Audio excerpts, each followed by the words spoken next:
了。或许是饿了，他竟然梦见自己在吃烤鸡腿。正啃得欢，一只手劈空而来，毫不留情地夺走了他的鸡腿。我的，是我的，不许和我抢。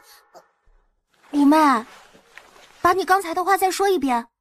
三姐姐，鸡腿，烤鸡腿。什么？让我不要和你抢？谭悠悠还没出声，谭如意就放开他站了起来，沉痛道：看吧，裴公子，我没骗你吧？不是我不肯，而是我的小妹妹她，做姐姐的不能不顾姐妹之情啊。谭悠悠慢吞吞地抬起头，机械地转动眼珠子，往对面看过去。悠悠自打在班伯府看见你，就念念不忘，一直夸你芝兰玉树一般。她天真纯善，从不与人争抢。越是这样，我就越是心疼她，想要成全她。难得她如此喜欢一个人，伤心难过至此，我真是好难过呀。谭悠悠瞬间清醒，迅速起身抓住谭如意。三姐姐，你在说什么？我怎么听不懂？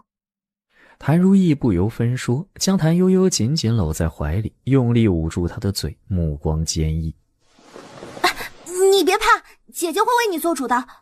裴公子，将心比心，若是换了您能不顾手足之情，只顾自己吗？谭悠悠挣扎。我没有暗恋裴荣，真的，也没有因为谭如意要和裴荣一亲而躲起来伤心，真的。不能。是吧？我就知道您是好人。我才没有，我只是梦见一只香喷喷的烤鸡腿被人抢走了，并不是梦见了别的什么，真的。哎呀，知道了，我妹妹只是梦见被人抢走了烤鸡腿，并不是悄悄倾慕谁。好了，都过去了。裴公子是好人，不会乱说话的。不是，裴公子，我不知道我家三姐和您说了什么，但我可以保证她说的全是屁话。喵的，老虎不发威还当我是病猫，喵喵喵。你说什么？你怎么可以说脏话？裴公子，今日是我唐突，求您不要计较，当他什么都没有发生过，好不好？好，裴某绝不会在人前人后提及此事半分。你们在这里做什么？谭如慧走过来，小脸蛋红扑扑的，娇羞地看着裴荣。走着走着就不见了你们，还以为你们饿了，先回去吃素斋了呢。裴荣恍若未闻，眼角余光都没给谭如慧半分，转过身径自走了。三姐，五妹，你们走开，没你的事。谭如慧大惊失色，随即捂着脸飞奔离去。悠悠，我对不起你，我不想嫁给裴荣，但我觉得他很适合你，所以你就坏我名声，说我一个未出阁的小姑娘暗恋未来的姐夫。三姐这是打算养我一辈子呢。三姐待我真好。我不是想害你，我打听过了，裴荣是个言而有信的端方君子，他不会乱说的，真的。三姐是觉着我最好欺负，最糊涂是不是？同时还不想便宜了四姐和六妹。悠悠，我想过了，你嫁过去，将来做了侯夫人，我愿意拜你，但那两个我不想，我不肯。我知道了，时辰不早，我们该回去了。远处，福王世子和裴荣站在高高的台阶上，把这边的情形看得清清楚楚。谭如意竟然看不上你这个品行端方的美男子。哎，他真眼瞎啊！是不是认为你一把年纪还没一亲，其实是有隐疾啊？别拿这些阿杂话埋汰人家小姑娘。被人嫌弃，还替人家说话，裴相光，你可真是个大好人呢。裴荣不置可否，见谭悠悠走了，便也转身要走。哎，我说，你不会是看上那个肥肥白白的小丫头了吧？裴荣利落地挥开他的手，扬长而去。哎，他和你不般配。听说他贪吃贪玩还贪睡，也没什么才气，撑不起你们安乐侯府的门面。哎，做不了你的贤内助，而且还是个小庶女，令尊一定不会乐意的。你再想想啊，再想想。你以为我不知道你为什么跑去和他搭讪？我才没有，你乱说。福王世子有些难堪地摸摸头，见裴荣走远了，才小声道：我和你不同，我家养得起那样的富贵人。哎，你放下，放下！那是古剑，贵重难得的古剑，你懂吗？爹，我只是看看而已，你干嘛这样凶？你不是对这些东西不感兴趣吗？我怕你不懂事弄脏了。这可是我千辛万苦寻来的，整整存了10来年呢。你看，薛桃剑啊，光是这10来张啊，就花了我10两银子，差不多1两银子一张剑。这还是之前的价，现在是有价无市。老爷拿来这里，是想送我？当然了，我知道你喜欢这个。雪清，你晓得我的，我对你……孩子在呢。是，怪我不仔细，没辙了。雪清啊，我这辈子最愧对的就是你，只要我能做到，我真的很想让你高兴。女儿高兴我就高兴，既然是给我的，我乐意给谁就给谁。悠悠，你爱怎么玩就怎么玩。谭悠悠不好意思地冲谭同之笑笑，堂而皇之地拿起他的爱物，对着光一张一张细细地摩挲打量。爹，真是好险啊！女儿啊，乖宝啊，我有事要和你娘商量，你先回房去啊。好，都给我抱回房去，我细细的看，看好了就用它写诗词。是。哎，这么贵重的东西怎么能用它学诗词呢？小姐啊，看来老爷是铁了心要促成这桩亲事了。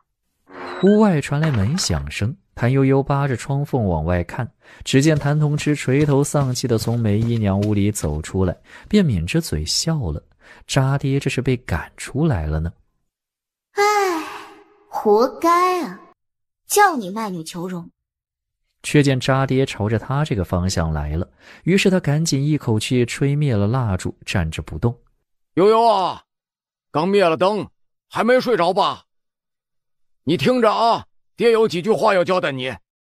这是一门好亲事，裴相光品貌俱佳，门楣高贵，家里也没那些乱七八糟的事。你嫁过去就是侯夫人，你姨娘人前人后都要得意几分。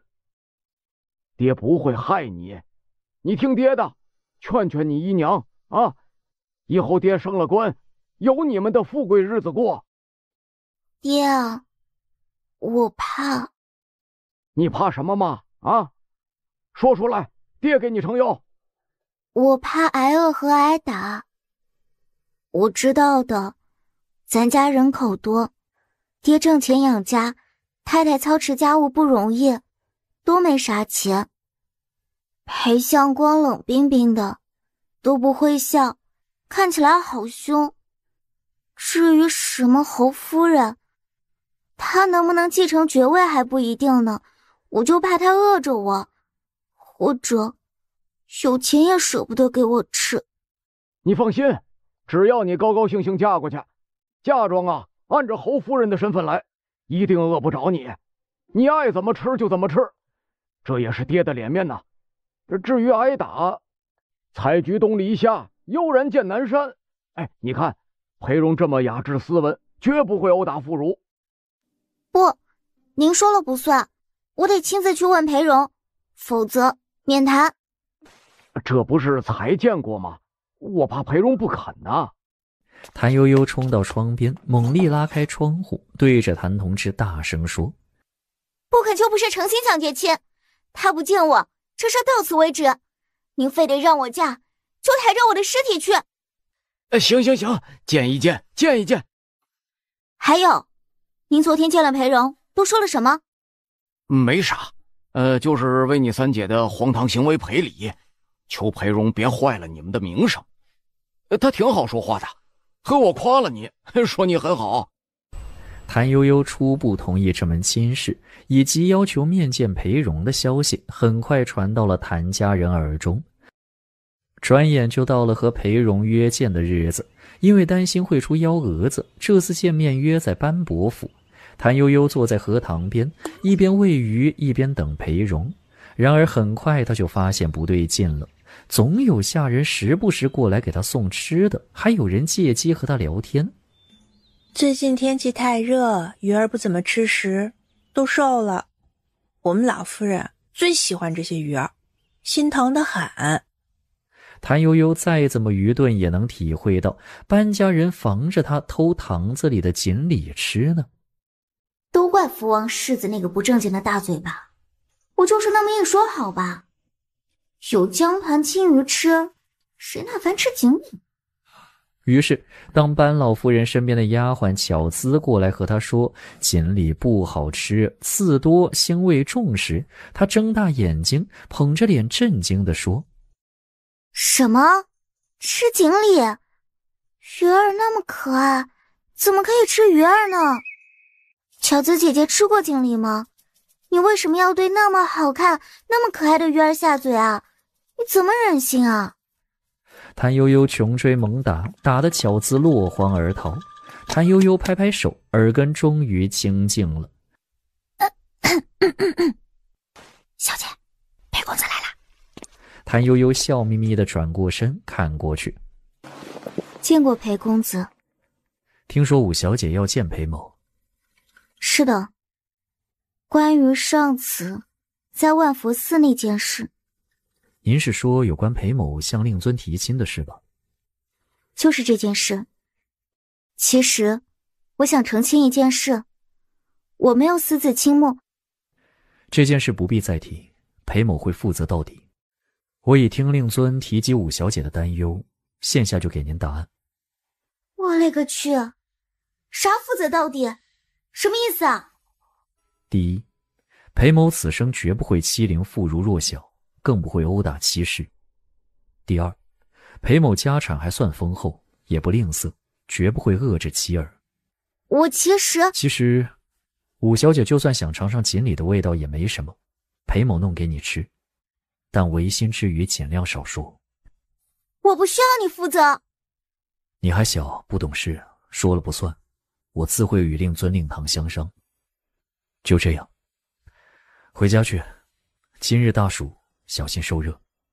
裴荣冷淡地点点头，转过身，大步流星地走了。谭悠悠想咆哮，这是他穿过来之后第一次如此暴躁不平静。一个自以为是的古代老男人，人老，思想也老。周氏梅姨娘突然冒了出来。看来你们谈得很不错，裴荣此人确实端方君子。世界如此美好，我却如此暴躁，这样不好，不好。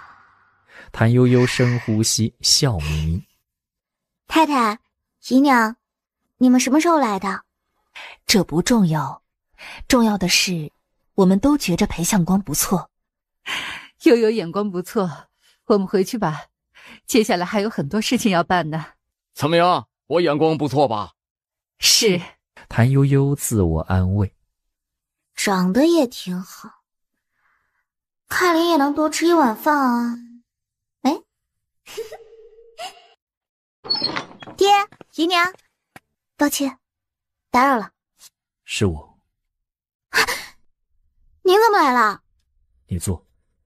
裴荣不请自坐，自个儿在主位上落了座，指着距离他2臂远的一把椅子，强调：坐那，呵呵，裴荣叫他坐的距离这么远，是怕他不知分寸，不懂得礼节，跑过去和他裴荣套近乎，还是怎么的？这不太好吧？孤男寡女共处一室，与理不合，不妥。我还是先退出的好。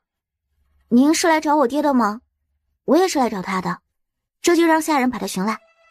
你很守礼，这很好，可以让我少操心很多。呵呵。谭悠悠在心里翻了个白眼，勾着唇角讽刺的笑，因为怕被发现，又假装羞答答的低了头。公子谬赞，我先告退了。不必，令尊就在后堂寻一件东西，梅姨娘也在，所以不算孤男寡女共处一室。我是特意来看望你的，坐下说话。哟，没想到竟然还懂得来看我。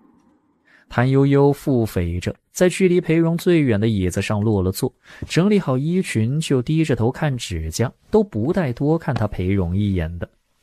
长得好就了不起哦，是不是觉得是个雌性都会往你身上扑啊？哼！今天姑娘就要比你还矜持守礼。你瘦了，脸色也不怎么好看。听令尊说你被吓得有些狠，吃不下睡不好，睡着也在做噩梦哭喊。我原本不信，但看你眼睛还肿着，眼角还有泪痕，却是真的。终究还是年纪小，经过的事少。啊！谭悠悠抬起头来，惊诧地看向裴某人。你不必太在意外表，毕竟今后你我二人将要朝夕相处，风雨与共。不管你衰老还是变丑，我都不会嫌弃。裴先生，您怎么知道我在意外表呢？不管我衰老还是变丑，您都不会嫌弃我，这说的也太早了吧？抱歉，是我不会说话，冒犯了武小姐。我是想着，女子通常都很在意自己的外表，所以……不必解释。我其实也想和您说，不管您衰老还是变丑，我都不会嫌弃。既然你我二人都有如此共识，极好。谭世伯，您觉得呢？谭同之笑呵呵地从后屋走出来，激动地搓着手道：很好，很好啊，那就这样定了，尽快挑个好日子，早些成亲，也好全了老侯爷的心愿和相光的孝心呐！啊，多谢世伯成全。自小定之后，容便着手准备婚礼事宜，现下已经备得差不多了。一大早就赶过来，饿了吧？留下来用饭，咱俩喝一盅，如何？不会打扰府上吗？会的。拒绝吧，骚年，你会被姓谭的老狐狸算计的。当然不会了，教客上门，求之不得，怎会打扰呢？却之不恭，那就叨扰了。爹，裴公子，我有些不舒服，先回去了。凶手一次不成功，必然还会做第二次。世伯打算怎么处理此事呢？事关自己的安危，谭悠悠突然就不想走了，他想留下来听听他们打算怎么解决这个事。爹，我怕。闺女坐到这儿来，爹知道你怕什么，咱们听听裴公子的想法，一劳永逸把这事儿给解决好。这件事不好处理，放蛇的小厮即便指证梁家的人，也没实质性的用处，因为没有证据，梁家大可说是污蔑和陷害。毕竟世伯与梁知府的关系不好，大家都知道，即便能证明是梁家干的坏事，也不能伤筋动骨，不如换个方式处理此事，以绝后患。裴荣说到这里就不肯继续往下说了，而是很礼貌地问梅姨娘：听闻府上常有新奇菜谱，不知荣是否有福气尝一尝？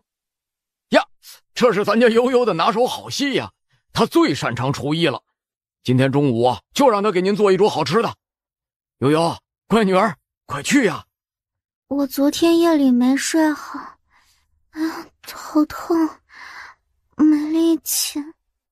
是我想的不够周到，随便什么都行，吃什么不重要，重要的是在什么地方和什么人一起吃。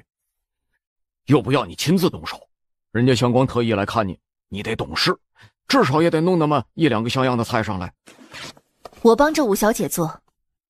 姨娘，你变了。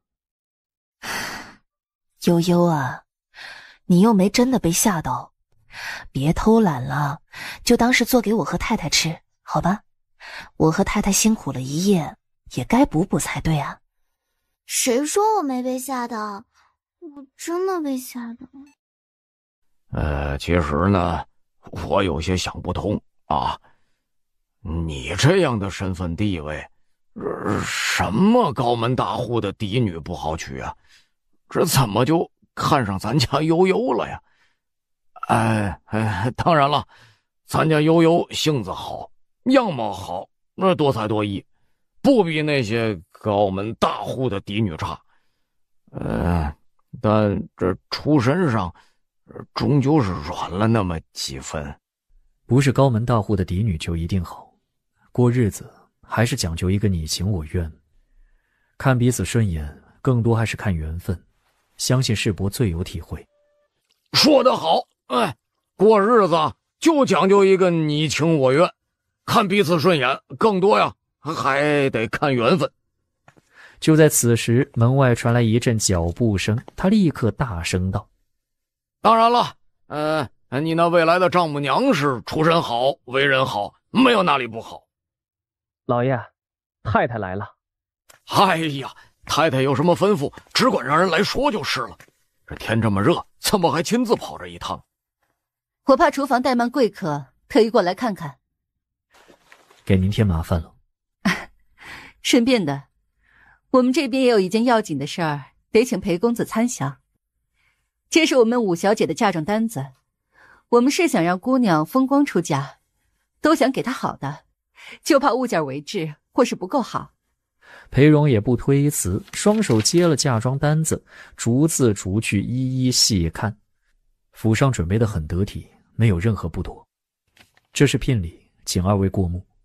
本该由家父亲自上门与府上商榷，但他身体不好，不良于行，还望二位海涵。我看看。哎呀，这个聘礼会不会太丰厚了？令爱天真活泼，才貌双全，能够娶其为妻是荣之福气，再丰厚的聘礼都不为过。只是家底浅薄，财力有限，让二位长辈笑话了。裴公子，婚姻大事非同儿戏，结的是两性之好。既然令尊不良于行，我们也不计较那么多，便由我们登门拜访如何？如此方显得慎重。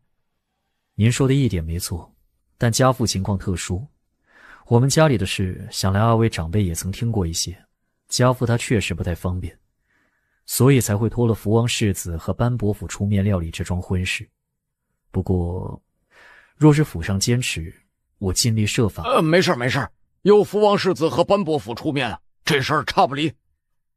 不过啊，女婿，咱们悠悠在家呢是教养长大的，我们体贴府上的难处，不计较那些繁文缛节，你们可不许欺负他呀。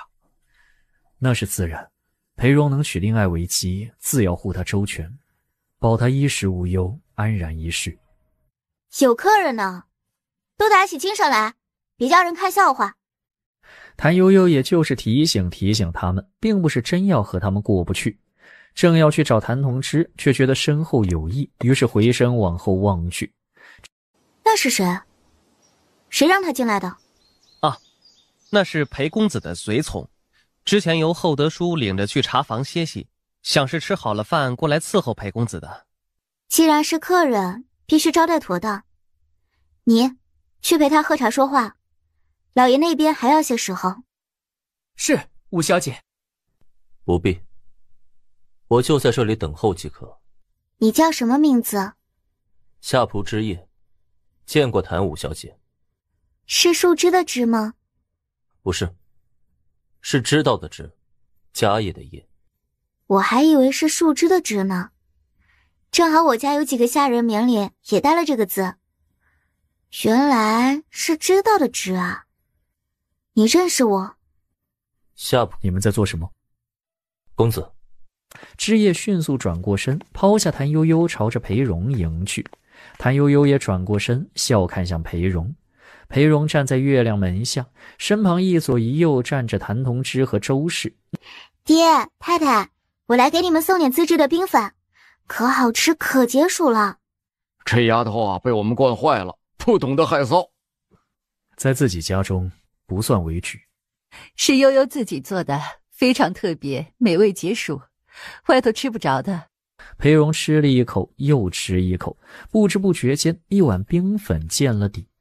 他默默地把空碗放到桌上，修长的手指在桌面轻轻敲了敲。你今日所为，在娘家可谓是活泼天真，今后若是嫁去我家，断不能如此没规矩，会让下人小看于你，绝对是报复。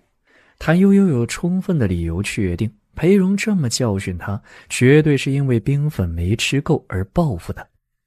他默默地从食盒下方变戏法似的端出一碗冰粉，轻轻放在裴荣面前。没有了，真的没有了，这是最后一碗，全都给你，别骂我了好不好？裴荣的表情顿时僵住，沉默了好一会儿，才微皱着眉头接过冰粉，低不可闻地了一声。我先告辞了。谭悠悠行了个标准的服礼，低着头退了出去，背影萧瑟，微微发抖，看起来是受不住打击，悄悄哭了。谭同之示意周氏跟出去宽慰谭悠悠，他自己则好声好气地和裴荣说道：相公啊，我家悠悠胆子最小，心地最纯善，有话烦劳你好好和他说，别吓着他。吴姐姐竟然把最后一碗冰粉给裴公子，我们家除了我爹、太太、梅姨娘之外，从没人有过这待遇，她对你可真好。裴荣的目光缓缓扫过这一家子男人，从他们脸上都看到了一种叫做不高兴，但我使劲忍着的表情。几岁了？启蒙没有？看着个头不大，说话条理很清楚，不错。吴姐姐不能得罪的，她生起气来很可怕。怎样可怕？她会做什么？第一，吴姐姐再也不会分好吃的东西给你。第二，她会故意当着你的面吃好吃的，都是外面买不到的。第三，太太和我爹都会骂你，其他哥哥姐姐也不会和你玩。稚子至语，维护姐姐的心却一点不少，实在天真可爱。这是送你的见面礼。我不能随便收你的东西，吴姐姐要是知道了，下次就不给我好吃的了。姐夫给内弟见面礼正是应当的，世伯就让五弟收下吧。小孩子不懂事，这么贵重的宝玉给他容易丢，给个一般的物件也就是了，省得不患寡而患不均。咳什么呢？要是受凉了就吃药，被水呛着了也出去咳，当着客人的面这样咳，没礼貌，是这个道理对吧，相公？您说的是，世荣太过年轻，思虑不周。他比个手势，枝叶走上前来，躬身将一只匣子递上。匣子打开，里头一共5块上等羊脂玉佩，都是预言吉祥的纹样。这是我自小就带着的，看你聪明可爱，特意送给你。收礼就该回礼，谭志锦悄悄向谭同之请示。该回什么礼比较妥当？回什么礼？他气哭了你妹妹，还回他的礼？你脑子进水了？时辰不早，我们还有功课没有完成，先告退了。去吧，相公若是无事，一起喝杯茶。叨扰太久，该回去了。吴姐姐来了。谭悠悠被他的情绪感染，不由得绽开一个笑，还没来得及完全笑开，紧接着一道高大的身影从谭悠悠身后走出，与他擦肩而过，是裴荣。哪怕只是一个侧脸，也能看到裴荣微皱着眉头，仿佛又在嫌他贪睡偷懒。我没有睡一整天，是不舒服。裴荣停下脚步，转头看了他片刻，微微皱着的眉头松开了。脸色确实不大好，请大夫看看。拿我的帖子去把张大夫请来。不用，我已经好了，真的。不要讳疾忌医，现下你还小，不懂得里头的厉害，将来是要吃亏的。爹，相公啊，悠悠自来身体康健，人又实诚，他说好了就是好了。这么冷的天气，别惊动人家大夫了。是不？我看这五小姐瘦多了，让大夫看看，大家都踏实。婚期已近，别耽搁大事。就这样吧，他懂事，我们却不能由着他来。有劳裴公子了。谭悠悠扯扯唇角，给裴荣行了个礼，娇弱的被扶到亭子里。快给我那块烤得最好的五花肉。既然不舒服，这些油腻的东西还是不要吃的好。我其实是给您吃的，进客吗？悲伤的谭悠悠睁着湿漉漉的小鹿眼，目不转睛地看着裴荣从他筷子下夹走那块烤肉，在未尽自己的嘴里，下颌有力地嚼啊嚼，喉结滚动，进了胃。有事？没事。要你多事，事儿尽。不想又恰恰和裴荣的目光对上，裴荣当即起身走开，耳根和脸已经红成一片。大哥，我饿。稍安勿躁，等我把裴相公哄走，你再吃个够。我运气真好，竟然有你这样的好兄长。你放心，大哥罩你一辈子。兄长是最好的大哥。在他期待的目光下，谭志锦走到裴荣身边，笑道：听闻相光喜好收藏金石，我前些日子得了一块古墓，据说是前代的贡墓，可否请你帮忙看看？去看。成功。谭志锦给了谭悠悠一个胜利的眼神，和谭同之一起把裴荣带走了。快给我倒杯果子酒。慢慢吃，别噎着。忽听谭志敏大声喊道：裴公子好，这位是大夫吗？你给他仔细号号脉，他近来消瘦的厉害。张大夫立刻严肃认真地给谭悠悠号了脉，郑重得出结论：十分康健，若实在担心啊，可以少饮酒，多喝2杯消食茶，切忌暴饮暴食。太不可爱了，好端端的提这些做什么？谭悠悠正想辩解，就见裴荣瞥了他一眼，他唰地站起来，耷拉着肩膀小声说道：不要骂我好不好？我整天没吃东西，又冷又饿。裴荣微微皱眉头，想说什么又忍住了。谭同志一看情况不好，立刻示意谭志锦火速把张大夫送走，再打圆场。相公啊，你今天过来不是要谈正事的吗？咱们是在这里谈，还是去我书房里谈？去正堂里谈吧，我听听。梅姨娘也来。谭悠悠抚着胸口，长舒一口气。好可怕。确实。梅姨娘回来说是婚礼细节都谈妥了，裴荣这个人抓庶务挺不错的，条理分明，主次得当。谭悠悠并不在意婚礼细节，只追着问：他有没有一直臭着脸给你们脸色看？怎么会？我们是长辈，他若给我们脸色看，便是他无礼，还谈什么婚事？他到底喜欢我什么？为什么想要娶我？你这么好，他想娶你是正常的。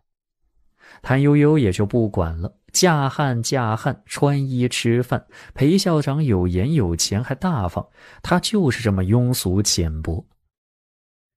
来了来了，哭啊，五小姐快哭啊！哎呦，哭啊，五小姐快哭，不能笑。不行，我哭不出来。要不你掐我一把？掐啊！不把我掐过不许收手，哭了有赏。青了紫了的我一定不怪你。行了，哭不出来就不哭，各有各的性情。不是哭了就真舍不得父母家人，也不是不哭就无情无义。五妹，吉时到了，哥送你出去。大哥，拜托你小心点，别摔跤啊。谭悠悠被谭志锦背着往外走，紧张兮兮地抓着他的肩膀，小声叨叨：“注意门卡，为什么要在这个点迎亲啊？黑灯瞎火的。”你哥没那么瞎，婚礼就该在黄昏时候举行。谭悠悠就不再说话了，因为他听见裴荣的声音就在不远处，仍然低沉悦耳，一本正经：“小心站好，我放你下来。接下来是要听父母教诲。你嫁过去以后要恪守规训，凡事以夫家为重，孝顺为先，四德三从。让你母亲和你说吧。”顾小姐，关于规矩，你父亲已经和你说的差不多了。日常在家也一直学着，你都晓得，也做得很好。我盼你啊，夫妻和睦，举案齐眉，儿女双全，福寿绵延。是。吉时到，送新娘登轿。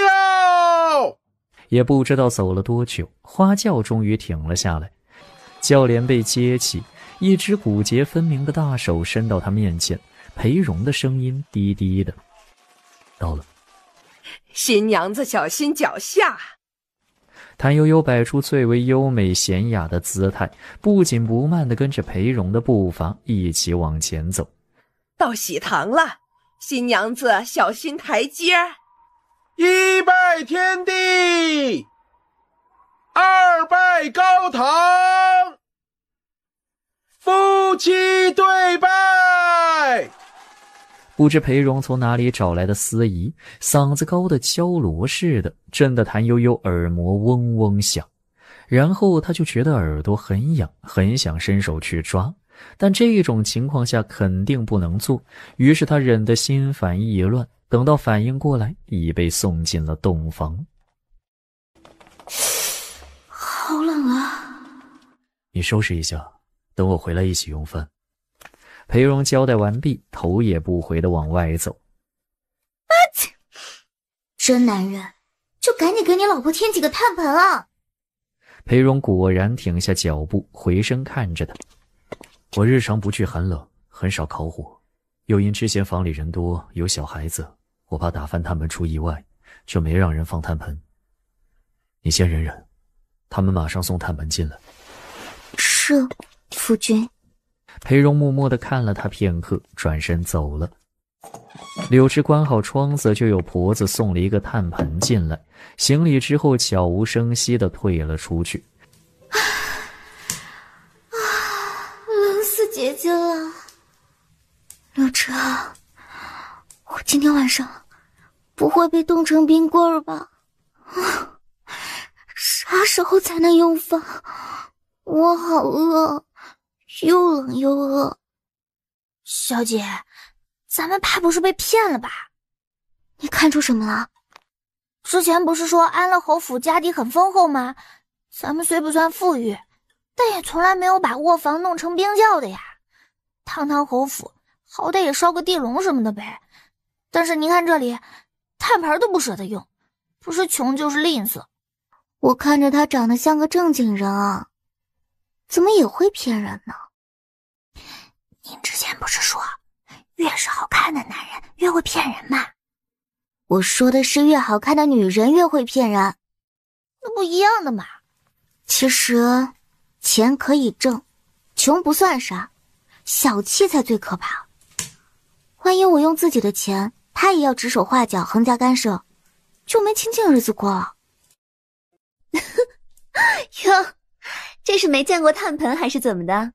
披着狐裘的杨慕云有几个丫鬟婆子簇拥着，大摇大摆地走了进来。表妹啊，我这是在做正事呢。谁是你表妹？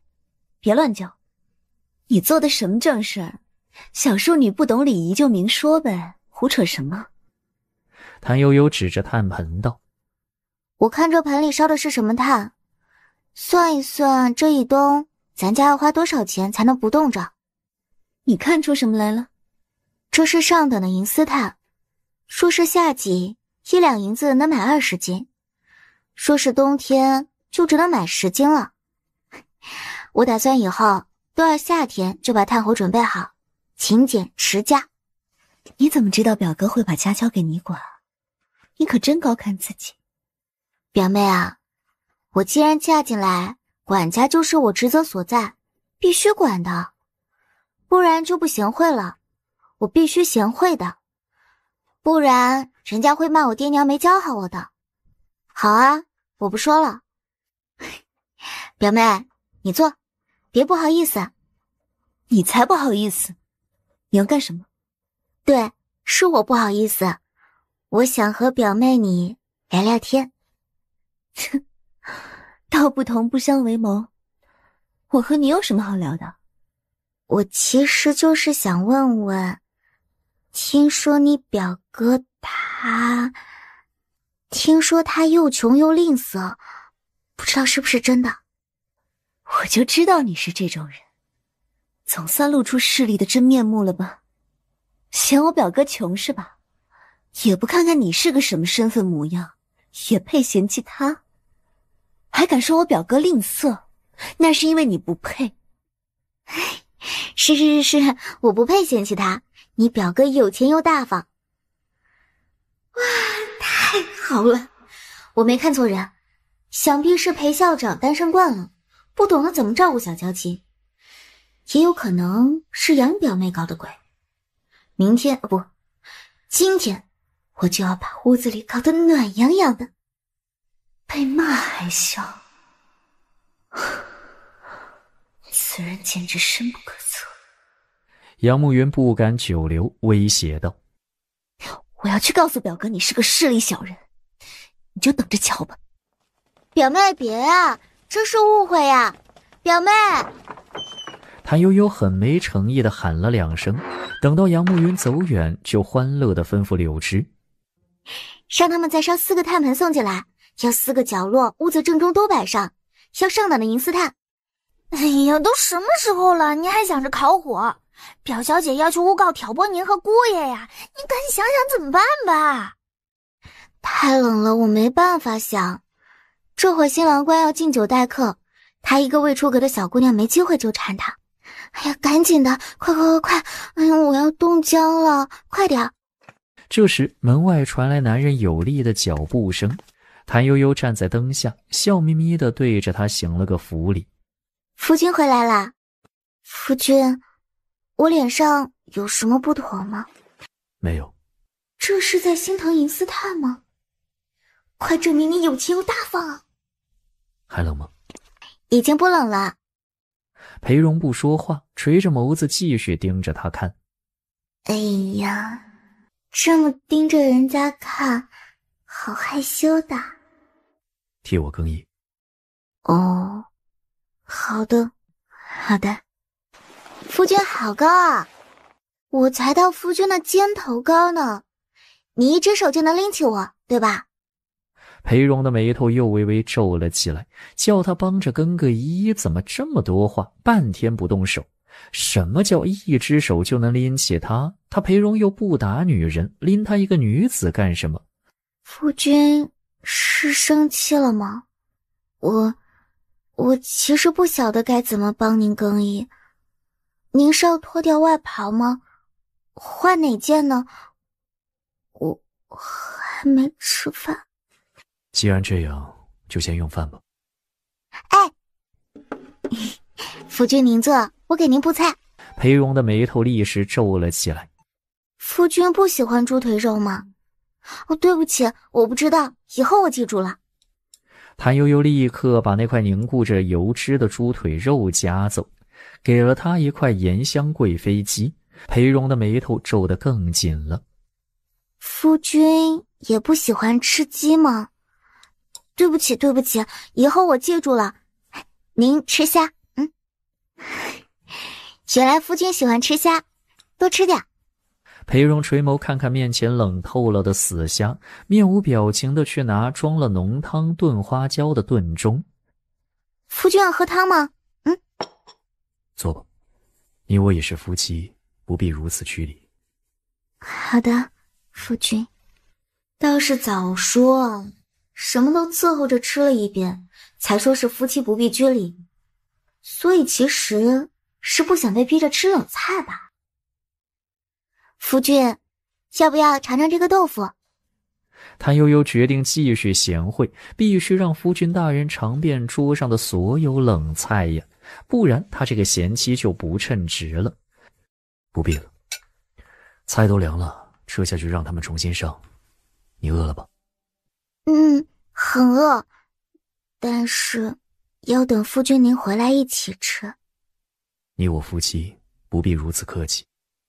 裴荣眼里多了2分温度，出声招呼：来人，换一桌热菜上来。刚才杨表妹来看我了。都说什么了？说炭火呢，夏天买炭火价钱将近便宜一半，冬天就贵很多。我打算以后都要夏天就把炭火备好，勤俭持家。然后呢？我觉着就算今晚多烧几个炭盘也不至于太败家，所以就让他们多送了几个炭盘。夫君不会怪我自作主张吧？要是觉得奢侈浪费，我几个炭盆而已，不值一提。裴荣走到衣架旁，径自脱了外袍。谭悠悠光明正大地看着裴荣脱衣服，宽肩、窄腰、翘臀、长腿，我果然没看走眼，确实值98分。正看得津津有味，裴荣突然停下动作，回过头。谭悠悠无法掩饰，果断举起手捂住眼睛，把脸挡住。给我取件薄外袍，就在衣柜里挂着呢。好的，夫君。谭悠悠转过身，低着头匆匆忙忙打开衣柜，随便取了件薄外袍，又低着头走过去递给裴荣。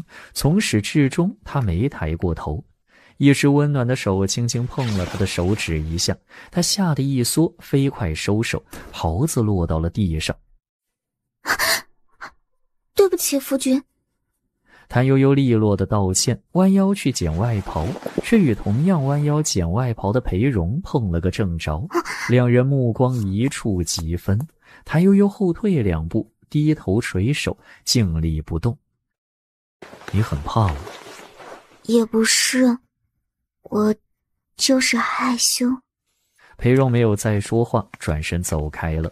就这样，都不懂得表示一下。谭悠悠悄悄给了裴荣1/4个白眼。公子，酒席来了，是现在送进来吗？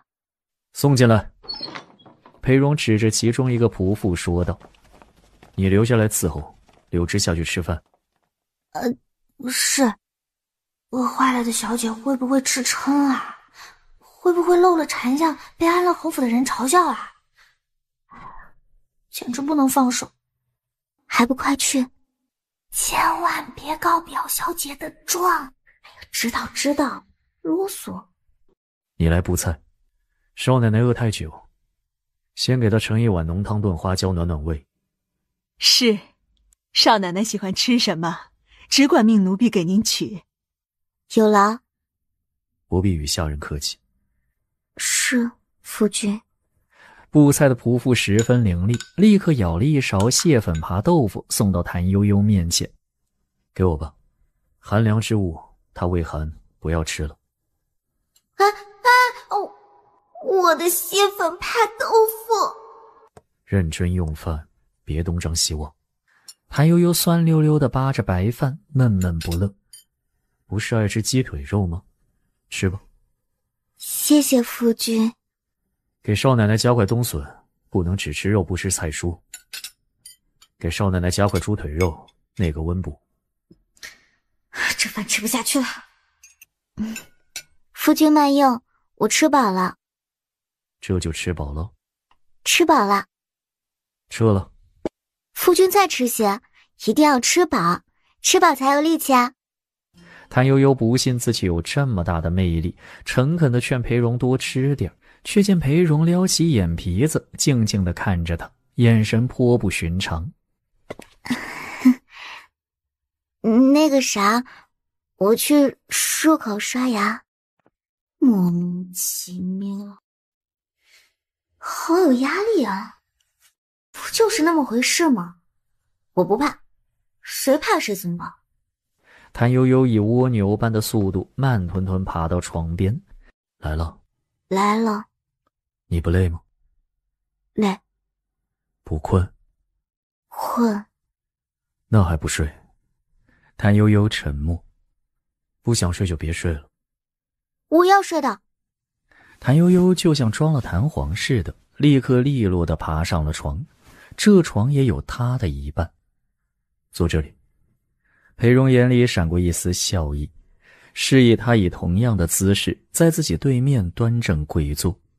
乾道成男，坤道成女，乾知大事，坤作成物。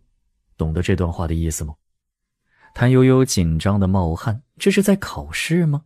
没人告诉过他结个婚动个房还要先考文言文呢。乾道成男，坤道成女，乾知大事，坤作成物。在家有没有学过？听说谭家很注重培养儿女才德。那么我要是回答没学过，不知道，是不是就说明谭家并不重视培养儿女的才德？学过的。解释一下。乾坤就是天地乾坤的那个意思，是说男女阴阳，我不知道，我解释不了。你是不愿解释吧？夫君觉得是怎样，就是怎样吧。意思是说，男人成天之阳刚，女人成地之温柔。天无地则不长，地无天则不生，所以要阴阳协调。这是在上课吗？有没有搞错？这老朽的古板男人，白瞎了这么好看的皮。谭悠悠又冷又累，没心情在这种时候听裴校长讲课。他掩着口打了一个呵欠，无视裴荣看过来的眼神，接着又打了一个呵欠。打完呵欠之后，他就开始放纵自己打瞌睡，真的好困好累。裴校长低沉悦耳的声音简直就是催眠曲，生生不息。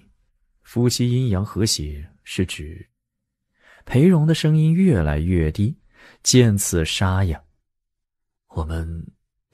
咚一声轻响，栽倒在床上的谭悠悠打断了他的话头。裴荣看着面前熟睡的像个孩子的小妻子，沉默许久，替他盖上被子。没生气，好人啊！谭悠悠收回偷窥的目光，放心大胆地睡着了。公子，表小姐突发疾病，请大夫告知表少爷即可，不许再来打扰。裴荣放下紧张，在谭悠悠身边轻轻躺下。谭悠悠的睡相不大好，安静躺了一会儿，就往他身边凑，先搭上一条腿，再搭上一只胳膊。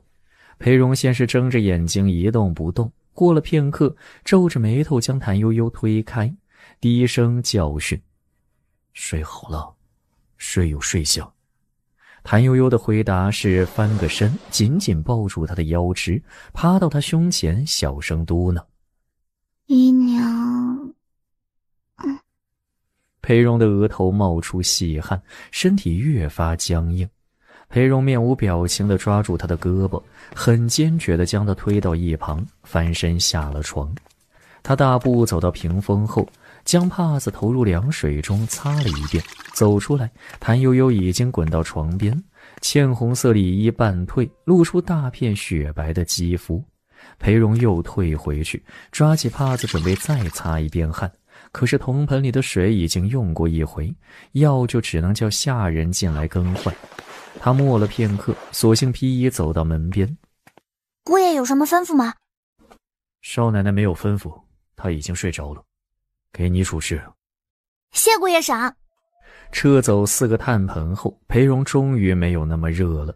他神清气爽地走到床边，耐着性子用被子把谭悠悠裹成一只茧放到最里头，自己再拉一床被子盖好，四平八稳地闭上眼睛睡觉。裴荣是被噩梦惊醒的，他梦见一个看不清的阴影死死压在他胸上，让他几乎窒息。他大口喘气，奋力睁开眼睛，只见胸上趴了个人，粉嫩白皙的圆脸挤成菱形，浓密的睫毛又长又翘，肉嘟嘟的小红嘴微微张着，睡得不能更熟了。谭氏。谭悠悠没任何反应。谭氏。谭悠悠厌烦地挥了一下手，正好打在他的鼻梁上。谭氏。好烦啊！天还没亮啊！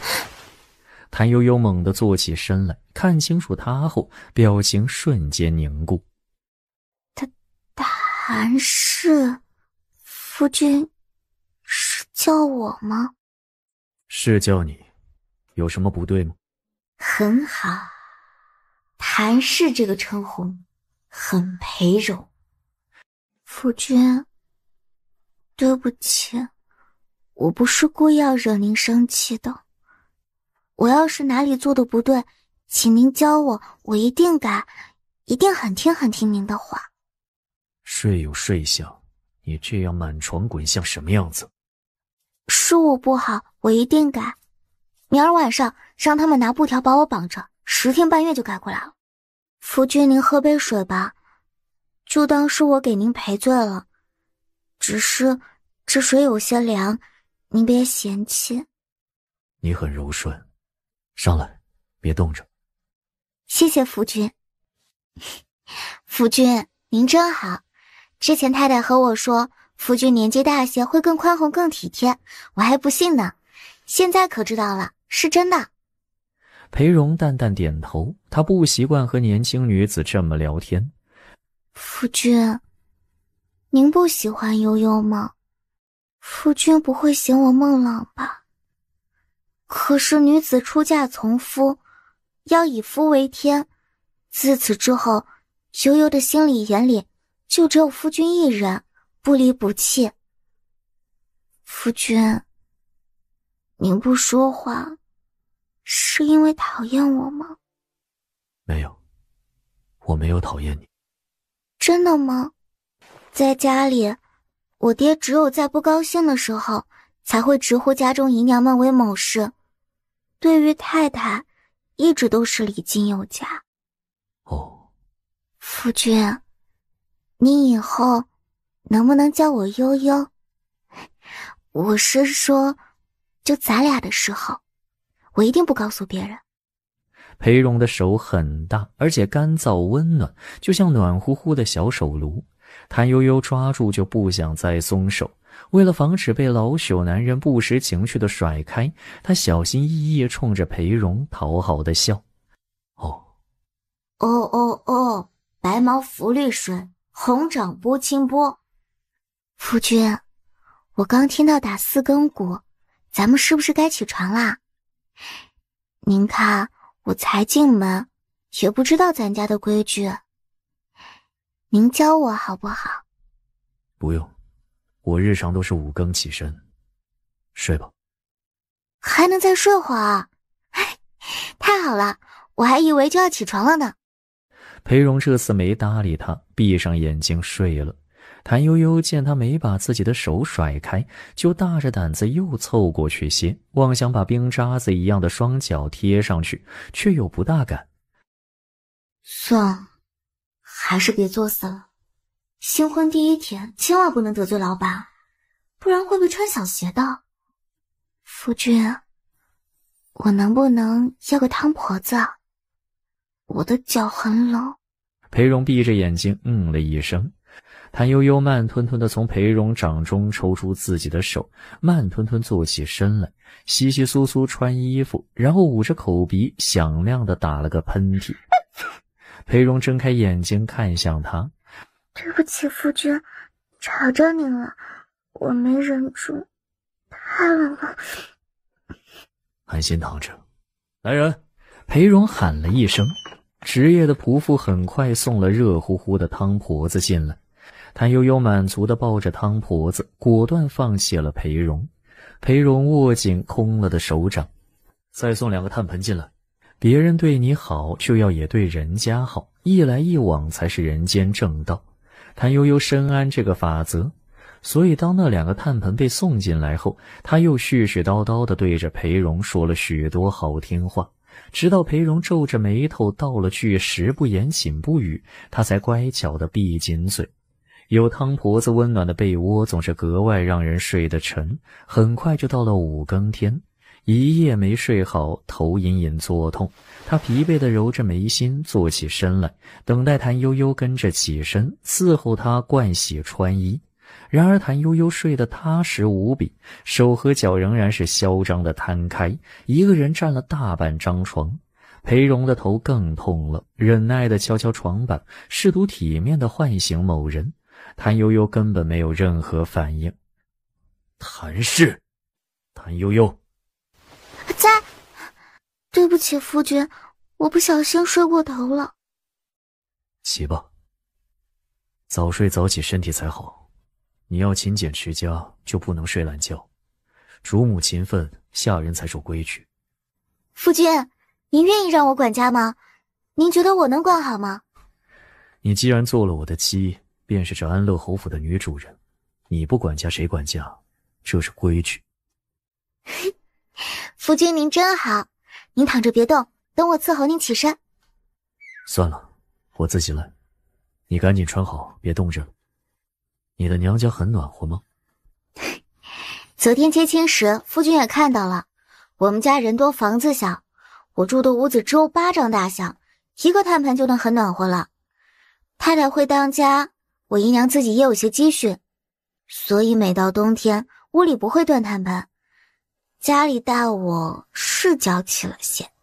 裴荣不再说话，因为柳枝等人捧着热水等物进来伺候他们盥洗了。老奴给公子和少奶奶请安。不知2位嬷嬷清早前来是有什么事？2个仆妇的神情很奇怪，似乎有点难为情。谭悠悠想了想，觉得大概是人家觉得这事儿不太方便回禀他，便起身避开。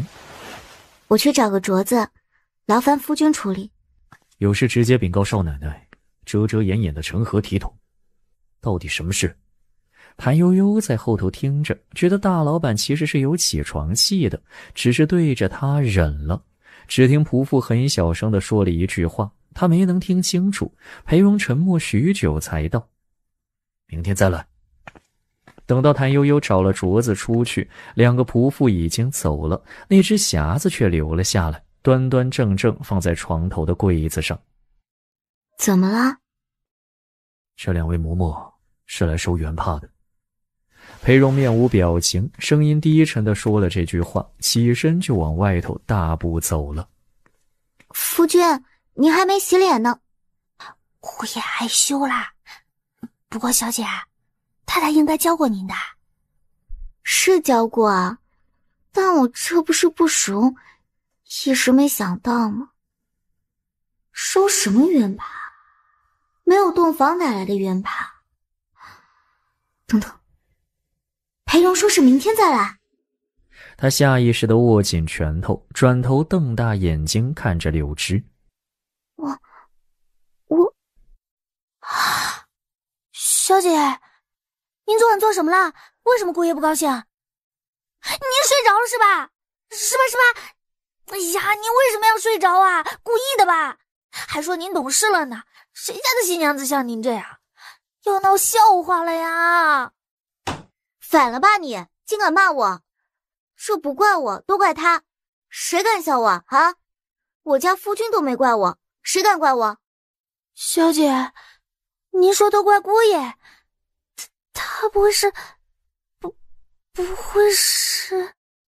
不会是不行吧？柳枝一个大姑娘家说不出这话，只看谭悠悠越看越可怜。这么个吝啬不体贴的男人，家里还有个讨厌的表妹，那方面还不行，他家小姐命好苦啊。你怎么了？我就说了你一句，没骂你也没打你，不许哭，哭了不吉利。笑，哎呀，快笑啊！你到底怎么了？别哭了啊！是不是昨夜没得到饭吃？还是谁给你委屈受了？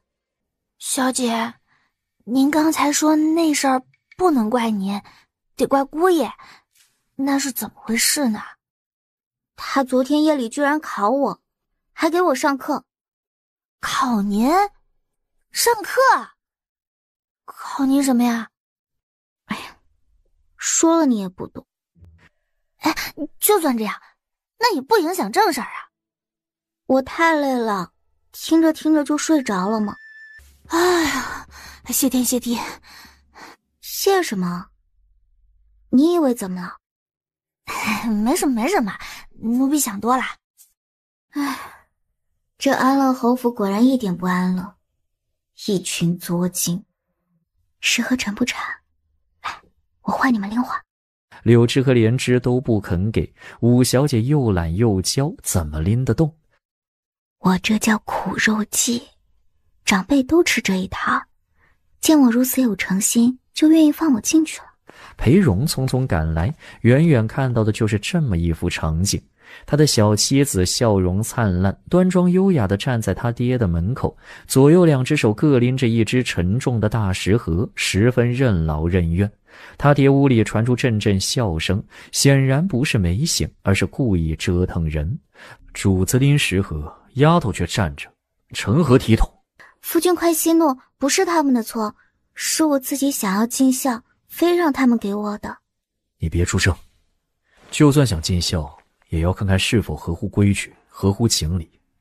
你年纪小又生得娇弱，不懂得爱惜自己，还指望谁爱惜你？这好像不是骂他来着，而是很讲规矩很讲道理的指桑骂槐，骂屋子里那位不成体统、不讲规矩、不通情理、不爱惜他。看看我男人长得真帅啊，看看这个性的浓眉，这深邃坚毅的眼神，线条优美恰到好处的鼻子，性感的唇，还有这高挑强壮的身材，真是行走的荷尔蒙。傻了吗？哪有你这样看人的？没规矩。公子来了，不是有意让少奶奶久等，而是老侯爷才刚起身，未及梳洗，不好面见少奶奶。公子知道的，老侯爷最是讲究。父亲所虑甚是，还请少奶奶别往心里去。一定不往心里去。那我们进去吧。厚重的门帘揭开，浓重的药味和熏香味道，以及长期不通风的污浊空气味道群涌而至。谭悠悠骤然被熏到，差点变成一条真正的咸鱼。幸亏裴荣就在他跟前，他一手拎一只食盒，肩背结实，高大伟岸，姿仪雅致，身上隐隐传来他最喜欢的那种很特别的熏香味。谭悠悠赶紧把脸凑到他身后，深吸一口香气。你干什么？夫君，是我哪里没做好吗？你教我，别骂我好不好？我一定改的。这是在外头，别动不动就往我身上凑，让人笑话。不是故意的，是有些害怕。不怕，我在。表哥表嫂怎么站门口迟迟不进来呢？哎呀，看你们这样好，公母在天之灵一定很是欣慰。谭悠悠低着头羞涩的笑，雪白圆润的双手紧紧抓着衣襟，半个身子藏在裴荣身后。表嫂也会害羞啊，我还以为……表妹什么时候来的？我方才不知表妹在此，多有失礼。表哥，我进来已经有一会儿了，你去了哪里啊？李姨娘，你刚才是说父亲才刚起身，未及梳洗，不好面见少奶奶是吧？是。既如此，你为何要放表妹进来？虽是亲戚，也是长辈和晚辈，到底男女有别，更有礼仪规矩要讲。表妹已经成人，又将谈婚论嫁，身为亲人，理应爱护她，保护她才是。你这样成何体统？公子，妾身。李姨娘的脸从红转到白，又从白转到红，最终猛地举起手捂住脸，转过身冲了出去。表哥，我来看自己的亲姑父哪里有错？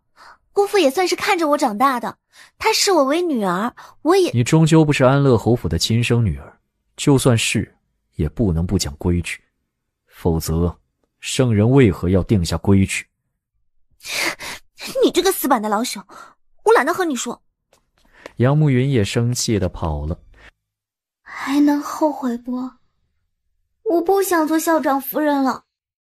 行了，别闹腾了，把你媳妇儿带进来吧。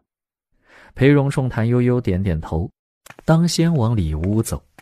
谭悠悠悄悄挠裴荣的手背，不许胡闹。分一只食盒给我，我也拎，我拎得动。胡闹！走入里间，沉闷难闻的味道又厚重了几分。父亲，儿子儿媳给您请安，敬茶奉饭。安乐侯喷了一下鼻孔，看向谭悠悠，他下意识地往裴荣身边靠拢。儿媳给公爹请安，请公爹放心，今后儿媳都会尽力侍奉您，照顾好夫君，打理好家务。夫君，我们接下来是要给长辈敬茶，对不对？要不我去沏茶，咱俩自己上。不用，杨表哥、陈叔，你们几个进来。侄儿见过姑父。下仆给侯爷请安。几个人给安乐侯行过礼后，就很自觉地散开去做事。姑父，听说小妹又来讨您了。这丫头啊，真是不懂事。听说弟媳大清早就去给您做饭了，一口气给您做了好些个菜。我馋，就想陪着您吃这顿饭。咱们赶紧的敬了茶，趁热吃，好不好啊？母妃呀，你们远道而来不容易，这个面子，姑父总是要给的。想吃饭，那就一起吃。杨慕妃回头给裴荣使了个眼色，裴荣示意谭悠悠跟着他一起走到安乐侯面前磕头。这时候管事泡的茶也好了，谭悠悠接过茶盏，先试过不烫，才敢双手举过头顶敬给安乐侯。请公爹喝茶。安乐侯沉默许久，才接过那杯茶，不过沾沾唇就放下了。这是儿媳孝敬公爹的鞋，公爹，您要不要试试这鞋是否合脚好穿？相光，管管你媳妇儿。爹，这是您儿媳的一片孝心，也是儿子的孝心。您不想试，那就不试，您高兴就好。陈叔，收下去。是。陈叔捧着鞋子走开，过会儿又捧着个托盘回来，笑眯眯地递到谭悠悠面前。少奶奶，这是侯爷给您的见面礼。谢谢公爹，儿媳伺候您用饭。公爹，儿媳扶您去吃饭，饭菜可香了，好吃的食物能让人高兴，身体也能很快好起来。安乐侯当然不要谭悠悠扶，逃难似的把手递给了杨慕妃。不但如此，他看向谭悠悠的表情和眼神都很奇怪，仿佛有点惊恐。夫君，是不是我脸上有什么？裴荣看到一张粉嫩鲜艳的俏脸距离自己不到半尺远，漂亮的小下巴高高扬起，肉嘟嘟的小红嘴撅着，水汪汪的大眼睛含情脉脉地瞅着自己，真的是青天白日当众人面这样荒唐。莫名其妙的老朽男人，不就是让他帮个小忙吗？看他拽的。这菜色可真丰富，色香味俱全，弟媳贤惠能干，相官你有福了。他的厨艺是极好的。真的吗？那我必须尝尝。姑父怎么办？侄儿等不及了。那就吃。公爹，儿媳不知您口味爱好，示意做了3品粥。1品是鲜虾粥，是用最新鲜的虾配上江南金秋的晚稻，佐以银须姜丝、冬菇末、白菜粒、猪里脊肉末、竹盐，口味鲜甜微咸。另一品粥是青菜粥，用的是冰雪浸过的甜青菜丝、江南的晚稻、牛肉末、萝卜粒、姜丝，口味清淡微咸。还有一瓶是白粥，公爹想喝什么粥呢？还是每样都尝尝？桌上的菜鲜甜生鲜酸辣都有，公爹喜欢吃什么，儿媳帮您取。表哥，给您盛白粥。有好吃的，谁耐烦吃那寡淡无味的白粥啊？给我盛一碗鲜虾粥。夫君，您吃什么？一样一碗。吃完鲜虾粥，谭悠悠以为结束了，却又见安乐侯端起了青菜粥，还是一口又一口，面无表情地吃。谭悠悠轻轻戳了裴荣的背一下，裴荣的身体不受控制地弹了一下，镇定下来，抬头看他，眼神就很严厉了。吃太多了，劝劝。父亲，大夫让您少食多餐，差不多了。安乐侯放下汤匙，撩起眼皮子，直愣愣地看向裴荣，眼神颇不友好。配着那皱巴巴的皮肤，耷拉的唇角，一张法国斗牛犬的脸突然出现在谭悠悠的脑海里。罪过罪过，怎能拿长辈的脸和斗牛犬的脸相提并论呢？谭悠悠赶紧忏悔，然而斗牛犬在他的脑海中顽固地赖着不走，而且和安乐侯越来越重合。我不行了。谭悠悠借口都来不及找，快步走出房门，找个无人的角落，安心调整面部表情。还没调整好表情，就听见身后传来男人的脚步声。谭悠悠赶紧抓起帕子往眼角一擦，帕角浸过的生姜汁立时辣得她眼泪汪汪。怎么了？没什么。怎么哭了？没哭，是风太大，沙子掉眼里了。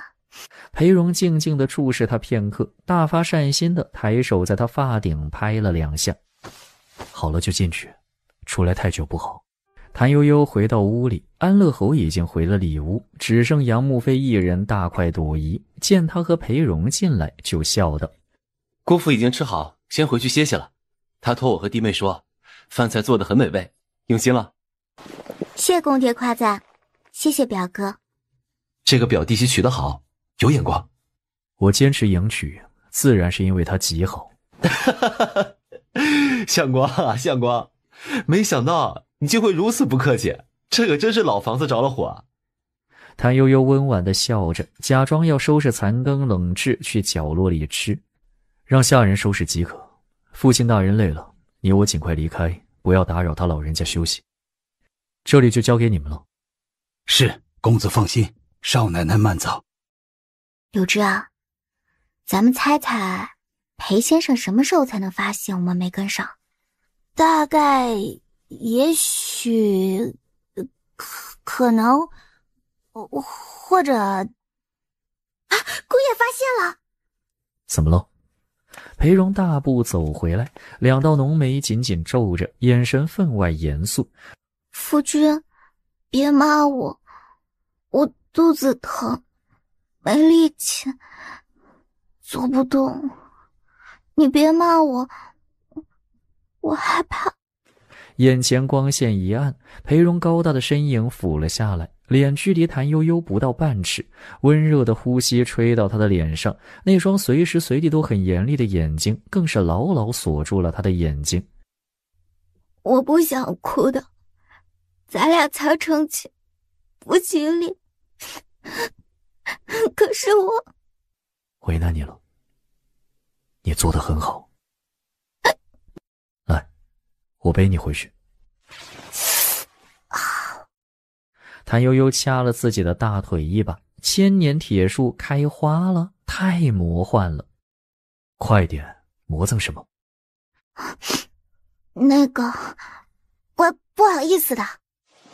谭悠悠一边不好意思，一边用力扑上去。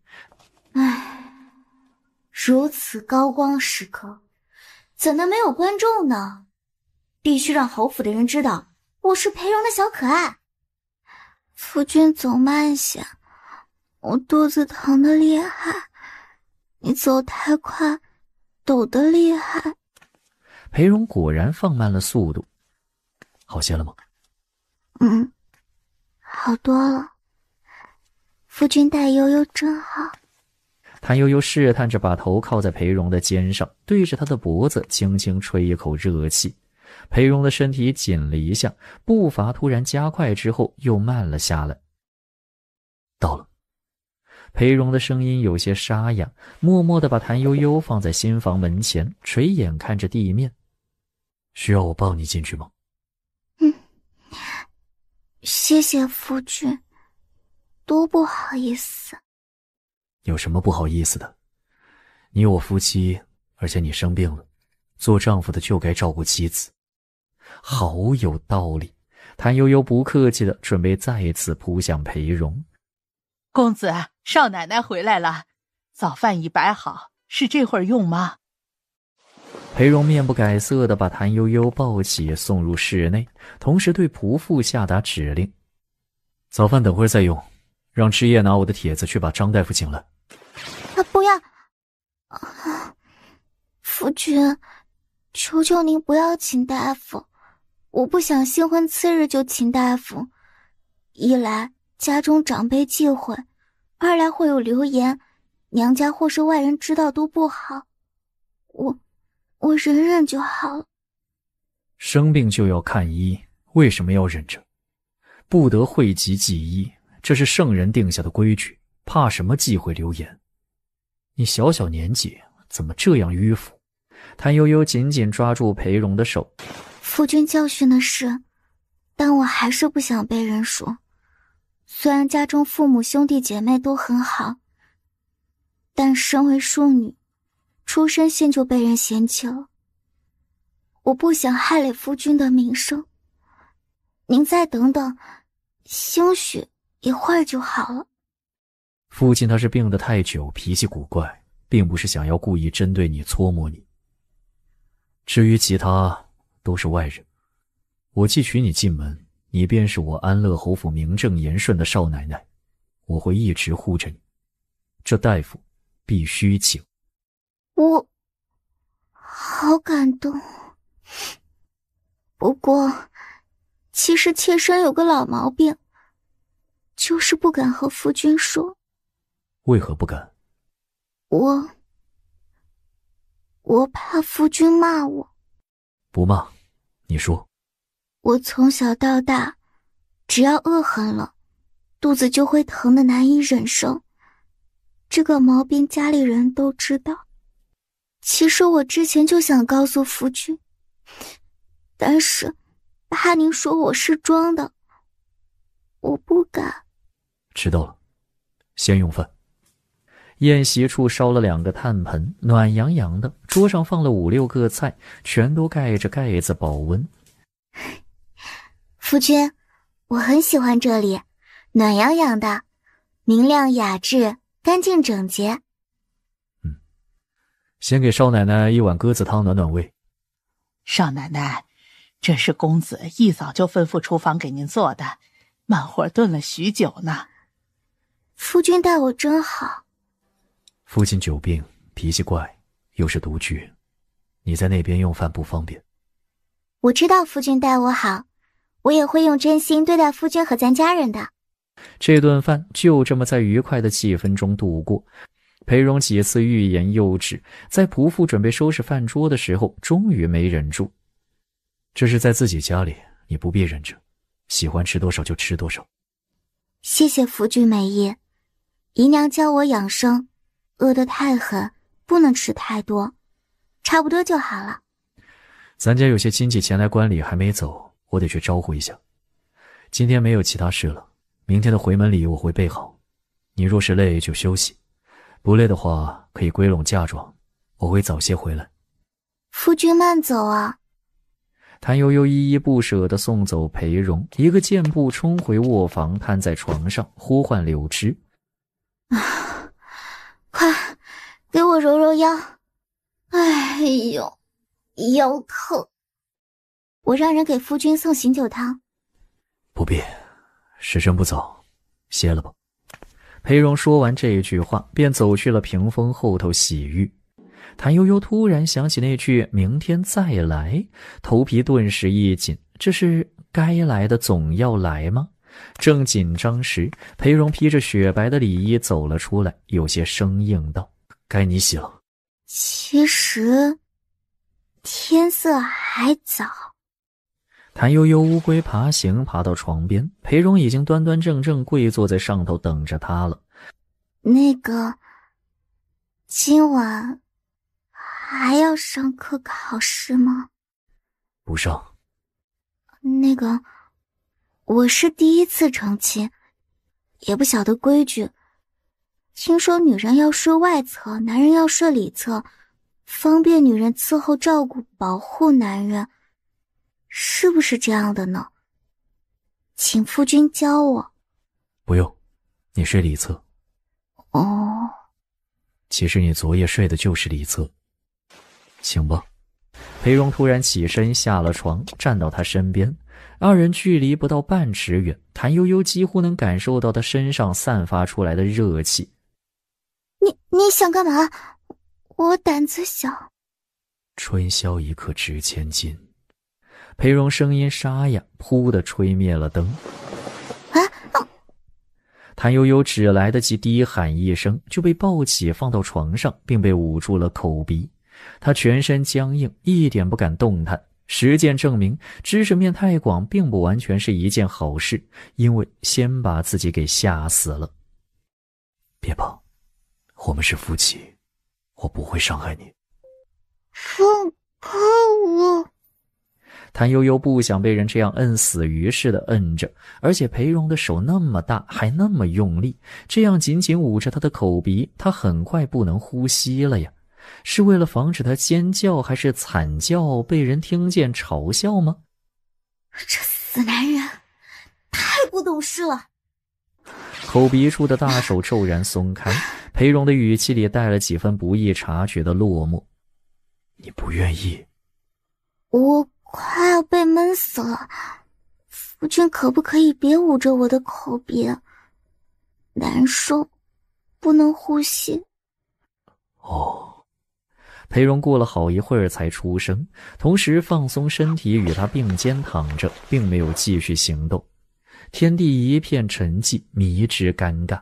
谭悠悠的心情颇复杂，明明他们都没错，偏偏就是觉得哪里不对劲。外头传来夜风刮过树梢的声音。哎呦，下雪栗子了，好冷。夫君，能不能往屋里多放几个炭盆？我怕冷。你想放几个都可以，只要别浪费。一定不浪费。不知公爹喜欢我做的早饭吗？我明天又起早给他老人家做饭好不好？百善孝为先，他要早起做饭呢。谭悠悠觉得这是早睡的最好借口。然而被窝里伸过来一只温暖的大手，试探的轻轻地握住了他的手。不必。虽说侍奉长辈是小辈应尽的职责，但我们这种人家并不需要小辈长时亲下厨房，否则为何要养那么多下人？你我到时一起去请安即可，父亲若愿便侍奉他用饭，若不愿也不必勉强，孝顺顺子最重。夫君，我还有一事要请教您。不必称您，称你即可。裴荣拉着谭悠悠的手，又往他身边靠了靠，两个人是紧紧挨着的状态了。今天夫君批评杨表妹，即便是长辈，也该男女有别，要避嫌。婆母先逝，公爹独居，我该如何把握分寸，才不逾矩？这个问题很好，听我慢慢和你细说。裴荣似乎很高兴，侧转身子面对着他，同时很自然地把手放到他的颈下，做了他的枕头。果然，男人那啥的时候，总会比平时聪明灵活几分。看着循序渐进，脸皮厚的。日常早晚请安，保持距离，不独处，不久留。有需要转交的物品或是要说的事，尽量让我去。最大的孝道就是你我赶紧开枝散叶，添丁进口。父亲大人有孙辈陪伴，定然老怀甚慰。颤抖的手，紧张的两个人。可是夫君，我觉得公爹不喜欢我，他是不是嫌弃我出身低，配不上你？谭悠悠一把按住裴荣的手和自己的衣襟，冷汗都吓出来了。父亲他病得太久，性情古板固执，他不知道你的聪慧出色。要说出身，你我二人不必提这个，你的嫡姐不也看不上我？我三姐姐没眼光嘛。齐三小姐也不乐意。没有啊，分明是夫君没看上齐三。我看上了你。裴荣的脸突然靠过来，谭悠悠余下来的话都被堵了回去。这次堵住他口的不是手，而是带着清香的唇。谭悠悠慌慌张张，整个人处于混沌状态，一时想要踹死裴某人，一时又觉得应该向生活低头，几乎分裂成两半，一半是暴走的神经病，一半是想得开的小可爱。好了，不哭。裴荣用大拇指笨拙地替谭悠悠擦泪，旧的还没擦干净，新的又流了出来。谭悠悠泪量充沛，哭了整整1刻钟还没停止，不是那种没形象的嚎啕大哭，就是无声地抽泣着，不停流泪。别了，她纯洁天真的少女时代，从今天起，她彻底堕落为向生活低头的小少妇了。是不是很疼？裴荣被她哭得心慌，索性起身掌灯。让我看看，若是伤得厉害，请大夫看看。不行。裴荣到底还是点亮了灯，然后披着那件被撕烂的里衣，站在床前，神色莫测地俯瞰着谭悠悠。谭悠悠紧紧裹着被子，看着扔在一旁的半副衣料，嗓子是哑的。我不是故意的，真的，我就是害羞。你我夫妻一体，理当坦诚相见，没什么害羞的。让我看看。不要，不行，坚决不行。什么坦诚相见，想得美！这个斯文败类，我必须保护最后的隐私。他看着裴荣，眼神无辜又委屈，还带着一丝警惕。一种难以言喻的复杂感情在裴荣心间油然而生。他想起黑暗中与谭悠悠最为亲密快乐的时刻，又想起谭悠悠的啜泣和恳求。他突然俯下身，紧紧抱住谭悠悠，轻抚她的背脊。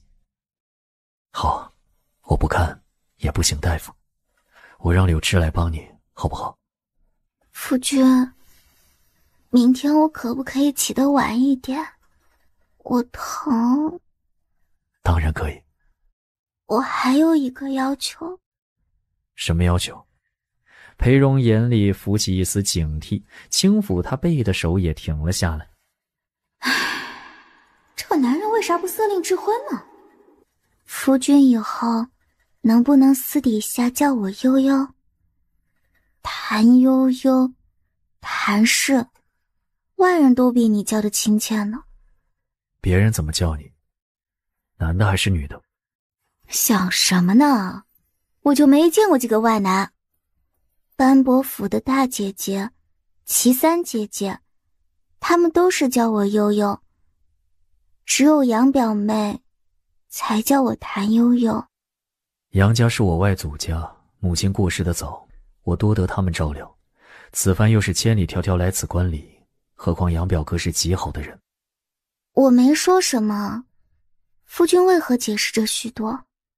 我叫柳枝进来帮你。叫我悠悠。谭悠悠伸出一只手，紧紧攥住裴荣的破衣服，锲而不舍。别胡闹！裴荣从他手中救出自己的破衣，拿起衣架上的衣服，很快裹得严丝合缝，这才清清嗓子叫柳枝。柳枝抬着热水进来，脸红彤彤的，眼睛一直盯着地面，不敢看前方。你出去！大半夜的被赶出去，谁也不乐意。裴荣虽然板着脸，还是安静地避开了。谭悠悠也不要柳枝帮忙，自己躲起来收拾干净，涂上梅姨娘备好的药膏，换一身干净的亵衣，继续把自己裹成一个大茧。裴荣进来，见他打着呵欠，睡眼迷离，眼睛却始终盯着自己，就去吹灯。夫君别急，我忘了一件事，我睡姿不好，怕影响夫君歇息，让柳枝拿绳子把我绑起来。不必了，来日方长，慢慢的改。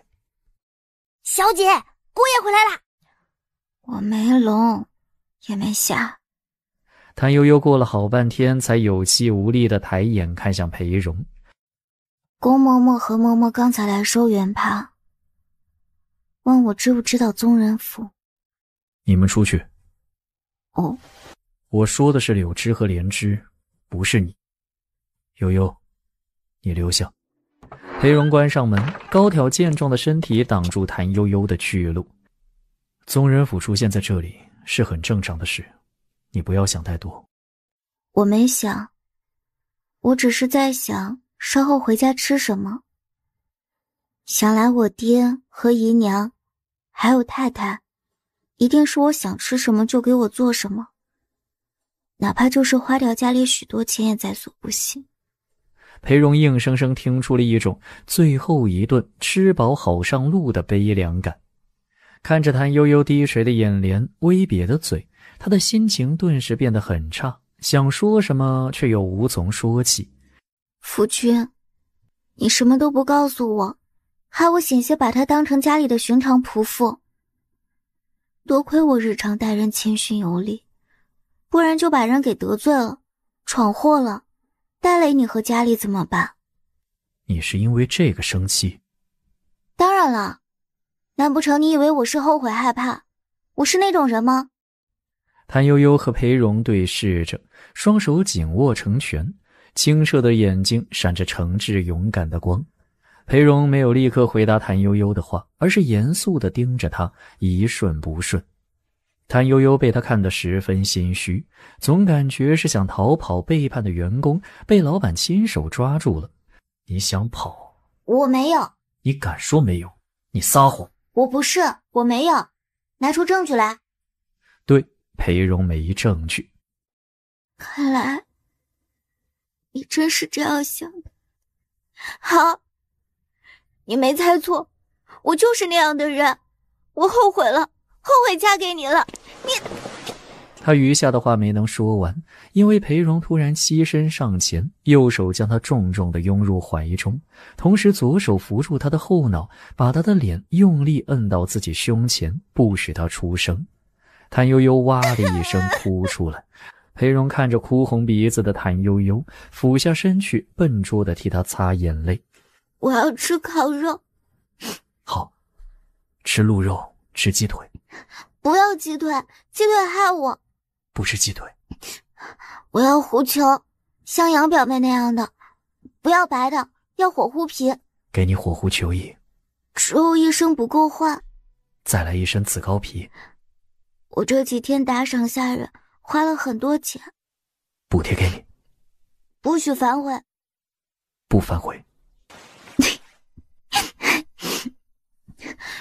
骗人的不是男人。裴荣用看白痴的眼神看着谭悠悠，勉为其难地和他匆匆勾了一下手指，再飞快松开，不忘四处观察是否有人看见这丢脸的一幕。夫君是在嫌弃我吗？没有。你收拾好了吗？时辰不早，想必大舅兄也在接咱们的路上，也就只能这样了。谭悠悠没再闹腾，迅速召唤柳枝、莲枝进来伺候他梳洗更衣。等到外头传来通报，说是谭志锦来接他回门，他已经收拾完毕，笑眯眯地招呼裴荣：夫君，我们去主院向父亲辞行吧。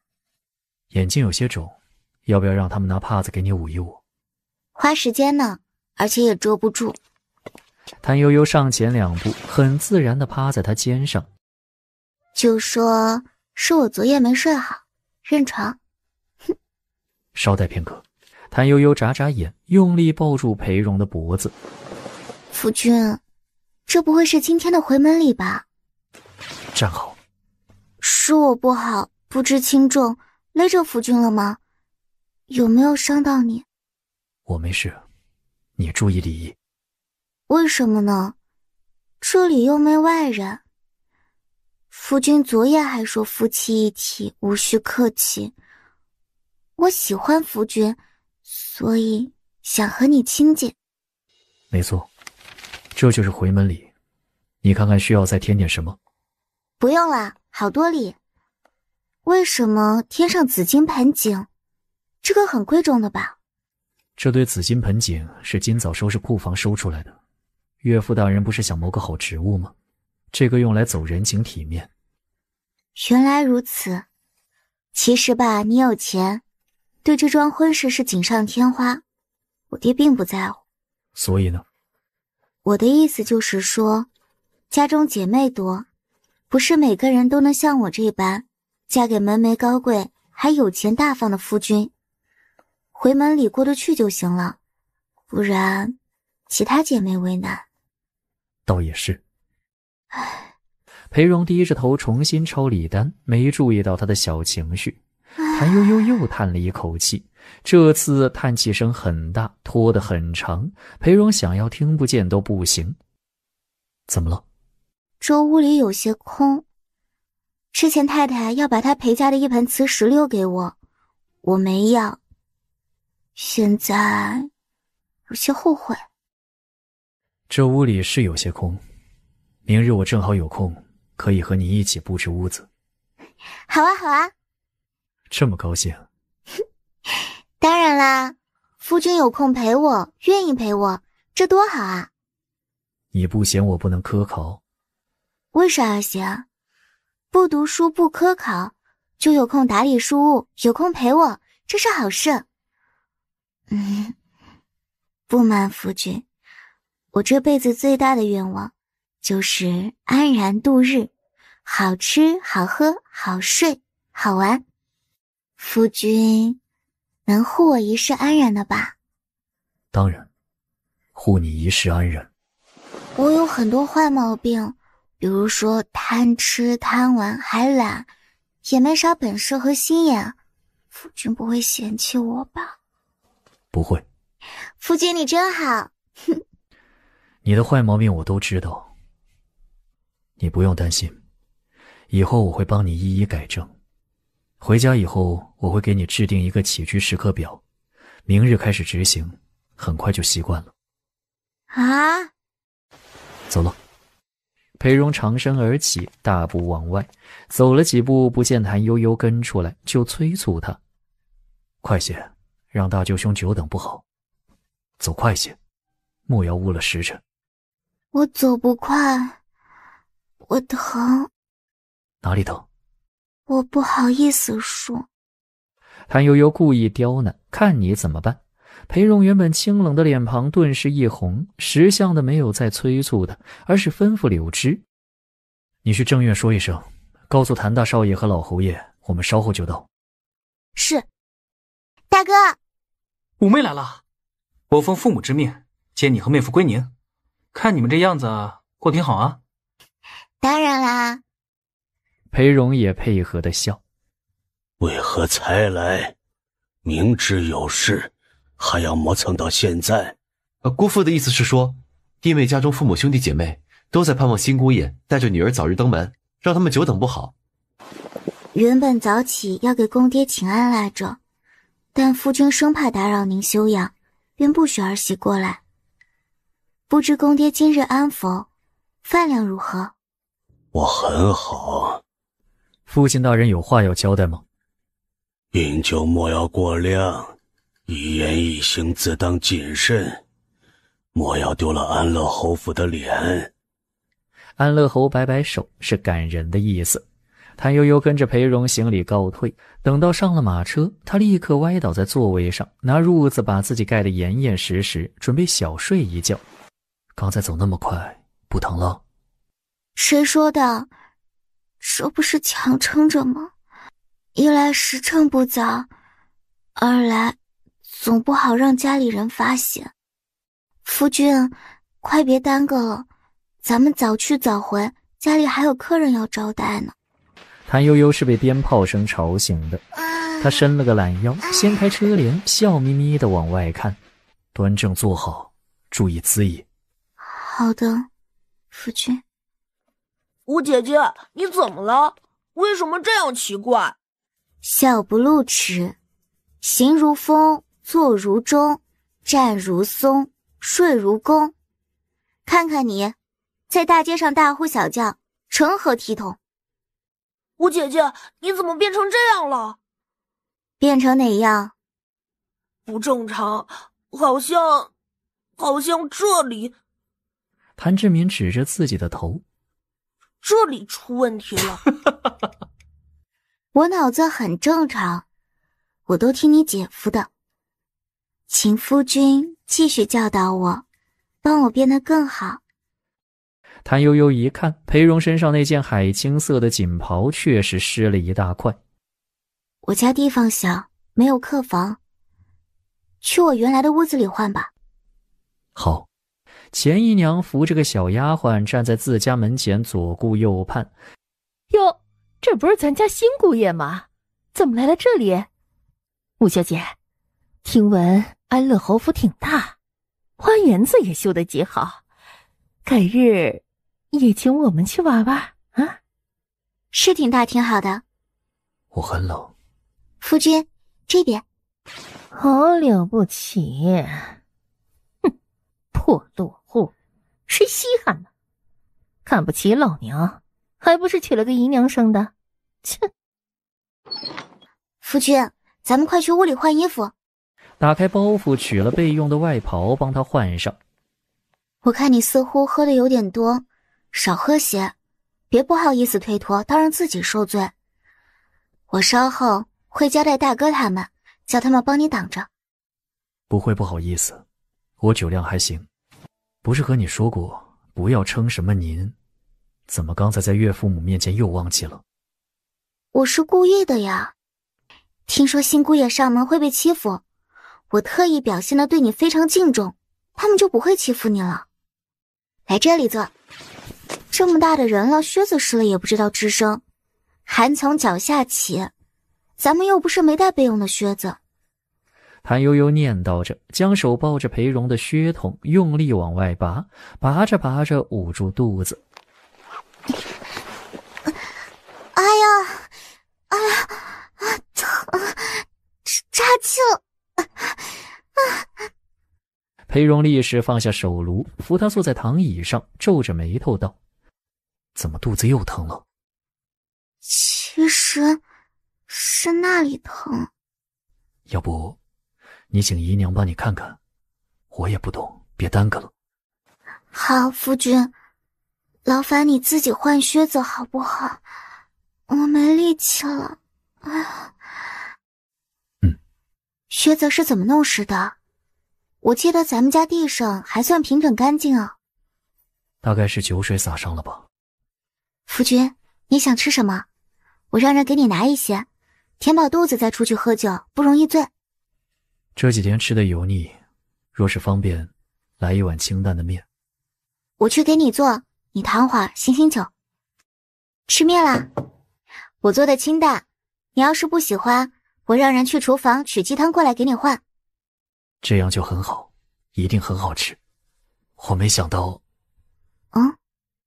这个。裴荣指着墙根下方的一个花盆，没想到你竟然还留着它，还种活了。姑爷，小姐原本打算成亲时把您送的这支菊花带去侯府的，谁知忙起来就给忘了。哦，是啊，毕竟是夫君第一次送我礼物嘛。辛苦了。等到裴荣转身，谭悠悠指着那盆菊花瞅向柳枝，所以这算是证明了他早就暗中倾慕裴某人。面很好吃，你可以在家里多待些时候，我们2更前归家即可。谢谢夫君。这些都是小事啊，只要你想告诉我即可。裴荣骨节分明的手指轻轻敲着桌面，看起来像是有话要说。夫君有话要交代吗？你稍后寻个机会提醒岳父大人，儿女婚嫁是喜事，却要注意莫让人诟病，惹出风言风语，不利官声。此书乃是内院，我不便久留，你安排个人送我出去。谢谢夫君细心关照，我一定把夫君的话带到。谭悠悠热情地送走裴荣，一家人热热闹闹把谭悠悠和裴荣送到门口，又依依不舍地挥手告别。小嫂子好。世子好。车帘被裴荣用力放下。世子请自重。哎，相光啊，你这是做什么呀？做兄弟的和嫂子问个好怎么了？哪里就不自重了？哎，小嫂子，相光有没有和你说那件事啊？哎，小嫂子，我理解你，相光这个人古板又无趣，比那些酸腐老夫子还要酸腐。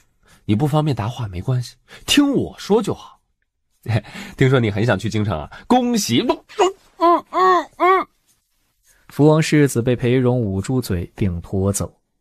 谭悠悠敏锐地抓住了京城恭喜两个词，他悄悄掀开车帘往外看，却只看见裴荣一个人跟在车旁，福王世子已经不见踪影。看什么？我以为下雪了呢，原来没下。谭悠悠睁眼说瞎话，迅速放下车帘。裴荣的动作太快了，若非知道不可能，他真要怀疑福王世子是不是被他给灭了。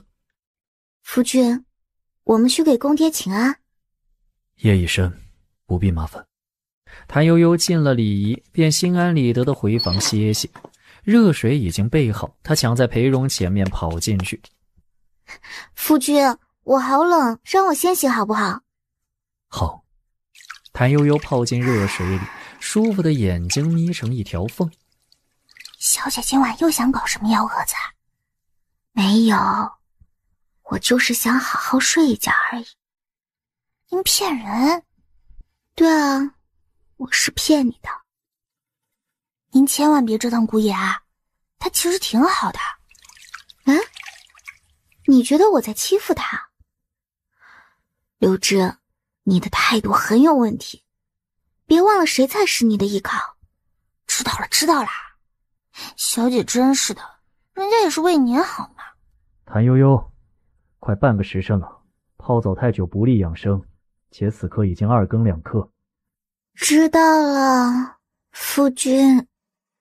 谭悠悠磨蹭了差不多1刻钟，把自己裹得严严实实，匆匆忙忙跑出去，毫不停顿直奔大床。夫君可以洗了。裴荣长出一口气，打发走柳枝和莲枝，独自入内盥洗。裴荣的心控制不住地揪紧起来，他闭上眼睛，看到的却是谭悠悠坐在面前巧笑倩兮，到底还是不够坚定。他自嘲一笑，迅速清洗完毕，大步走到床前，掀起锦帐。半晌，谭悠悠睁开眼睛看向身边，乌漆抹黑一片，啥都看不清，只能听见裴荣的呼吸声绵长又均匀，似乎是睡着了。他满意的轻轻松了松铺盖卷，这样箍着不好受啊，要他说摊成大字睡觉是最舒服的。铺盖卷松到一半，一只大手突然握住他的胳膊，吓得他一哆嗦。夫君，您醒了。裴荣把下颌轻轻搁在他的肩窝里，来回磨蹭。你吵着我了。对不起，我不是故意的。你是故意的。夫君，我还疼着呢。啊？所以呢？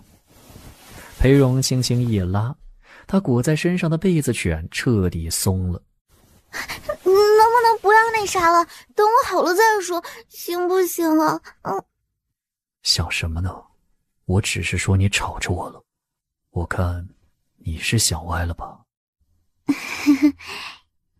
对，我想歪了。夫君是正人君子，怎么可能是禽兽呢？不，你错了。夫妇敦伦，阴阳和谐，乃是天经地义之事，怎会是禽兽呢？对，我错了。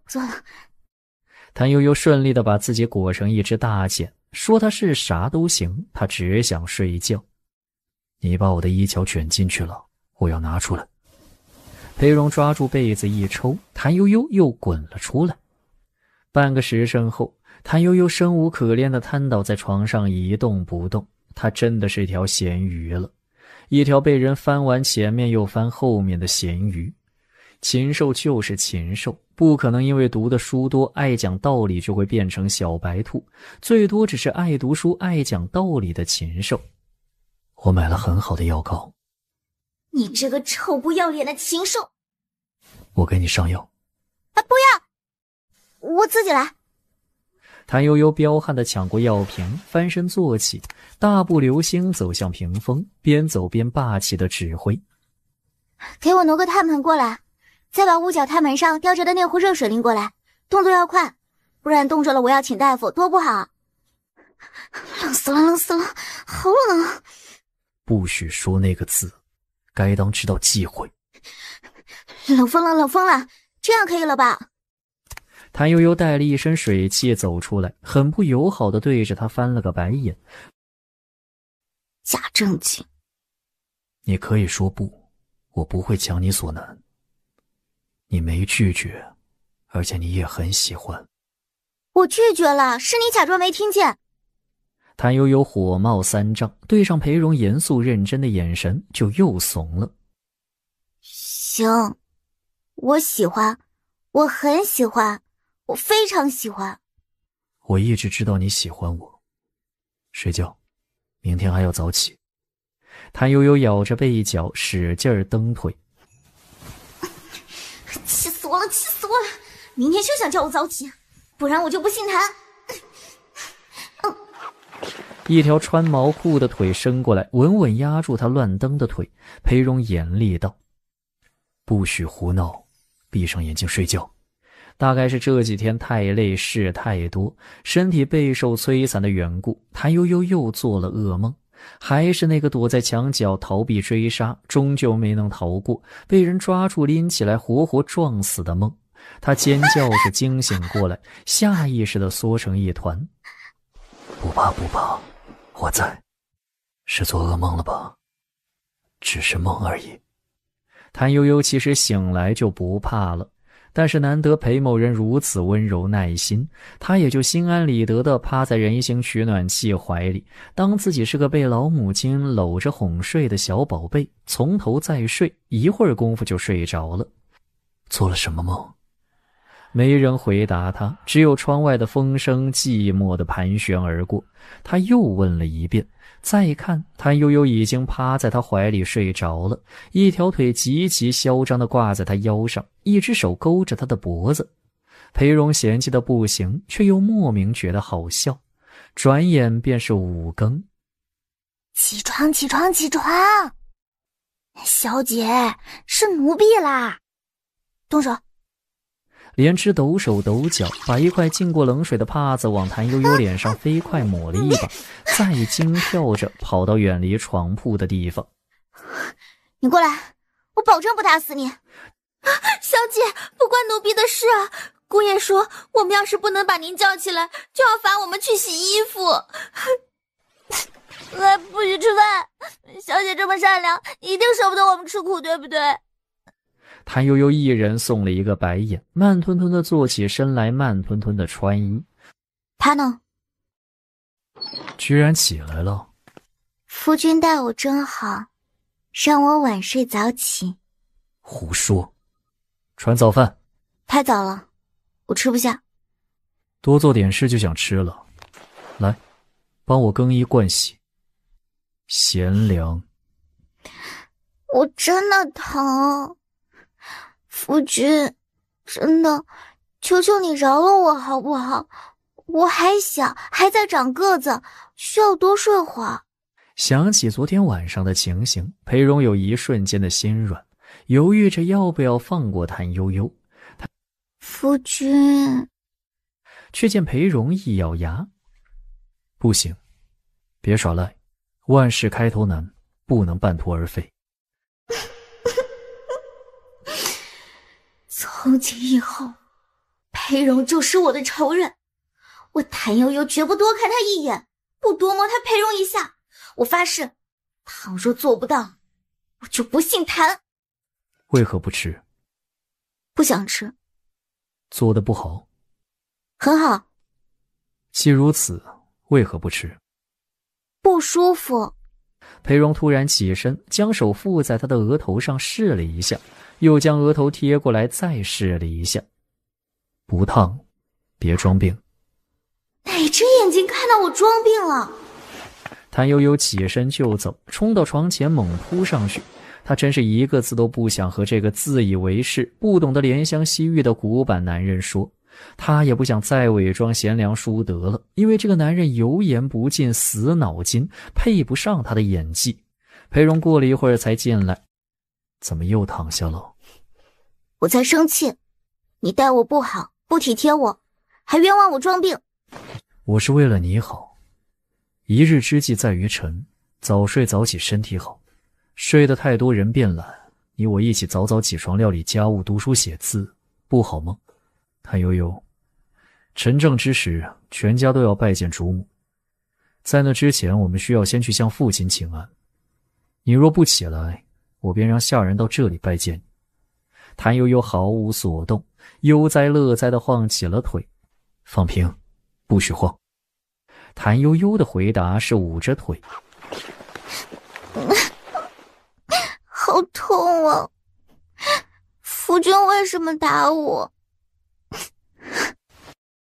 别生气了，是我不好，你才经人事，该让你多歇会儿。就是这样，我需要养伤。这样，稍后下人见过主母，咱们料理完家务，再一起收拾屋子，晚上早些睡。谭悠悠面无表情，合着说了这许久，还是不许他补觉。山不来救我，我来救山。他扑上前去，搂住裴荣的脖子，娇声道：夫君，让我午睡1个时辰好不好？1个时辰太长，不利养生，半个时辰足够。念在此番情况特殊，特许你今日歇1个时辰，下不为例。夫君，我有句话，不知当讲不当讲。不知道就别讲了，起来。裴荣知道定然不是好话，索性掀开被子，一把将他抱了起来。薄了些，难怪怕冷。稍后给你重做几双，用羊羔皮毛做里，防水又暖和。为什么不发脾气？怎会愿意给我穿鞋？你是我的妻子。夫君可以待我更好。你还小，不懂事，不知道什么是好，什么是不好。我会替你把握。裴荣起身，毫不留恋的大步往外走，丢下一句：给你半刻钟。谭悠悠叹息一声，认命地挽好头发，带正簪钗，再走出去。安乐侯还没起身，裴荣也不等，拉着谭悠悠在门口行了礼，问了安，便去了正堂。正堂前方已经站满了下人，陈叔和公叔各带一队人，分列两旁，枝叶则是带了5、6个彪形大汉站在旁边。谭悠悠对照着名册和人看了一遍，把手下记了个七七八八，之后便是看裴荣料理庶务。今日最大的事便是结算婚宴支出的各种费用。表小姐来了。表哥，我这里也有一笔账要结呢。表哥啊，你瞧，这些都是你让我在京城采买的东西，咱们还没结账呢。表妹辛苦。裴荣面无表情地避开杨慕云，看向谭悠悠。我这边杂事挺多，你和表妹结算。我算不好，我什么都不知道。就是因为不知道，所以才要做起来，一回生二回熟。表哥何必强人所难？谁不知道表嫂向来不会料理杂物，只会厨艺。哎呀，不过算了，就算结错账也没什么大不了的。左右肥水不流外人田，多给就当是表哥给我买花带，少给就当是我给表嫂买胭脂水粉的，总得让你练练手。小姐，您这话不妥当呢。表少奶奶是当家主母，怎能不会料理杂物，不会算账？这位小姐姓什么？表嫂误会了，这是我的丫鬟，叫春杏，可不是什么小姐。哦，原来是这样。我是瞧着和之前认识的一户姓傅的人家长得极像，又因为春杏通身气派，是以认错了人。到底是从京城来的，就是不一样。你什么意思？傅小姐，这不是讽刺自己和春杏仗着从京城来不讲规矩吗？侯府众下人低着头会心而笑。我没什么意思，夫君，其实我是懂算账的，而且算得非常好，不亚于你。或者这么说，大概比夫君还要好那么一丢丢。表嫂这么能干的呀，竟然比表哥还会算账。我不信，你吹牛。表妹，表哥别藏私啊，表嫂这么能干，就该让她亮一亮绝活，好叫下头的人心服口服，省得总有那么一些不知天高地厚的小家子，总想着外来的人好欺负，张狂轻浮没教养。表妹说的很有道理，论理我是该亮一亮绝活的。谭悠悠抓住裴荣的袖子，小声问：不过夫君，这样会不会显得太炫耀轻狂？要不我还是算了。确实没必要。怎会没有必要呢？我安乐侯府的少奶奶定然是要琴棋书画无所不通，管家理账一把好手的。随着沙哑的嗓音响起，全身裹得严严实实的安乐侯由李姨娘扶了过来。父亲怎么来了？儿媳见过公爹，您老人家看起来精神很好呢。既然少奶奶能算账，就当着我的面把今日的账都结了吧。父亲，他还不熟悉家里的情况。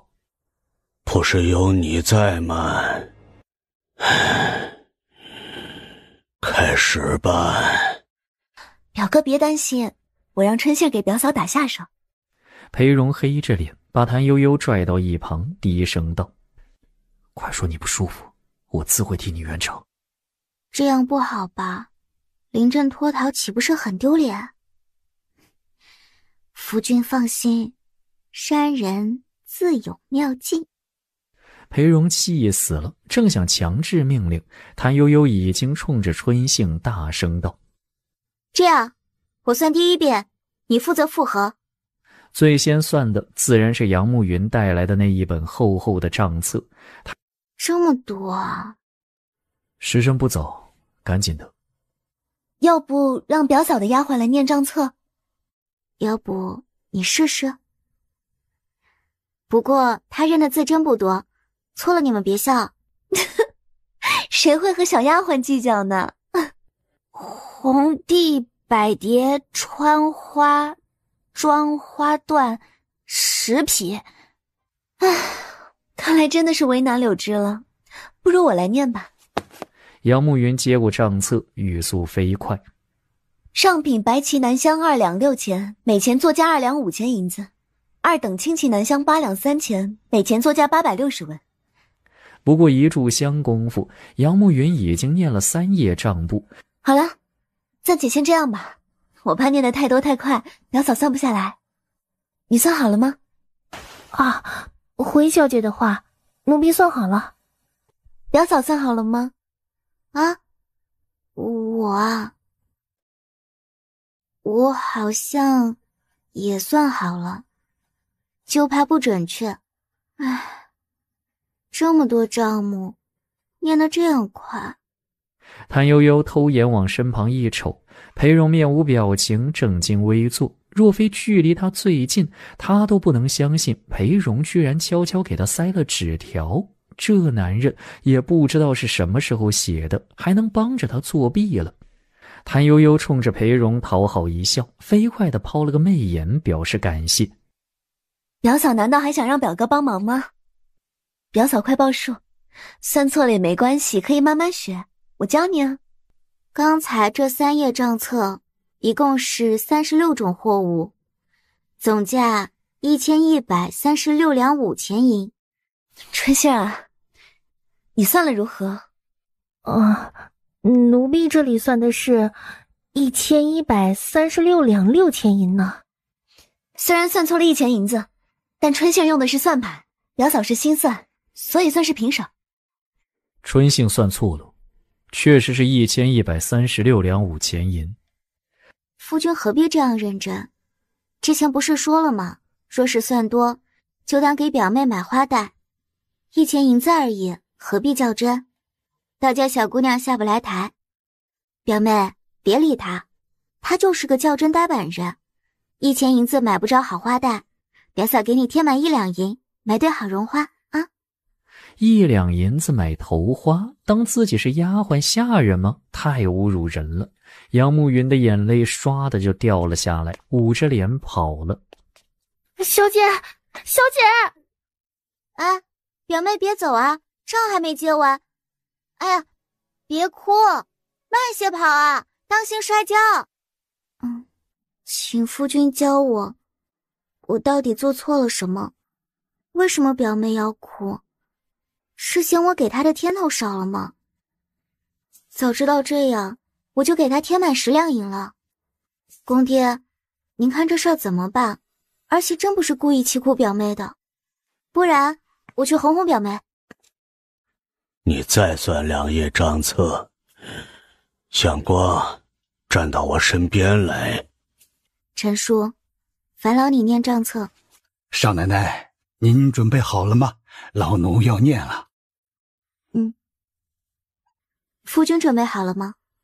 裴荣淡淡颔首，仍然高深莫测，目不转睛地盯着他看。片刻功夫，2页账册念完，众人齐刷刷看向谭悠悠，包括裴荣在内，一共是3561两5000银子。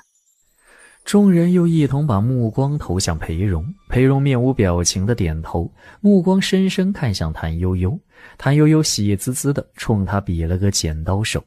哈哈，确实是3561两5000银子，少奶奶算的准确无误。安乐侯咳得声嘶力竭，谭悠悠一个箭步冲过去，公爹，您喝点水润润嗓子。却见安乐侯抬起手来，稳稳接过他手里的茶碗，一饮而尽，随即仰天哈哈大笑，笑着笑着将手捂住脸，无声啜泣，哭着哭着又笑起来。谭悠悠真被吓着了，一个纵步跳到裴荣身后藏好，紧紧抓住他的胳膊。夫君，公爹这是怎么了？我发誓，我端给他老人家喝的茶绝对没问题。不是，我什么都没做。胡说八道什么？父亲这是喜极而泣。儿媳妇儿，你过来。好的，公爹。谭悠悠有点慌，人在笑，脚在动，就是半天挪不到安乐侯面前。裴荣实在看不下去，抓住他的胳膊，用力往前一推。谭悠悠灵巧如猴，反手捉住他的手臂，以千斤坠的姿势挂上，可怜兮兮的小声央求：“夫君。”裴荣没吱声，却上前一步将他护在怀中，同时也断了他的退路。公爹，您老有什么吩咐啊？你很好。谢谢公爹夸奖，而且还有很多地方做得不够好，需要继续学习。谭悠悠还没说完套话，就见裴荣上前和李姨娘一道，把安乐侯扶上软轿，一起送去了后头。谭悠悠一个人孤零零地站在正堂上，独自面对侯府的下人们，非常不得劲儿。小仆见过少奶奶。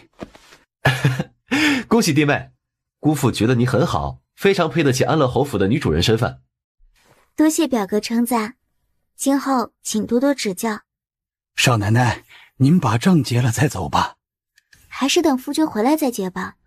一则他没交代过，我不好自作主张；二则我还不熟悉情况，万一弄错不好办。弟妹只管放手去做，相公不是小气的人，且我看你这本事，定然不会出错。表哥是男人，哪里晓得做女人为人妻的难处。谭悠悠叹息着，脚底抹油，溜之大吉。蹬了鞋子，钻进被窝就开睡。迷迷糊糊中，似是听见有人进来。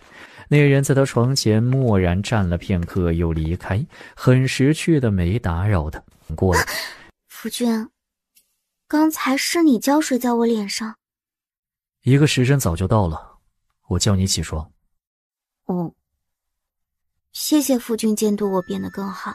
我去收拾香笼。香笼可以改天再收，不急在这一时。裴荣拉住他的手腕，把他拽回去。你没有告诉过我你会心算，而且这么厉害。夫君也没问过我嘛，哪有自吹自擂的，那样太张狂了。要不得。这是非常难得的本事，你什么时候学的？跟谁学的？我也不知道，睡醒一觉就会了。你不愿说，我不勉强。之前约好一起布置屋子的，走，咱们挑摆设去。可是我还想去探望一下公爹呢，我很担心他老人家。父亲无碍，他是高兴的。他没想到你竟然这么能干，很惊喜。你还会些什么？不告诉你，到时候就知道了。夫君，我们是去库房挑选，还是拿册子挑啊？谭悠悠自如地转换到摆设这个话题上，紫金碧玺盆景、宝石盆景都到碗里来吧。却见裴荣奇怪地看了他一眼。为什么要去库房？我们去花房。走吧，趁着天光还早，看得清楚，你可以随便挑。裴荣大步流星往外走，谭悠悠忐忑不安地碎步追出去。夫君，花房里放的都是什么花？有没有金银宝石花？金银宝石花？裴荣做思考状，在谭悠悠不耐烦之前很肯定道：有的。让我们快些。从这里到花房差不多要一盏茶功夫，我正好带着你熟悉一下环境。咱们家是个4进的大宅子，后头附带一个大园子，里头有荷塘水榭这些。因着人少，许多院落都封了，只余下附近住的正院，你我住的宽免斋、客房，还有前院的书房、正堂。杨家表哥和表妹住的是客房？当然住客房。你不必与他计较，左右他这2天就走了。这几天就走？冰天雪地的，不如留他们过了年再走，家里也热闹。你愿意留他们过年？表妹隔3差5总找事儿，你不生气？我为什么要生气？杨表妹很惨的，每次都是她吃亏。你很好，有宽让之心。我们住的地方叫宽免斋，就是要宽让勤勉的意思。太好了，夫君也是很宽让的人，咱俩志同道合，所以人生在世，勤勉必不可少。裴荣毫不留情地打断他的话，推开一道门。这里就是花房了。谭悠悠扶了一下额，满屋青枝绿叶，繁花如锦，是真正的花房。他就知道他没那种命。不喜欢吗？因为父亲久病，心情不好，我便花费很多心力建起这个花房，让他1年4季都有鲜花欣赏，心情和身体都能好很多。怎会不喜欢呢？这个花房太美了，我只要一想到夫君的孝心，就觉得它更美了10分。啊，看看这些兰花，珍贵又优雅；看看这些茶花，富贵又堂皇。停！你怎么这样？这样谄媚是不是？其实我还想为此作诗作词来着，就是文采不行，力不从心。这是你要的金银花。金银花不适合放在室内，我这是为了给父亲做茶饮用的，要不换一盆？好，夫君觉得什么好就拿什么。这是石花，又叫石胆草和石莲花，全株入药，可治疮毒肝病，还可美颜祛斑。我不知道是不是你要找的宝石花。就是它了，原来是叫石花啊，我早就想要了，一直没找到，没想到夫君竟然有。谭悠悠愉快地端起了陶罐，打工人都有一颗随遇而安的心，何况还能满足大老板的虚荣心。裴荣果然很高兴，立即叫来粗使婆子，又挑了2盆珍稀兰花和1盆茶花，浩浩荡荡回了房。夫君，我太懒了，总想睡觉。为了循序渐进地改正这个错误的习惯，我让他们布置了这个躺椅。实在想睡的时候，就在上面打个盹，不至于躺下去就起不来。夫君会支持我改正不良习惯的吧？裴荣沉默片刻，才点了头。真舒服啊，我好喜欢咱们家。谭悠悠坐在躺椅上，将手撑着下颌，观赏裴校长布置房间。这里还差一道屏风，你觉得呢？夫君说的很有道理，所以咱们弄一架好看的屏风放在这里吧。说着，他对裴荣使了个你懂的暧昧眼神。裴荣不自在地避开了他的目光。谭悠悠哈哈大笑，总感觉裴荣的一本正经很有可能是不好意思。小姐在笑什么啊？不关你事。我们去库房挑屏风，你也看看有没有喜欢的小摆设。终于等到了。谭悠悠一跃而起，扑上去抱住裴荣的胳膊，使劲蹭了蹭。快乐会传染，裴荣微笑着拍了拍他的狗头。这个可以留到咱们屋里不再披红挂绿的时候用。这件花开富贵黑漆罗甸香宝屏风不错，寓意好也富丽堂皇，你应该会喜欢。夫君不是说让我自己挑吗？行，你挑吧。谭悠悠便如鱼儿入海，欢快地命人拿了册子，对照着食物一样一样地挑过去。夫君，我要这个。别动。裴荣眼里的笑容瞬间消失，只剩下幽暗和可怕。谭悠悠被他的表情吓了一跳，慌忙把手缩回去，却不小心带翻了砚瓶。玉雕葫芦晃了晃，一头栽到地上，摔作碎片。我不是故意的，夫君。真的，我没想到你会松手。裴荣垂着眸子没看谭悠悠，蹲到地上将碎片一点点地捡起来。他捡得很认真，每一块碎片都没放过。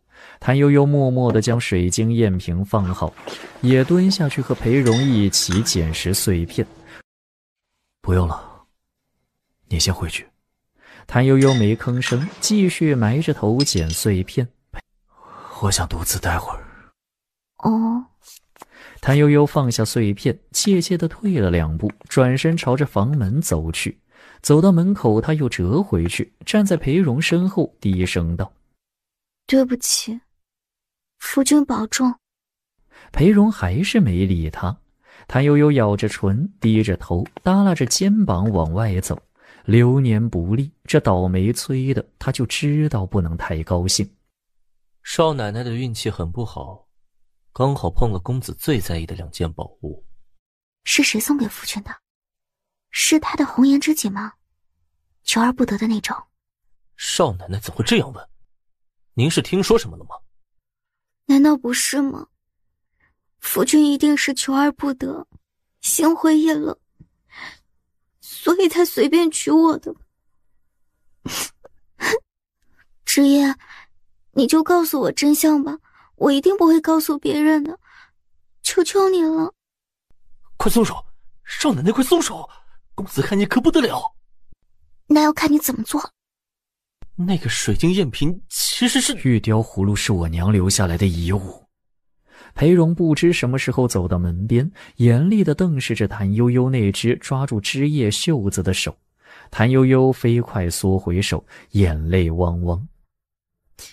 夫君，我错了，我真的错了。不关你的事。公叔呢？公叔急急忙忙赶过来。公子有何吩咐？这样贵重的东西为何不收到匣中珍藏，反倒随意堆在架子上？自令家法40，革去1年工钱，库房总管一职暂由陈叔代理。是，老仆领罚。夫君，你回去，不关你事。再留下来也没意思，只会让气氛变得更僵硬。谭悠悠默默地行了个礼，低着头走了。你为何会在这里？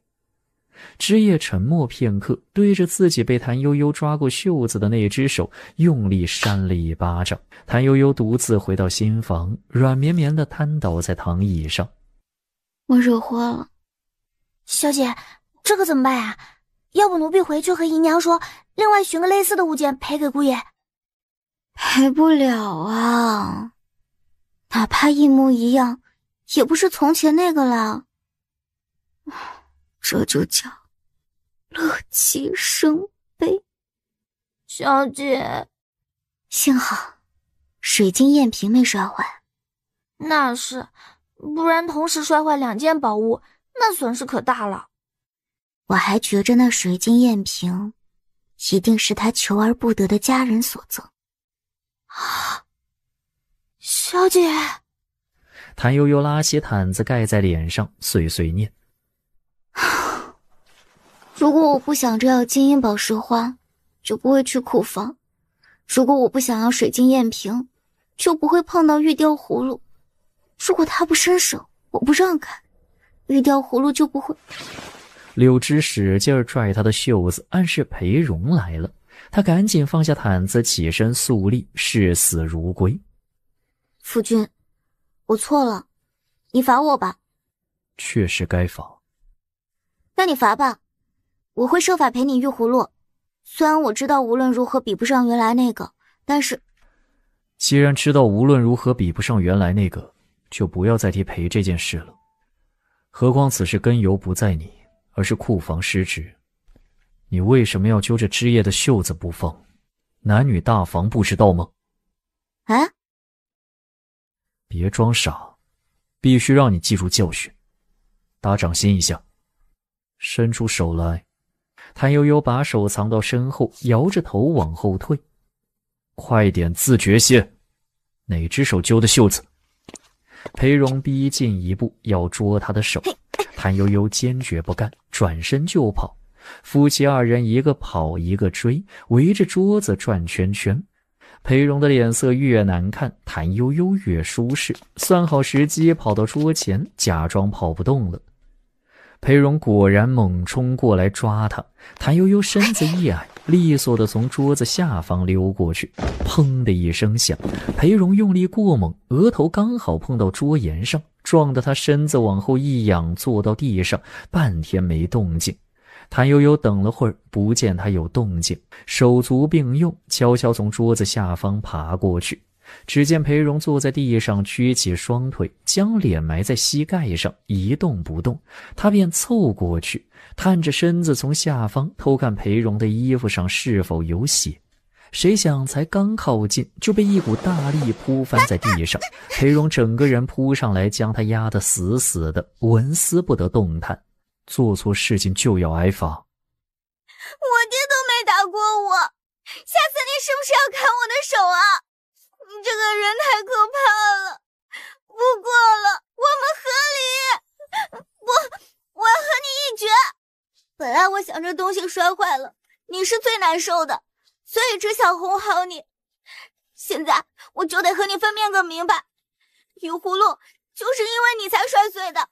你不凶我，我就不会手抖；你不伸手又收手，玉葫芦就不会掉下去。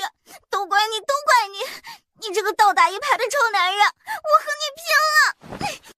我没怪你摔碎玉葫芦，我是教你男女大防的规矩。我怎会砍你的手？我又没疯。谭悠悠趁他分神，将身子一拱，用力一推，反过去压在他身上。裴荣却也不是吃素的，眼眸一眯，掐着他的腰想把他推开。谭悠悠坚决不肯，使劲往下压。就在此时，门被人从外头砰的一脚踹开。别打了呀！你们继续。杨慕飞抬手挡着脸，背过身去往外走，还顺便带上了门。谭悠悠和裴荣都傻了眼，同时愣了片刻后，手忙脚乱地分开。都怪你，身为男人小肚鸡肠，还对女人动粗，小心眼。谭悠悠，我不跟你吵，你自己反省到底做错了没有。砰的一声，门被关上，裴荣顶着额头上的大青包走了。谭悠悠挠一把鸡窝一样的乱发，吹一口气，咬着牙走到躺椅上坐下，撅着嘴生闷气。这个死板腐朽的老男人！忽然门又被推开，裴荣大步走进来，立在他面前。你刚才说合理，简直不知所谓。婚姻大事非同儿戏，你可想过若是你我合离，将会掀起多大的波澜？你奸诈凶蛮，口无遮拦，毫无仪态，知错不改，负隅顽抗。我还殴打亲夫呢，你要怎么办？休了我啊！你不知所谓，从一而终，知不知道啊？你做梦！原来夫君想要从一而终啊！天底下竟有如此顽劣的女子！都给我住口！随着这声低沉的呵斥，安乐侯和杨慕云站在了门口。谭悠悠和裴荣低着头垂着手，并肩立在屋子正中，听安乐侯咳嗽一声，又训斥一句，说的都是什么荒唐啊、丢人啊、不像话呀、没规矩啊。谭悠悠不辩解也不顽抗，态度特别端正，表情特别到位。裴荣也不吱声，清俊的脸上没有任何表情，就是额头上的青包特别突出。我刚才听到什么和离是吧？我侯府就没有和离这种事，以后提都不要提。姑父，您看，表嫂竟然把表哥打成这样，简直毫无妇德可言。我没打他，是他想打我自己撞的。表哥又不是傻子，莫名其妙会撞到头，肯定是你耍阴谋诡计害的。表妹，这是我夫妻之间的事，外人不好掺和。何况你还未曾出阁，请回房去吧。裴荣，我恨你！失礼，他不懂事，千万别计较啊！你们继续。杨慕飞火速出现，把杨慕云给拽走了。相光，你为何要打儿媳妇儿？是我的错，玉雕葫芦摔碎了，我不高兴，拿它出气。他不服，我又年轻气盛，这才起了纷争。惊扰父亲是儿子不对，以后再不会了。儿媳妇儿是这样吗？回公爹的话，儿媳也有不对的地方，更该在夫君动手的时候去找您做主，不该和夫君动手。行吧，婚姻是结两性之好，不只是你二人自己的事。你的婆母很早就不在了，有些事儿我这个做公爹的也不好多说。相光，你送我回去。安乐侯站起身来，佝偻着背往外走，裴荣低着头追上去扶住他，慢慢的走远了。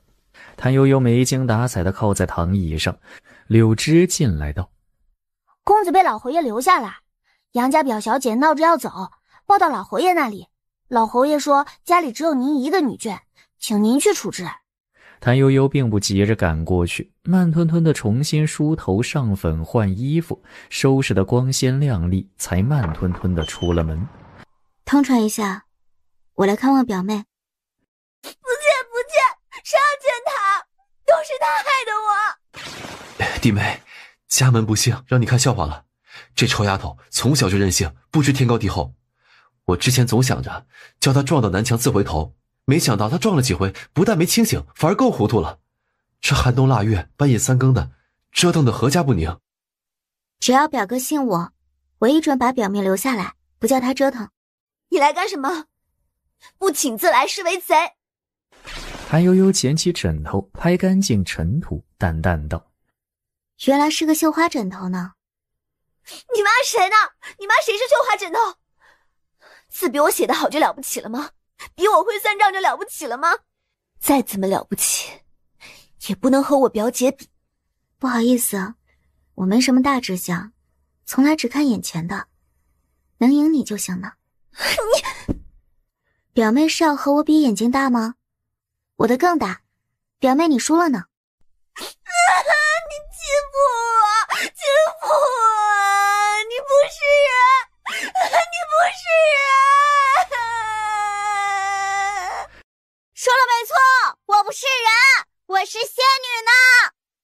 谭悠悠放开耳朵，把杨慕云搭在壁上的手拿开，退后一步，整理好衣裳。仙女也有嫉妒心，我早就看你不顺眼了，要走尽快走，真是求之不得呢。你想得美，不是，你无耻！你巴不得我快走是不是？我偏不走，这又不是你家，这是我姑姑家，这里什么都不是你的，你没资格赶我走。是不是我家咱们走着瞧？有本事过了年再走，我敬你是个英雄呢。你还别不信，我就得过了年再走。世上居然有你这样不要脸的人，竟然自封为仙女，我表姐都没敢这么说。行啊，咱俩立个赌约，你要是熬不到来年再走，就得叫我仙女。说是熬过去了，我叫你仙女呢。谁稀罕你叫我仙女？我没你那么无耻。你放心，我一定会留下来，过了年再走，天天让你不舒服。拭目以待呢。谭悠悠潇洒地甩甩袖子，折身往外走。谭悠悠，你为什么不问我表姐是谁？和我有关系吗？我又没见过她，或许这辈子都不可能见着呢。当然有关系了，我表姐比你美100倍，是京城有名的才女，出身名门，品貌兼优。你这样身份低贱的小庶女，做她脚底下的泥都不配。哦，真了不起呢。知道那个水晶赝瓶是谁送给我表哥的吗？是我表姐，表哥喜欢的是她，不是你。你不过是表哥为了进京，不得不按照宫里的诗意娶进来的罢了。你当他是真的看上你了？做梦！人贵有自知之明，你若是识相，就该夹着尾巴做人。这样，也许表哥会看在你可怜的份上，给你一席之地安身。哦，表妹真是气量狭窄呢，嫉妒欺负我这个表嫂也就算了。你表哥和表姐跟你又没杀父之仇，你这样不负责任的诋毁羞辱他们，真是要不得呢。你能不能别每句话都带个呢字，真的很招人恨。你这样都不生气，你没有心，不是人。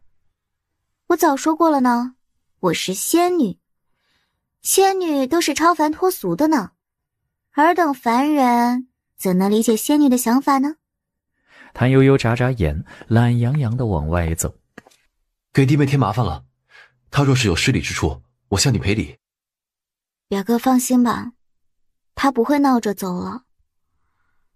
可是我被伤得体无完肤，表哥这轻飘飘一句话赔不了。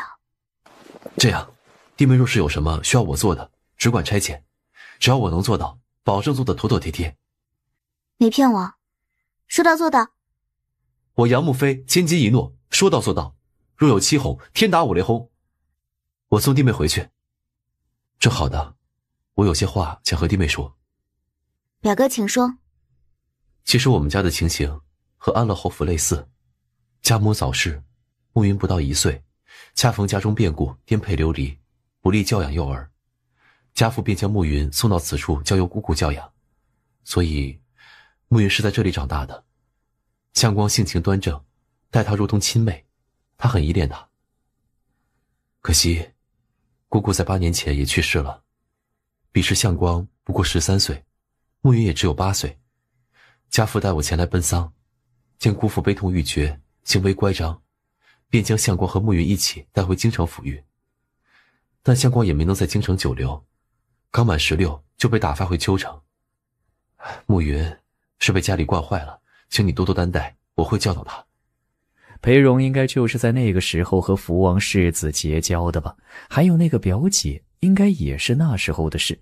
谭悠悠正想着，就听柳枝道：姑爷。裴荣手里挑了一盏灯笼，独自站在不远处的道路上，沉默地看着这边。谭悠悠立在路中间，静静地看着裴荣。他恍惚听见裴荣轻叹了一声，接着大步朝他走来，板着脸道：这么大的雪，也不知道撑把伞，傻乎乎的站在这里做什么？回去了。你别开口。裴荣看他一眼，果然没有再说话。夫妻二人一前一后回到房里，两个人的头发和肩头都湿了。谭悠悠没理裴荣，自行去了后头擦头发换衣服。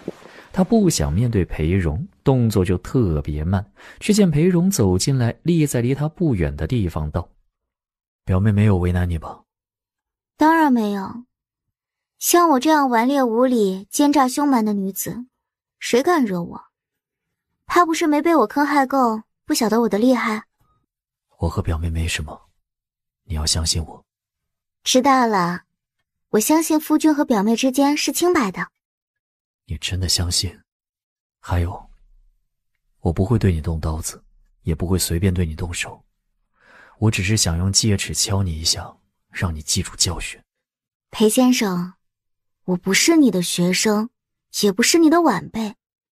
你这样想是不对的，丈夫就有管教妻子的职责，岳父岳母把你交给我，我就要教你什么是对，什么是错，如此方才正确。行，您是对的。谭悠悠站起身来，一本正经地给裴荣行了个礼。先生好，请先生多多指教。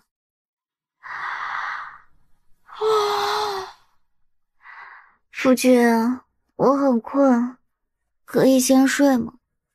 吃了饭再睡，我不想半夜听你说肚子疼，又要请大夫。哦。裴荣进来的时候，只见谭悠悠裹着被子缩在床角，娇小玲珑的一团，鸦青色的头发顺滑地洒落在枕头上。裴荣静立片刻，上前吹灭了灯，转身大步离开。门吱呀声响，谭悠悠睁开眼睛，裴荣没有留宿。这就要去了？表哥不必陪我，天寒地冻，风雪交加，回去吧。好兄弟就要同甘共苦。来，好在挡着些，不然湿了衣裳头发，有你受的。不用。你这脾气就和暮云一样的，都是死犟死犟，明知不好偏要为难自己。不过嘛，如果你这是苦肉计，想让弟妹心疼你照顾你，那又另当别论了。我不是那样的人，我就是觉得麻烦。病了才麻烦。弟妹睡着了，她知道你要去做什么吗？没必要让她知道，又不是什么好事啊。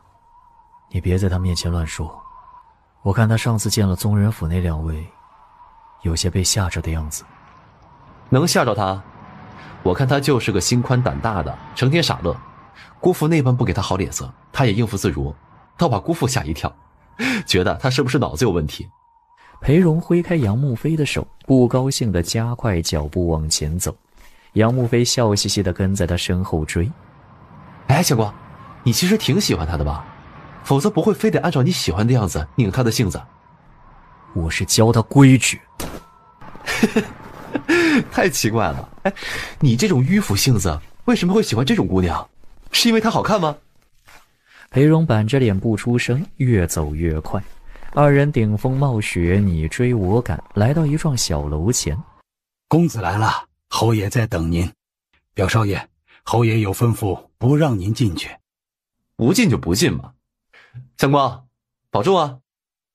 裴荣微微颔首，昂首阔步而入。昏暗的灯光下，几个牌位稀稀拉拉地摆放在龛上，前方供着鲜花、果子、糕点和香烛。安乐侯和睦而跪，双手合十，嘴唇微动，喃喃低语：父亲，儿子来了。既然来了，便在先祖面前跪着一夜。什么该做，什么不该做，都要想明白。安乐侯不要裴荣扶，踉跄着站起来，佝偻着腰背走出去。裴荣凝视着那些牌位，认真整理好衣冠，才端正跪下。夫君怎么回来了？是有什么事要交代吗？裴荣突然伸手捏住他的下颌，低声道：张口。谭悠悠反而闭紧了嘴，从鼻孔里模糊不清的哼哼出声。帮你催吐，让你别吃外人拿来的糕点，为什么不听？赶紧张口。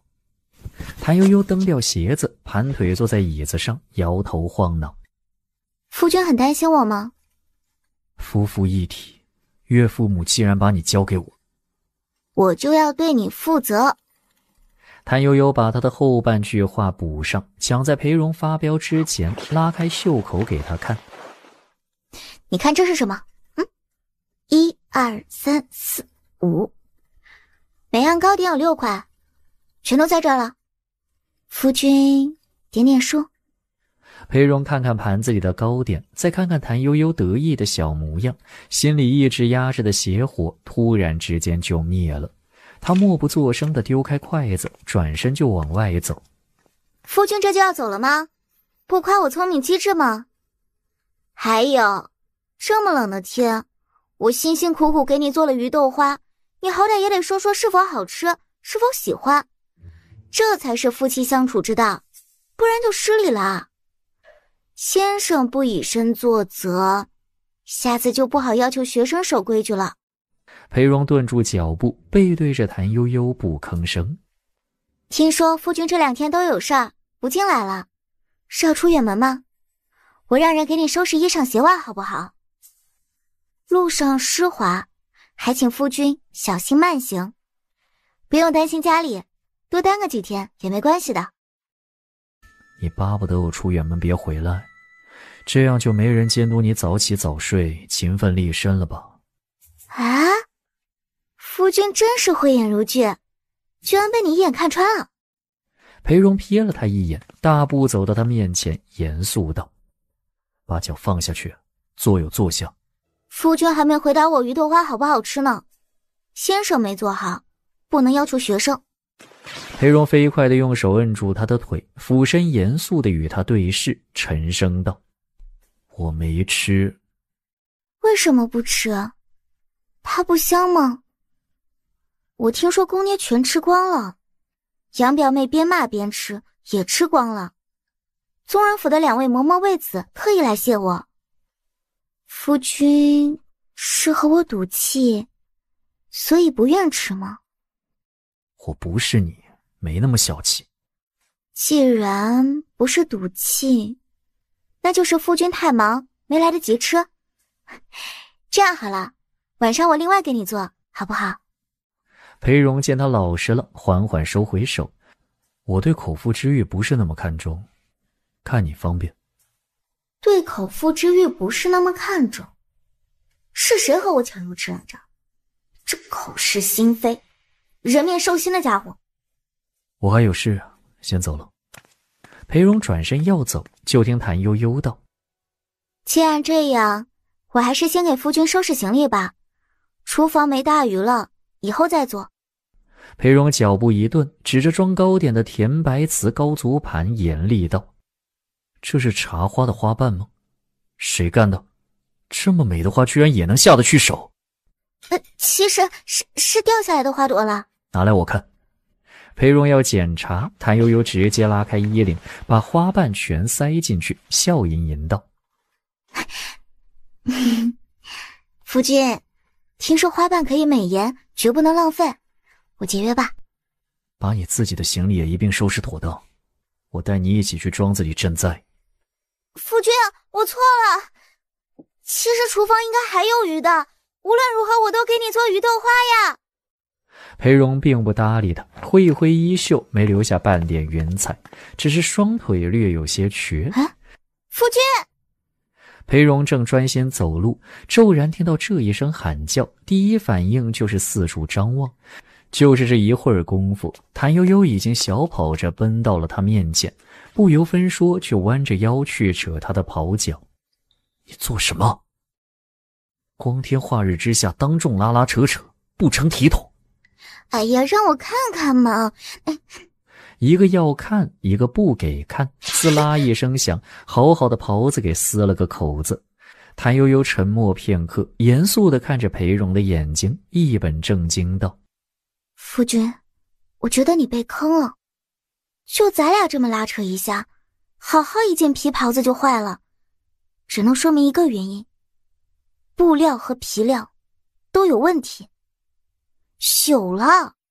是不是衣料在库房里存放的太久，所以朽了？等到天气放晴，咱们得清点一下库存，把今年的老物件都收拾一下。就这么放坏了，太可惜了。你追上来拉拉扯扯的做什么？夫君，我看你似是走路不便，怕你老寒腿发作，又不懂得照顾自己，想让你回房贴膏药。谭悠悠见裴荣一直盯着不说话，赶紧抓住机会冲他眨巴眨巴眼睛撒娇。夫君，让我照顾你吧。不用，你回去收拾行李，我还有事。福旺世子和杨表哥还在等我。你做的鱼豆花，他俩都说很好吃。福旺世子让我转告你，谢谢你特意做了美食招待他。福旺世子来了，他把我给夫君做的鱼豆花都吃了。夫君竟然省嘴待客，我辛辛苦苦做许久，好歹你也该尝尝味道。算了，谁让人家是咱俩媒人呢？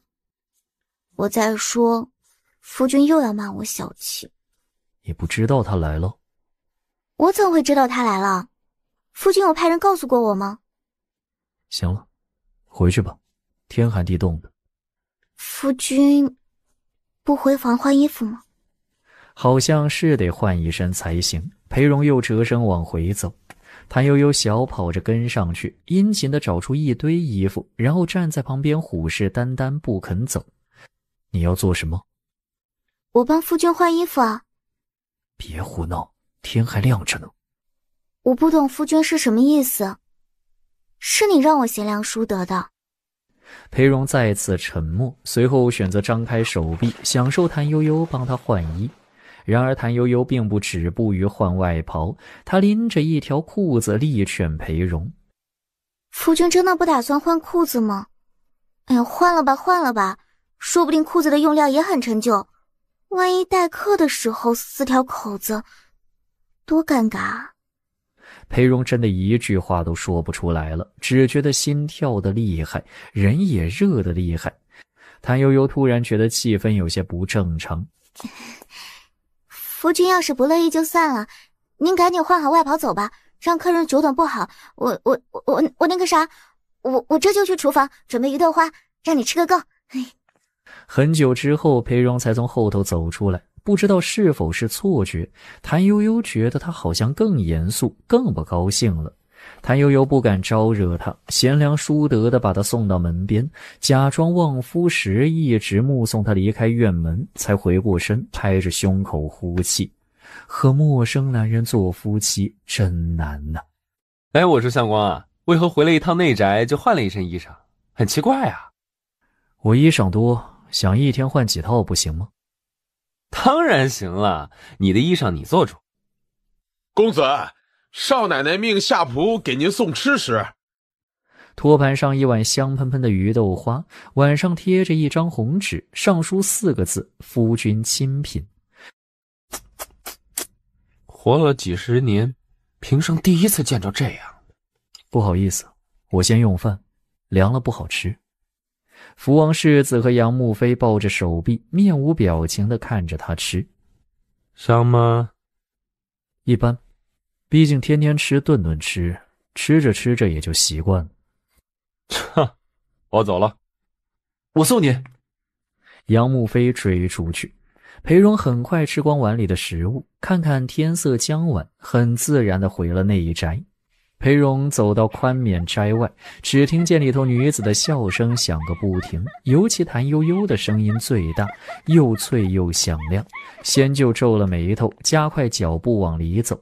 看门的婆子见了他，立刻就要大声问好，同时一个小丫头拔腿就往屋里跑。谁敢通风报信，立时撵出去。裴荣快步走到门边，用力一推，屋里5个女人同时回头，笑容未散，纸条未撕，待看清是他，立时呆若木鸡。什么样的人就有什么样的丫鬟。夫君。然而裴荣已经看穿了他的口不对心和厚脸皮，沉着脸淡淡挥手，米嫂等人低着头做鸟兽散。你就是这样当主母的？嬉笑玩闹没个正形，叫下头的人如何信服敬重你？我这不是想着要和亲嫂米嫂搞好关系吗？毕竟他们是婆母留下来的贴心人，照顾了夫君那么多年，不是普通下人。你想和他们搞好关系没错，但不该这样做，尊卑有别。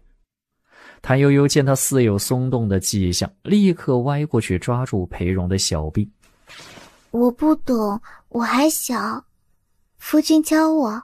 裴荣看着谭悠悠搭在自己小臂上的手，心跳突然变快，原本想要叫他站好，别歪歪倒倒的，话到口边却成了，那你以后都会乖乖的听我的话。谭悠悠打了个冷战，特别不适应这种语气，总觉得裴某人有点不正常。没等他想明白，他已被裴荣一把拽入怀中，紧接着带着茶香的唇狠狠地扑了下来。谭悠悠真的不明白到底发生了什么事，为什么刚还在和他一本正经讲规矩的男人，一瞬间就变成了恶狼。这次与之前不同，裴荣下手颇重，只一会儿功夫，谭悠悠就已经想要哭出声来。他忍不住求饶，裴荣从始至终一言不发，却从未停止。陌生的快乐突如其来，谭悠悠惊慌失措，昏昏沉沉地想：不得了不得了，裴某人变态了，我似乎也变态了，完蛋了。外间传来下人的声音，似乎是在问他们要不要用饭。吃饭大过天，谭悠悠本来是想答复的，但是他刚出声又被堵住了。于是外头的声音渐渐消失无踪，天地之间一片静寂，唯余菊香、红薯香、烤栗子香在室内萦绕盘旋。不知过了多少时候，谭悠悠终于彻底清醒过来，裴荣已经不在身边。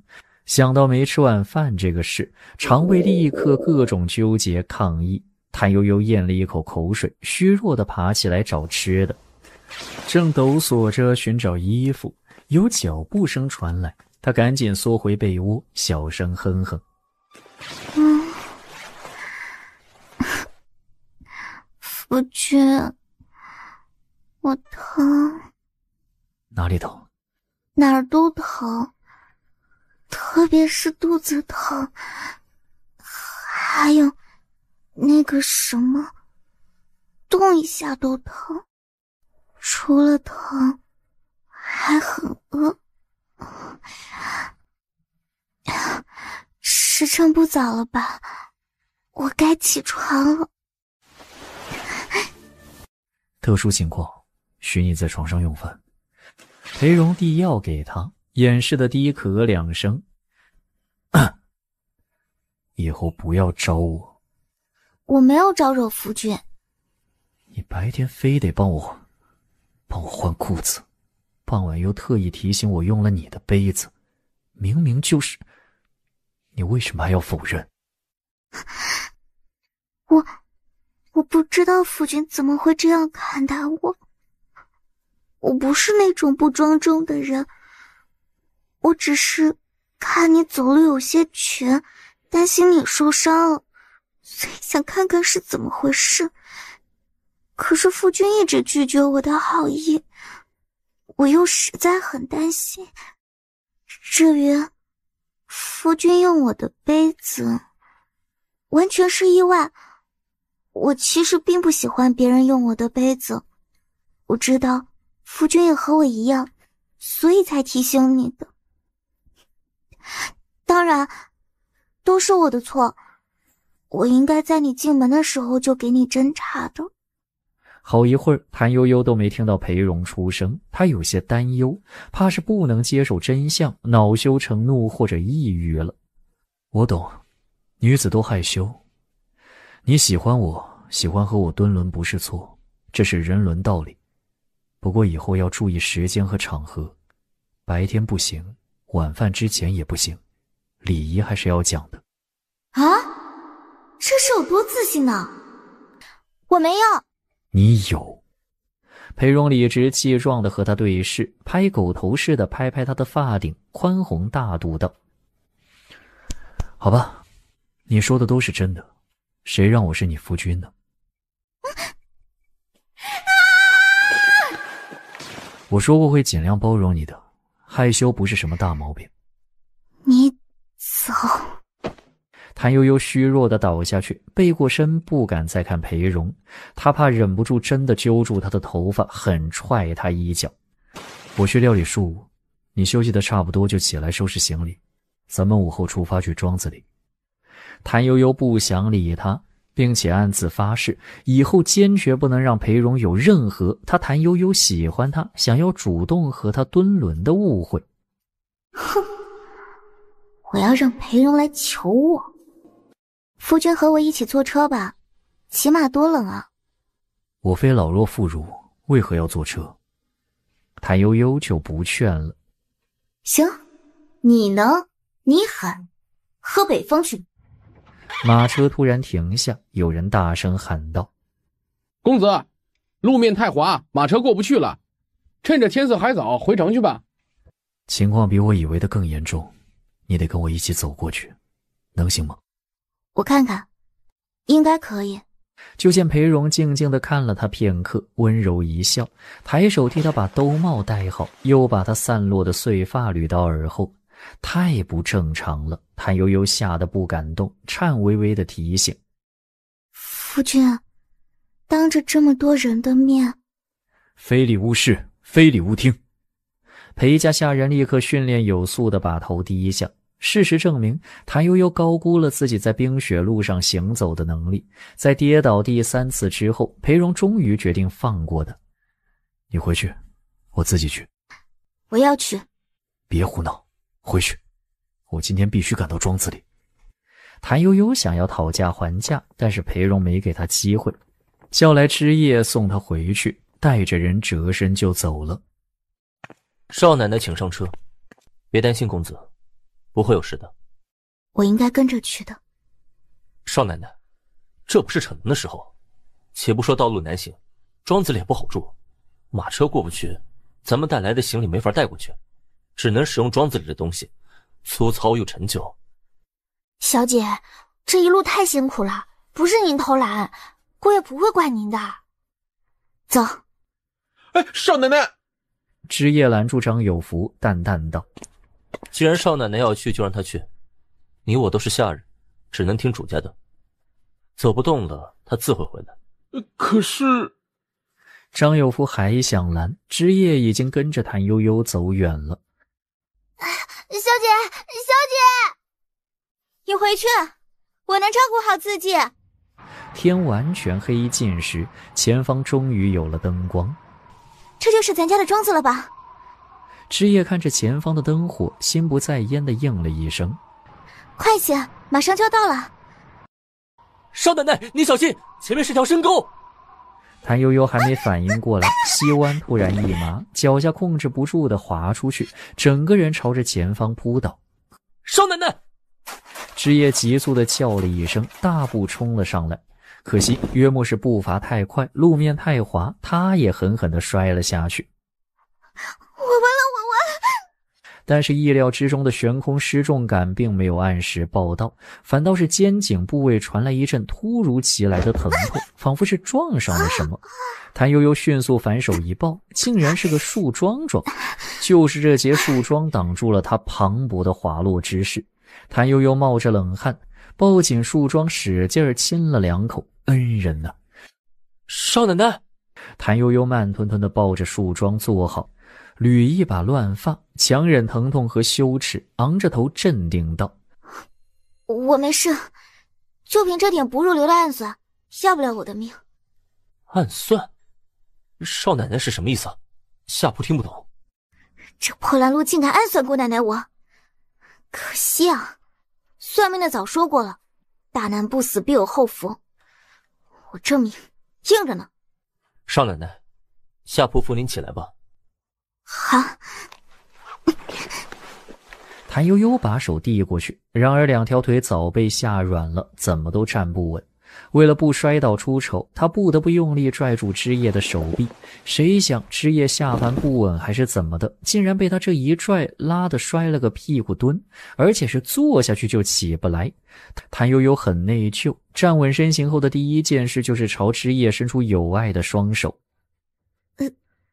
对不起啊，我不是故意的，有没有摔到哪？多谢少奶奶好意，下铺可以自己起来。我估摸你是摔坏了，这样，你在这里先别动，我去庄子里叫人来帮你。谭悠悠在沟边来回观察一通，认定他和枝叶确实是偏离了大路，索性自颈间掏出个竹哨，用力一吹，清脆的哨声穿透清冷的血液，庄子里的狗和鹅立时叫成一片。2刻钟后，裴荣带人打着火把找到了谭悠悠。夫君，你终于来救我了！你不知道，我刚才险些摔断脖子。站好！裴荣面红耳赤地把谭悠悠拽起来，回去再和你算账。我走不动了，脚疼。裴荣严厉地瞪了他一眼，终究是蹲在他面前。上来。不要，万一摔跤怎么办？这么滑，我怕。裴荣正要发火，谭悠悠已经紧紧挽着他的胳膊，一瘸一拐地往前走了。夫君扶着我就好了。回到庄子里，裴荣的住处已是小半个时辰后。屋里有个大火炉，非常暖和。谭悠悠在炉边坐了会，身上缓过来了，就慢吞吞地挪到灯旁查看自己的手。不看还好，一看吓一跳。要死了，要死了！谁要死了？不是让你有些忌讳吗？为何就是记不住？裴荣拎着一堆东西进来，板着脸走到他面前，待看清楚那双手，眉头就皱了起来。怎么成了这个样子？过来。裴荣板着脸抓住谭悠悠的衣领，把人拎到光亮处，直接拿了烈酒冲洗他掌心的伤口。娇气。裴荣瞪着他，加快了动作。一场清洗下来，谭悠悠仿佛被吸走了灵魂，软绵绵地趴在桌子上，彻底成了一条不会动的死鱼。少奶奶洗脚了。哎呀，我的个娘，疼死我了！轻点。下去。裴荣打发走婆子，板着脸走到谭悠悠面前，蹲下去扶住她的脚。哪里疼？这里，还有这里。夫君，我自己来。古板迂腐如裴校长，怎么可能给女人脱鞋子洗脚吗？给他亲妈脱还差不多。没关系的，以后他自己生个儿子，天天给他脱鞋子洗脚玩，不听话就踢儿子屁股。谭悠悠忍不住探头打量裴荣的屁屁，裴荣正好抬头，恰恰捕捉到他的目光。你看什么？好像看到一只老鼠顺墙根跑过去了。那你为什么没尖叫？不怕？夫君就在我面前，有什么可怕的？别以为你阿谀奉承，我就会饶了你。谭悠悠耸肩，他今晚明明很刚的好不好？这一耸，肩颈处的伤被扯到。都这样了还不老实，坐直了不许动。裴荣很凶地瞪着他，再次蹲下去抱住他的靴子，很小心地替他脱开，又脱了袜子对着灯光看。人不老实，摔个跤也摔得奇奇怪怪，没见过谁摔跤把脚趾头摔肿的。下次我一定先商量好摔哪再跌的。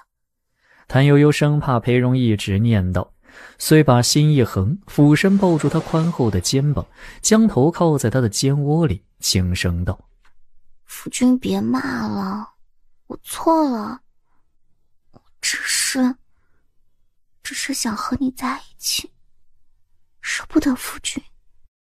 谭悠悠说完这话，先就觉得自己的牙齿酸倒了一片，裴荣却不出声了，板着脸替他清洗双脚，又拿伤药给他敷好，再板着脸道：还有哪里？还有这里。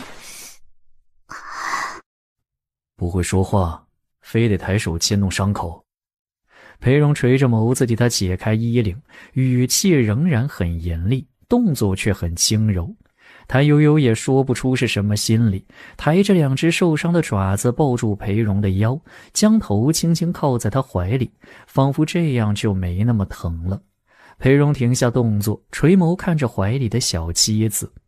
裴荣嫌弃地替谭悠悠正了一下头钗，再顺手捏了一把她滑嫩的脸，手不经意从那微瘪的小红嘴上拂过，顺势探入鼓囊囊的胸前，却见裴荣从他胸前掏出一只竹哨，一本正经地问：怎会随身带着这个？之前去娘家的庄子被大鹅追着钓，姨娘说这个有用，特意给我做了一个。多亏有他，以后你都随身带着，我听见就会来。夫君低头。别胡闹！谭悠悠拽着他的衣袖只是晃，裴荣烦不胜烦，趁着取药酒的功夫，敷衍地低下了头，轻轻软软，带着清甜花香的嘴唇落在他的下颌上，一触即分。裴荣突然间不会动了，只管垂着眸子狠狠看向谭悠悠。谭悠悠低着头，长而浓密的睫毛轻轻翕动，看起来是羞得不能更羞的样子。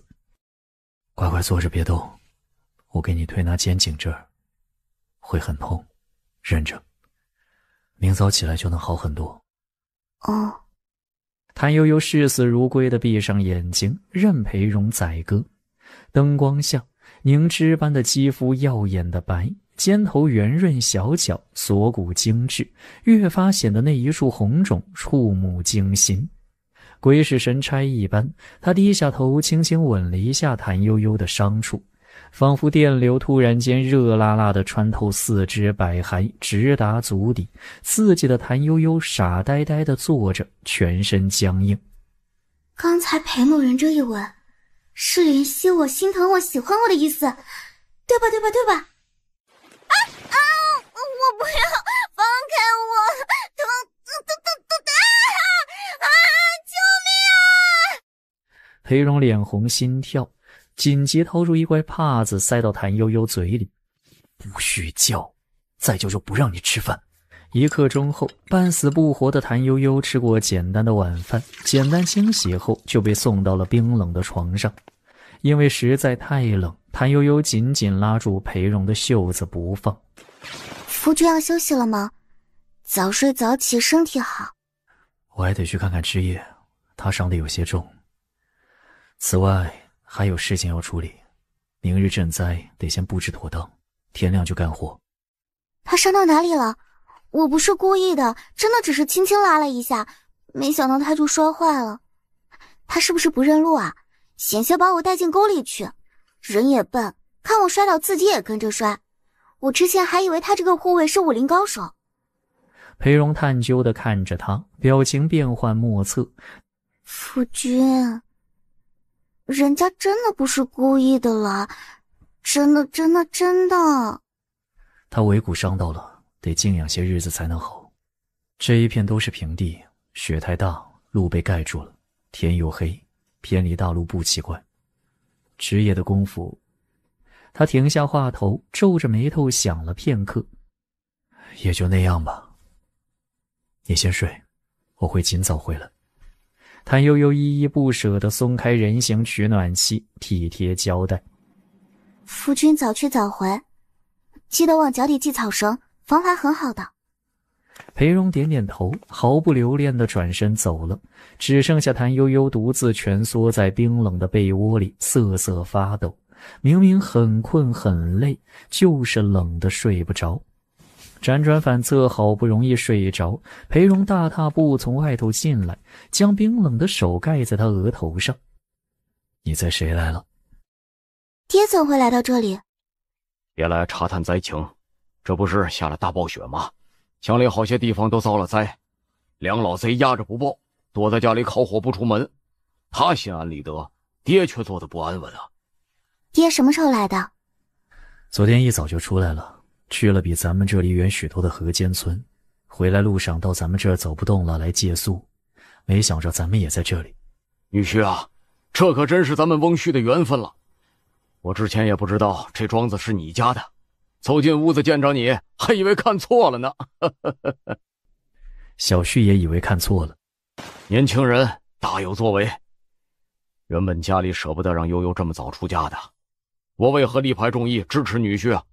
因为我知道你是个古道热肠、忠孝节义的好孩子。爹，就算您不夸，我也知道夫君很不错。咱们一家人这么夸来夸去的太见外了。你这想法不对，好就要夸，必须夸。倒是你，哪有妇道人家坐着不动，倒让男人张罗茶水忙里忙外。赶紧给女婿倒杯热茶去。爹不疼我了，您忘了，我伤着呢。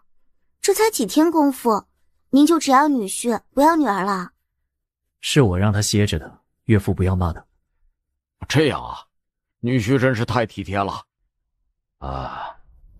女婿啊，你看你这么好的人，原本呢，我们家得了你这样的贵婿，是几辈子修来的福分，不该再对你有什么要求。岳父有事只管吩咐，小婿若能做到，必不推辞。哎呀，我就知道你是个孝顺的好孩子。是这样，灾情严重，梁老贼不管不顾，即便开仓赈灾，也要等着上头批准。一来一去，再推诿扯皮若干天，这天寒地冻，灾民等不得。我打算呢，把家中的存粮和御寒衣物取出来，先赈灾。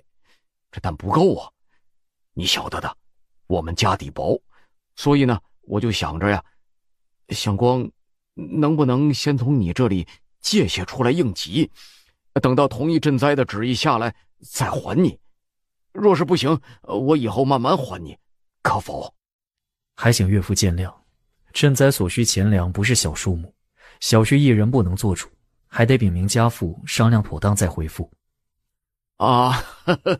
说的是。哎呀，饿了，随便弄点啥吃的吧。爹，记得泡个热水饺，多添一床被子。女婿啊，我有2句有关悠悠姨娘的话要交代她。裴荣立刻回避了。乖女儿啊，我看女婿待你挺好的，是吧？不愧是爹的女儿，就是要这样，挺好。赈灾是大事，咱们全家能否翻身，就在这件事上了。我跟你说呀，梁老贼悄悄往上头告我了，其中一条就是告我借着嫁女讹诈商户发横财。爹不是说那个事你心里有数吗？而且之前福王世子也答应帮忙了，为啥还要扯上赈灾？这你就不懂了，官场上的事，一要耐心，二要缜密，没那么快的。人家使力，咱自己也得争气。你不想爹官运亨通吗？爹做了大官，那什么杨表妹的也不敢随便欺负你，不是？谭悠悠揪住谭同志的袖子。想的，爹要我做什么？你想办法劝女婿答应借钱粮，这是做善事好事，会有好报的，知道不？谭悠悠认真的答应了，谭同志这才满足的离开。小半个时辰后，谭悠悠睡得迷迷糊糊的，身边床铺一沉，裴荣终于躺下了。他立刻把冰渣子一样的脚毫不客气地贴上裴荣的腿，裴荣被他冻得一缩，正想教训他睡有睡相，谭悠悠已经钻进他怀里，并且把手放在他的臀上，不轻不重地捏了2下。太晚了，姐还受着伤，别不懂事。裴荣说完这话，就等着谭悠悠撒娇反驳纠缠，然而并没有等到。再看，怀里的人竟然已经睡着了。裴荣的心情很复杂，明明他是不允许无节制的，但谭悠悠这反应真的让人有种说不出来的滋味，似乎他就是单纯的想要找他取暖，以及只是想要摸摸他而已，并没有其他的意思。裴荣莫名多了几分燥意，从来很容易入眠的人破天荒失了眠。次日天还未亮，谭悠悠自动醒了过来。这就要去做事了吗？你要起床？你不舒服可以多睡会儿。不了，我刚来就是想要做事的，一直睡觉不如不来。谭悠悠吸着气，哆嗦着找到衣裳，再吸着气穿上，哼哼唧唧。好了，真冷。谭悠悠飞快穿好衣服，小心翼翼地动一动脖子，惊喜。夫君真能干，我的脖子没那么疼了。等下我是单独做事，还是跟在夫君身边打下手？你想单独做事还是跟着我？都可以啊。单独做事的话，我觉得自己也能行。你跟在我身边。穷苦人家都没有太多余粮，粮食埋在废墟里拿不出来，就成了一个大问题。因此很多人冒着严寒，天才微亮就在那刨粮食，老人孩子一起上阵，个个冻得脸嘴乌青，都看见了。夫君，我们开始干活吧。这一整天大家都忙得不可开交，午饭也是随便打发的，裴荣是和管事一起用的，只叫人告诉谭悠悠招待好谭同之。闺女，那件事怎么说了？谭悠悠严肃道：夫君怕惹事。惹事？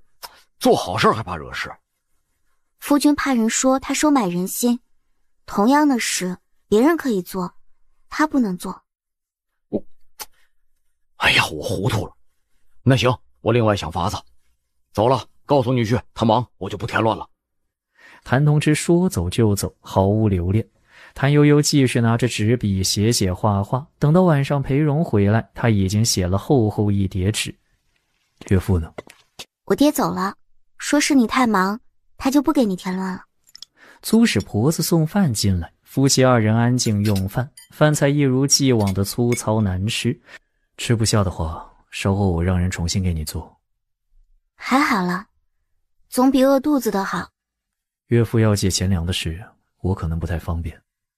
啊，夫君无需烦恼，我爹已经告诉我了，说是怪他没有想周全，不该为难夫君，他另外想法子。你没有觉得是我舍不得？我相信夫君，你的人品这么好，说是有难处就一定是有难处。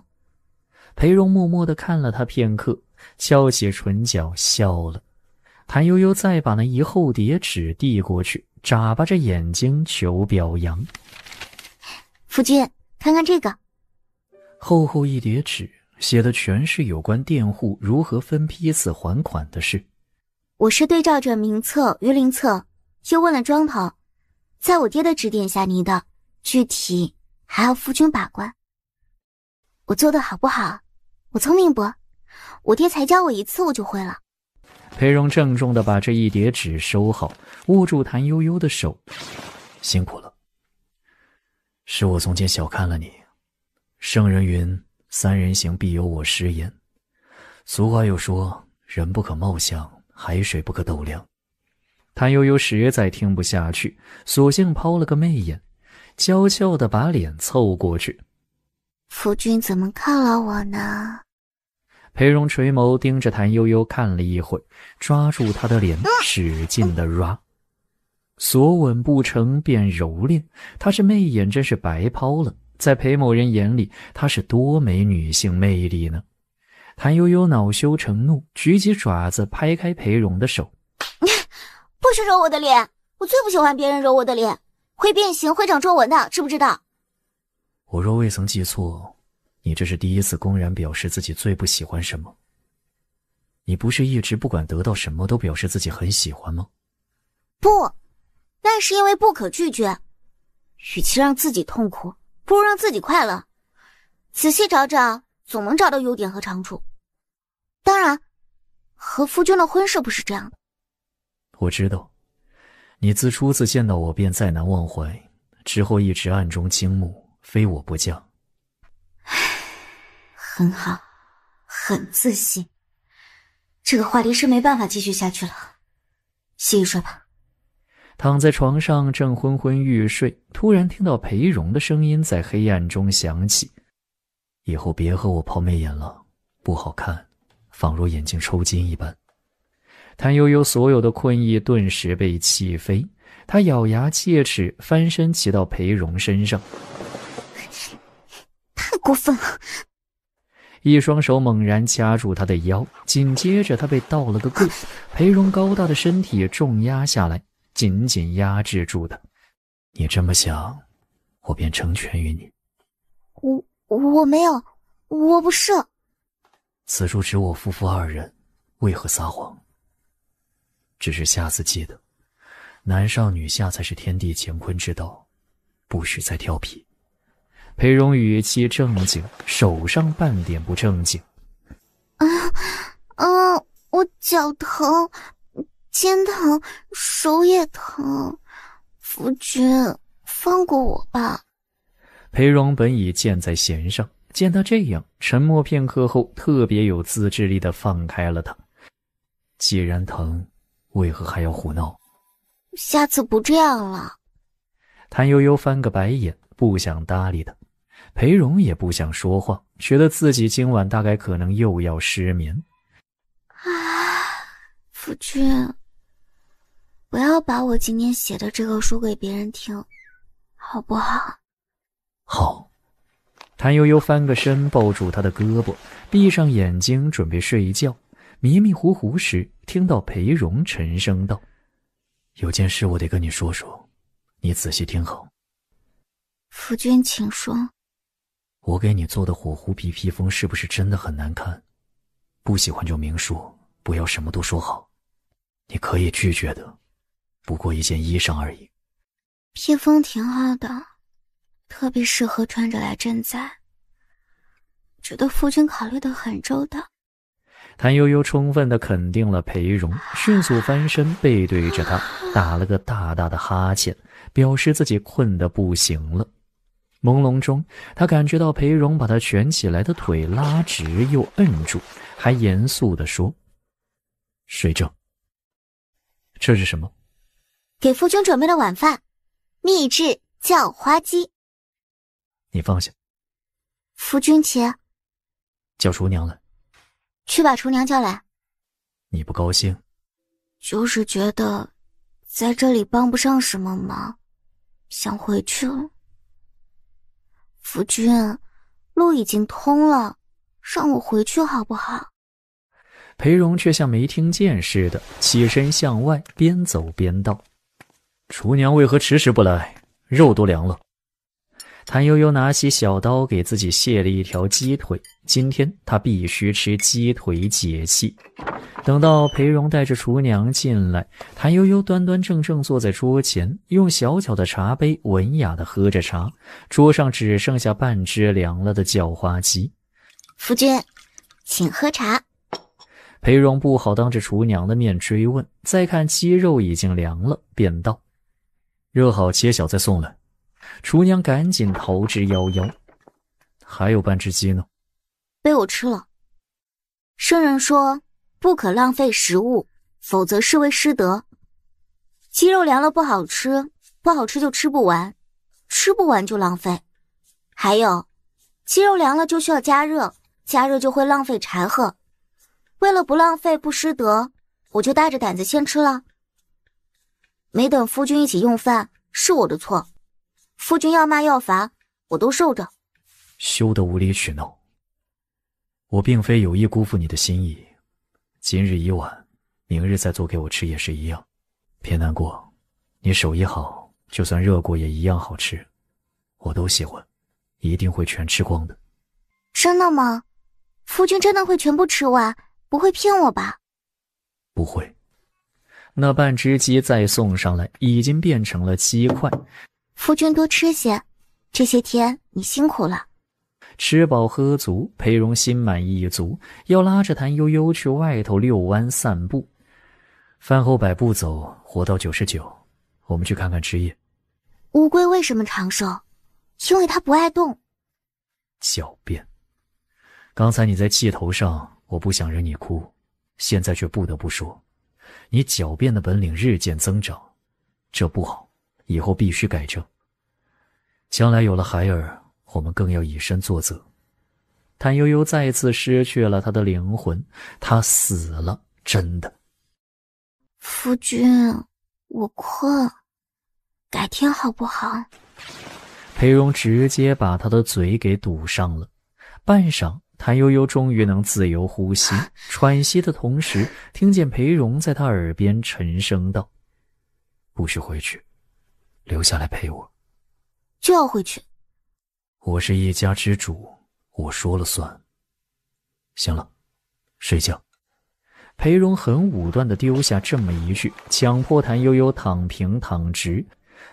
我很后悔跟着夫君来这里，我一心想着要帮你，你却不心疼我，不体贴我。接下来是不是要说很后悔嫁给我？迟了，食不言寝不语，再说话就别睡了。谭悠悠咬住背角，愤恨地把他推开。别压着我，我自己睡。裴荣果然没再靠过来，却也没有再理他。清早，谭悠悠被推醒，他打个哈欠，睁眼就看到裴荣那张似笑非笑的脸近在眼前。夫君为何笑得如此奇怪？不是不许我挨着你的，为何又要钻入我怀中？因为冷啊，夫君完全可以把我推出去的。脸皮厚到裴荣无话可说，只能起身自行穿衣。夫君不把我推出去，是不是因为也喜欢我啊？我只是个庶女，你却非得娶我，是不是因为很喜欢我啊？别不好意思嘛，身为男人要有担当，敢做敢说。起吧，不早了。夫君是因为害羞吗？我知道你很喜欢我，不然为何非要娶我？是啊，我很喜欢你。太敷衍了，夫君，做人要诚恳。谭悠悠穷追不舍，直到裴荣落荒而逃，才心满意足地起床，梳洗妥当去吃早饭，却只看见一人份。公子呢？公子说是有事儿要和管事庄头商量，去外头和他们一起用饭了。这是被他吓着了吧？终于不会被人管头管脚了。谭悠悠轻嗤一声，轻松自在地用了早饭。闺女，来，我们给你带了东西。是什么好吃的？能有点出息吗？除了好吃的就不能想点别的？妹夫饿着你了？大哥，你不知道，这里的东西真的很难吃，我都吃不饱。确实是瘦了。是啊，吃不好睡不好还要挨骂。等下你们和他说说，让我和你们一起回去好不好？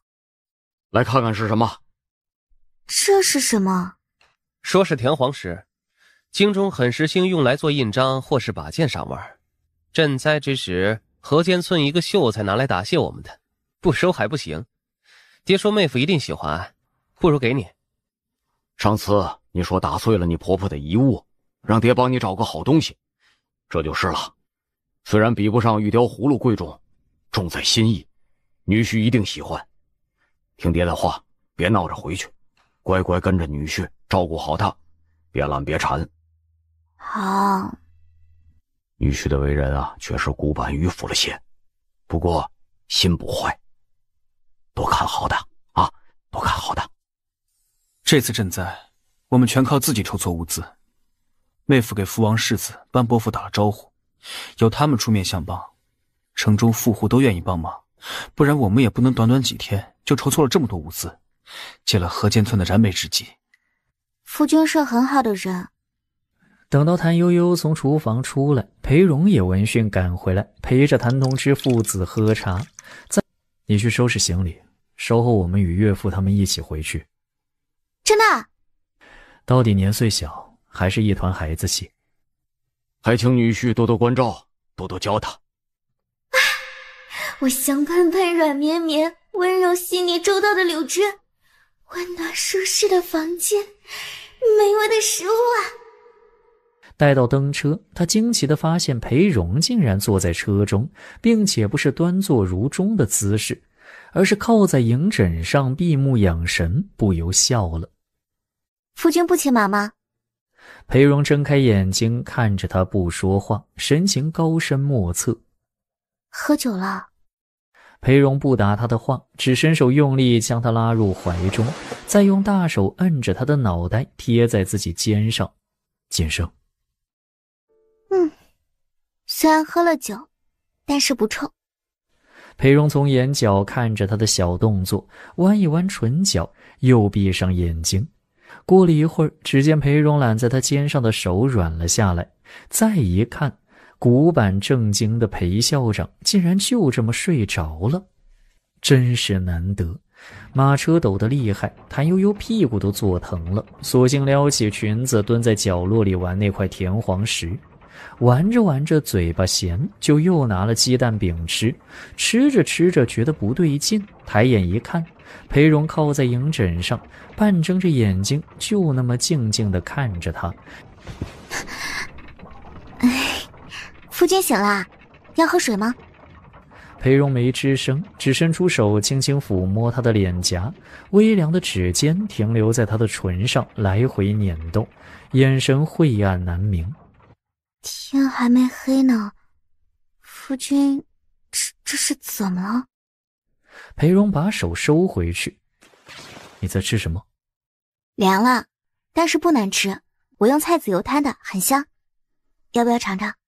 裴荣矜持地伸出修长的手指，捏起一枚放入口中。不错。裴荣点评完毕，继续吃。谭悠悠默默数着，裴某人一共吃了8块才停下来，便确定他中午时候只喝酒没吃饭，这是真的有事了。但人家不打算和他说，他也就不问，只体贴的递上茶水和帕子。夫君再睡会儿，醒来就到家了。裴荣不置可否，靠在营枕上，一直半闭着眼睛想事情。谭悠悠端正地坐了会儿，实在坚持不住了，就小心翼翼地试探着靠在裴荣身边，再把脚和手搭在他身上，寻找舒服的角度。裴荣没管他，反而挪动身子给他腾了个舒服的位置。夫君，我们算不算是相依为命呢？夫妻一体，自然是相依为命。谭悠悠把自己手掌打开，与他掌心贴着掌心比大小。夫君的手是我的2倍大。裴荣没吭声，只将他的手轻轻握在掌中。谭悠悠挣脱出来，从袖中掏出那块田黄石，笑嘻嘻道：夫君看看喜欢不？我弄坏了婆婆留下的遗物，嫁妆中也没有特别有意思的，就托我爹找了这个，给你刻章把玩。裴荣微怔，抬眼认真地注视着面前的小女人，眼睛清亮无辜如孩童，一眼就能望到底。粉嫩的脸上还带着可爱的婴儿肥，唇角微翘，期待与欢喜明明白白写在脸上。谭悠悠见他不说话，就把田黄石塞进他掌中。不喜欢也收着，我以后再想办法给你找更好的。我很喜欢。你们可算舍得回来了，表妹今天好美啊，我自己知道。表哥，你回来啦！嚣张无礼，不懂长幼尊卑。我怎么不懂长幼尊卑了？知道你们要回来，早早就在这里等着你们，还要我怎样？当街大吼大叫，成何体统？给你表嫂赔礼。我不，凭什么？你这个忘恩负义的白眼狼，忘了最难的时候是谁陪在你身边了？你说过要一直对我好的，你就是这样对我好的。娶了媳妇儿就忘了亲妹妹。休得无理取闹，我教你道理正是对你好。我问你，兄长是长，嫂子是不是长？你不敬表嫂，是不是不懂长幼尊卑？该不该骂？我若对你不好，似你这般粗鲁无礼，早让人赶出去了。杨慕云想说不是，却又没办法否认，思来想去，便转头又去找谭悠悠的麻烦。都是你害的！眼疾手快滑头如谭悠悠，早就趁着这表兄妹2人互撕的空隙溜走了。你看看他，看我俩吵架也不知道劝一劝，自己就悄悄溜走了，真是心机深沉，太坏了。还有，你以为他对你很好吗？都没有等你。我认的路，无需他等。以及，他劝，你听吗？他是谁啊？我为什么要听他的？最后一次，你不敬他便是羞辱我，再这样，可以断交了。裴荣收回目光，大踏步往里走。表哥，我们真的马上就要出发吗？你太粗鲁，不配与我说话。什么时候改正，什么时候来。裴荣看也不看他，径直朝着宽冕斋走去。我从前不这样的，都是谭悠悠害的。真的，我从前也是温柔短淑的。真的。小姐不要伤心了，不值得的。对，这种不知好歹的死正经，就只配谭悠悠那种阴险货。我再理他就是猪。裴荣走到宽冕斋外，老远就听见谭悠悠的笑声，那叫一个清脆欢快，仿佛捡了万两黄金似的。他缓步走入房内。夫君累了吧？已经给你备好热水了，先泡个热水脚，暖和暖和，洗洗脸，梳梳头，换上干净衣裳，咱俩一起去给公爹请安。之前在车上，我摸着夫君的膝盖有些凉，想着你这几天都在雪地里带着农人修房，怕是受了寒，就让他们拿了艾草泡水，夫君多泡会儿。刚才为何悄悄溜了？我若是留下，只怕杨表妹会更羞恼激动，不如避开，反正夫君都会处理妥当。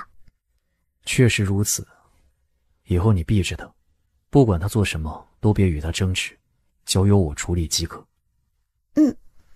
夫君帮我看看这两股灾钗，用哪个更搭这身衣裳？颜色款式都很搭，但莲花钗更喜庆，你用这个。夫君帮我戴好不好？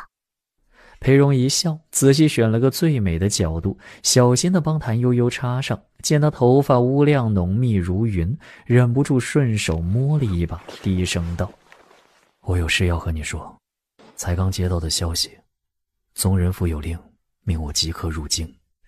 即刻吗？天寒地冻的。即刻，最迟不过明日。此去风险难料，我在想，你是不是留在家中不要去了？不要我去吗？你想跟我一起去？裴荣看了他一眼，沉吟。让我想想。夫君不要为难，家里也需要照料，况且公爹身体不好。裴荣没作声，继续沉思。谭悠悠怕裴荣以为他非常想去而改主意，赶紧起身去给裴荣拿衣裳。时辰不早了，公爹让去正院吃饭，夫君快些回来，我给你收拾行李。走吧。走着走着，裴荣突然顿住脚步，回身看着他。别难过了，我带着你去。啊？为什么会这样？他哪只眼睛看到我难过了？欢喜傻了吧？出息。啊，不是，夫君，我只是担心自己出身太低，又笨嘴拙舌没见识，不懂得穿衣打扮交际什么的，给你丢脸拖你后腿，我还是……正是因为不懂，所以要学。别怕，我会找人教你的。说到出身，班伯府早年还不如你家呢，京中各大王府女眷都是出身平凡，你无需担心。可是家里怎么办啊？公爹怎么办啊？家中无需担心，我会安排妥当。稍后用过饭，我有事要和父亲相商，你先回去收拾，早些休息，无需等我。哦，可是我有点舍不得姨娘，舍不得我爹和太太，还有三姐姐他们。这样，稍后我早些回来，带你去一趟岳家。时辰太短，不够道别，行李也收拾不出来。你要懂事，出嫁从夫。谭悠悠收了气容，悄悄给了他一个大白眼，随即又气鼓鼓地轻轻打了自己的嘴一下。都怪这张五香嘴，咸了嗑瓜子不好吗？为什么要化肚？来了，坐下吃饭。谭悠悠净过手，准备按着做媳妇的规矩立在一旁伺候全家用饭。杨慕云板着块脸，不时瞅瞅他，再狠狠瞪一眼裴荣，显然是两个人都恨上了。表妹想吃什么？表哥，不是我刁难表嫂啊。裴荣淡淡颔首，抢在他开口之前夹了鸡腿放在谭悠悠碗里。杨慕云又被气饱，可是不敢发作，只好委屈巴巴地红着眼圈道：我想吃鸡腿。没有鸡腿，咱们吃鸭腿。我不。杨慕云对上裴荣的目光，硬生生把后面的话咽下去。好的，谢谢表嫂。乖。谭悠悠给杨慕云夹了鸭腿，又准备给其他人布菜。规矩行过即可，今日没有外人，咱家人也少，坐下吃。夫君，坐吧，不然按着规矩就该分两席。谭悠悠安静地在席末坐了，低着头吃饭，吃相非常文雅，挑剔如杨慕云也没能找出半点毛病。少请饭毕，裴荣漱过口，状似不经意道：还说自己不识礼仪，去了京城给我丢脸拖后腿，这不是很好吗？岳母出自京城大族，该有的礼仪不会少教你，仔细谨慎一些即可。你要带着儿媳妇一起去？是的，父亲。本该留他在家照料，但父亲近来身体大好，陈叔等人也很得力。他又年岁尚小，太过年轻，我左思右想，还该带他入京见识一番，或许能有更多机遇。安乐侯沉吟片刻，点了头。也好。轻车简从才好赶路，先紧着路上要用的东西收拾，其余的到了京城再买。车上可以多铺2床被褥吗？我有这般苛刻吗？谭悠悠正想点头，又听裴荣悠悠道：我说了你就听吗？当然听啦，夫君不是说出嫁从夫吗？走吧，时辰不早，晚了岳父母他们就该睡了。谭同之却不在家中，周氏和梅姨娘对坐下棋，见着二人进去，先就问：你们怎么来了？是听说那件事了吗？啊？什么事？发生什么事了？你岳父和大舅兄被梁知府传去衙门问话了，说是有人告他们贪占赈灾钱粮，才刚进门，脸都没洗就被带走了。我看岳母和姨娘还有闲情对意，说明岳父早有安排。正是，早在梁老贼动手之前，我们就已经收到消息。天欲其亡，必欲其狂，这是狗急跳墙了。要是他在衙门里头对爹和大哥动手怎么办？多疼啊！那也不妨，你爹早有准备，他皮糙肉厚，受得住。当年他当县令时遇到的事情比这个危险多了。至于你大哥，也该让他历练历练了，省得书读多了，以为到处都是阳春白雪。你们这么晚回来，是有什么事吗？我们明天一早就要去京城，是来辞行的。为何？不是什么大事，是宗人府的意思，好像是要准备一个什么典礼。我这边怎么没听说？毕竟是宗室的事，宗室的事，寻常百姓确实不能知道。天寒地冻，就不能过了年开了春再走？福王世子和杨家兄妹都要一同回去，有他们在，这一路供应无虞。裴荣看向谭悠悠，不是有话要和岳母姨娘说的？我舍不得你们。二舅兄在的吧？我去寻他说话，半个时辰后再进来。三姐姐他们呢？裴荣等了片刻，不见谭悠悠搭理自己，只好默默离开。为何这样突然？究竟是为了什么？你心里可有数？女婿生性沉稳，报喜不报忧，你却与他不同，是家里教养着大的。若是好事，说不说无所谓；若是不好，你必须告诉我们。我娘家就在京城，好歹也能伸手拉一把。太太一直都疼我，我记在心里的。这次的事，我其实不太清楚，只晓得是宗人府下令即刻赶到京城。夫君说是此去风险难料，却又和公爹说，带着我去，或许能有更多机遇。我知道了，我即刻修书一封，再备些土仪。到了京城，你们记得往你舅舅家去。谢谢太太疼我。哎，好孩子，一家人说什么谢，见外了。行吧，你和你姨娘说说话去，我这边写信。谭悠悠即刻拉了梅姨娘的手，坐到角落里去，哼哼唧唧各种黏糊。我早知道会有这么一天。你是个娇气包，路上照顾好自己，不舒坦了就要说，别因为害怕女婿要讨他欢心就委屈自己，不然受罪的还是你。我不怕他，我也能照顾好自己。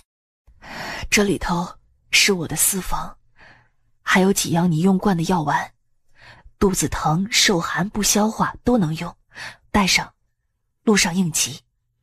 谭悠悠收了药丸，死活不要梅姨娘的私房。我有，嫁过去之后1文钱都没动过呢。穷家富路，宽打窄用，自己有钱方便，拿着，我在家用不着钱。这有什么？我给他些银子零花就是。太太真疼我。京城里讲究多，就算打赏下人，也讲个好看。这些小银锭子是我准备了给你爹过年用的，你带走。谭悠悠把钱袋子收了，继续和梅姨娘咬耳朵。之前姨娘和我说的那件事儿，一直也没机会去做。这次去了京城，或许能寻到人。若是能够，我一定了却您的心愿。你先顾好自己吧，那件事比起你的安危，算不得什么。吴妹妹，听说你们明天一早就要去京城？是啊，明早就走。能不能帮我做件事？是要托我帮你相看三姐夫吗？我才不是这个意思，谁要看他了？他是谁啊？哎呀，不知道，别问我，反正我不是这个意思。有什么好看的？长成丑八怪也得嫁。那我也愿意。三姐姐看重的是内在，不是外表，不像我啊，觉得男人长得赏心悦目挺好。哎呀，我错了，吴妹妹饶了我。门外传来谭志清的干咳声，他是陪着裴荣来接谭悠悠回去的。她们姐妹谈笑无状，让女婿见笑了。岳母客气，小婿倒是觉得手足有爱。谭悠悠歪着脑袋看裴荣，在外头说话挺像样的，为何对着自己就不懂得委婉好听些？时辰不早，好了吗？好了，给家里添麻烦了。众人送他二人出去，周氏和梅姨娘又分别交代了许多路上需要注意的事项。二位放心，小婿一定会照顾好悠悠的。谭悠悠趴在车窗上往后看，只见走得老远了，家里人还都在那站着没回去，心里免不了酸溜溜的。别舍不得了，他们很快也会去京城的。你怎么知道？谭悠悠激动一回，想起来谭如意明年要出嫁，周氏等人肯定要进京，就掰着手指头算。还有将近10个月，小一年呢。裴荣透着马车前方微弱的灯光，看谭悠悠低着头在那掰手指，软软糯糯的，忍不住圈他在怀，低声道：习惯就好，以后在京中便是你我二人相依为命了。风萧萧兮易水寒，壮士一去兮不复还。想想这个太不吉利，赶紧晃晃脑袋，小声呸呸。我还没过好日子呢。做什么？谭悠悠仰头亲了他的下颌一口，笑道：没什么，就是想着能跟夫君出远门，好开心啊。岳母给你银子了？留着，要花钱我会给你。真的吗？会不会不太好啊？又搞怪。裴荣开心地笑了起来，笑容爽朗，声音醇厚，分外赏心悦目。夫君真好看，声音也好好听。若是我长得不好看呢？夫君这么稳重的人，竟然也会说这种孩子气的话吗？你明明就长得很好看啊。你的性子太过活泼，到了京城要收敛这些，有些人可能不太喜欢。谭悠悠坐直身子，学着周氏日常端严的模样。是这样吗？我也会的。裴荣轻笑摇头，把谭悠悠的手轻轻握在掌中，心情前所未有的好。谭悠悠看着裴荣俊朗的侧颜，隐约觉得好像有什么不一样了。去班伯府。这么晚了，去班伯府做什么？明日一早福王世子要与我们一起赴京，我得趁着现在拜托他把岳父和大舅兄的事安排妥当，也要拜托班伯府出力出面。虽说岳父早有准备，咱们再多做些更稳当。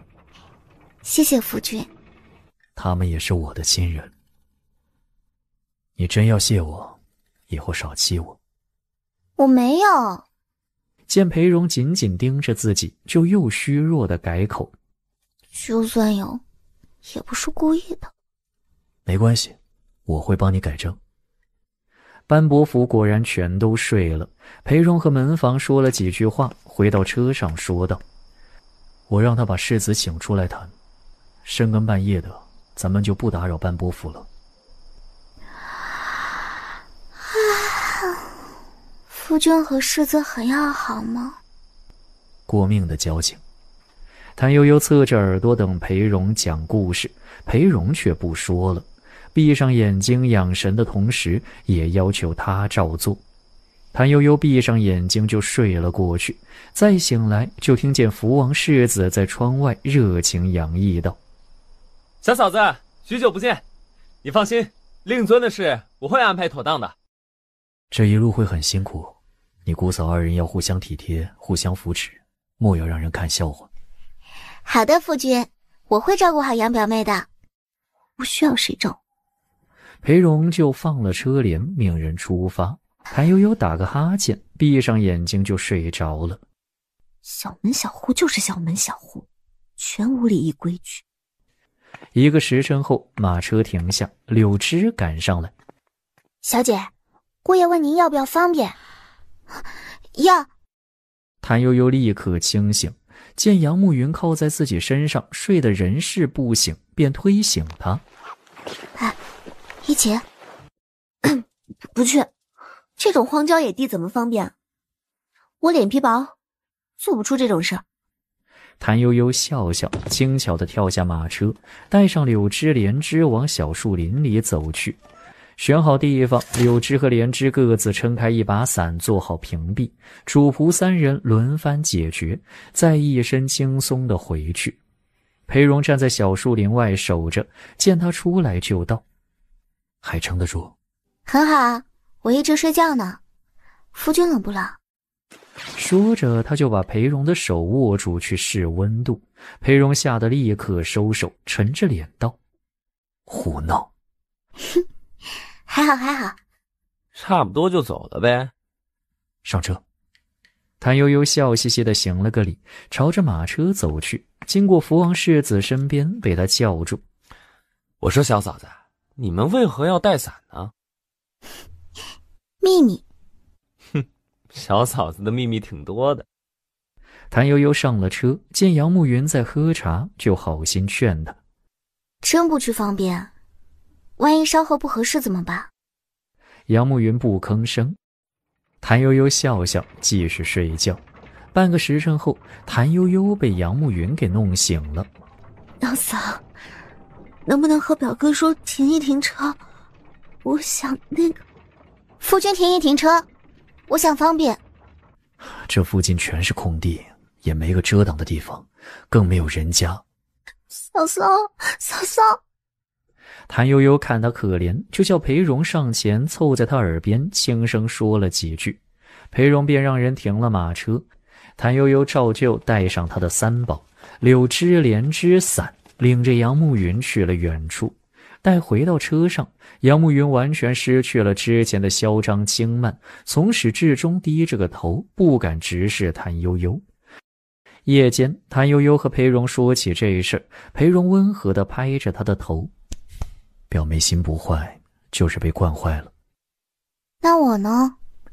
你呀，我想想啊，懒、馋、滑，爱狡辩，不守规矩。我有那么糟糕吗？缺点说完了，现在说优点。厨艺好，心软善良厚道，能吃会吃，体贴大度，也算能吃苦。书法术数都还不错，脑瓜子也灵活。我有这么好吗？夫君有没有觉得赚大？裴荣一口吹灭了灯。睡觉。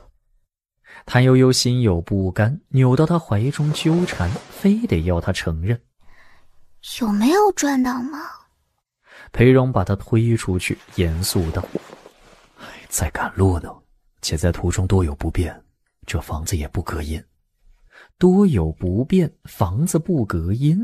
谭悠悠没的话说了，这男人满脑子想的都是些什么？赶了大半个月路后，所有人都被折磨得无精打采，到了打尖的地方，就只想着早些躺下休息，唯有谭悠悠继续精神抖擞。这天午饭时，小嫂子果然是个妙人，这么快就收服了杨小姐。世子这话不对，我们明明是日久见人心。也是我不会说话。实不言，老古板，对吧？才没有，夫君是恪守礼仪。福王世子撇撇嘴，没再吭声。饭用到一半，一个风尘仆仆的大汉找了过来。公子，夏普可算找到您了。元武，你怎么会找到这里来？王府来信。裴荣拆开书信看完，飞快地瞟一眼谭悠悠，严肃道：我得先走一步。啥？京中有急事，我得先赶去处理。什么急事？一位要紧的长辈病重，我先行一步，他跟着你们走。没我在，你们也不用走得这样匆忙辛苦，还请你们多多照料的。放心吧，一定把人完好无缺的送到你面前。夫君，我走了，你尽量别给大家添麻烦。裴荣垂下眸子，转身大步离开。那个叫元武的大汉也紧跟上前，边走边和他低声说话。夫君，裴相公，你站住！谭悠悠骤然发出一声暴喝，把所有人都吓了一跳。裴荣僵硬地回转身来，见谭悠悠提着裙子朝他快步奔来，以为小妻子是不想和他分开，便准备训人，却见谭悠悠朝他伸出手。夫君，你忘了一件事。什么事？这一路上要靠人家照顾我，我总得请人家吃顿饭，住个店什么的，以表示感谢。可是我囊中羞涩。裴荣恍然大悟，解下钱袋放到他手中。不必伤，我在京城等你。不过片刻功夫，裴荣就已带着几个近身随从骑着马跑得远了。谭悠悠掂一下钱袋的重量，心情总算好了那么几分。尝尝这个，这是盘子里最好的一块肉，给你了。你们都这么看着我做什么？总觉得你们知道什么我不知道的秘密，不如说来听听。哪有什么秘密啊，就是怕你难过不舍。别在意，相光就是这么个脾气。杨慕云低着头没吱声，福王世子则道：小嫂子应该高兴才对，第一次出远门吧，这一路上也没吃好玩好，真可惜了。之前是要将就相光赶路，现在他走了，咱们正好边玩边走，吃好喝好。今天咱们就在这儿扎着休息玩乐，好不好？我现在是托给你们照顾的人，你们觉着怎么合适就怎么来，我没意见。杨慕飞表示反对。这么冷的季节，与其在路上耽搁，不如早些回京。哼，你说了算还是我说了算？要走就走，我不拦着。哎，行吧，慢慢的走也好。哎呀，快些用饭，咱们逛凉州城去，这里的糍粑很好吃。你们去吧，我洗头。一起去。哎，小嫂子有所不知，这地方盛产一种叫做竹之糯的稻米，特别香糯，制成糍粑又糯又香，不反生，切成小块，用油酥起，再用提前熬好的黑糖稀浇上，撒上炒豆面，外酥里软，又香又甜，风味独特。我想起来了，这里有家小酒馆，烤乳猪是一绝，比经理大酒楼做的还好吃，是吧，木源？你不会离了我表哥就不能活吧？激将法对我没用，换一招。你想怎么样？哄我，莫名其妙被抛弃，太伤心了我。别装了，你分明是嫌他们说的东西不够好吃。听表妹这意思，是有什么好吃的？我们去吃肚包鸡。不行，别唧唧歪歪的，见好就收啊。我是说，肚包鸡、烤乳猪、黑糖糍粑一样不能少，而且是我请客。唉，夫君就这样把我扔在半路上走了，我好难过。必须把他的钱花光，我才能开心。小嫂子，请。世子客气。凉州城比秋城大了许多，也繁华很多。将近年关，街上许多买卖年货的，热闹得很。谭悠悠重点看玉，他记得要陪荣的玉雕葫芦。好东西可遇不可求，讲的是缘分，指不定什么时候碰着了。是要送人吧？入京以后要去拜见太太那边的亲戚。这些玉桃、葫芦、牡丹、百财寓意都很好，送给长辈挺好的。就是玉质普遍一般，我觉得不如不买。若是送给表兄弟表姐妹，这边的玉佩、玉环、玉钗都不错。我刚问了价钱，比京城便宜，不如在这里买来带过去，也省些钱财。谭悠悠挑了几样性价比高、款式独特的小东西，结账时问店家有没有更好的玉葫芦。店家见他们一群人衣着不凡，便让他们等着，亲手搬出个1尺见方的玉雕件，却是彩玉做的。这个款式太俗气了，雕工也一般。哎，不是这款式多喜庆啊，雕工又精致，玉质也是上乘，3色彩玉呢，这么天然的出色，构思精巧的，凉州城里独一份。怎么卖？店家看着他，缓缓伸出2根手指头。20两银子。这客人就算是开玩笑，也别这么气人行吗？20两银子，您有多少卖多少，我全要了。我要是有还问你买啊？说个实在价呗。2100两足银，少1两都不卖，这可是咱家的镇店之宝。好贵啊，买不起买不起。嚷嚷什么？说不喜欢就是了。丢人。买不起就是买不起，有什么丢人的？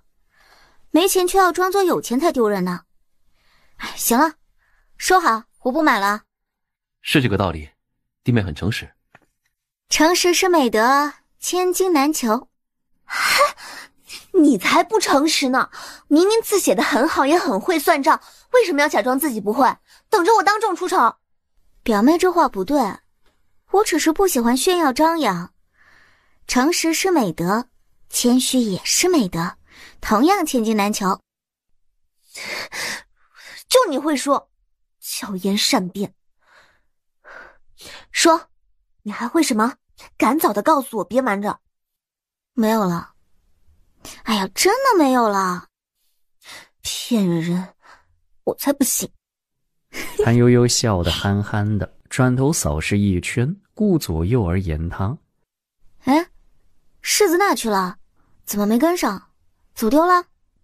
正说着，福王世子快步跟了上来，笑吟吟道：天色不早，寒风渐起，咱们吃了晚饭，早些歇息。好啊。整个旅途就在吃喝玩乐中过去。腊月27这一天，谭悠悠等人终于到了京城。先去我家吃了饭再说，跟我们走。要少奶奶来得巧，二皇子和咱家表小姐今日大婚，正好看看热闹。皇子大婚是难得一见的热闹吧？啊，其实我觉得吧，府上表小姐大婚，府中长辈定然都要去观礼的，我去也不能拜见。这时候不早不晚，难得给灶上添麻烦，不如我请你们用饭。其实我觉得还是回去用饭比较好，一点都不麻烦。其实吧，表嫂，我有些累了，想回家了呢。谭悠悠心知肚明，这兄妹俩是心虚吧？可是又没人告诉过他，这个表小姐就是和裴荣有一腿的那个表小姐啊。我请你们去长庆楼吃水陆八珍。不，我请。2刻钟后，一行人在长庆楼上临街的雅间落了座。来了来了！谭悠悠探着头看，只见一对穿着华贵锦衣的禁军拿着笤帚、水桶等物自街头那边扫洒过来，整齐划一，很有排面。要不要往街上铺地毯呢？肩上勤俭，虽然二皇子很受宠，却不可能如此奢华。他的生母樊贵妃盛宠20余年，无人能出左右。原本皇室子弟择妻，不从富贵功勋大臣之家选取，该从寻常百姓清白之家选。但二皇子受宠，与众不同。王表姐和我们家是姨表亲，王家姨父是武英殿大学士，曾为经言讲官，为先帝诸皇子讲经于文华殿正殿，才得接种。陛下及宗室皆敬之。王表姐贤名远扬，贵妃为二皇子求娶，陛下许了。这是陛下登基以来的第一件喜事，宫中非常重视。然后呢？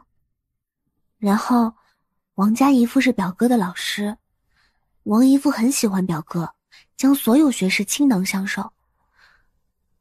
王家姨父不是很乐意这桩亲事，常常为此忧心长叹，久而成疾。表哥之所以匆忙赶回，就是因为王家姨父病危。那么王家姨父是转危为安了吧？王表姐乐意吗？这个我倒没问过，但也没听说不乐意。香风缭绕中，仪仗一对一对依次而过，夜灯初起。谭悠悠将手按住眼眶，挤了又挤。你做什么？太远了，天又黑，看不清楚贵人，挤一挤比较能看到。贵气十足，但是没你表哥好看，但也长得不错，加上神态、风姿、权势，也不差了。哎，大家这么惊奇皇子亲迎，是不是平时皇子大婚都不亲迎的？是，一般不亲迎。二皇子很看重王家表姐。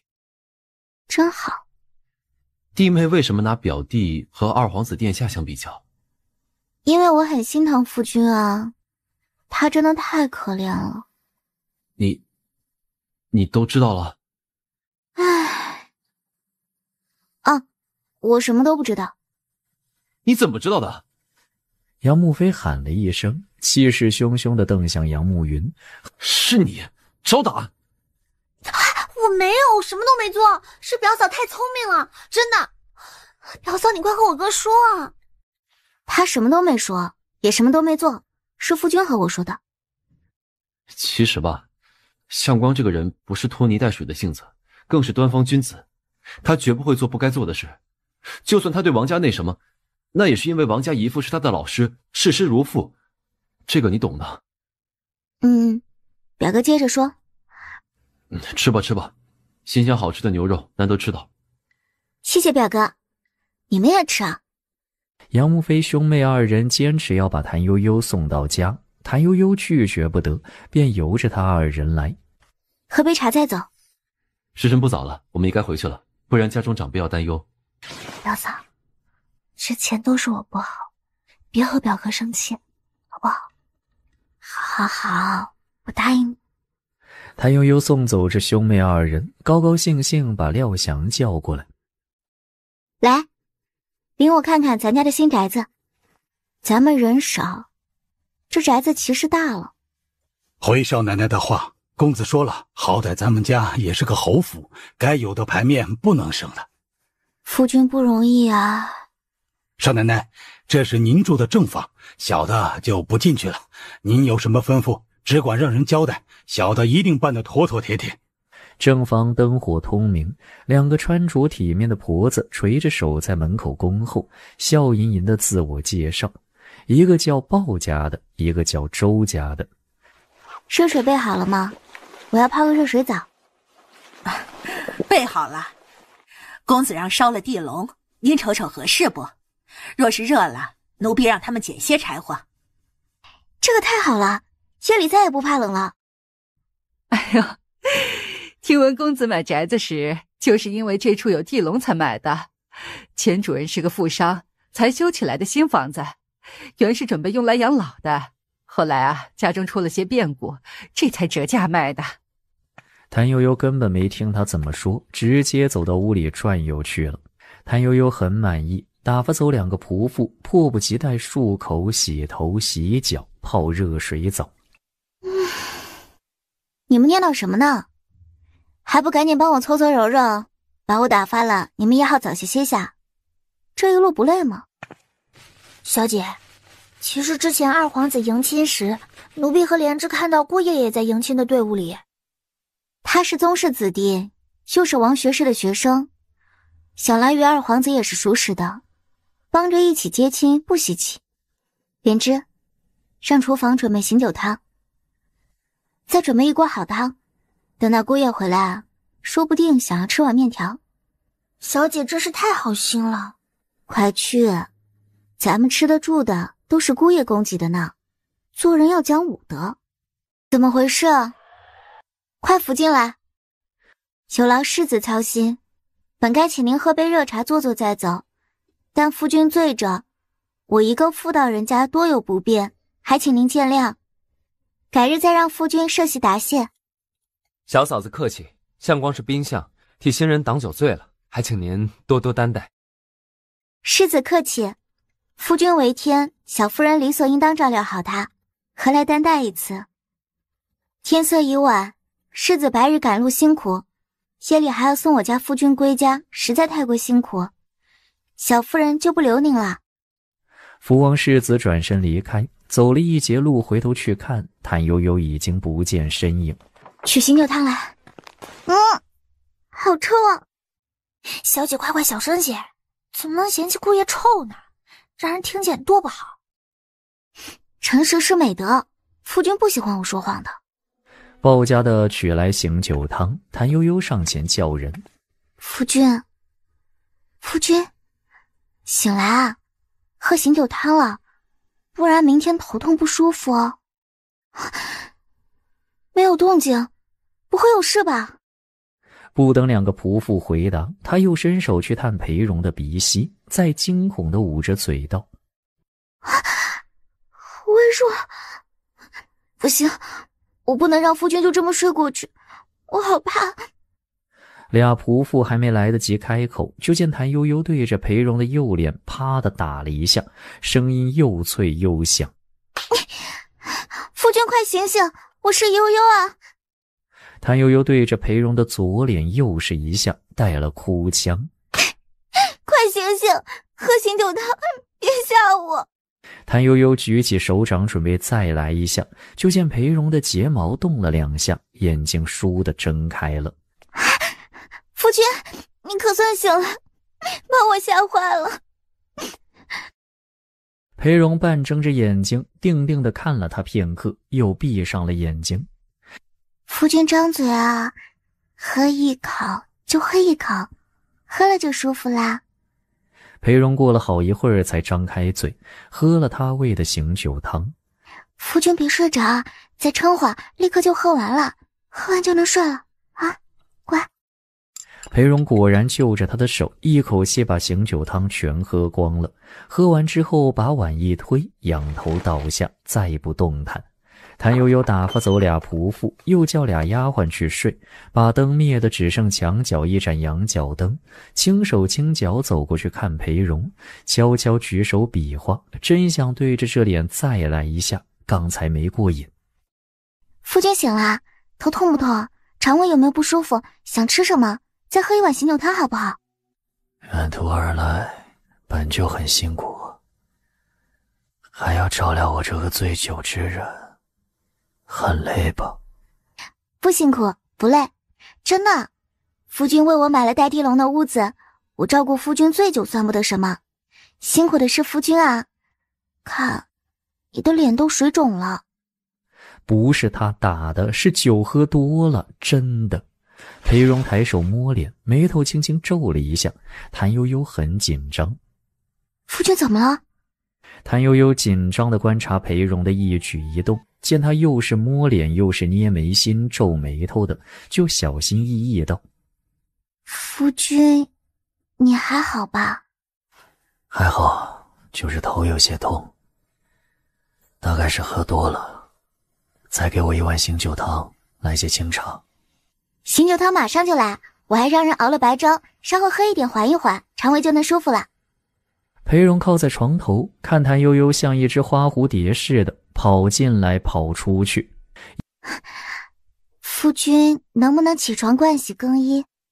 裴荣按住谭悠悠忙个不停的小手，沉声道：就这么喜欢我？当然啦，你是悠悠的夫君啊，长得好看，人品端正有学识，比你好的男人没几个。裴荣不出声，仰着头静静地注视着他。夫君刷牙。裴荣立时下了床，大步朝着净房走去。谭悠悠小碎步跟上，扒着门框热情地问：夫君要我帮忙吗？裴荣吐出一口水：让他们送热水来，我要沐浴。这一身可太臭了。是啊，真的很臭。夫君，以后尽量少喝点酒，好不好？喝太多酒人是不行的，我很害怕。我记住了。岳父家里有信来，已经平安无事，梁茂之已被拿下，暂由岳父代理知府一职，任命书大概年后就能下去。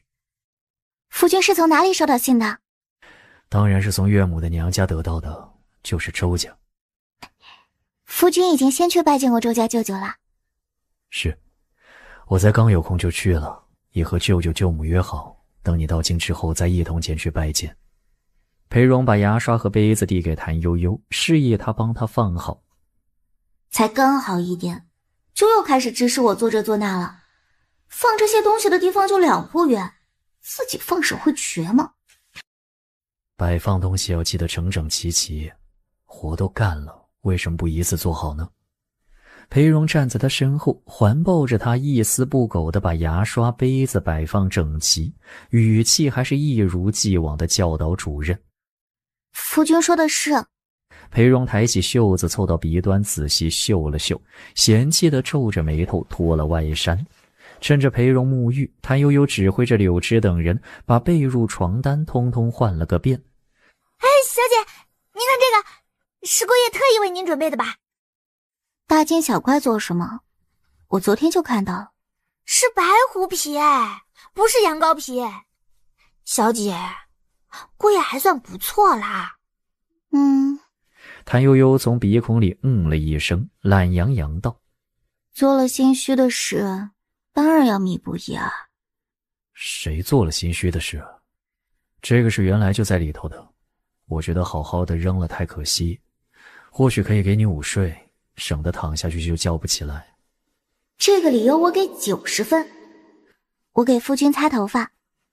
裴荣端端正正坐在凳子上，身体挺得笔直，目视前方，不知道的以为他是在练功，而不是在擦头发。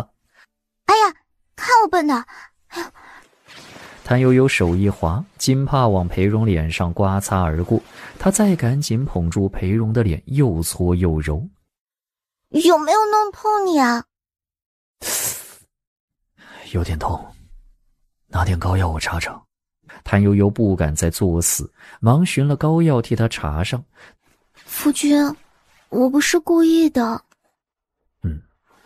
我醉了之后有没有失态？没有没有，夫君很安静，就是脸色特别吓人，呼吸也很轻，我还宁愿你脑疼些呢。谭悠悠给鲍家的周家的使眼色，表示讨喜的仆妇不该多嘴舌。裴荣继续沉思，那么他的脸为什么会这样痛？得问问福王世子才行。想吃什么让厨下另外给你做，不必陪我吃素。我不是吃不下，是心里有事。什么事？夫君是不是把我之前不小心打碎玉雕葫芦的事告诉别人了？没有提过，但杨家表哥和表妹都是知道的。怎么了？我遇到一件奇怪的事儿，有些想不明白，要请夫君替我解惑。你说。就是我一直想要买个好的玉雕葫芦给你，在凉州时遇着一个三彩玉的不错，但它要价颇高，2100两银子一文不少。我嫌贵，也没这么多钱，就没要。2100两是贵了些，但我没见着玉质雕工，不能妄下评论。东西摔坏就摔坏吧，不要一直记在心上。你若有心，早日为裴家开枝散叶，母亲应该是最高兴的。裴荣见谭悠悠垂着头不说话，小红嘴撅着，一回生二回熟，这次总算立刻明白他又生气了。怎么了？是想要吗？行，我让人去买。如果夫君以后还要喝得烂醉如泥的话，婆婆肯定是不高兴的。还是为了这个生气？这次是特殊情况，以后不会了。是男人，就记住你说的话。我一定是男人。我想说的是，那个三彩玉雕五福临门，莫名其妙跑到我的香炉里来了。昨天夜里，柳枝他们收拾行李时发现的。裴荣一怔，皱起眉头盯着他不说话。我就说吧，果然男人都是小心眼子。我先是担心有人想要栽赃陷害，又觉着不太可能，无缘无故谁会针对我？这一路也没见有人追上来说我们杀人劫货什么的，会不会是表兄或者表妹悄悄送我的，想要撮合我俩？我虽然很感动，也很想把它送给夫君表达心意，但东西这么贵，不能随便拿的，对不对？夫君。对，不能拿。你把东西给我，我来处理。把玉雕拿来。世子，相光公子来了。请。不一会儿，裴荣自门中而来。怎么就来了？我还以为你醉成那个样子，怎么也得在床上躺2天才能缓过来呢。到底是身体强健，不枉你冬练3九，夏练3伏啊。你这身腱子肉，做什么书生？该去前线杀敌才对。请世子自重。知道了。坐。有什么事吗？裴荣轻轻挥手，随从捧出一只匣子，轻轻放在福王世子身边的案几上。裴荣打开匣子，露出里头的三彩玉雕五福临门。多谢世子好意，那人福薄胆小，消受不起。这东西突然出现在他的香笼里，把他吓得够呛，一心以为是被盗匪盯上，栽赃陷害。今早拉着我说了许久，求我拿去衙门报案。我这里又不是衙门。这东西是你买了再私放在他香笼里的，还请世子收回。你怎么知道是我？杨家兄妹没这么多钱，除了你不会有别人。朋友妻不可欺，世子不该开这种玩笑。你说什么？我怎么欺他了？他不小心打碎令堂的遗物，你为此与他闹了一场，他一心想要弥补讨好你，便是途中也不忘搜寻合适之物，见着了却又买不起。我这个做媒人接你朋友的看不惯，买下送他讨好你，盼的是你们夫妻举案齐眉，这叫弃了朋友妻？这叫开玩笑？有我这种开玩笑的吗？你如何知道我与他的私事？谁告诉你的？无论媒人还是朋友，都关心过了头。向光，你要时刻记住，我前往秋城为你筹谋婚事是为什么？宗人府特意派遣2名嬷嬷在那里守着，又是为什么？你娶了小嫂子很好，他们很满意。你们若是感情好，间谍情深，他们就更满意。我是为了你好，也是为了二皇子妃好。福王世子把玉雕轻轻推到裴荣面前，语重心长：向光啊，听我一句劝，何必如此刚强？小嫂子就很好，你该向她学学。裴荣皱起眉头，转头看向福王世子，眼神颇不友好。好，我不提他，这样可以了吗？真没见过这么小气的。她既然嫁了我，又真心实意待我，我自然要尽力待她好，珍之重之。裴荣收回目光，沉默地看着正前方那株枝干虬结的红梅。我与二皇子妃没有任何干系，你要分清楚。分清楚了，我错了，行吗？啊，你的脸怎么有些肿？或许是喝酒太多，这才肿了。到底被灌了多少酒？倘若不是你最后太安静老实，我还以为你是和人发生争执被打了。我走了。哎，别着急啊，这玉雕带回去。另外我还有东西给你。你看啊，马上就过年了，你们夫妻才从秋城赶来，肯定没来得及备年货。我让他们收拾了一车，你带走，省得过年没吃的。多谢关照，玉雕我不要，你留着长记性。以后别再随便往我家内人香笼里塞东西。你身份高贵，不去流言，她却只是个寻常小妇人，经不起风雨摧残。年货我也不要，我才到京城就安排下人去办了，什么都是现成的。你若空了过去喝酒，一定让你吃饱喝足，且让人看到你我过从太密，对你和王府都没好处。说完，裴荣利落地转过身，昂首阔步而去，很快就走得没了踪影。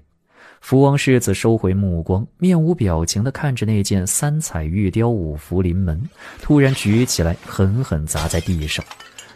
小姐再撑会儿，这眼看着就要过年了，您得赶紧把人记住，不然拜年时认错人，人家要笑话您和姑爷的。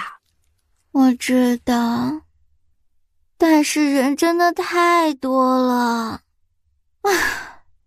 早知道会有如此多的杂事烦事，我就该装病躺着，无论如何也不跟裴荣来京城。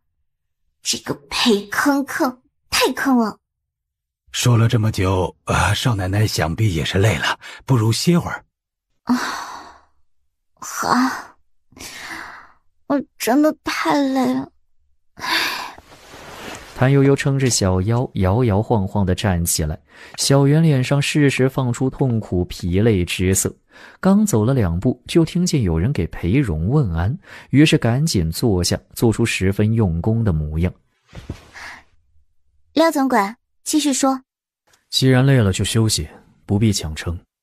夫君，一日之计在于晨，我怕自己睡下去就起不来，而且马上就年关了，我不记得人怎么办？不怕，我到时候托人领着你去休息，这不是偷懒。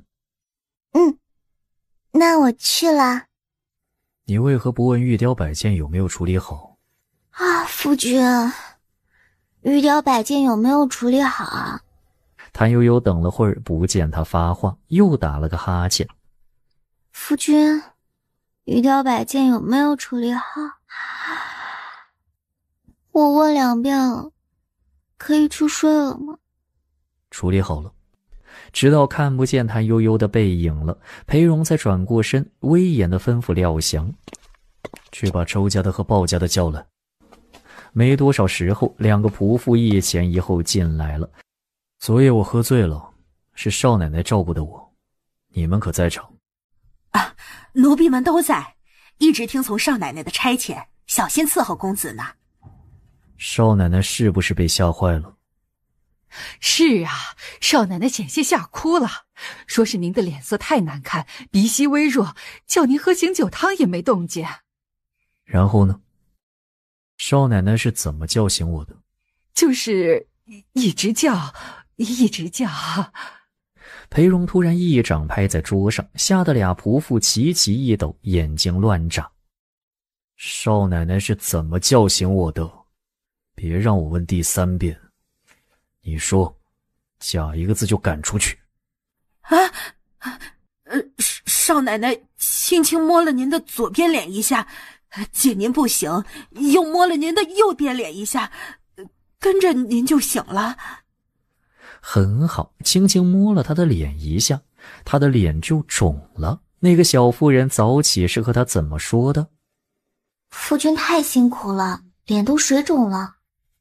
裴荣面无表情地朝着卧房走去。悠悠，谭悠悠。夫君是来陪我的吗？裴荣还没反应过来，已经被他勾着脖子带倒在床上。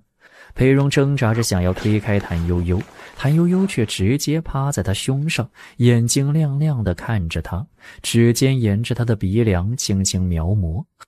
夫君的鼻子生得真好看。裴荣定定地看着谭悠悠的脸，伸出大掌扣住他的后脑，用力往下一摁。裴相公，龟儿子，老娘好不容易愿意牺牲色相息事宁人，他竟然这样待我。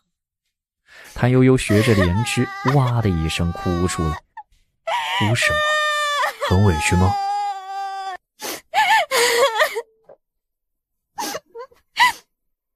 人家看到你开心的不得了，以为你是来陪我的，没想到你竟然不喜欢我，伸手就打我，好痛啊！我什么时候打你了？打人的不是你吗？谭悠悠假装没听见，不管不顾地继续哭。我鼻子疼，鼻骨肯定断了。断个屁呀！裴荣平生第一次想说粗话，这个胡搅蛮缠不讲道理的小女人，她就是那么轻轻碰了一下，鼻骨就断了。那她被左右开弓大力气甩耳光，牙根是不是被打松了呢？裴荣闭上眼睛，眼不见心不烦。这还得了？哭都不能打动他，什么才能打动他？谭悠悠拼着一股劲儿，抱住裴荣的脖子，把脸对上去，看着他的眼睛哭，眼泪落在裴荣脸上，又痒又酥。他忍不住睁开眼睛，恰好对上一双湿漉漉、委屈巴巴的小鹿眼。裴荣瞪视片刻，终究败下阵来。别哭了，再哭就把你丢下床去。谭悠悠手足并用，紧紧盘绕在他身上。夫君别骂我，别惹我，我知道错了，我真的知道错了。错在哪里？说来听听。谭悠悠往前勾着脖子，伸长着两只手，蹙着眉头紧张思索，这要怎么说呢？说，其实我很害怕，夫君，我大概6、7岁时，跟着父亲在县上，县城伯伯家有个小姐姐，经常和我一起玩。可是有一天，县城伯伯喝醉了，倒在花园地上睡觉。我不懂事，跟着小姐姐一起叫他快醒来。但是县城伯伯一直不答应，就这么死了。谭悠悠背诵着酒精中毒的症状。他当时脸色苍白，皮肤湿冷，嘴唇发紫，呼吸微弱。夫君，昨天夜里就像这样，我很害怕，我不能没有夫君，只想让你赶紧醒过来。没掌握好力度，是我的错。夫君打我出气吧，我一定不哭也不叫，更不告诉别人。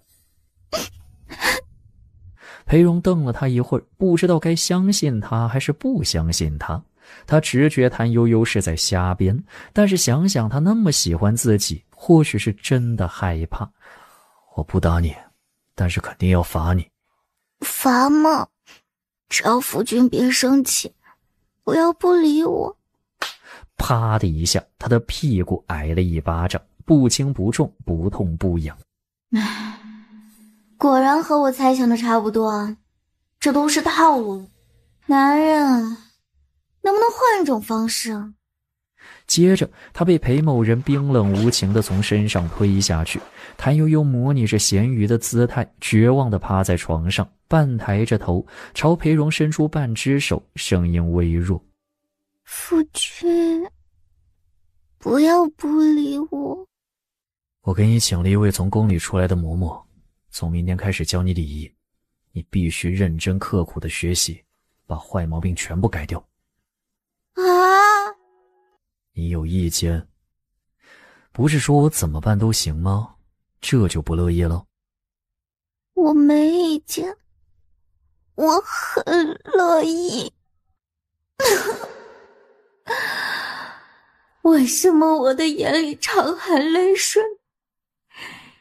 因为我对这个男人爱得深沉。去你的臭男人，咱们来日方长。你最好有所准备，这位嬷嬷自来以铁面无私出名，无论是谁，只要达不到她的要求，都会挨戒尺打，谁说情都没用。可不像我，你一哭就心软了。裴荣絮絮叨叨说了许久，不见谭悠悠搭理自己，以为他又在和自己置气，低下头去看，只见谭悠悠早就趴着睡着了，就听见谭悠悠笑了起来。他醒了，却见谭悠悠是在梦笑，闭着眼睛翘着唇角，也不知道是梦见了什么好事。裴荣摸摸谭悠悠的脸，低下头去吻她，想要她快快醒来陪陪自己。耶，简直欧皇附体！吃猪肉脯啊，猪肉脯，咸中带甜的猪肉脯。不对啊，这猪肉脯怎么湿漉漉的？还是茶叶味的，口感不对。谭悠悠小心翼翼地睁开半只眼睛，正好看到裴校长纯情的样子，闭着眼睛做贼似的小心翼翼地亲他，亲一下还用舌头轻轻舔一下。谭悠悠莫名想笑，拼命忍住了，咂巴咂巴嘴，假装睡梦中被打扰到，将两只手胡乱一挥，对准面前那张脸，长长无须发。裴荣被吓到，猛地站直身体。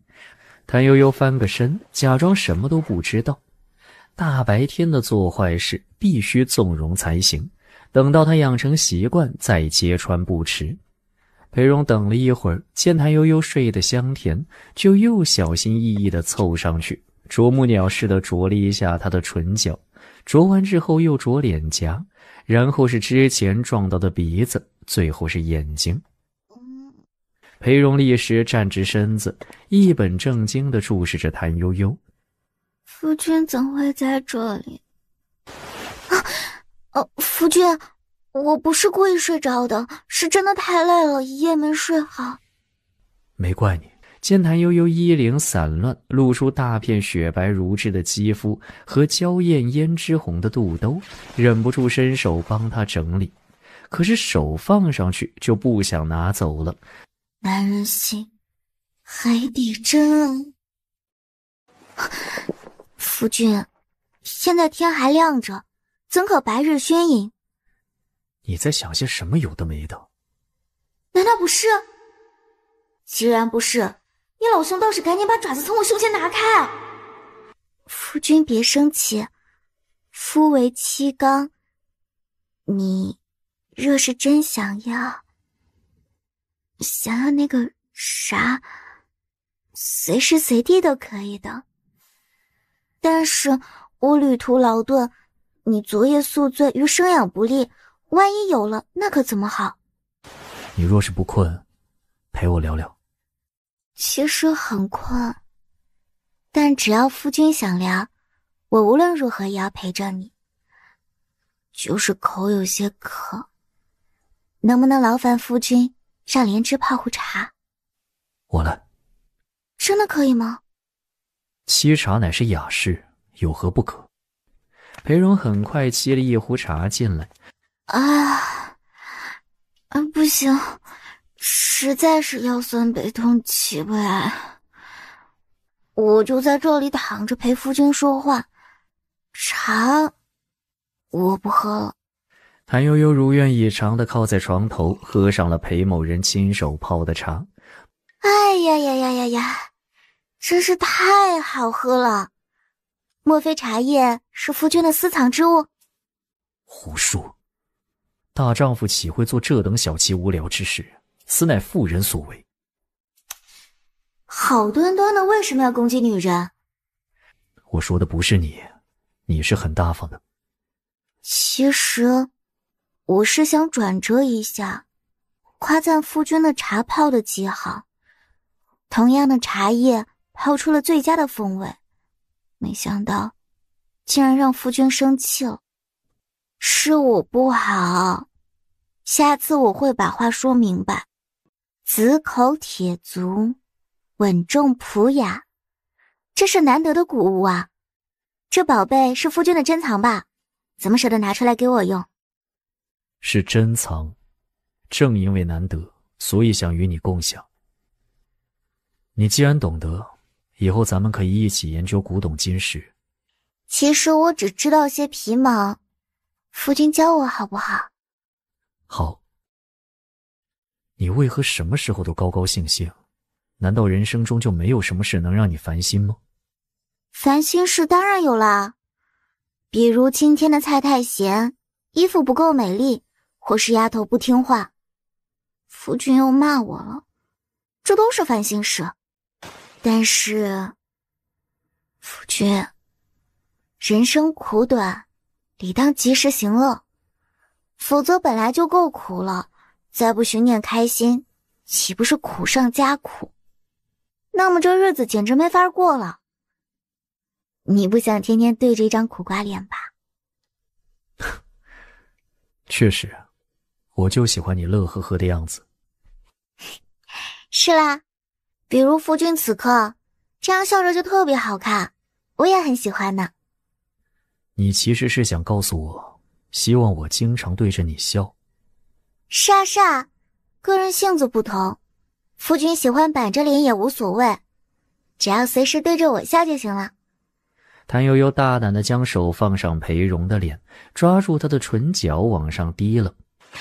这样笑特别好看，我见着都走不动路了。裴荣蹙着眉头，谭悠悠赶紧收回手。我错了，真的。裴荣不说话，垂着眼睛淡淡地注视着他。谭悠悠想了想，凑过去对着他的脸颊一边亲了一下。还疼吗？不疼了。夫君，人家真的不是故意的啦，只是因为他害怕失去你了。其实这些礼节我都会的啦，能不能让那位什么嬷嬷不要来了？不可能，玉不琢不成器，我是为了你好。你要知道，世人都是捧高踩低，跟红顶白，咱们只要有一丁点做得不到位，就会被一直挑剔。我虽然没什么大本事，却不想你被人欺辱。可是人家若是诚心想挑剔，无论如何还是会挑剔。我这人心大，一般的挑剔无法触及灵魂。触及什么？就是左耳朵进右耳朵出，你不在意的意思。你放心，我给你找的这位嬷嬷是京中有名的教习嬷嬷，她很有些背景，但凡从她手下出来的，没人敢挑剔，否则就会得罪一大群人。好了，你接着休息，我走了。谭悠悠目送着裴某人的背影，暗自唾弃。呵呵。哼，有需要就缠着他，没需要就一脚把他踢开，什么人呢？不过今天能得他伺候着躺在床上，喝他亲手泡的茶，也是一个不小的进步呢，美滋滋。我得意的笑，又得意的笑。你在做什么？这是什么姿势啊？谭悠悠赶紧收起脚，冲他谄媚的笑。夫君怎么回来了？相光兄，相光兄，你躲什么？我看到你了，你赶紧出来啊，不然我就要闯进来了。哎，这是……你不用管。裴荣脸色极其难看，大步走到墙边，取下剑来，杀气腾腾地握着往外走。不得了！谭悠悠第一次在他脸上看到如此可怕的神情，吓得一个机灵，赤着双足跳下床，追上去一把抱住他的腰，大声道：你要做什么？放开！谭悠悠只管死死抱住裴荣不放，一叠声的喊人：来人！还不赶紧去看看是怎么回事？竟然让人闯入后宅，你们干什么吃的？哎呀，少奶奶，真是对不住。这位西英公子是国丈的小公子，为人很是狂放不羁。他来拜访公子，原本是在外院等着，趁咱们不注意，哎呀，竟然悄悄地溜到后院来了。国丈家的小儿子呀，杀了可怎么得了？你放开我，我会把这件事解决好，你不用管，也不用担心害怕。谭悠悠松开他的腰，伸手去拿他的剑，裴荣紧紧攥着不肯放。谭悠悠看了他一眼，用力一拽，裴荣板着脸回看他一眼，再用力拽回去。谭悠悠再看他一眼，又用力拽过去。裴荣目不转睛地盯着他，咬着牙再拽回去。谭悠悠觉得这画风很不对的样子，明明是夫妻俩想要同心协力对付一个渣渣，怎么变成夫妻抢剑比力气大小？要不要继续娇弱呢？谭悠悠左思右想，觉得身为女人还是娇弱一点比较好，她还没被公主抱过呢。于是蹲个马步，咬牙瞪眼，继续和裴荣抢剑。再趁着裴某人使劲往后拽时，一个没收住，整个人朝他扑过去，顺势树袋熊一样挂在他身上。你！裴荣正想发飙，就被谭悠悠搂住脖子，下雨似的不断亲在脸上、唇上。他僵硬地张着两只手，板着脸一动不动。过了一会儿，慢慢放松下来，咣当一下扔了剑，紧紧抱住怀里的小女人。一种叫做幸福和温暖的东西在心底深处渐次升起，一点点的发芽开花，让他喉头发梗。他轻轻拍着谭悠悠的背，哄小孩似的道：不怕不怕，没事了。我不怕，有夫君在，我什么都不怕。但若是夫君不在了，我什么都害怕。我知道你怕我一时冲动闯下大祸，害人害己，再不可逆转。你放心，我也冷静了，知道自己该做什么，不该做什么。这个什么西英公子是什么来头？为何纠缠夫君？国丈家的幼子，嫡出，皇后胞弟。他爹娘生他时已经50出头，颇为娇惯，染得一身恶习。在京中横冲直闯，便是皇室宗亲见着，也多是礼让3分。我从前都是避着他的，此次入京往寿王府走了一趟，恰巧遇着他，从此纠缠不休。纠缠什么呢？想与夫君做朋友？不是朋友。裴荣深以为耻，难以启齿。此人浑身恶习，只要见着美人就走不动路，不管男女，你一定要远远避着他。倘若以后他当着皇室宗亲的面纠缠夫君，怕是会拖累你的名声。这样的人，便是与你相提并论，也是侮辱，必须想个法子一劳永逸。正是这个道理，我还以为你会劝我忍一忍，息事宁人。你放心，我会处理好此事。怎么处理？这不是你操心的事。天色不早，不如别睡了吧。收拾收拾，咱们去舅舅家拜访。我去看看礼品，你快些。夫君，看我这些宝贝，每一件都很难得，每一件都很稀罕呢。听说全是舅舅他们的心爱之物呢。你说他们怎么就舍得送我啊？咱们只是初次见面而已呢。这些都是身外之物，你记着他们的好就行了，不必如此张扬炫耀。嫉妒就嫉妒呗，装什么正经？夫君说的很是。不过他们给了你什么？你也很久没来了吧？我不是第一次去，也不是外人，用不着给见面礼。何况给你也就算得给我了。不是，我的是我的，不是夫君的。我送给舅母他们的见面礼都是我自己做的，花了很多很多心血和时辰。他们是因为感受到我的诚意才这么喜欢我。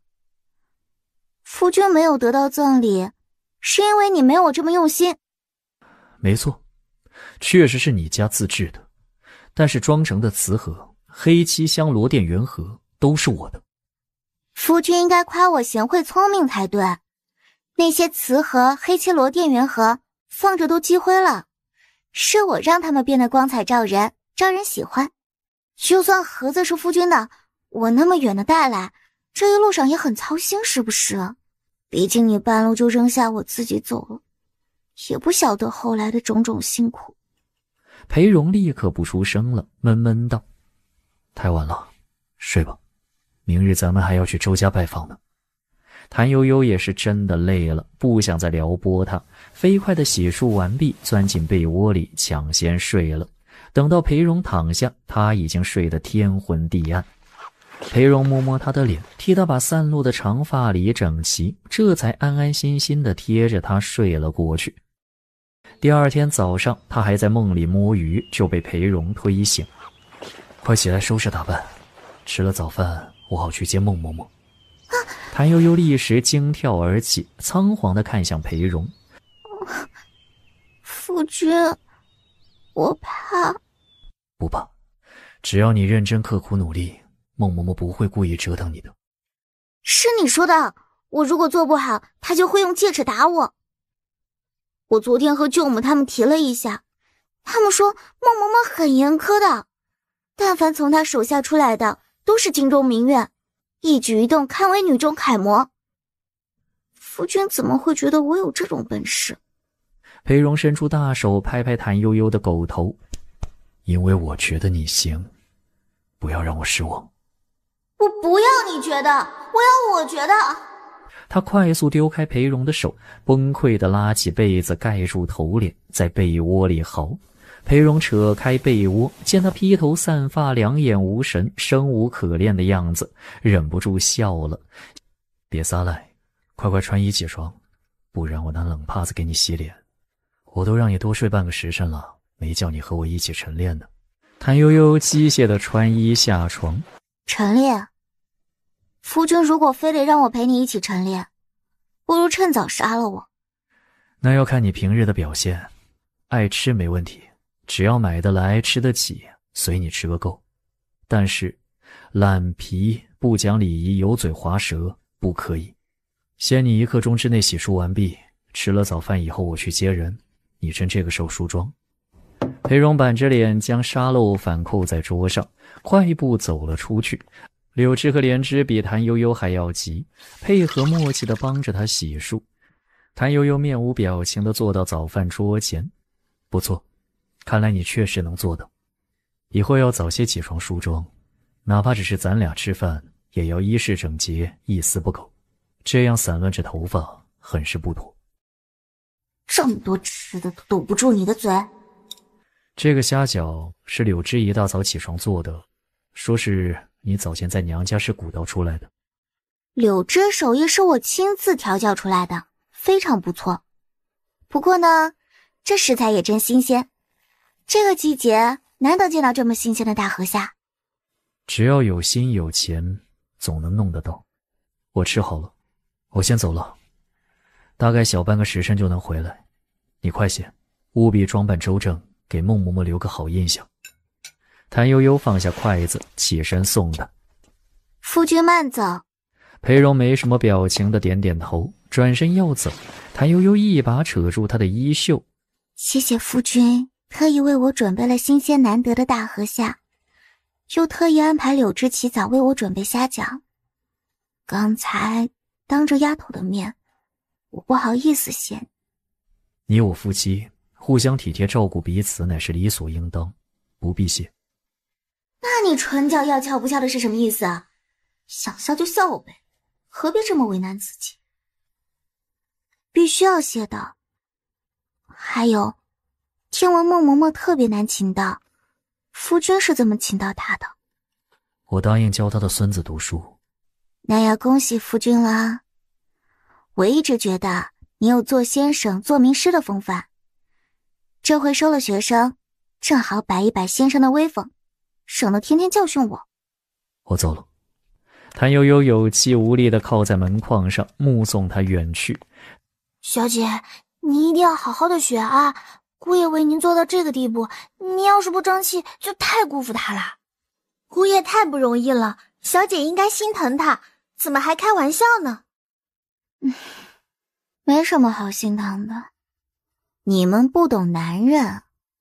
夫为妻纲，夫君希望我认为他无论做什么都是理所当然的，我顺着他的意思来就行了。一惊一乍的拉着他哭哭啼啼，夫君你好可怜啊，我好心疼你呀，看着就烦。你俩给我记住了，不许露出半分这种想法。说是有人提起，你们就说姑爷本性真挚淳朴，只想尽读书人应尽之事，教人辨礼仪，知忠义，学孝廉，以报君恩。朝廷设科举呢，就是为了不分高低贵贱，选拔国之栋梁。嘲笑姑爷，是想和朝廷过不去吗？小姐真有见识，奴婢记住了，奴婢记住了。少奶奶，这是太后娘娘赏的，许老奴一直带着。以后就要麻烦嬷嬷了。不敢，能得府上亲爷是老奴的福分。少奶奶，做好准备了吗？嬷嬷能教多少就教多少，咱们尽人事听天命，不强求。不行！老奴自从做了教习嬷嬷以来，还没有教不会的学生。孟嬷嬷慢吞吞地从袖中掏出一把黑沉沉的戒尺，谭悠悠死死盯着那把戒尺。嬷嬷好了不起啊，迫不及待想要您带我脱胎换骨了呢。裴相光，你很好。少奶奶，您这样很丑。孟嬷嬷毫无征兆地打了谭悠悠的臀部一戒尺。真正的淑女，任何时候都会保持优雅和美丽，不管是在人前还是人后。您先走几步看看。少奶奶，您的腰背挺得很直，看得出来在娘家时管教得很严。不过，您以为只要把腰背挺直就可以了吗？不行的，要优雅。您差优雅还远着呢。您坐坐看看，为什么要坐得这么靠近椅背？方便您倚靠吗？您是小辈又没品级，只能正襟危坐，椅面坐到一半左右，这样可以保持身姿挺拔，显得谦恭。若是有需要，随时可以起身，也不至于太累。您笑一笑，为什么笑得这样得意猖狂？您捡到金子了？笑不露齿，温婉可人，才不容易被人挑毛眼。笑得太过扎人眼睛，笑得太少不讨喜。来，笑到这个程度，唇角翘到这里，多1分都不行的。您说2句话听听。为什么说得这样快？官话还算地道，声音太大了， 50多岁的孟嬷嬷精力充沛，拿着黑乎乎的玄铁戒尺游走在他身侧，不时发出灵魂拷问：嘴歪了，为什么不能认真的端端正正的笑？嘴角为什么会歪？之前老奴看着长得挺端正的呀。流苏为什么会晃动？有风吗？还是府上打造的金流苏其实不是金的，是柳絮，无风自舞啊？少奶奶，您那是什么眼神啊？能不能鲜活一些，精神一些，真诚一些？您没吃饭吗？您的神采呢？神采在哪儿？为什么身子会抖？为什么要动？为什么眼睛要眨那么快？您看窗外做什么？看镜子，看您自己。谭悠悠想死，真的，他被这一连串的拷问触及到灵魂了。嬷嬷，我能歇会儿吗？人有3急，我要方便。方便？文雅的说辞是什么？更衣。请您重新说一遍。嬷嬷请见谅，我要更衣。笑得太谄媚了，理直气壮的事儿为什么要这样笑？还有语速太快，不够雅致，不够云淡风轻。他悠悠瞪圆眼睛，他忍不住想要打人，怎么办？您为什么要瞪眼睛呢？您很恼怒吗？那就按照之前老奴教您的方式再来一遍。嬷嬷请见谅，我去更衣，稍后就来。少奶奶请。就是这个味儿。谭悠悠坐在马桶上就不想起来，他甚至想为这只马桶做一首赞美诗，多亏有他，他才能得片刻喘息，他就是他的避风港，他就是他的灵魂庇护所。小姐，嬷嬷问你为什么一去不复返？嬷嬷说她数到50，您要是再不去，她就亲自来请您。来了来了，小姐，您再忍忍嘛，很快就要去周家做客了，到时候您就自在了。让嬷嬷久等了。少奶奶的火候拿捏得很准啊。来，现在咱们咬着这根筷子练习说话。刚开始会比较辛苦，但练到后来，您必然口齿清晰流畅，巧舌如簧。孟嬷嬷不由分说，把一根乌木筷子塞到谭悠悠口里。咬着，来，跟着老奴说：叽叽叽，叽叽，叽叽叽叽，叽叽叽叽，叽叽叽叽，叽叽叽。谭悠悠生不如死，午饭是什么味道都不知道，因为舌头全麻了。裴荣说什么他也听不进去，因为满脑子都是鸡。稍后不要忘了带上岳母的家书，有没有听见？叽叽叽叽。什么？叽叽叽。方才孟嬷嬷一直让小姐咬着筷子练口齿，练的是叽叽叽叽叽。裴荣恍然大悟，默默地扒了一口饭，再默默地把脸转开。夫君笑什么？裴荣硬生生把笑容憋回去，一本正经道：我没笑，你看错了。呵呵，我吃饱了。裴荣坐着慢慢把饭吃了，不见谭悠悠出来，就叫莲枝去看看你家小姐收拾好没有，该出门了。莲枝进去又出来，小声道：小姐躺着呢。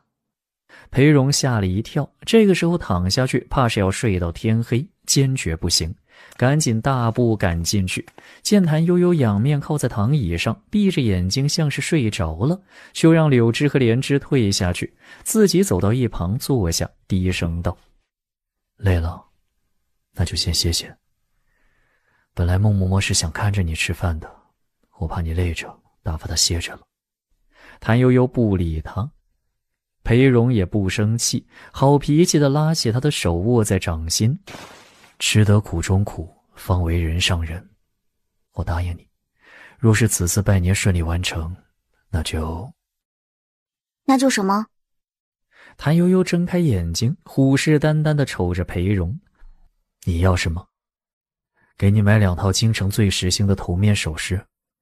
我不要，换一样。那就让云长阁给你做4季衣裳各4套。不要。给你请个大厨。谭悠悠直接转过身去背对着他。要不给你钱，喜欢什么自己添置。哼，给多少呢？你要多少？夫君愿意给多少就给多少，只要你觉着合适就行。左右我拿了这些钱财，也都是用在自家头上，并不会拿去补贴娘家。给了你便是你的，爱拿去补贴娘家也是你自己的事。这样，2000两银子怎么样？老板，金主，请让我抱紧你的大长腿。钱无所谓，200两也使得。我另有一个条件。说说看。我听穆嬷嬷的意思，是要一直教导我的，我也愿意认真练习，但我不能只做这件事。1日之中，早上留给我自用，午后开始练习。夫君觉得如何？欲速则不达，我在京中另有事情要办，家要由你来当。1日之中留半日理事，可以。早上这半日，夫君不能干涉我做什么。便是我要晚起，要出门，只要不是乱来，你就不能管我。1日之计在于晨。夫君不答应就算了。我不思夫君身体康健，春蚕到死丝方尽，那句晨昏泪湿干，熬到哪天算哪天吧。待我倒下，夫君可以另娶高门之女。最多可以晚起半个时辰。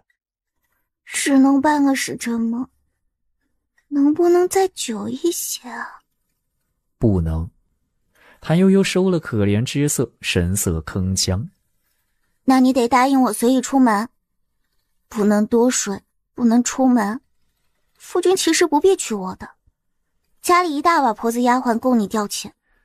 不是不能出门，而是要去哪里必须让家里知道。京中复杂，有个什么我也好找人。那是肯定的，出门之前要留言。谭悠悠瞬间精神抖擞，跳将起来抱住裴荣，对准他的额头使劲亲了一口，跑到妆台前方梳妆去了。少奶奶远比老奴以为的好很多，这般年纪也可算得荣辱不惊了。嬷嬷知道什么？安乐侯府公子至今未封世子的事，在京中不是秘密。那你还往前操？公子学富五车，人品贵重，是难得的好先生。除了他，再无人教得我那孙儿。改日嬷嬷带了孙子来玩。等到拜师礼后，自会日日前来叨扰府上。马车突然停了下来，柳枝隔着车帘禀道：少奶奶，是二皇子妃3朝回门，从此经过，行人回避。二皇子妃3朝回门。谭悠悠掀开车帘，恰好看到正前方有华丽公车经过，公车车帘微起，其中有人朝着这边看来，而他和那辆公车之间恰恰是裴荣。谭悠悠趴在车窗上，静静地看着裴荣，觉得裴荣似乎有些难过。这种难过虽未溢于言表，但确确实实让他感觉到了。抬眼望去，对面那辆公车的帘子已经放了下来，遮挡得严严实实。给相光公子请安，我家殿下远远瞧着像是您，让小的过来瞅瞅，说若是就请您往家里去呢。有劳白公公走这一趟，殿下这是才从学士府回来。公子客气，殿下正是从学士府回来。您这是带着家眷要去哪里呀？拜访亲友，正要归家。我过去打声招呼，很快就会。好的，夫君。等到裴荣离去，嬷嬷，刚才这位白公公是内侍吗？他称呼外子为相光公子，是因为外子未册封五品级？正是。二皇子虽未封王，但已开衙建府，得封亲王是迟早的事儿。这位小白公公是打小跟着他的，是他身边第一亲近的红人。公子之所以被如此称呼，除了未曾册封五品级之外，还因为他在京中颇有才名。人一提相光公子，都知道是他。我不知道他是名人。裴荣日常做事小心谨慎又低调，怕的就是引起宫中注意。这样的人怎会成为京中有名的才子？这不是自己找事儿吗？若说当时年少轻狂不懂事，杨家舅舅和王大学士却是老道的，怎么也该提点着他。那就只剩下一个可能，有心人故意为之，想要让安乐侯府再无立锥之地。谭悠悠越想越复杂，越想越可怕，觉得自己必须和裴荣深谈一番才行。公子回来了。二皇子邀请我们去皇子府做客，推辞不得。你真要去？二皇子夫妇新婚燕尔，皇子府规矩也多，咱们空着两只手去，怕是不太好。少奶奶多虑了。殿下与相光公子既是师兄弟，又是郎舅，亲上加亲，不用那些虚礼。全凭夫君做主。裴荣点点头，骑上马，命令众人往皇子府去。期间白内侍一直骑着马陪在一旁和他说话，很是亲近的模样。进了皇子府，裴荣就和他分开了。荣少奶奶请随奴婢先往花厅里喝茶歇气，皇子妃换了衣裳就来。有劳。少奶奶仔细脚下。才进花厅，热气迎面而来。谭悠悠目光一转，看到醒目处放了一盆正在开放的兰花，十分眼熟，仿佛是在哪里见过。谭悠悠想起来了，他和裴荣在秋城安乐侯府的新房里不就放着这么一盆吗？春兰。再看这间花厅，越看越觉得和裴荣那个花房类似，只不过裴荣的是花房，简单实用为主，这里是花厅，更加精致讲究。这是巧合吗？决然不是。这是九薰一提的茉莉真王，奴婢觉着少奶奶年少柔美，应当喜欢花茶的，便斗胆为您选了这一款茶。好茶，姐姐选的这款茶我极喜欢。九薰一提，那是极品了。啊，皇子妃来了！少奶奶不必往外去迎，就在此处立等，行福礼即可。孟嬷嬷轻轻点头，示意谭悠悠照做。谢谢姐姐提点我，我刚来京城，不太懂得规矩。无妨，见得多就懂了。外面传来脚步声响。安乐侯府谭氏，见过皇子妃殿下。不必客气，快快请起。果然生得极好，是很有福气的面相。闺名叫什么？回皇子妃的话，在家时父母亲人唤我悠悠。谭悠悠，很特别的名儿，也很适合你。坐。谢皇子妃夸赞。老奴见过二皇子妃。呀，竟然是嬷嬷。我刚才没注意到您。来人，设座。多谢皇子妃抬举，在您和少奶奶面前，哪有老奴做的道理？老奴就在这儿伺候着。悠悠还不知道吧？早前孟嬷嬷也曾教过我规矩，我们相伴了整整2年多呢。是了，论理我该叫你一声弟妹，不过我觉着你年纪小很可爱，叫悠悠更合适，你不介意吧？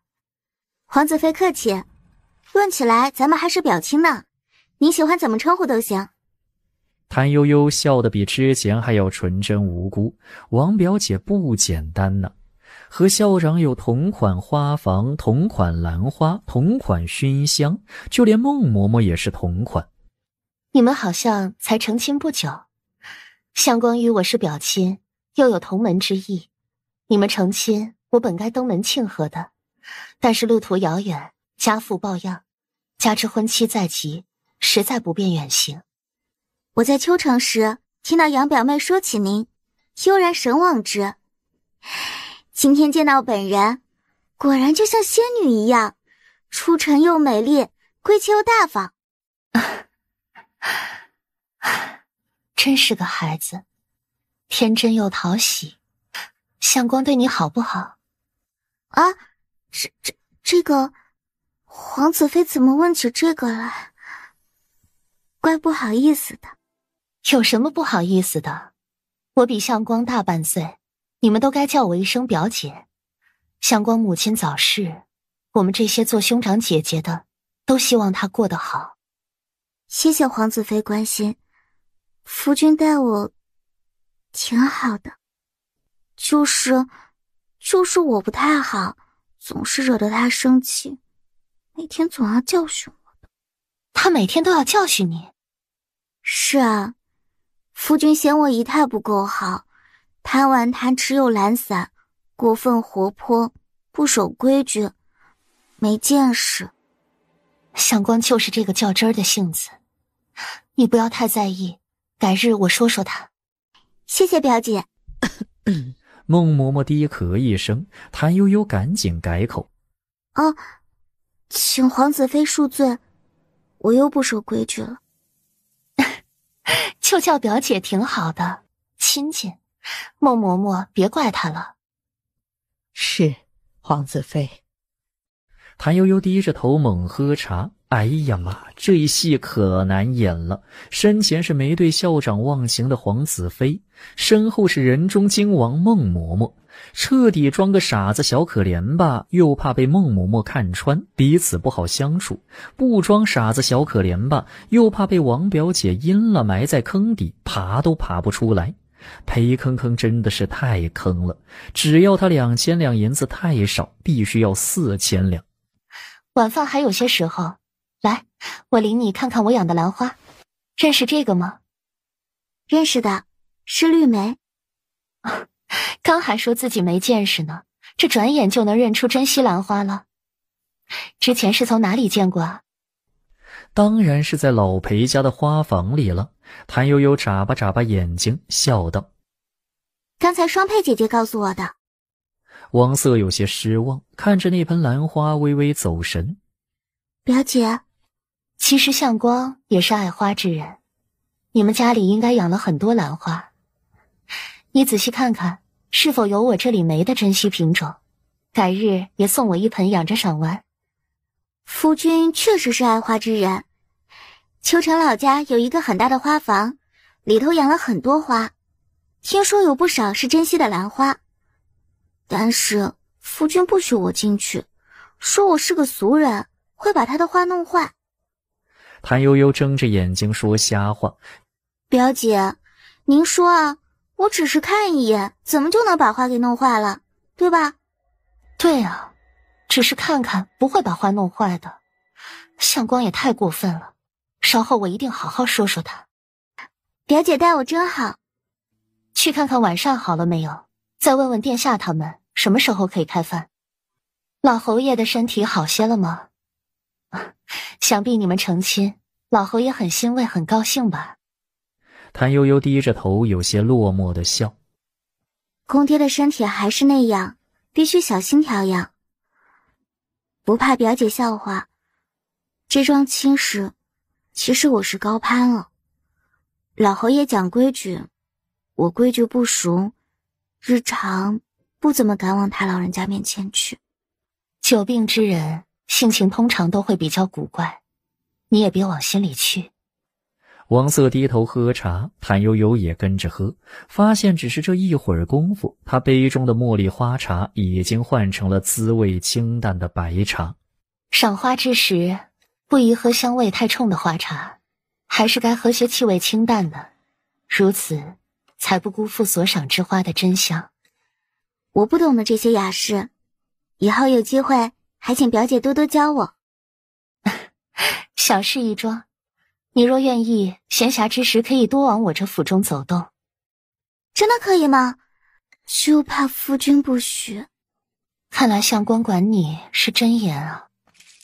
侍女进来回话：皇子妃，殿下说可以开饭，膳房那边也准备好了。饿了吧？我看天色不早，那就开饭。全凭表姐做主。殿下，妾身这表弟媳妇质朴天真，特别招人喜欢。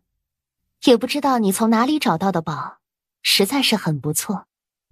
皇子妃谬赞，内子年纪尚幼，才从乡野里来，礼仪生疏，若有不妥之处，还请见谅。我看挺好的嘛，相公就是谦虚啊。早年我们还在学士府做学生时，曾经约定，将来各自成了亲，定要夫妻合奏一曲。今日到了该兑现承诺的时候了。洗耳恭听。思思，你先挑乐器。殿下奏琴，妾鼓瑟。琴瑟和鸣。好，就依你。乐声响起，鼓意盎然，十分和谐。谭悠悠看向对面的裴荣，对他充满了同情。他说呢，这二皇子非得请他们做客吃饭是为啥？原来是为了当着裴荣的面秀恩爱，太惨了，可怜的裴校长。这时二皇子和王瑟合奏完毕，谭悠悠立刻捧场：真好听，此曲只应天上有。表弟媳妇说说看，好在哪里？古意盎然，深沉婉转，缠绵有情。其他的想不出来了。果然是质朴天真，然而一语中的。相公，你以为呢？不好，有杀气。殿下与皇子妃技艺远胜当年许多，情真意切，极好。就这么2句啊，好歹也想几个好听的词儿。我是什么性子，殿下难道不知吗？这么说吧，我要说的是在内子已经全都说了。二皇子若有所思，随即举杯：来，这一杯欢迎贤伉俪入京，全喝光啊，不许耍赖。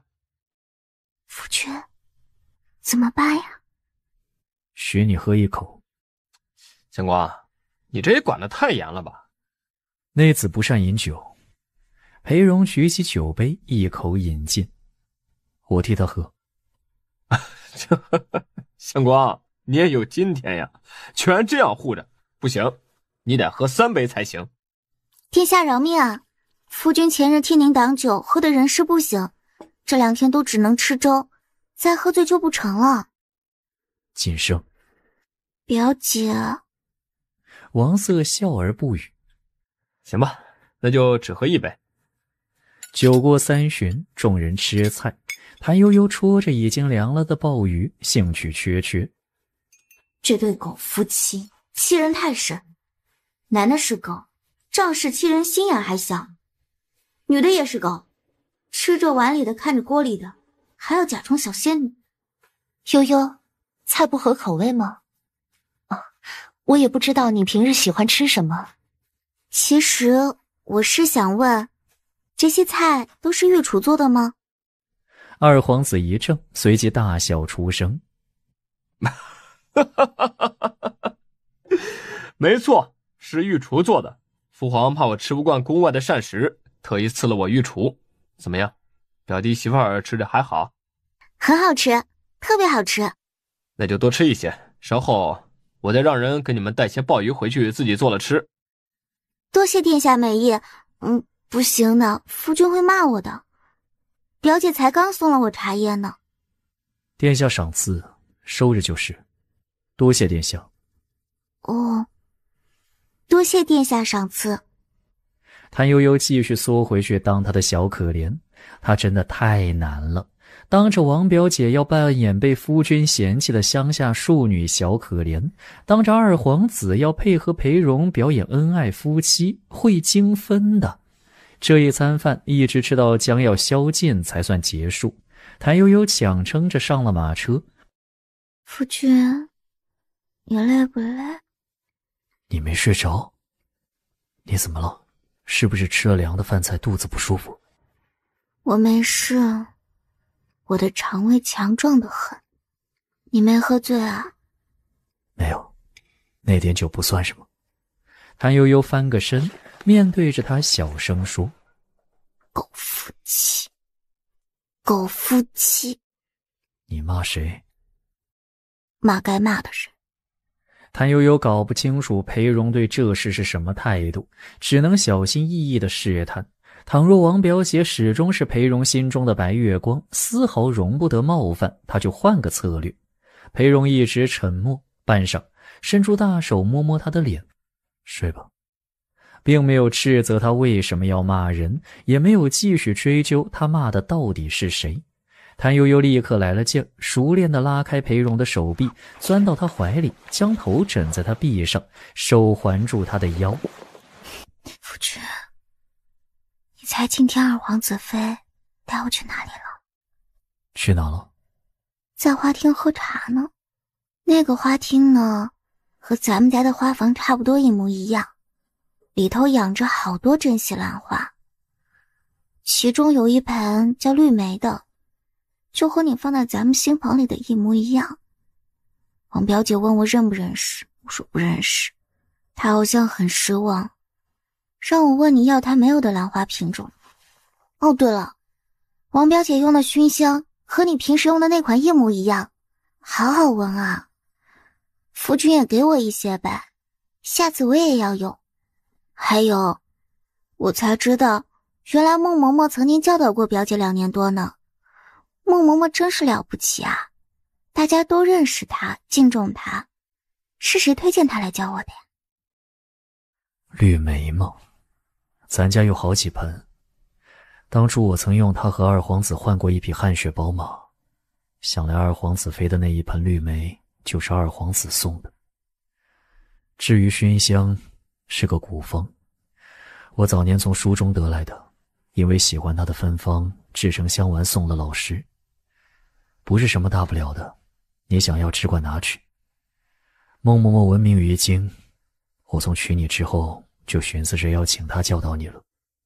推得干干净净，谭悠悠将手指捏住裴荣的胸肌，用力转了一圈，甜蜜蜜道：孟嬷嬷很好，我觉着在她的教导下，我一定能变得像王表姐那样优雅。裴荣倒吸一口凉气，失控地把他推出去。你掐我做什么？啊，弄疼你了吗？夫君，我不是故意的，我就是觉着夫君颇强壮，就是想摸一摸，捏一捏。对不起啊，没把握好分寸，我给你揉揉吹吹，等我以后有了经验，一定不会弄疼你了。经验？你想要什么经验？没有啦，我是说，夫君给我多摸几次，我就知道轻重。你做梦。好了，我知道夫君不愿意给我摸了。唉，要是我有王表姐那么美丽娴雅，有学识有气度就好了，可我不行，再怎么也只是个没见识的乡下小庶女，变不成凤凰，配不上夫君。你胡扯什么？是喝多了吧？你就是你，何必与别人相比？什么没见识的乡下小庶女，你比京中许多贵女好多了。你不是凤凰，我也不是梧桐树。可是比不上王表姐啊，我一见着她就忍不住心生惭愧，自卑得很。杨表妹说她是天上的云，我做她脚底的泥都不配。杨慕云这样说的？我就说你为什么这样奇奇怪怪的呢？你还听说什么了？连名带姓的喊出来，这是有多生气啊？一直珍藏的秘密被泄露，恼羞成怒了吧？夫君别骂杨表妹，她没什么坏心眼，就是沉不住气，偶尔管不住嘴。何况她说的是事实。胡说八道！起来！你要干什么？夫君别打我，我错了。打你？你过来！我不说不过来就不过来。谭悠悠抱住床柱，坚决不配合。你过来，我不打你，我好好和你说。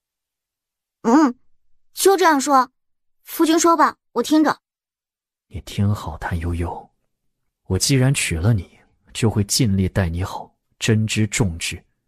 娶你之前我就知道你是个什么人，你不必反复提醒我，我不傻也没老。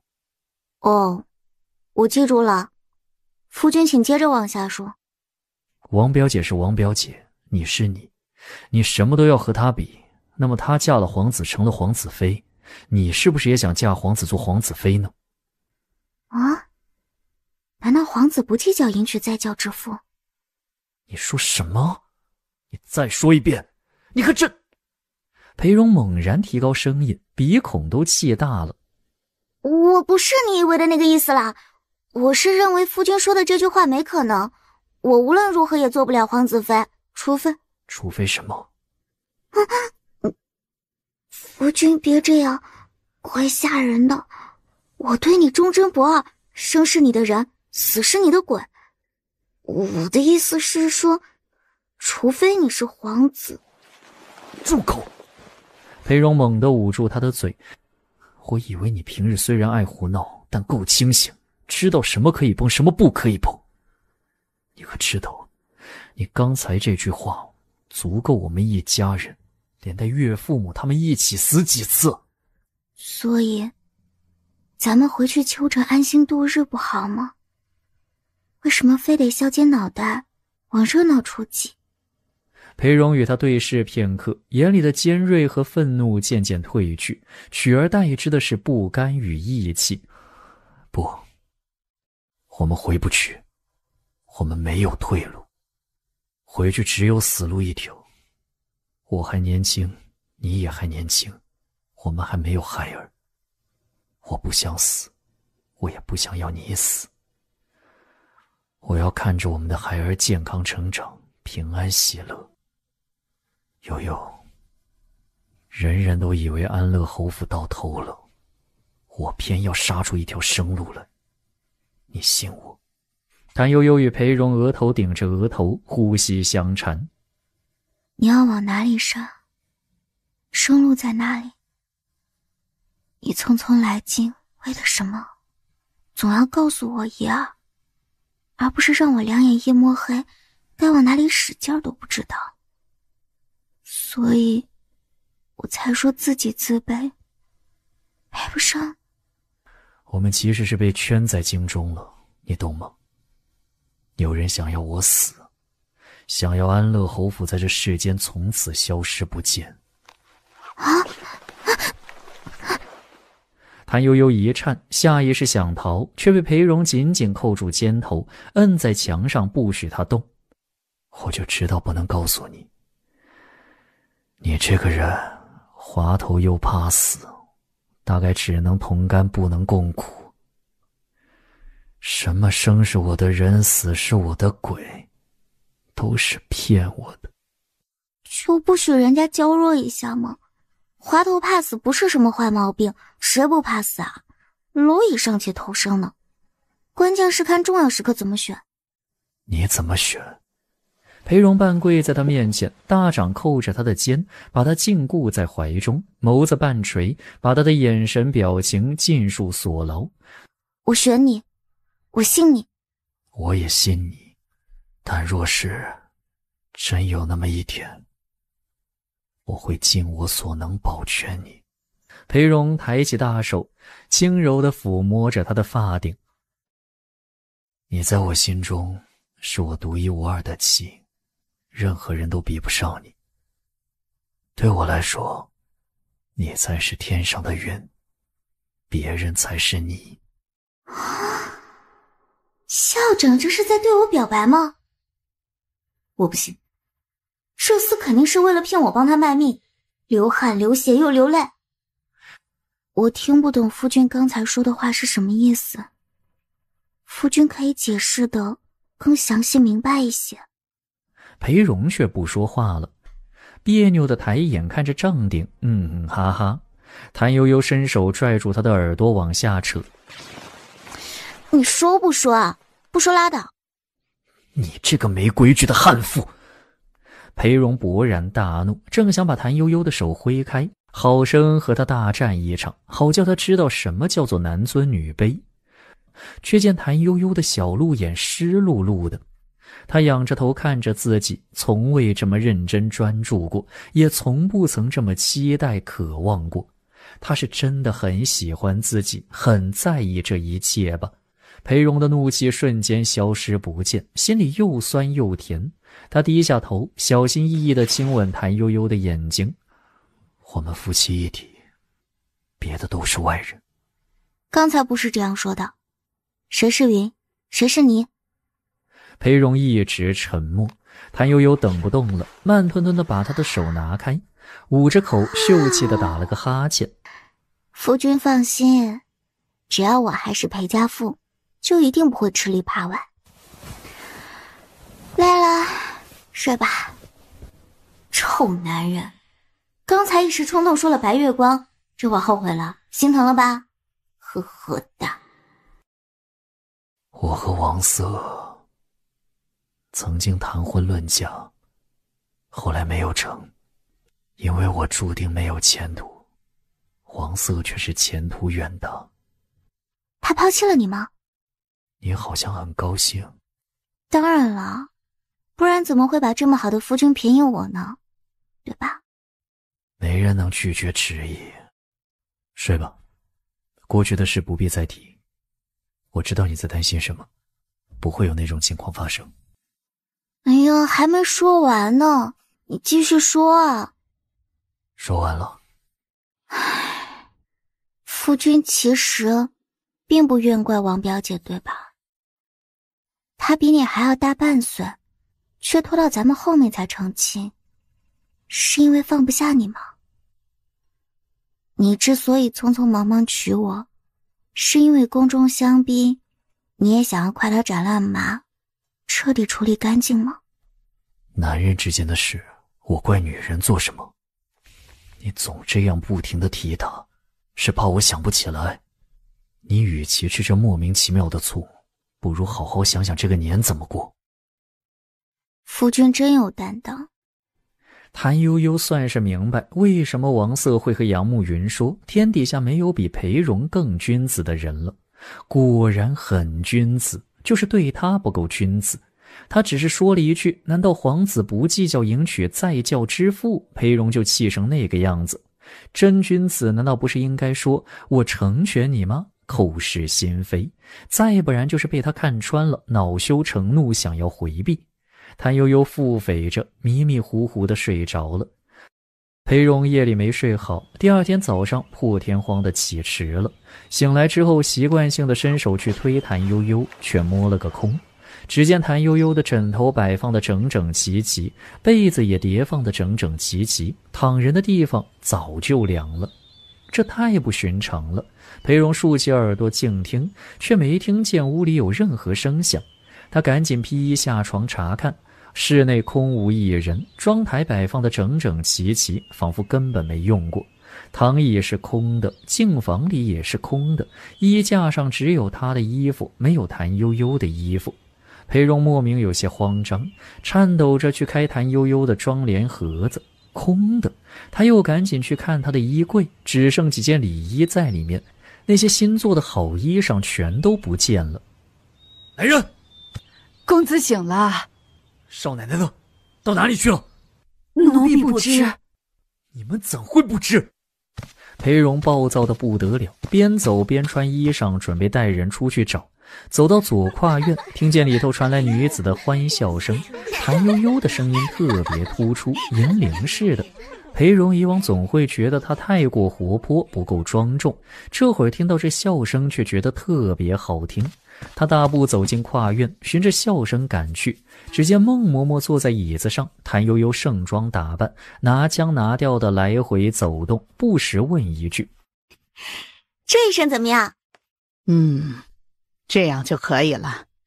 这一身去寿王府，绝不会出错。”裴荣轻轻呼出一口气，僵硬的肌肉骨骼也跟着松懈下来。他就站在那里，静静地看着谭悠悠。“见过姑爷。”“小姐，姑爷来了。”“夫君总算醒了，这可是破天荒第一次在我后面起熬，不勤奋了。”“昨天喝了酒。”裴荣看着谭悠悠灿烂的笑容，竟然有些内疚，于是胡乱找个借口落荒而逃。“你继续练着，我去安排过年的事。”今日除夕，孟嬷嬷下午要回家过年，明日一大早才来。谭悠悠做完功课，送走孟嬷嬷，才有空过问裴荣：“夫君在做什么？”“公子领着人挂好桃符，又贴春贴，这会儿在验看明日祭祀用的三牲。少奶奶要过去吗？”“不去了，还把年礼册子拿来我看。”等到他把年礼册子上的人家挨着记了3遍，裴荣走了进来，先递过来一张红纸：“这是今夜的晚饭菜谱，你看看有没有要添加的。”“没有要添加的，有什么就吃什么，我不挑食。”裴荣沉默下来，在他身旁坐着一动不动。“夫君有事？”裴荣从怀中拿出一个锦盒递过去：“给你的。”谭悠悠漫不经心地打开锦盒，只见里头是一块团龙佩。“这是宫中之物？”“一共9条龙，是先帝所赐，有他在手，可免死。”“夫君刚才说要把它给我。”“你把它带在身上，若是遇着危险就拿出来，能够保你无虞。”“为什么要给我？有几块？”“你以为是米糕能有几块，只得这一块。你是被我拖进这泥潭的，你本可以过得比这轻松自在许多，却被我逼得不得自在。昨夜我和你说，若真有那一天，我会尽我所能保全你。你没吭声。我想，你大概会觉得空口白牙不值得信。我现在把它给你，你可信了？”“万一人家不认呢？”“天子无戏言，没人敢不认。”“保命的家伙给了我，夫君怎么办？”“该怎么办就怎么办。你要知道，我一定比你安全。我好歹也算个名士，想要弄死我没那么容易。”“那我就放心了。夫君果然有胆大，果然有君子风范。”“有了这个，你更方便跑路了吧？”“夫君在说什么？跑路？我跑什么路？我这么喜欢夫君，怎么会扔下你跑掉呢？”他只是心里想想而已，并没有说出来呀。难道裴校长具有一双带透视功能的钛合金狗眼，轻易就能看穿他？这种时候，只能利用裴某人的蜜汁自信来证明他的清白了。我开玩笑的。夫君，明日我们出门拜年，就按照这个册子上的顺序来吗？谭悠悠放好团龙佩，就继续复习年历册子。偶然抬头，看到裴荣坐在一旁，目光沉沉地盯着他看，眼神颇奇怪，像是伤心，又像是自嘲，又像是有点不甘心。清分了。谭悠悠吓得手一抖，迅速掏出团龙佩递过去。还你，舍不得就明说嘛，我又不会和你抢，这样子怪吓人的。不是想要吗？为什么还我？不怕我收起来再也不给你了？不给就不给呗，你拿着吧，等你杀出一条血路来。俗话说得好，强扭的瓜不甜。谭悠悠真怕还没用到这玩意儿，裴某人就先精分了，疯狂追杀他。黑化了的裴某人，听说越是外表冷静自持的，变态起来越是可怕。谭悠悠立刻拿起菜谱闪人。我去厨房看看，夫君歇一歇，饭好了我叫你，晚上咱俩一起守岁。裴荣没吭声，也没再看他，而是将目光落到那块团龙佩上。柳枝在炕上摆了一张小桌，放几样下酒的小菜和一壶酒，2套碗筷酒杯就退了下去，留夫妻2人守岁。裴荣一口喝光了杯子里的酒，谭悠悠看他一眼，又给他满上。裴荣又一口喝光了杯子里的酒，谭悠悠再看他一眼，继续给他满上。结果裴荣不喝了。你是想把我灌醉？啊？谭悠悠警惕地睁大眼睛，这语气不善呢，像是想找茬。听说年头年尾吵架不好，会1年到头都不和睦。裴荣瞅他一眼，没再继续生事，只拈起他剥的花生，慢慢地嚼。夫君为什么生气？没有生气。你撒谎！瞧，这里的青筋都爆起来了。谁借了你的米还你谷子了？裴荣不冷不热地看他一眼，没吭声，又喝了一杯酒。夫君若是非得把团龙佩给我，那就拿来吧，别板着脸了，不好看。裴荣又瞅了他一眼，没给他团龙佩，也没给好脸色。这阴阳怪气的样子，躲不起我还躲不起。于是扎起裙子，先来几组平板支撑，再来几组深蹲。你在干什么？我就是觉得吃的太多，身体酸软，练一练啊。你为何做出这种不知羞的动作？怎么个不知羞？夫君说来听听。你既然不喜欢我，为什么要勾引我？夫君刚才说什么？我没听清楚，可否再说一遍？没听见就算了，反正你也不在意。夫君再说一遍嘛，我是诚心求教。裴荣更不肯说了，阴沉着脸把他推开，大步往外走。谭悠悠站在原地消化才刚得来的信息，裴某人确确实实是在说他谭悠悠不喜欢他裴荣，他是从哪里得来这个结论的呢？社畜又立刻研墨铺纸准备方案。谭悠悠写完方案，反复掂量再三，把纸张凑到烛火上烧了。突然想起来外间很久没声音了，就走出去看裴荣在做什么。鞭炮声响起，有孩童清脆的笑声传来。小姐，辞旧迎新时辰到了，我也去外头放鞭炮呢，您怎么不跟着去？我懒得去，明天要早起。那奴婢就伺候您歇下吧。不忙，这会大家正是松懈的时候，你们跟着我一起去巡查一番，看看轮值的是否在偷懒。顶好能够抓到几个典型杀鸡儆猴，再树个先进模范重赏，让大家跟着学。来上几次，他这个主母的威望就起来了，慢慢架空黑化容。主院值守的婆子在嗑瓜子，听见动静就出来看，不攻不过被放过。之后是二门处，2婆子在聊天打屁，聊得热火朝天，十分忘我。谭悠悠亲自点了个鞭炮扔到2人门前，看他们有什么反应。鞭炮爆了之后，那2人什么反应都没有，继续笑得嘎嘎嘎的。再扔2个鞭炮过去，里头婆子终于有了反应。小崽子们玩闹也要挑个好地儿，这里不是你们撒野的地方，往外头玩去。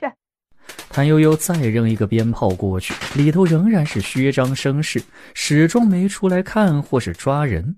谭悠悠便沉了脸，将手一挥，暴驾的上前，一脚踹开房门。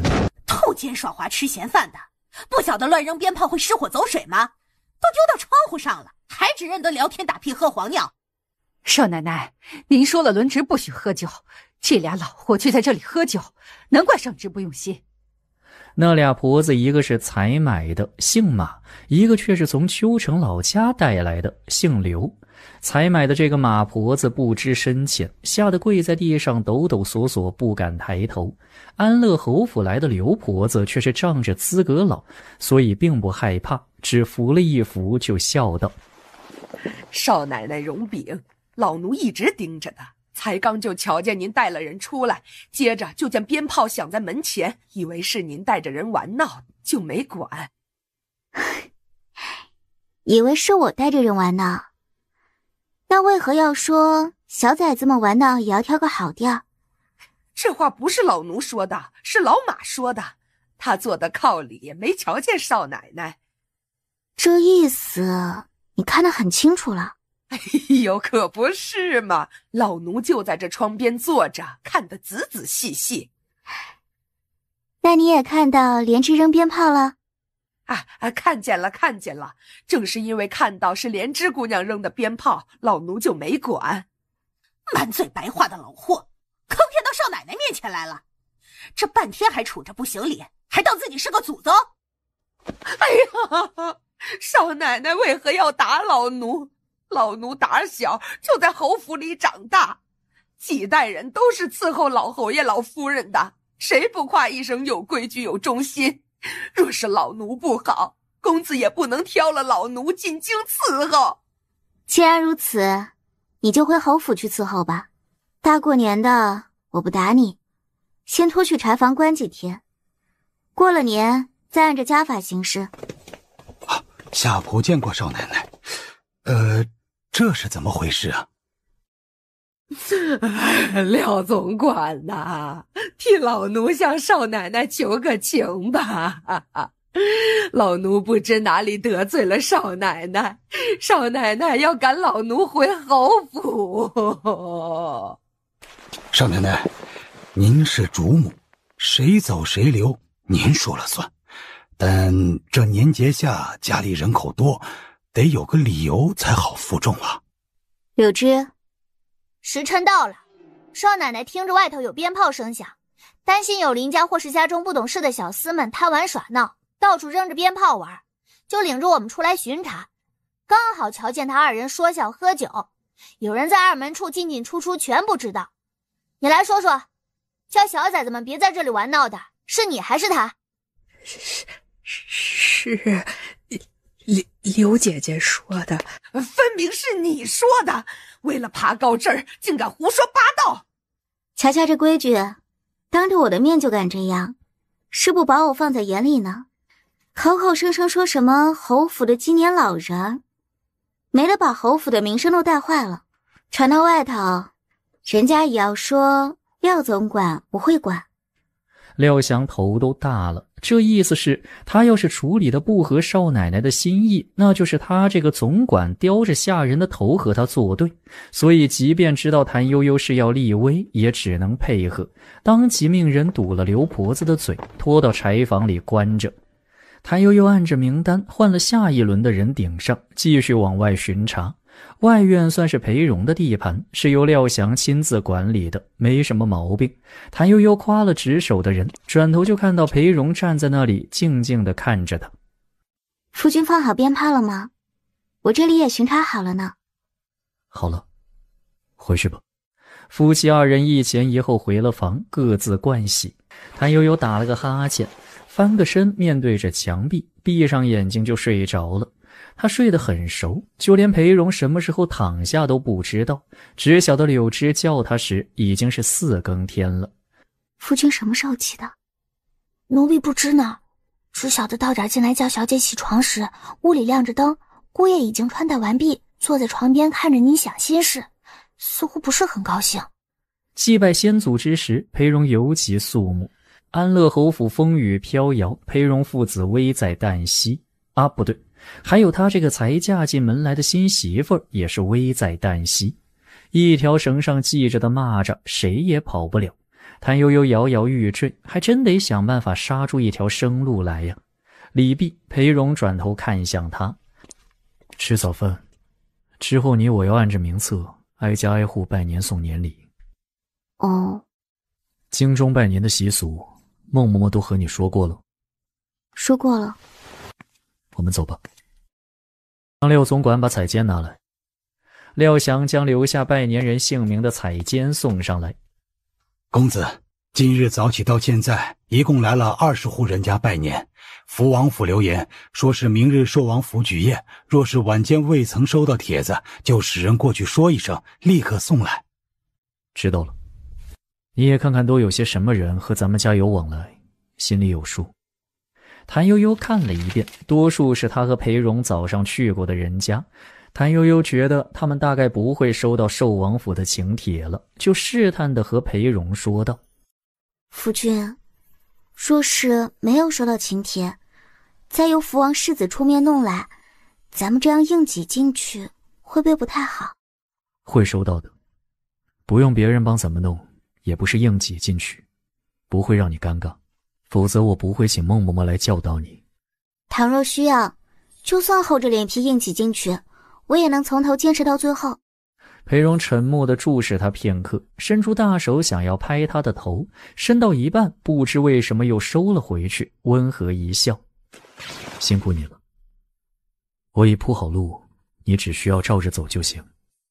谭悠悠注意到他的小动作，再想想那一句你不喜欢，反正你也不在意，真心觉得这男人似是梦醒了，到底是哪里露了马脚呢？他是百思不得其解，只好低头继续翻看彩笺。这是隔壁的。正是，这位陈举子亲自送过来的年礼，说是这所有酒食都是他家娘子亲手做的，请公子和少奶奶不要嫌弃呢。夫君啊，你看人家隔壁邻居亲自过来拜年，咱们也该去回礼的。有道是远亲不如近邻，能住在一起也是缘分嘛，对吧？你收拾几样年礼，我们一起过去。裴荣看着百无大事没心没肺的冲着自己笑的小妇人，心情更加郁足。之前一直以为谭悠悠很喜欢他，那些傻话现在回想起来简直让人羞愤欲死。现在自个儿赌气生气，人家也根本不在意，这不是自作多情是什么？夫君，走啊！明显是一副迫不及待想要出去玩的样子。裴荣轻叹一声，决意把此事暂时搁置，不必深究，否则更加尴尬，更丢人。来日方长，再说吧。姑爷，小姐，有客来拜年。看到谭悠悠和裴荣夫妻二人的脸都红了，很不好意思的请他们往屋里坐。也没想着你们会亲自过来，这家里简陋，坐的地方都没有，让你们见笑了。不瞒二位，我们这屋子啊是和亲戚借的，我们人少，就锁了里头的一进院落，只住在外头。家中只有一个老苍头，看门喂骡子赶车，其余杂事都是我们夫妻一同料理的。待我洗一洗手，再来泡茶招待二位。潘姐姐，我来烧水。都是粗活儿，仔细把你的衣裳弄脏了。潘姐姐小看我了，我会做。我来，知道妹妹很能干了。没有潘姐姐能干，你做的香酥鸡是我吃过的最好吃的香酥鸡。你尝过了？当然啦，那么香，谁能忍得住？我日常也爱捣鼓小食，以后我俩一起来。好啊。实在不好意思啊，拙精才从乡野里来，不太懂得规矩，若有失礼之处，还请见谅。我们也才从乡野里来，怎么自在怎么好。裴兄弟也是来赴春闱的吗？我读书不好，打小就没参加科举，我是族中有事。这京中规矩和我们乡下地方不同，我们那里过年比这热闹多了，亲族之间互相串门吃饭喝酒，不像京里拜年彼此不相见。各方各俗，我也更喜欢在乡下老家过年，轻松自在。你嫂子手艺不错，让她炒几个菜，咱们喝几盅。我家还有客人，改天再来。我会提前告诉潘姐姐，你要多做几个菜等我。你倒是不见外。好，我应了。陈家不宽裕，你为何还要给他们添麻烦？我觉着潘姐姐不是打肿脸充胖子的人，我和她相处愉快，就想和她多往来。我看夫君和陈二老也挺谈得来的，难道不是吗？夫君日常在家切个鸡都不愿自己动手，今日为何愿意帮着打水烧水？我有些想不通呢。总不能被你比下去。交朋友，不同的人有不同的往来方式。我还以为夫君是舍不得我劳累，想要讨好我呢。裴荣没吭气，只将眼帘垂着，但见他就要绊到门槛，就及时伸手把他抓住。好好走路，让下人看到成何体统？为什么刘婆子不把你放在眼里？就是因为你日常不注意仪态。非也，非也，是因为我日常不够凶悍，也是因为夫君管得太多，让大家都以为你说的话才算，我说的话不算。你想让我管家，却不给我威望，怎么管啊？慢慢架空黑化容的第二步，让他主动放手。你说的很有道理，以后我不会再在人前教训你，有事关起门来说。你做的决定，只要不是要命的大事，我不轻易干涉。这么简单？得来太容易，让人觉得不真切。谭悠悠试探道：夫君要不要再仔细想想？毕竟我这个人坏毛病多，随心所欲惯了，也没什么管家的经验，我怕你忍不住反悔。没必要，就这样定了。你从前在娘家也曾学过管家，我相信你能做得很好。裴荣越过他，大步往前走了，昂首挺胸，气势磅礴的。谭悠悠扭头盯着他的背影，总觉得他好像有什么阴谋。裴荣一口气走到书房，让人把廖翔叫来，宣布了他的决定。以后家务事只管去问少奶奶，把账簿、对牌、钱匣子都交给她管。公子，少奶奶她怎样？主母不就是管这些事的吗？谭悠悠见了孟嬷嬷出来，就发现家里的气氛变了。难道是他杀鸡儆猴的策略起作用了？这些人怎么就变了嘴脸？有隐情。谭悠悠思忖着往前走。少奶奶，公子命我等把对牌、账簿、钱匣子全都交给您管着。您瞧什么时候方便对一对账？姓裴的葫芦里卖的什么药？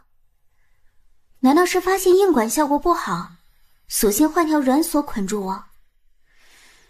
毕竟料理家务就不能偷懒了。东风吹，战鼓擂，当今世界谁怕谁？管就管。谭悠悠背着手，傲娇地抬起小下巴。我现在就有空。账房抱着账簿要和谭悠悠算这段日子的支出，谭悠悠根本不接。之前都是夫君在管，你只和夫君说就行。现在你要做的，就是将此刻之前的账目划线封存，从我手里支出的第一笔钱物开始记账。少奶奶，小人愚钝，不太明白您的意思。谭悠悠不急不慌，拿过账簿，指着最后一行账目问：之前的账目都结清了，对吧？结清了。你在这儿写上之前的余额，这里写上收入。谭悠悠指着账簿，哪里该怎么写，说得清楚明白。从前只知少奶奶账算得好，却不知您记账也是行家里手。谭悠悠勾着唇角，不冷不热地笑了笑，挥手命他下去，单留廖翔说话。和我说说咱家的规矩。裴荣站在门外静静地听着，忍不住微笑。这一步算是走对了。谭悠悠的聪慧能干远远出乎他的意料。王瑟那句话没说错，他确确实实是寻到了宝。打发走廖翔，天已黑尽。少奶奶，是否开饭？夫君那边有空了吗？我这里可以了。裴荣走进来，把一只盒子、2张纸递给他。你要的东西。谭悠悠自问没跟他要过什么东西，满怀疑惑打开了看，只见盒子里装着几枚香丸，味道正是王瑟暗搓搓在他面前炫耀的那一款。再看那2张纸，一张是香方，一张是洒金贴子，正是寿王府明日宴会的请柬。夫君今日用的什么香啊？他扶住裴荣的肩膀，起身凑到他面前细闻，因见裴荣的脸和脖子瞬间变红，想起裴荣昨夜说他练臀桥是勾引他，谭悠悠恶作剧欣喜，更进一步凑到他颈间轻嗅，顺便对着他的耳朵吹了一口气。你做什么？裴荣面红耳赤，正想闪避，谭悠悠已经飞快地坐了回去。这个请柬是才送来的吗？我还以为收不到了呢。裴荣见他装得人模人样的，有心想要教训他两句，又见丫鬟婆子进进出出，便将此事暂且压下。但是原本平静的心中便如揣了一只小兔子，咯嘣咯嘣跳个不停，身体更是莫名发热，让他坐立不安。夫君怎么不说话？啊，你的脸怎么这样红？是不是发热了？说着又伸出爪子去摸裴荣的脸。裴荣真是怕了他，一个闪身躲到他摸不着的地方。我无事，摆饭吧。谭悠悠放下帖子，将手撑着下颌，别有意味地瞅着他笑。说我勾引，我这回就让你知道什么叫勾引。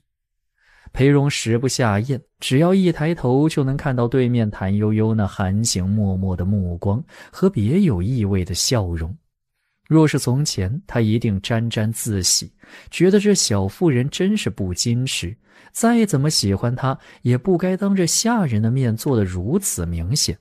此刻他却觉得非常不是滋味，明知对方大概又是在演戏，在逗着他玩，却又忍不住心存幻想，忍不住去回忆二人亲密相处时的情形，想起谭悠悠的娇嗲泪光，低声央求。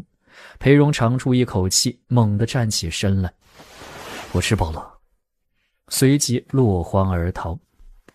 哎，夫君，你的饭还没吃完呢，不能浪费粮食啊！谁知盘中餐，粒粒皆辛苦。夫君昨夜是在哪里歇的？姑爷昨夜没回来。哎呦，小姐，是不是你又气姑爷啦？大过年的，忍一忍。什么叫我又气姑爷了？我是那种人吗？我对夫君真的是含着怕化，捧着怕飞，恨不得随时随地长相厮守。哎呀，小姐，您怎么和人家说这个？看看姑爷哪去了？我在这里。裴荣穿戴整齐地从外头大步走进来。我给你请了梳头娘子，你今天的发型妆容，请他们帮你料理。这么隆重。午时，谭悠悠装扮完毕。夫君，好不好看？我好不好看啊？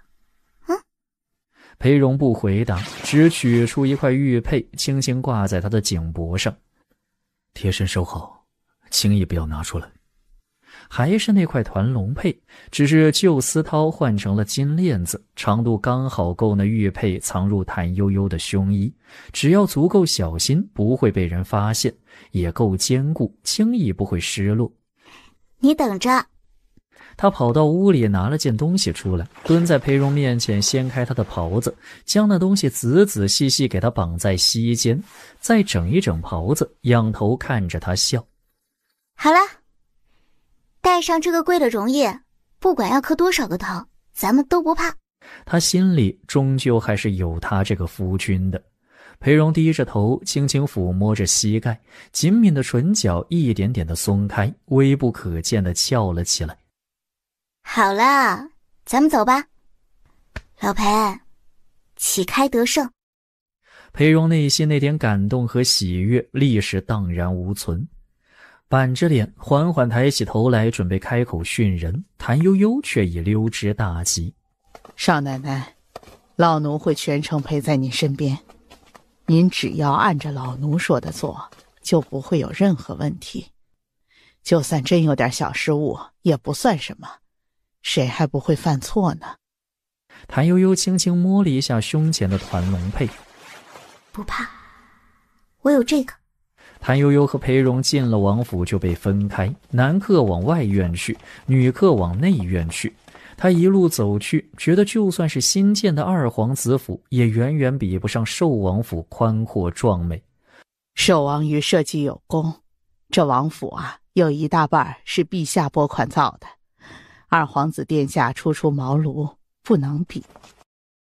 这是宋嬷嬷，是老奴的老姐妹，早前也是在宫中伺候太后娘娘的，现如今是在寿王府里做几位小郡主的教养嬷嬷。嬷嬷过年好。明丽雅致，长相讨喜，是王妃最喜欢的那种。走吧，我领你们过去拜见王妃。孟嬷嬷挺高兴的，示意谭悠悠赶紧跟上。赶紧跟我来，趁着这会儿王妃在暖阁里歇息，无人打扰，可以多说几句话。稍后只是少奶奶一人进去，其余人都不能进。是这个理儿。谭悠悠按照孟嬷嬷教的，低眉垂眼，表情柔和，不急不缓地走进去。见宋嬷嬷站住，也就跟着站住。世子妃，这就是老奴方才与您说的那位安乐侯府的少奶奶谭氏了。您瞧，她是不是长得喜庆，像个年画娃娃似的？是安乐侯府的心腹是吧？回世子妃的话，妾身谭氏特意来给王妃和您请安拜年的，是孟嬷嬷教出来的。正是，您知道老奴平时轻易不带人到您面前的。我知道，只是……说到这里便顿住了，宋嬷嬷也不好追着，气氛一时凝重起来。谭悠悠猜他应该还是忌惮安乐侯府的尴尬身份，知道再等下去形势只会更糟，索性主动出击。世子妃，其实侄媳今日乃是有备而来。哦，什么有备而来？你想做什么？古人有采衣娱亲，我这里也有几个小戏法要献给王妃，以博长辈一笑呢。世子妃，王妃听见外头有小姑娘的声音，让奴婢来瞧瞧是什么人。是安乐侯府才进门的新媳妇，说是准备了几个小戏法，想要采衣娱亲，以博长辈一笑。小辈采衣娱亲一点没错，宗室中不乏这样的人，大家也习以为常。奈何安乐侯府身份特殊，曾经的前太子后人总是有些傲气的。这个才进门的新媳妇主动提出要做这种事，就显得脸皮特别的厚。我真会，也想要长辈夸我一句多才多艺呢。小样，在领导面前表演个小节目露露脸，不是很正常的吗？何况这还是自家长辈，多大的事儿呢？傲气能当饭吃，那是心态不正啊，亲。但凡受过社会毒打的社畜，都晓得傲气不值一提，脚踏实地的完成 KPI 才是人生大事。您会什么呢？我会打秋千，会跳白索，会踢毽子。这些游戏大家都会的。我会的比你们的都要精彩，包括之前那位穿红衣的小姐姐，我会的花样比她的多，比她还要飞得高。相光媳妇，这里不是寻常地方，在场的也不是寻常人家。多谢世子妃提点，但我真的会啊！府上那架秋千好高，我没见过这么高的，真的很想试一试。退下！儿媳妇儿，你这性子还是该收一收。小辈瞧着咱家的秋千架好玩，想要耍一耍，也不是什么大事儿。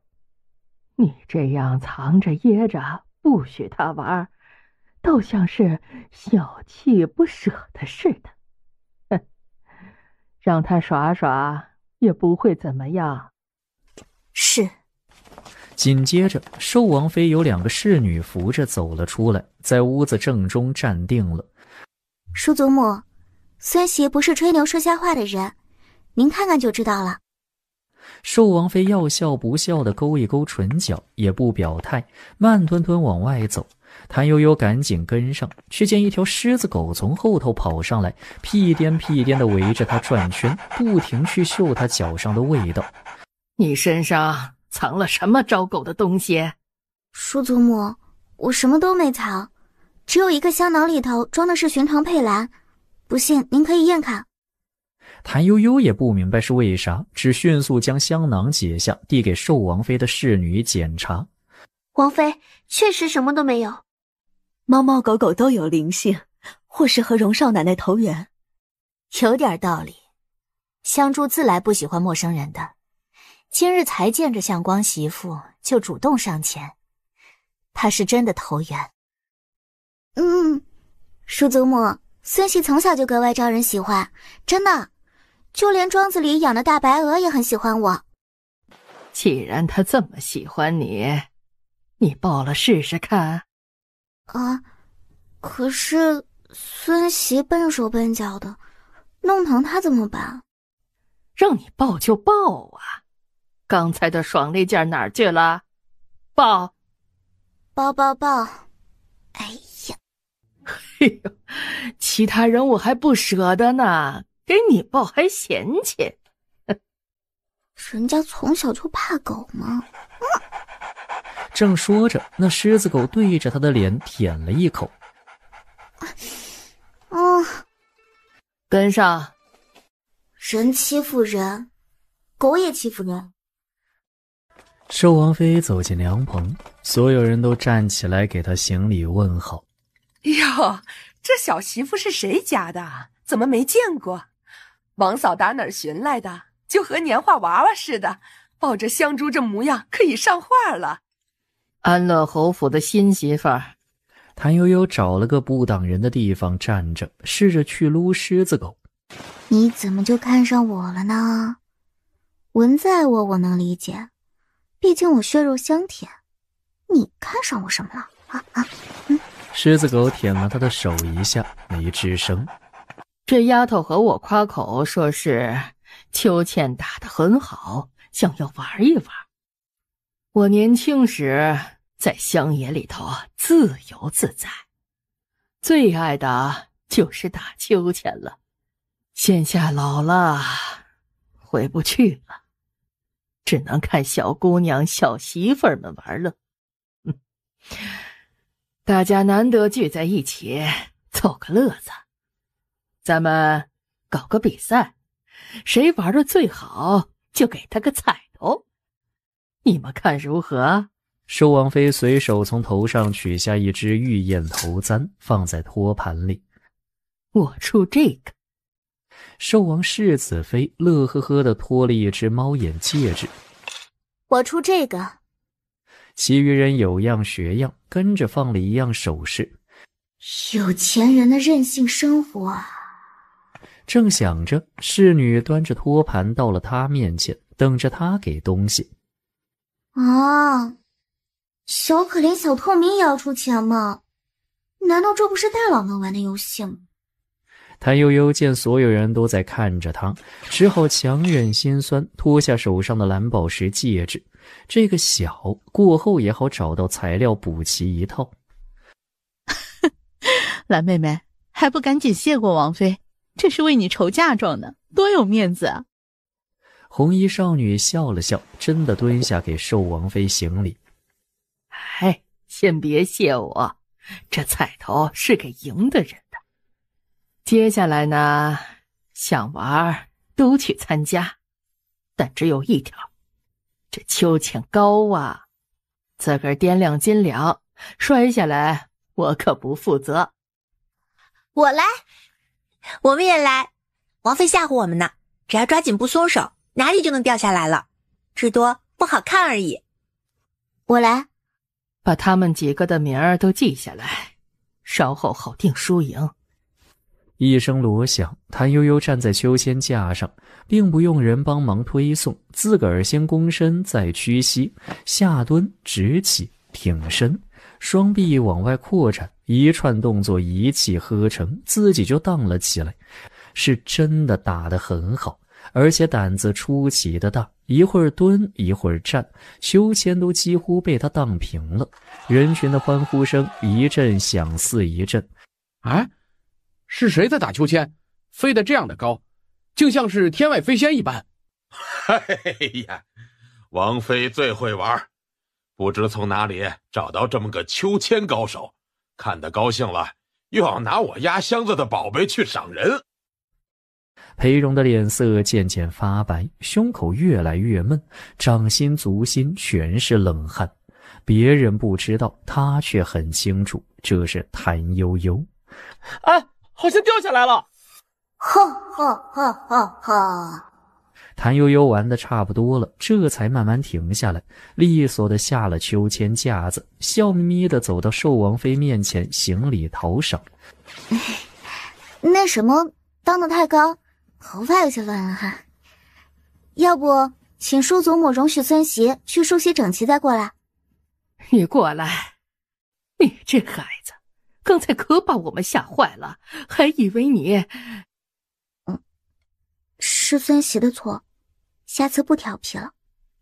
哎呀，其他人还没比，你呢可以看完再去梳洗，也可以现在去。孙媳先去梳洗。梳洗的地方就在附近一个小院子里。小姐，您怎么可以这样呢？奴婢的腿到现在还是软的，手掌心里全是冷汗。您摸摸。我不摸，最不喜欢别人手掌心里湿漉漉的了。唉，少奶奶也太拼命了。是我太过贪玩，让嬷嬷操心了。来日方长，以后您就知道了。但凡涉及性命安危，我绝不会打肿脸充胖子。可怜的小姐，居然为姑爷做到这个地步。我不是为了他。您可真是太倔强了，都这样了还不肯承认，是在气姑爷昨夜没回房吗？还是因为那个兰花的事儿？荣少奶奶，奴婢奉了安乐侯府公子之命，前来探望您是否安好呢？他看见了。侍女也不解释，看过他之后就告退了。姑爷还是有良心的，特意托人来看望您。荣少奶奶，您的座位在那边，奴婢引您去坐。打秋千果然能带来幸运呢，小透明居然也能有座位，真是又好玩又长眼。比赛已经结束，安乐侯府的谭氏以绝对优势胜出。按理说，这些彩头都该是他的，但刚才有人与我提议，说是大过年的，众乐乐才喜庆。我就想着，要不然，但凡参与的都得个彩头。除了第一之外，也再来个第二，共分这些东西，如何？相公媳妇儿，你怎么看？全凭叔祖母做主。孙媳打秋千只是为了让您开心，您开心了，孙媳就满足了。不过，您的那只玉燕头簪可不可以留给我啊？还有我那个蓝宝石戒指，是夫君所赠，能不能拿回来？我就说，这丫头不是个眼皮子浅的，不贪心，你们还不信？是吧？我没说错吧？能够飞那么高的人，心眼儿一定不小。是，王嫂就是胸怀宽大的人。来，我给你们分宝贝，一半给相公媳妇儿，由着她先挑，其余你们几个分，如何？整整一大盘子珠玉首饰放在谭悠悠面前，任由她挑选。她垂着头，含着笑，仔仔细细地看了又看。我挑好了。寿王妃淡定地看着他们分完首饰，心中自有定论。好了，都下去玩吧。再过半个时辰，咱们开宴。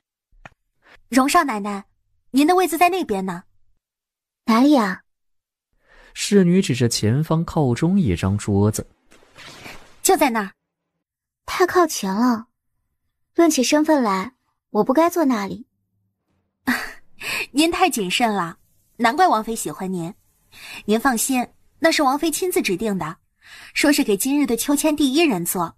快些过去吧，就快开席了，就等您一人了呢。多谢王妃好意，我就坐这里，坐那边我紧张，吃不下饭。行吧，随您的意，不识抬举。孟嬷嬷定一定神，和谭悠悠说道：“这位就是老奴和您提过的襄阳王家的真郡主。早前没见他来赴宴，老奴还以为他不来了呢，这时候才来，当是有事耽搁了。襄阳王乃是当朝唯一一位异姓王，戎马半生只得了唯一一个女儿，才出生就被封为郡主，打小出入宫廷，在太后皇后面前长大，千娇万贵，性子火爆得很，一般人根本不放在眼里。可想而知，倘若刚才坐了她的位置，会引起什么后果。是谁要害我？您今日挡了谁的道，那就是谁。谭悠悠顺着孟嬷嬷的目光看过去，只见那位红衣服的蓝姑娘站在廊柱旁，和一个仆妇小声说话，说着说着，抬眼朝她看了过来，双方目光突如其来的碰上。蓝妹妹，要不要一起坐啊？蓝姑娘却假装没听见，直接把脸转开，背对着她。像是生我气了，早知道我就不迎他了。唉，我好难过。好不容易熬到宴会结束，众人纷纷到主人面前答谢告辞，谭悠悠也跟着人群一起往前挪。谭悠悠以为他才沾人家寿王妃的光，拿了这么多首饰，静悄悄地溜走显得特别没礼貌，就一直站得标杆似的，带着标准的温婉微笑站在一旁耐心等候着。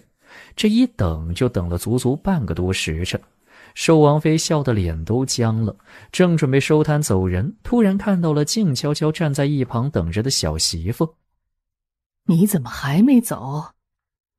孙喜等着给叔祖母道谢啊。托您老的福，发了个小财，不和您老道这一声谢，今儿晚上都睡不好觉。你自己拿命搏来的，谢我做什么？其实孙媳真没搏命，孙媳虚岁才17，花一样的年纪，还没生孩子，也没吃够京里的美食，舍不得乱来。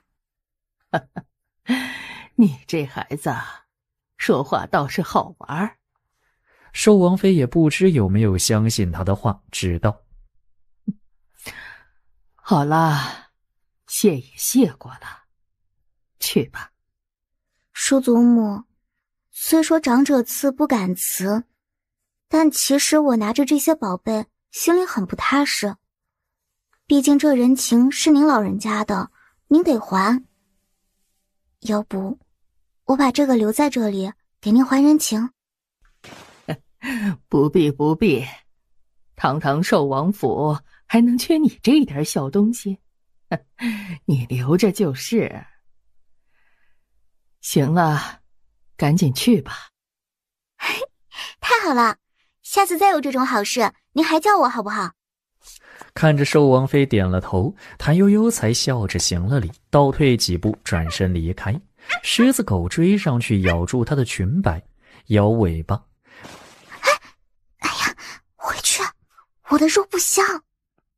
丫丫追出来抱起狮子狗，笑着回了寿王妃面前。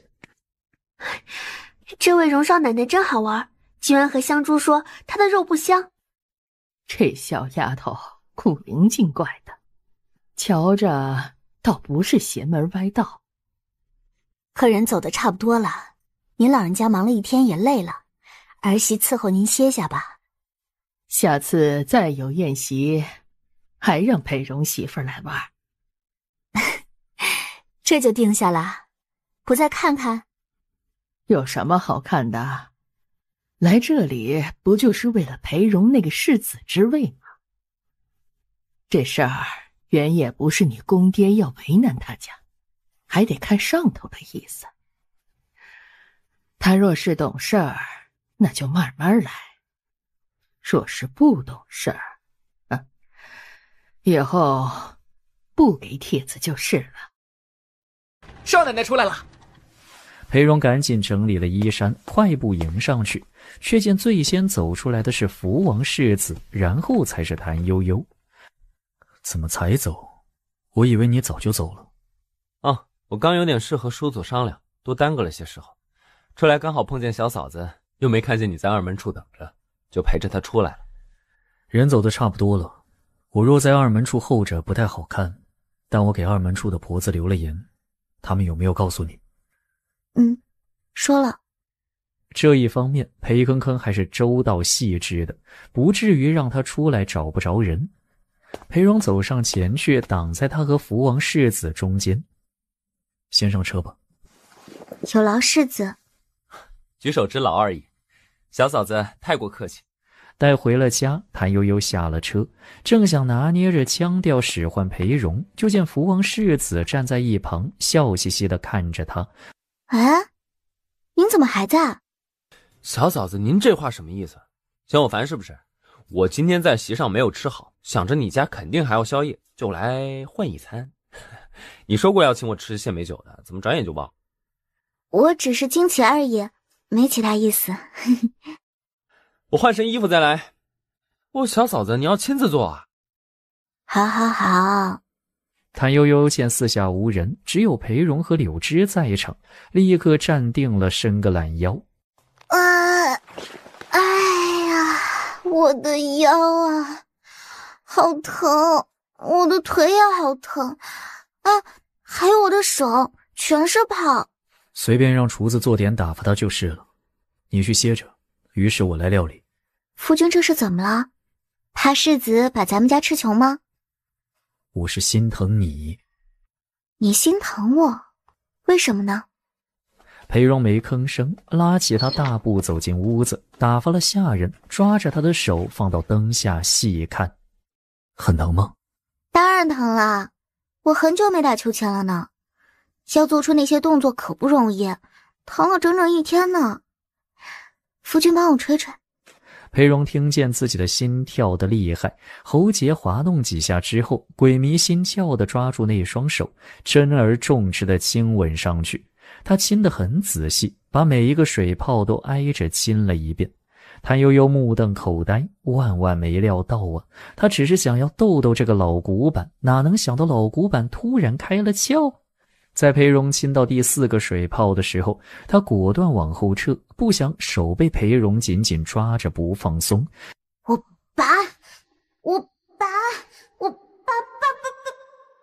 拔到第3下，裴荣整个人朝他扑去，刚好把他压在桌上。谭悠悠将手撑着裴荣的肩，想把他推出去。夫君这是要干什么？该我问娘子想做什么？这么大力气把我拉下。我没有，我是手疼想把手抽出来，是你。谭悠悠话没说完，就见裴荣低下头去，将脸贴上他的脸颊。别说话，让我抱抱。是看见我打秋千飞那么高，又做了那个动作，被吓坏了吧？裴荣不吭声，谭悠悠就当他是默认了，大喇喇地拍着他的背。哎呀，放心好了，我没那个金刚钻，不来那个瓷器活。起吧，我全身骨头都疼呢。你这100多斤压着，挺沉的。裴荣慢吞吞地站起身来，沉默地看了他一眼，一言难尽的表情，是嫌弃他不解风情吧？谭悠悠心知肚明。你也有今天。趁着裴荣换衣服，谭悠悠抓住机会谈条件。我这么辛苦，该不该休息？该。明天我要睡到自然醒，我还要在床上用饭。我不要华服珠宝，就这么一个简单的愿望，夫君也要拒绝吗？我是为了谁呢？你歇着，我去待客。吃什么呀？我饿坏了，前胸贴后背。你想吃什么？我想吃红糖和火腿丁做的花卷，用牛奶和蔗糖做的银丝卷，花卷咸香松软，银丝卷奶香浓郁。不行，我得去厨房指着他们做，不然我今晚一定睡不着。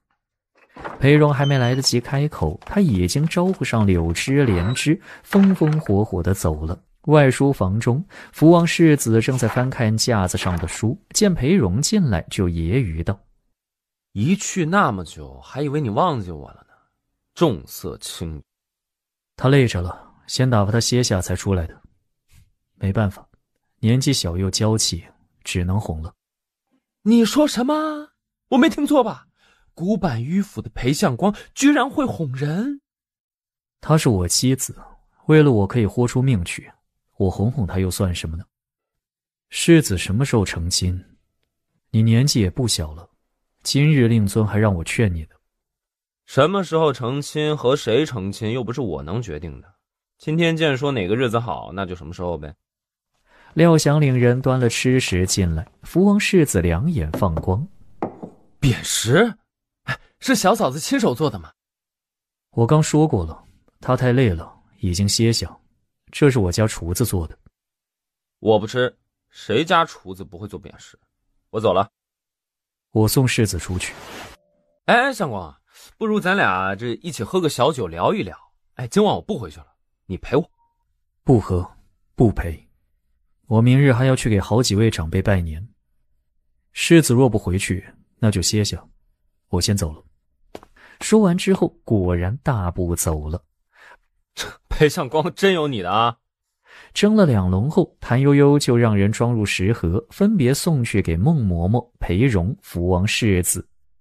世子那边已经送过扁食了，说是饿得等不了。既然如此，谭悠悠就不多事了，直接让柳枝拎着食盒回房慢慢吃。跨出院门，看到裴荣独自站在外头。夫君为何在此？刚好路过，恰好看到你出来。那位呢？打发走啦？没，说是要留在这里。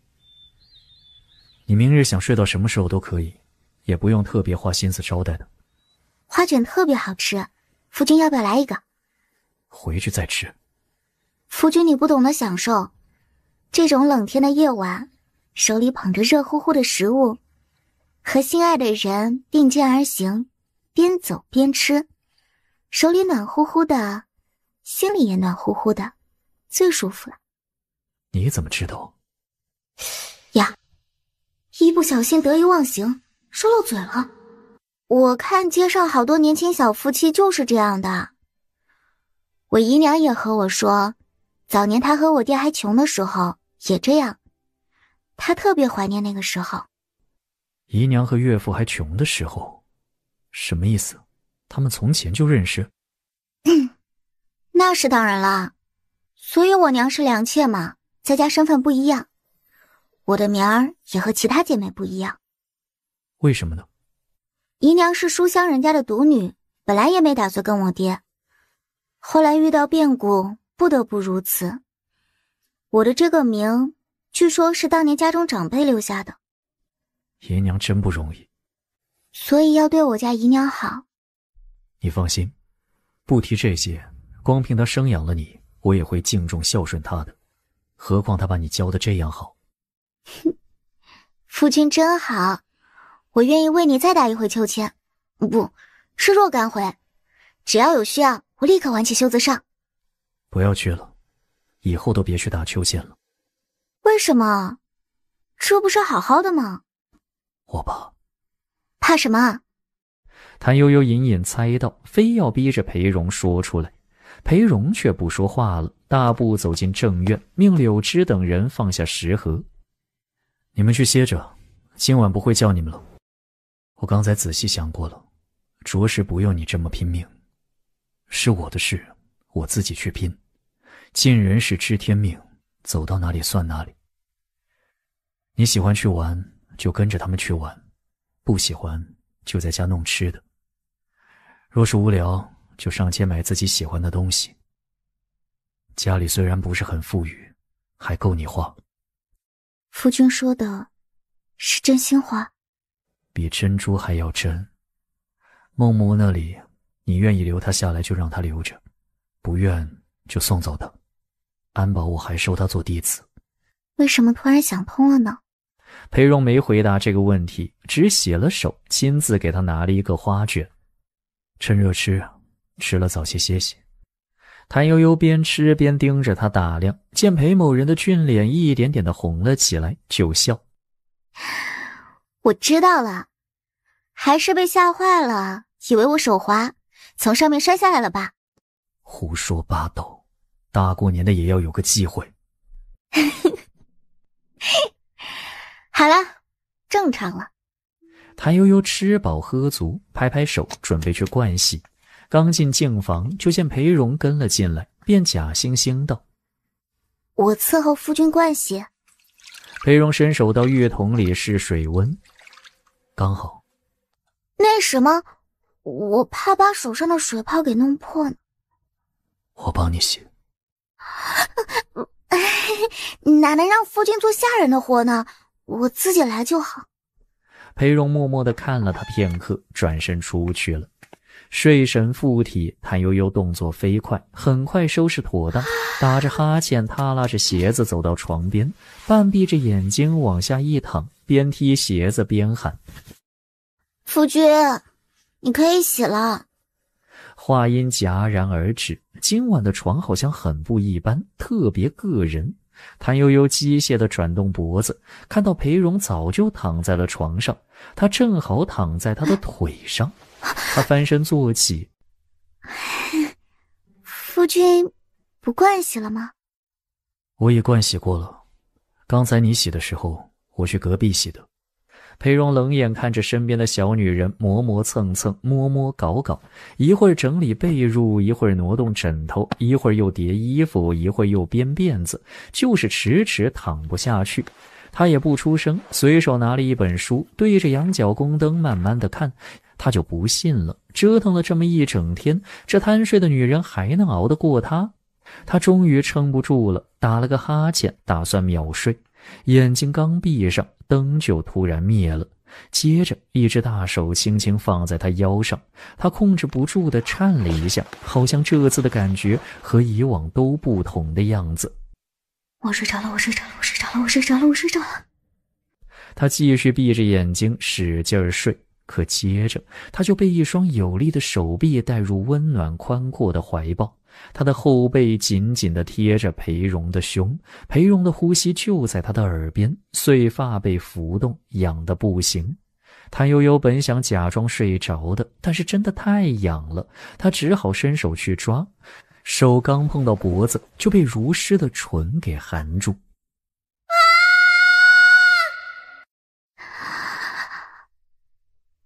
夫君在干什么？蹲轮，可以吗？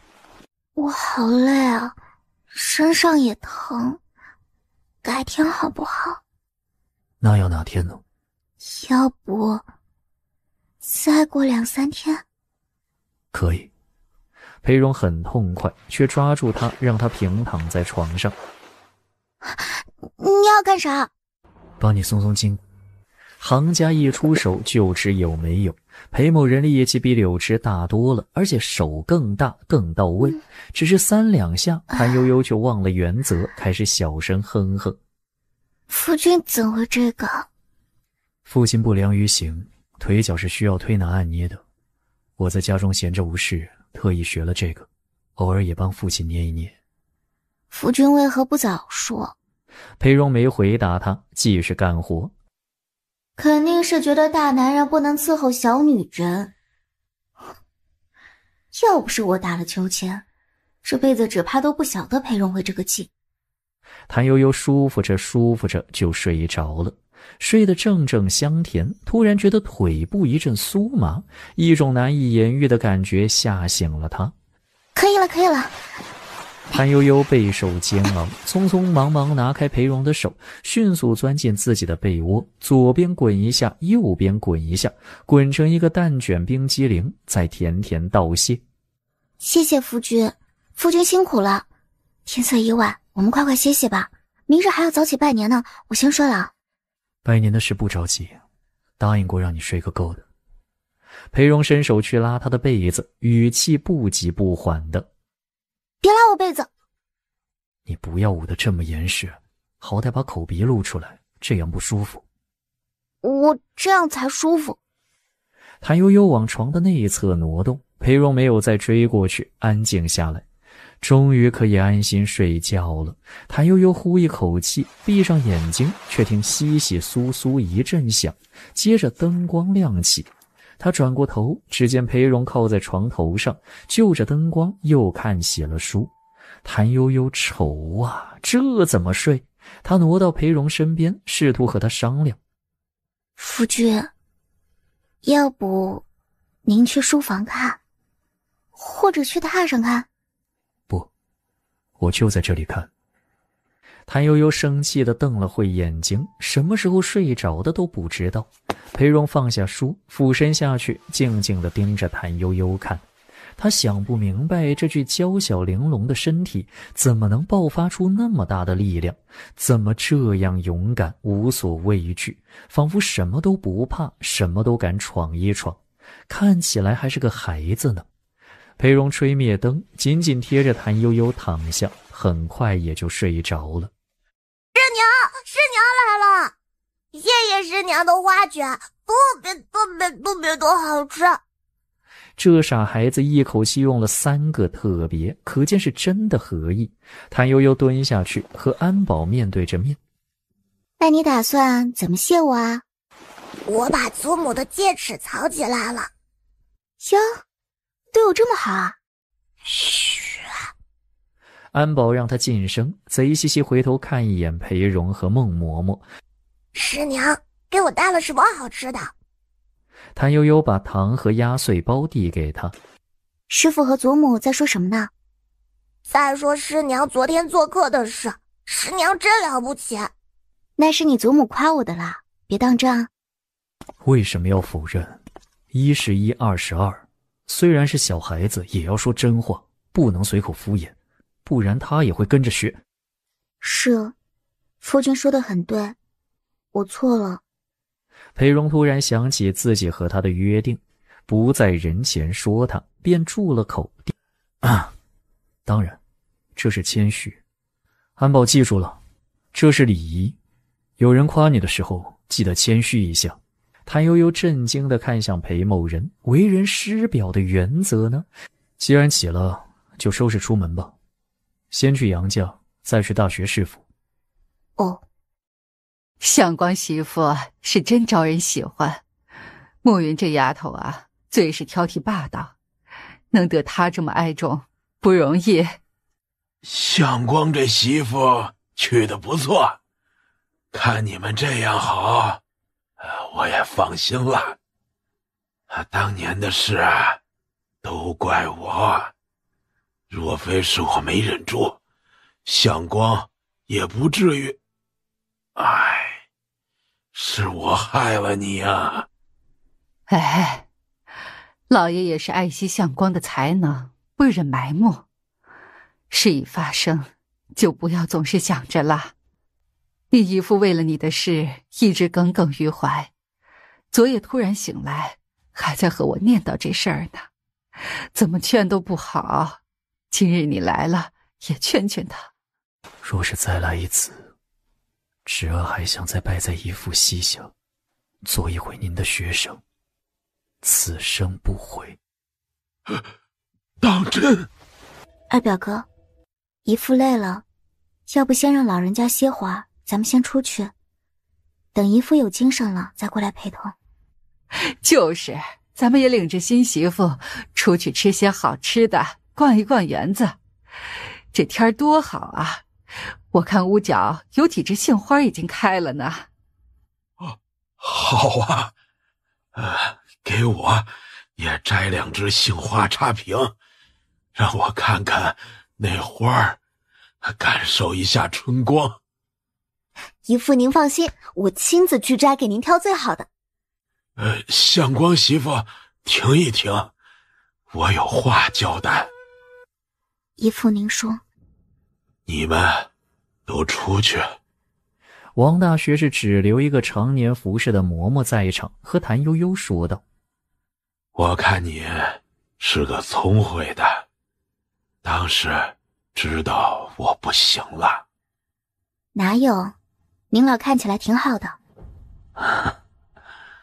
我的身体我自己知道，我这辈子最骄傲的事是收了相光为徒，最遗憾的是因为自己义气，把他推到了人前，害他不得安生。我原本想要护他一世，奈何敌不过命啊！你答应我，善待他，好不好？从王大学士房里出来，谭悠悠手里拿一簇杏花扯啊扯，不一会儿，娇嫩的杏花就被他摧残成了零落的花瓣。王大学士让他善待裴荣，这肯定没错，把心爱的学生拜托给别人照顾，他理解。但他不理解的是，这老人家居然让他以后多多宽让王色。他是什么天选之女，照顾好了男主还要照顾女配？你怎么啦？是不是姨父给你委屈受了？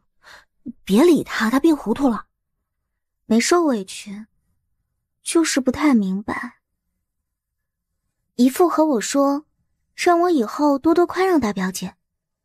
姨父这样说？大表姐是皇子妃，又是做姐姐的，有权有势，哪里用得着你宽让？分明该她多宽让咱们才是。很有道理，所以做表嫂的必须宽让表妹，对不对？那肯定啊，要得好大带小嘛。你能做到待我好，大表姐也该待我们好。如果她做不到待我们好，那就是她不好。既然她不会做人，咱们为啥要宽容她？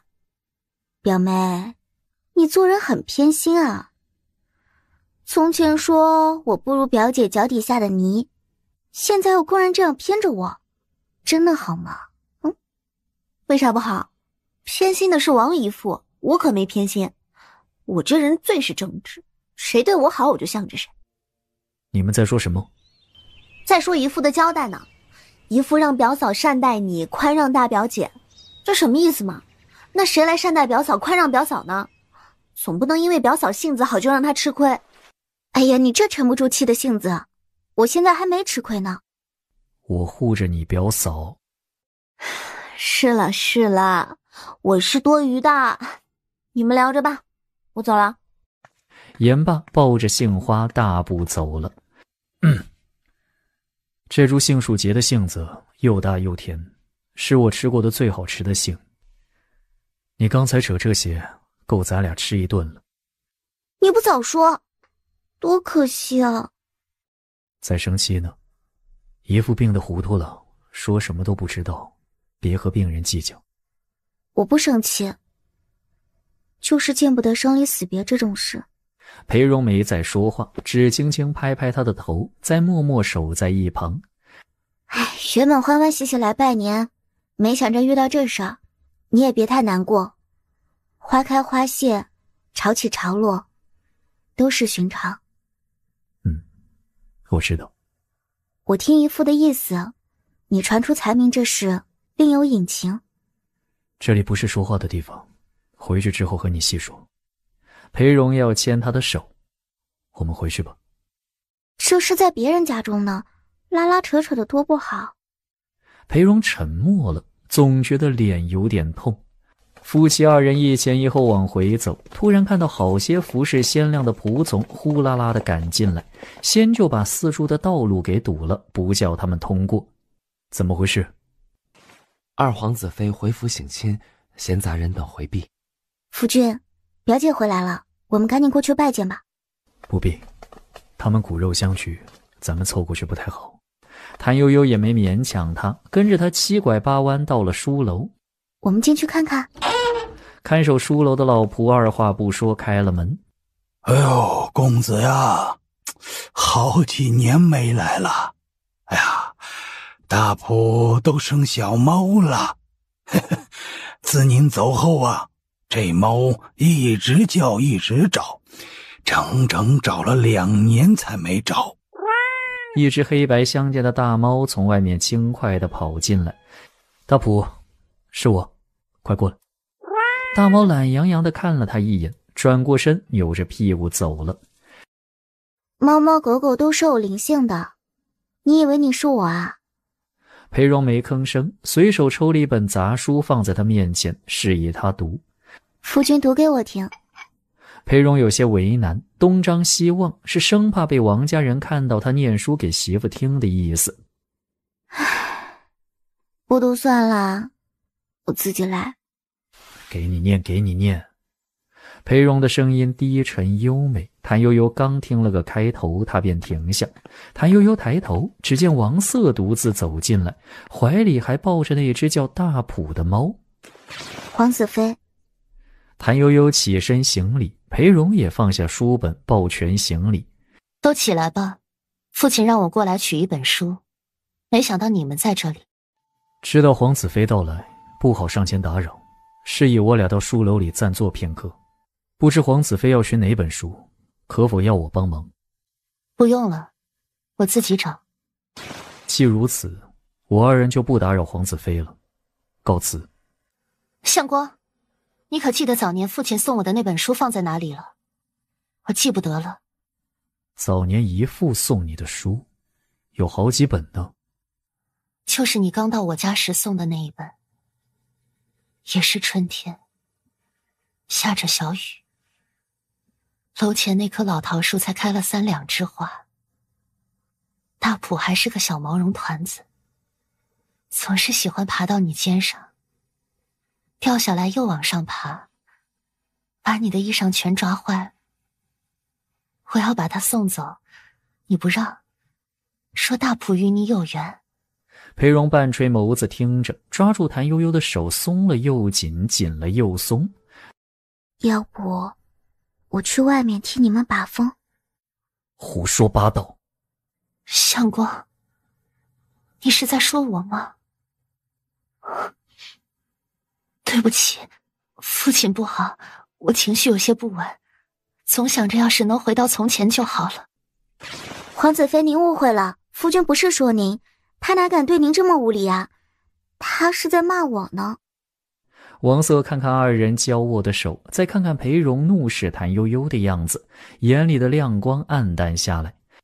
弟妹，你能否去外面等会儿，容我与相公说2句话，只说2句就好。好啊。谭悠悠挣开裴荣的手，小声和他道：我去替你看着，听到我咳嗽就赶紧出来啊。裴荣又狠狠瞪了他一眼，用力抓住他的肩头，摁住不许动。黄子飞要说什么就说吧，早年你我二人同为姐弟，又是同门，年纪幼小，没那么多避讳。如今男婚女嫁，各有夫妻，该当避讳。且黄子飞身份高贵，更该小心谨慎。相公提醒的是我不够谨慎。那能否请你帮我寻寻那书？家里的书太多，我一时半会儿想不起来把它藏哪儿了。当时是你和我一起藏的。我想起来了，确实有这么一回事。你想起来了？是一本女则，大学士让黄子飞来寻此书，必有深意。黄子飞还该仔细品味才是。是女则，相公说得很对。父亲待我用心良苦，哪怕病成这样，也还替我操心。我一定牢记他老人家的叮嘱，仔细品读女则，做女子之表率。其实我也记不得放在哪里了，不过2楼第1排书架第3行左起第2格有好几本新的女则，你可以拿那个去给姨父，不要耽搁太久，我怕他等不得。王瑟僵硬地转过身，一步一步朝着楼上走去。走吧。裴荣收回目光，把睁大眼睛看热闹的谭悠悠用力拽出书楼。夫君走慢些。你什么意思？啊？什么意思？我听不懂夫君在说什么。把风。我没说错啊，虽然我知道你们很清白，但人心险恶，万一有人乱说怎么办？我去外头替你们看着，看到有人来就提醒你们，省得生出不必要的误会，这哪有错？我是用词不当，那我后面已经改了吗？都说是替你看着了。你晓得我清白就是了，千万别。知道了，我不会乱说的啦，会掉脑袋的嘛，对不对？裴荣无奈地看了他一眼，转身大步往前走，神色颇郁闷。谭悠悠慢吞吞地跟在后头，心情特别好。不对，也就是一般般了。毕竟王姨父不太好，只能说之前王姨父那番话带给他的不愉快没了。见过殿下，您可算来了，皇子妃正需要您呢。我们欢欢喜喜来拜年，姨父之前还和我说笑，没想到，真是天有不测风云。二皇子没理他，大步走进屋里。谭悠悠竖起耳朵，只听到他打着哭腔喊了一声：“岳父大人，我来迟了。”这一日，裴荣出了孝，沐浴熏香，把自己收拾得体面光鲜，对着窗外的阳光深吸一口气，正式搬回主院居住。进了院子，却发现四处安静的出奇。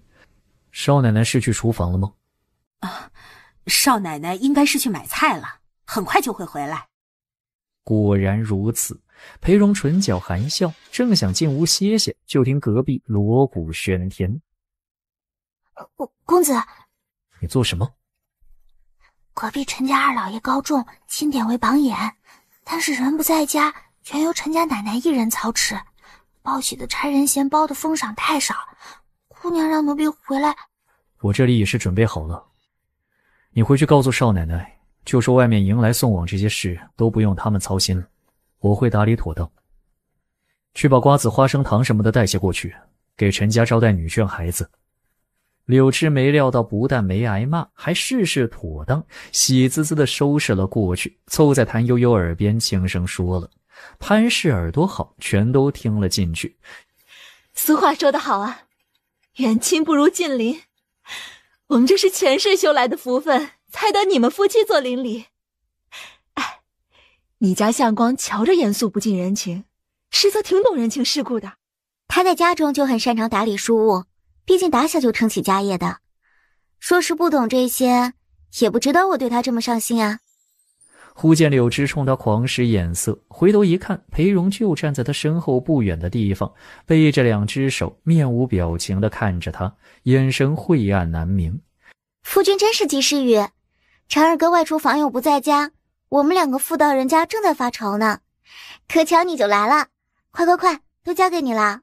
夫君来了，我们可以高枕无忧了，他最能干了。潘氏只是抿着唇笑，裴荣瞅谭悠悠一眼，转过身走了。不一时，他便走入人群之中，招呼起了差人及邻里。妹妹好福气的，男人啊，最怕好高骛远，眼高手低。你家夫君是个务实的人，光凭这一点，你们的日子就差不了。确实如此，太过务实，是不是就显得无情了？管那么多做什么？管好自己就行了。榜眼郎找到了。陈家一直热闹到将要宵禁，才安静下来。三言两语难以表达我的谢意，咱们常来常往。常来常往，咱们回去了。裴荣坐在椅子上，安静地看着他不动弹。谭悠悠又叫了一遍，见他还是不动，便上前用手指轻轻戳他肩膀。走啦。扶我。男色正好，谭悠悠鬼使神差地伸出手，扶住了自家的男人。夫君为什么这么沉？小姐，奴婢扶这边。谁让你碰我的？男女授受不亲，知道吗？哎，少奶奶，下仆来帮忙。裴荣的目光淡漠地飘过去，小五立刻捂住肚子。哎呀，少奶奶，对不住，下仆突然肚子疼。谭悠悠热得出了一身汗，无暇顾及这些小事，索性把众人全部赶走，一咬牙扶住裴荣的腰，大踏步往里走。走着走着觉得不对劲，抬眼一看，裴荣半垂着眼，一瞬不瞬地盯着他。你要干什么？裴荣却又闭了眼，全身心扑在他身上，一点力都不肯使。借酒装疯是吧？那就玩个大的。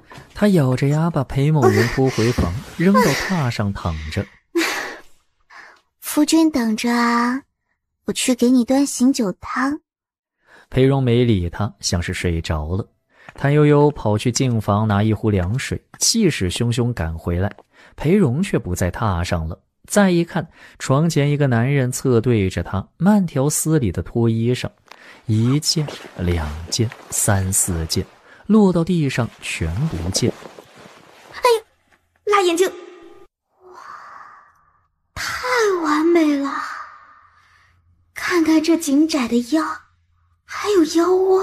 哦，不对，听说男人的应该叫肾窝。看看这肌肉饱满紧实的大长腿，肌理分明的人鱼线。裴荣的脚步声由远及近，谭悠悠几乎能感受到他身上散发出来的热气和淡淡酒香。谭悠悠心跳加快，觉得自己大概率装不下去了，就打算逃跑，才动了念头，就被一双滚烫的大手抓住手腕。接着他的手被掰开，裴荣的脸近距离出现在他眼前。哎呀呀，你怎么能这样？羞死人了！裴荣握住他的肩头，一言不发，低下头去。夫君没有洗漱，太臭了。我白天才沐浴过的。你用的碗筷还是中午洗过的呢，要不要再洗啊？哎呀，快去快去！做人要文雅，即便是夫妻，即便是在房中，夫妻之间也是要以礼相待，如此才是长久之道。裴荣不想说话，转身走了。像样。净房中传来水声，谭悠悠翻个身，趴在榻上静静地听着，觉得搭伙过日子的话，裴校长其实也还不错。要睡就赶紧洗了睡，浑身是汗到处滚。谭悠悠大吃一惊，回头一看，只见裴校长披着一件单薄的礼衣，背着手站在不远处，面无表情地看着他。呵呵，男人打击报复的如此明显，如此迅速。谭悠悠一边起身朝着净房跑，一边欢快地问：夫君不是醉了吗？这么快就醒啦？我想醉就醉，想醒就醒。夫为妻纲，你要怎么样？我不怎么样。夫君请继续。裴荣自己却又笑了，伸手去捉他。他已灵巧地跑进净房，把门牢牢拴上。小半个时辰后，谭悠悠终于香喷喷地出现在床前，裴荣却已经睡着了，而且是睡得很熟的那一种，就连谭悠悠堵他鼻孔都没弄醒。裴荣突然翻个身，伸长手臂把他带入怀中。为何叹气？天太热了。那就不盖被子了。裴荣直接把被子弄走了，谭悠悠矫情着矫情着就顺其自然了。毕竟双方都要尽义务的，人生苦短，该享受的时候还是尽情享受吧。半晌，关键时刻，谭悠悠正哼哼唧唧，突然听见裴荣沉声道：如果我不懂得打理庶务，就不值得你上心。男人经常吹牛，夸自己有多厉害，女人偶尔也会吹牛的。夫君就不要计较了，正事要紧。真是个小心眼的男人，这种时候拿捏我。裴荣被最后那一句拉勾的掉了魂，索性一口吹灭了灯，为所欲为。很久之后，谭悠悠也不知道到底是什么时辰了，反正他挺满意的，满意到想哼哼唱唱。考虑到贤淑形象，他终究没哼唱出来，而是翻来覆去问裴荣：夫君，我们很久没出门了，是不是该出去走动走动？去哪里呢？你还没带我出去游玩过。你怎能这样对我呢？吃干抹净就不管了？你想怎样？半个时辰后，裴荣还睁着眼睛睡不着，谭悠悠却早就睡得打起了小呼噜。师娘，师傅今天怎么没管你？他在给你写字帖。不对，他为什么要管我？师傅不是不许您在这门前蹲蹲站站的吗？说是不成体统。我是为了谁？不是你让我带你出来看小鸟的吗？现在你说我不成体统，还我的棒棒糖。安保赶紧护住糖，指着前方道：哇，有人来了。安保啊，师娘的糖和点心好不好吃啊？你要听师傅的话呢，还是听师娘的话呢？当然是听师娘的了。谭悠悠出手如闪电，瞬间拔走安保的糖。哎，小鬼头，竟然敢哄我，也不看看我是谁。我没哄你啊。人在哪里？谭悠悠转过身，准备来个现场指证，却险些将棒棒糖戳到一个人的胖脸上。哎呦，对不住，我眼瞎没看到您了。怪我不好，不关师娘的事。哎呀，不妨事。哎，你们在做什么呢？这小雀从树上掉下来，始终飞不起来，不怕它被人抓走，就让师娘陪我守着。守它做什么？这么肥美，烤了下酒吃最好。那不行，不能无故伤及鸟兽。阿弥陀佛。难道你平日不吃肉的？吃啊，但我没有当着小孩子的面杀鸡宰猪吗？哎呀，这小雀子呀，还不到出窝的时候，靠它自己是飞不回去的。要不你把它捧了，拿梯子送回去。师娘不许我碰，说是大雀子发现它被人碰过以后就不理它了，会让它饿死。那就把它吃了，你不要就给我。不能吃，师娘揍他。你让我揍人，我能揍得过谁？哎呀，这位老伯逗你玩的呢，捡了养在盒子里吧，每天喂它小米和水，总有一天它能自己飞走。安保跑过去笨拙地捧住小雀子，冲胖男人皱皱鼻子，跑回家去了。谭悠悠笑一笑，看着这胖男人走进陈二郎的家。那位小郭夫人说过要带他去吃各大高门的美食，后面也一直没露过脸，好让人失望。谭悠悠感叹着往里走，迎面遇到柳枝来寻他。晚饭来一道炸鹌鹑，告诉厨房要外酥里嫩，火候刚好，如果炸焦了就留着他们自己吃，拿月钱还我。你还知道回来？夫君这话问得奇怪，我一直都在家啊。你有你这样做师娘的吗？你去看看，谁家主母会像你这样不顾仪态地蹲在门口玩半天？越来越不像话，也不怕带坏小孩子。夫君说话不算数，你说过不在人前骂我的。那要看是什么错，似你这等越来越出格，我就得管你。谭悠悠撅着小红嘴不出声。小姐，贤良淑德，贤良淑德。谭悠悠长出气，要征服改变一个老古板有多难，目前只是万里长征第2步。他走上前，低眉顺眼解救可怜的小安保。夫君，我是想教安保什么是善心，并不是有意跑到门口蹲着的。我看你是忍了又忍，才勉强忍住口水吧。哪有，我很善良的。就是师娘最善良了，刚才有个坏老头让我吃了这小雀子，是师娘帮我护着的。写10篇大字，写不完不准睡。安保哇的一声哭起来，捧着惊慌失措的小雀子跌跌撞撞往里走。我去看看晚饭。谭氏，你站住！夫君叫我。裴荣才说了一个字，门就被人拍响了。陈二郎喜滋滋道：我家长辈来看我们，相公，你带着弟妹过来吃晚饭。今日来我家做客，我让我家娘子亲自下厨款待几位。你家小娘子若是不肯听你话呢？她敢。是的，我不敢，我可怕夫君了。哎呦，好有趣的夫妻呀！从陈家出来，谭悠悠就把裴某人丢给小五。夫君说是要去书房住，你记得把它洗刷干净，伺候好。小五殷勤地答应着，果真把裴荣扶去了书房。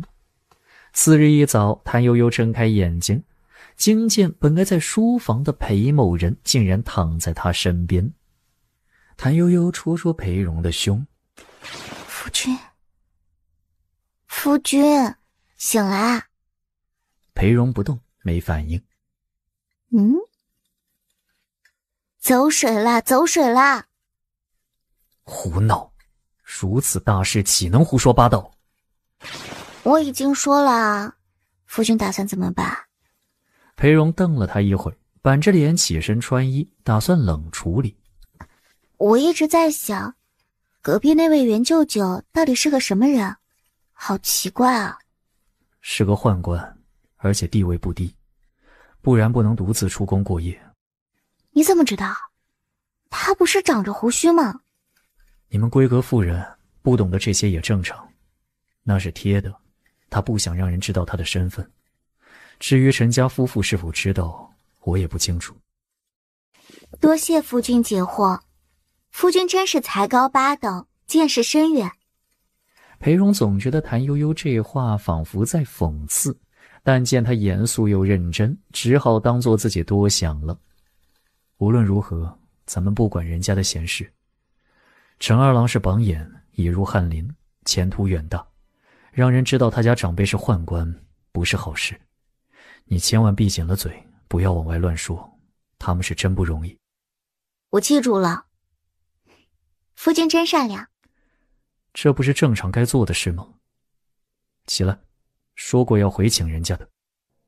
夫君昨夜当着陈家人的面说，我不敢不听你的话。现在我想试试，不听你的话会怎样？大清早的找茬，罪人罪话你也当真？我也要面子的。夫君不给我面子，等于夫君自己没面子。我有面子，夫君更有面子，不对吗？知道了，快起，等会客人来了。谭悠悠看着门关上，送了裴荣一个白眼。小姐，小姐，有人送了帖子过来，请您去赴宴呢。我不认识这家人啊，会不会搞错了？有没有另外派帖子请夫君？门房只送了这个来，没提过夜的事，或是送去外书房也不一定呢。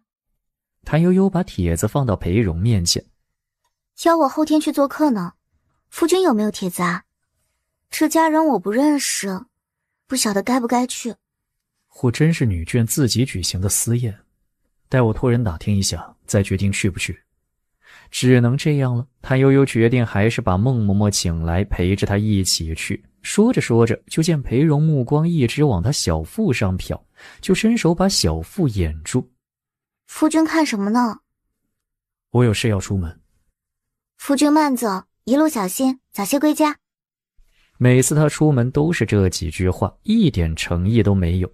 裴荣不太高兴地走出去，想想浓眉又皱了起来。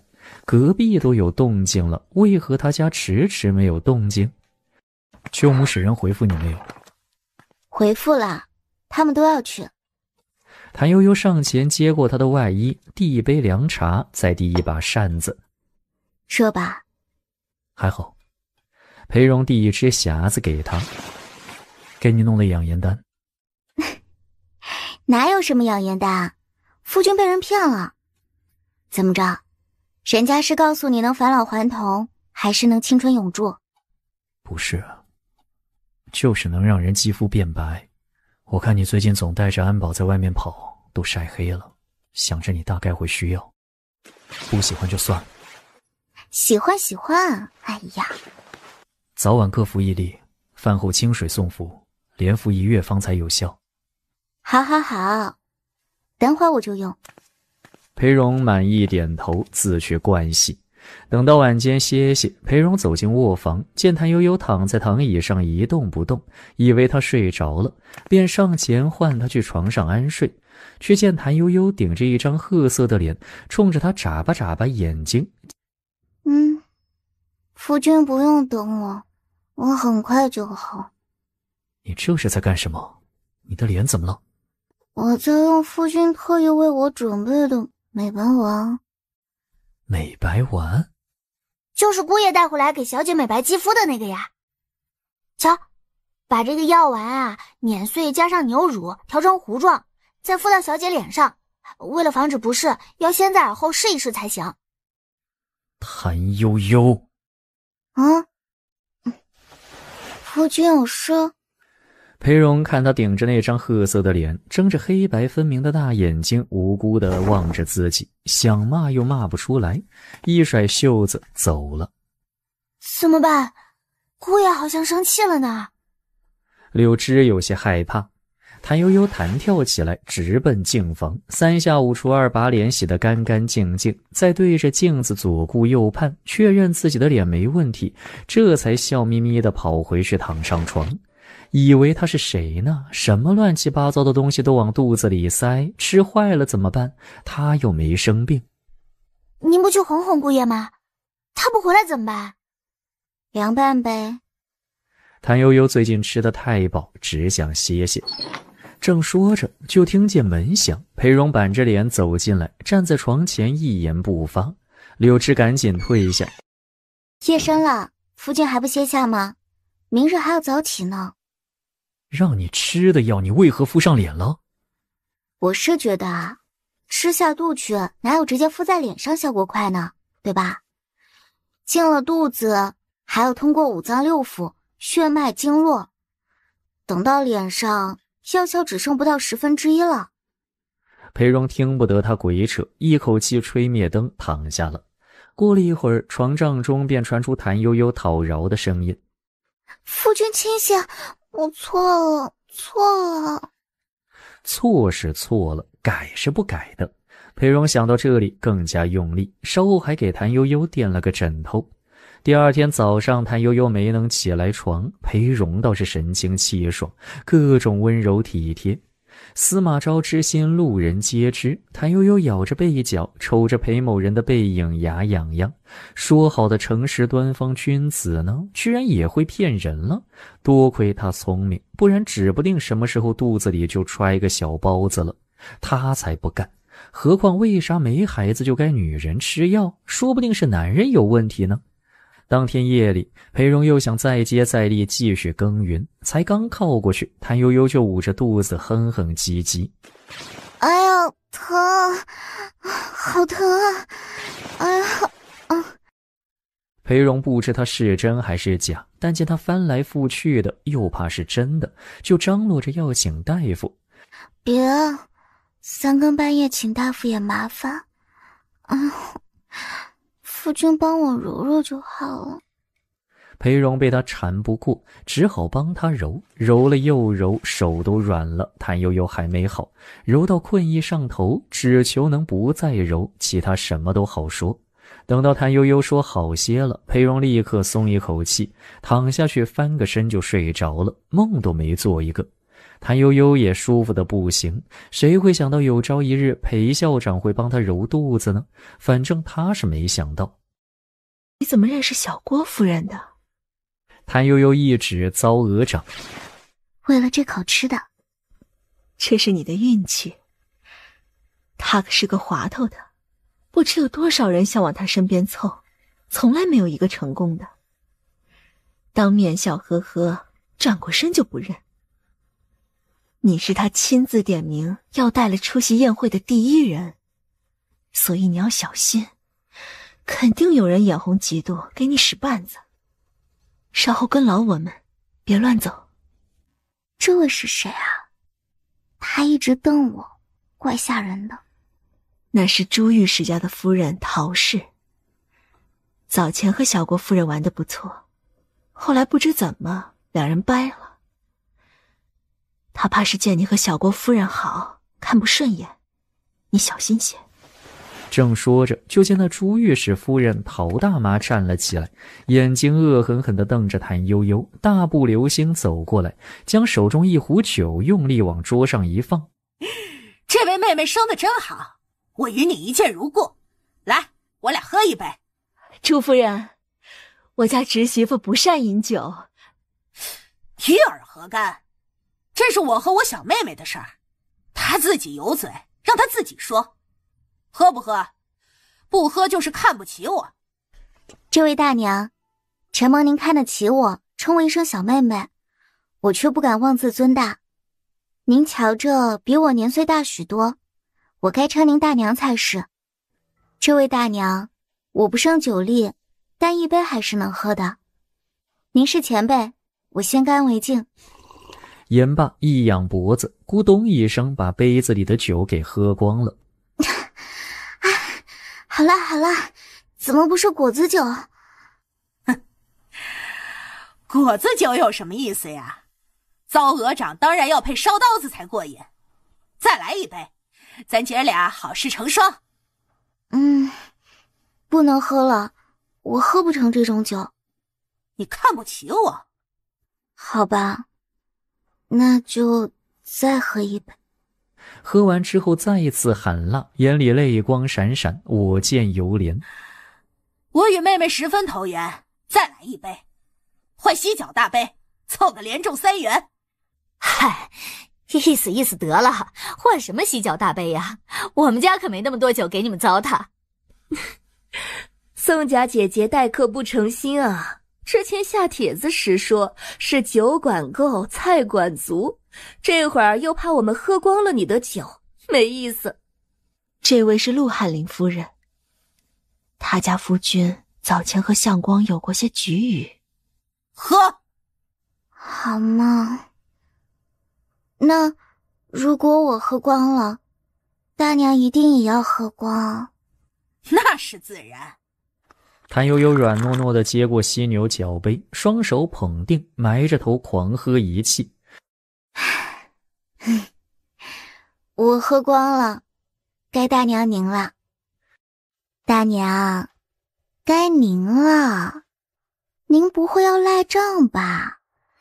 做人必须言而有信，老人欺负新人已很过分，若再耍赖，与下九流无异。好了，我也喝光了。连中3元不够，咱们再来一个4季发财，再满上大杯。陶大妈很犹豫，她的酒量有多大她自己清楚，现在也是极限，但这小丫头看着早就不行了，可就是不倒。来，这回该大娘先喝了。好，我先喝。你若喝不下去，别怪我灌你喝。要是您喝不下去，我能灌您吗？当然能，还请各位做个见证，我2人无论是谁喝不下这一杯酒，都可以灌。陶大妈断断续续饮了半杯酒，再也喝不下去，红着脸指向谭悠悠。你喝，喝完我再接着喝。谭悠悠端起犀角杯，仰着头连续不停地喝，不过片刻功夫就已亮了杯底。来，该你了，大娘。我不。陶大妈晕头转向，想要耍赖。谭悠悠一提裙摆冲上去，一手扶住她的后脑勺，一手抓住犀角杯，径直往她嘴里灌，边灌边碎碎念：求求你做个人吧，一把年纪了还这么不要脸。救命啊！杀人了！杀人了！哎呀，好了好了，到此为止。宋御史夫人忙着上前把2人分开，压着陶大妈给谭悠悠赔礼认错。呸！不要脸，欺负人家白参年纪小是吗？这是不把主人家和我家看在眼里，也是不把小郭夫人看在眼里。以后但凡有我在的地方，你最好别出现，不然见你一次臊你一次。呸！朱夫人，你家朱御史也是个提得起放得下的大丈夫，你这做妻子的不能当贤良助力也就罢了，至少别拖后腿。你们刚才既然让我做了见证，你就得把这酒喝光，不然我这见证人面上无光。下一次有我在的地方也不想看到你了。陶大妈左右为难，后悔万分，两眼上翻，准备晕厥过去，却被杨舅母指着脸道：你敢装晕？装了试试看。知错就改，善莫大焉。大娘知道错就好了。我不比您爱惹事儿，怎么也得感谢郭夫人领我赴宴，感谢宋夫人请我好吃好喝，不让舅母操心，不扫大家的兴。息事宁人，这是宋夫人最想要的结果，当即看谭悠悠十分顺眼。就是，我们是有家教的人家，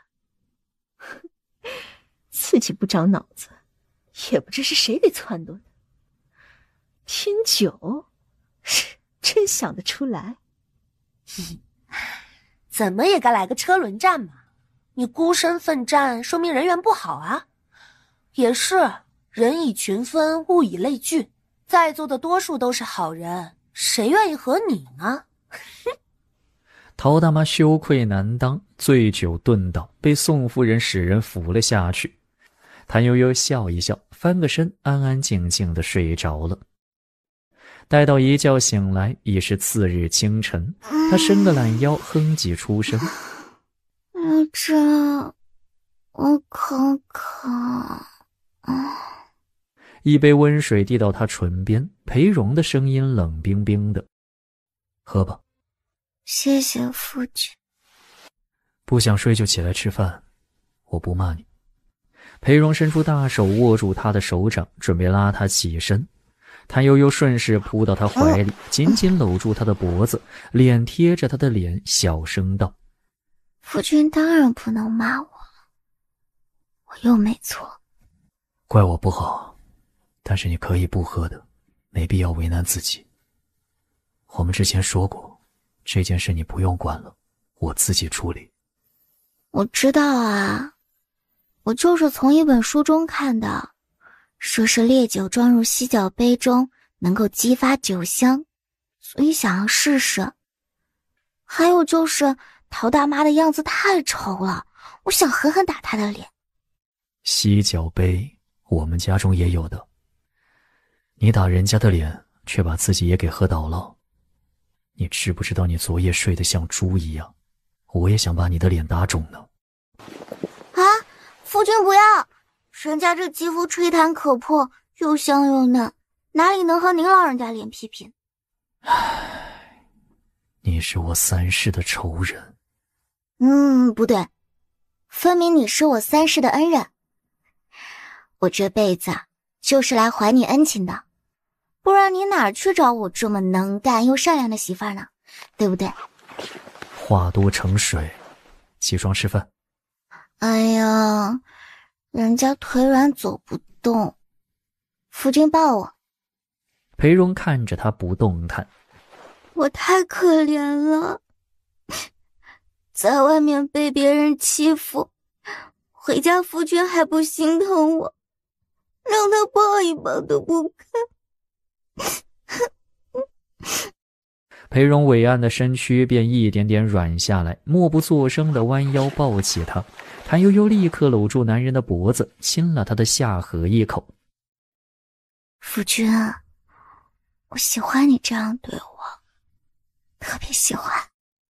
裴荣一僵，虽未说什么，动作更温柔了。他把谭悠悠轻轻放在床沿坐好，还给他拿了衣衫，笨拙的要帮他穿。夫君是守了我一夜没睡觉吗？你想得美。谭悠悠再抱住他，亲一口他的脑门。我不但想得美，还长得美。夫君，我还想吃宋御史家的糟鹅掌，怎么办？昨天没吃够。你放心，以后一定让你吃个够，吃得随心所欲，吃一碗倒一碗都可以。那不要，太糟蹋了。其实啊，宋御史家的酒真不赖。你看我喝了这么多，醒来头也不痛。下次不许再喝这么多。那你呢？我一样。拉钩。不了，我不是小孩子。夫君别走啊！哎呀，我胃痛。哎呀，午饭时，谭悠悠如愿以偿地吃上了宋家的糟鹅掌和凉拌藕带。夫君待我真好，我就是随口一说，你怎么就能跑去宋家给我讨要糟鹅掌和凉拌藕带呢？多不好意思啊。不过也无所谓了，显得你真性情，怜惜自己的妻子才是真大丈夫嘛，是不是？夫君，你没有跑去朱御史家吧？这事就算了啊，女人间的争斗别扯上男人。他输得挺惨的，给我作揖鞠躬，发髻都差不多挨着地面了。你是没看到他那个样子。裴荣面无表情地看着面前那张小红嘴，嘚吧嘚吧说个不停，只觉得有几十只鸭子在耳边不停地聒噪。食不言。哦，好的，夫君。裴荣看他吃的差不多了，等他歇小半个时辰再让他午睡，除了水之外，不许给他吃别的东西。诺。裴荣整一整衣衫，神色肃穆地往外走。我有事要办，晚上不回来吃饭。你该睡就睡，该吃就吃，不必等我。夫君要去哪里？男人的事，女人少问。好稀罕哦。申时，京中各处的官员们纷纷下衙，翰林院的翰林们也三三两两地走出翰林院，准备归家。忽见翰林院外的空地上有一人席地而坐，那不是裴相光吗？他这是干什么？怎么会跑到这里坐着？相光兄弟，你怎么会在此？怎么了？陈二哥，我有事要巡路翰林，与你无关，趁早归家。相光，你这话不对。你我既然兄弟相称，有事便该互相帮扶。说给哥哥听听，怎么回事？哥哥替你做主。陈翰林，你才半只脚踏进翰林院，屁股都没坐热，你替谁做主啊？我看你呀，大名鼎鼎的相光公子都不知道吧？还真不知道。但我早知道我相光兄弟才气过人，真没得错。相光公子啊，久违了，您这是打哪儿来啊？有何事啊？给姜老见礼，我今日是来寻陆宗善、陆翰林的，我欲与他斗诗，还请诸位做个见证。陆宗善是谁呢？他的先生是曾与王大学士一起为先帝金上诸皇子于文华殿讲经的交大学士。6年前的五仙湖畔赏荷论经会上，作为交大学士的爱徒，陆宗善大拜王大学士的大徒弟，志得意满，睥睨天下。可惜这种得意没能维持半个时辰，16岁的翩翩少年郎裴荣引经据典，以子之矛攻子之盾，把他打得落花流水，羞愤欲死。这二人的仇怨便是从那结下的。在之后，裴荣远走秋城，销声匿迹。相光，许久不见，你一向可好？宗善，许久不见，你瞧着挺好。承蒙圣恩，陆某这些年确实过得不错，只恨才疏学浅，有负圣恩，不能为陛下分忧解难。相光，你是真可惜了。我今日寻你，是因为突然想起当年赏荷论经会上忘了与你比诗才，今日特来补上。你想找事是不是啊？当年的教训还不够吗？当年的教训，不知陆翰林指的是什么？是你惨败于我，还是指我御前失仪？你，看来你是没有受到教训。你想与我比，我就要与你比吗？你一介白参，算什么东西啊？你不敢，你怕了，你怕输给我。我是不屑。来人，把这个不知所谓的疯子给我赶走！你不敢，你怕了，你怕输给我。翰林们议论纷纷，指指点点，他们好像都已经认定他输了。我让你们把这个疯子赶走，你们听不见吗？你竟然成了这个样子，真丑陋。你听着，你今日若不与我比试，稍后五仙湖畔赏荷会，我会直接向你挑战。陆兄，为何不与相光公子比试啊？你二人皆是青年才俊，也叫我等开开眼界，重温6年前那场辩经会的风采啊！陆翰林，我虽然不知道具体怎么回事，但你不该这样。都是读书人，不想比就不比，好好说呀。为什么要仗势欺人，让杂役赶走相光呢？我觉得你啊，有辱斯文。关你什么事？你这个官话都说不清的乡巴佬，有辱斯文的是你。你骂谁乡巴佬呢？怎么回事？一群翰林围拢在翰林院外吵闹嚷嚷，如同菜市叫骂，成何体统？阁老，是有人挑事。荆轲榜眼，是你挑事？陆翰林骂我乡巴佬，有辱斯文。是你先骂我的。此事因裴某而起，与陈二郎无关。啊，裴相光？是裴某。他要和你比诗才，你为何不与他比？是怕输吗？不行，堂堂翰林怎能惧怕区区一介白身？你必须比，不然就是丢了我翰林院的脸面。阁老，不好比的，万一输了怎么办？哼，怎么可能输呢？翰林就是日常做学问的人，陆翰林又是其中翘楚，老夫对他充满信心。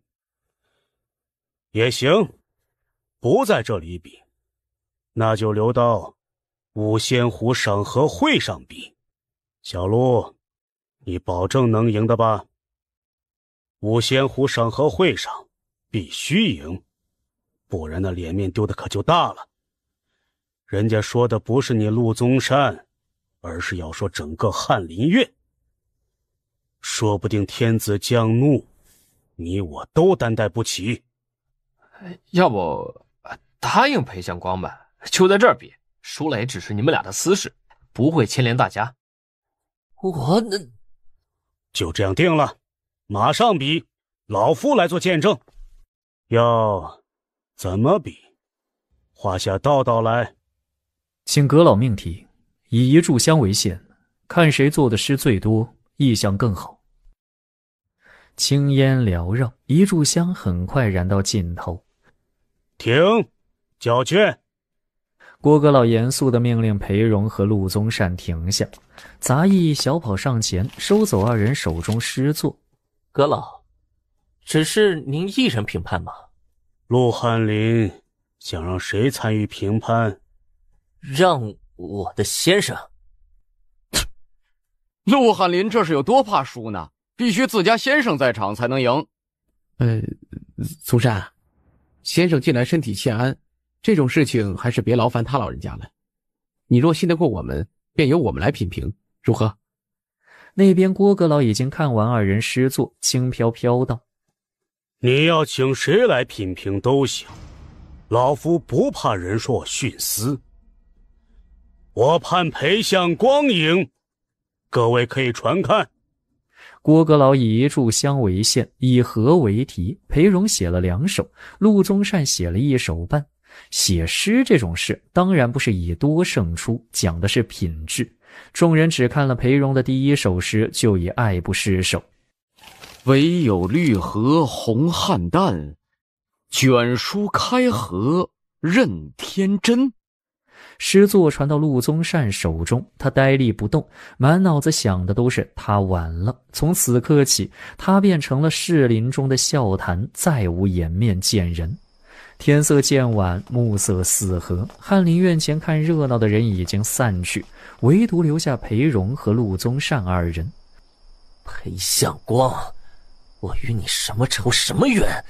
你为何总是害我？6年前是时势使然，怪不得你，也怪不得我。这一次，你该回家问一问尊夫人。陆宗善羞愤欲绝，怎么离开的都不知道。裴荣夹着草席，昂首阔步行于街面。陈二郎跑出来：相光兄弟，你的事了结了，走，我们一起回家。多谢兄长一直等我。哎呀，你太不够意思了，居然瞒了我这么久，害得我被人嘲笑。走，今晚去我家吃饭，咱哥俩必须喝一盅。我还有事，改日吧。街角处停着一声小轿，阁老，他们走了。卷舒开合任天真，好诗啊！这么多年过去了，裴相光还是那个裴相光。传令，跟紧陆宗善等人，不要让他们再出来害人。哼，技不如人，就该羞愧欲死，躲在家中不露面才是，还敢害人。这世间的狠人都是不要脸的人呐，要脸的早就死了。长随大着胆子道：阁老要不要呢？我老郭想要就要，不想要就不要。走吧，回家已是迟了。夫人呢，又该罚我跪搓衣板了。谭悠悠在家也是睡醒2觉，裴荣还没回来。耳听着木鼓一响，将要宵禁，他是真有些急了。少奶奶，隔壁陈翰林家使人过来说，之前见着咱们公子，公子有事前去访友，今夜会回来的很晚，让您别等了。陈二哥是在哪里见着夫君的？陈家下人没说。谭悠悠坐了一会儿，觉得不是太踏实，索性去了隔壁。谭姐姐，陈二哥。谭悠悠敲了敲门，这2口子看到他，热情更甚从前。陈二郎太过激动，谭悠悠好一些才弄明白发生了什么事，裴铿铿去替他报仇了。谭悠悠晕乎乎的回到家里，第一时间就是找来孟嬷嬷。嬷嬷，夫君是不是找您问过话了？您醉成这样，总要有个说法。少奶奶，老奴虽然年纪大了，眼睛可还好着呢，耳朵也没聋，心也没瞎，谁好谁歹，心里有数。嬷嬷最能干，不然怎会我出门就要请您镇场子呢？谭悠悠吹捧好了孟嬷嬷，冷静下来就开始担忧。裴荣好不容易沉寂下来，因为这件事又浮出水面，会不会遭致新一轮打击？月色朦胧，裴荣与送他的人道别。哎呀，公子可回来了！少奶奶命下仆一直在门前守着。哦，公子回来了，少奶奶命下仆加紧防范。行到2门处，谭悠悠已经等在了那里。夫君，你可算回来了。饿不饿？我给你煮面吃啊。为何不睡？等你啊，我可贤良淑德了。裴荣收回目光，仰着头往前走。谭悠悠追上去，抓住他的衣袖，凑过去，小狗一样的到处闻嗅。你干什么？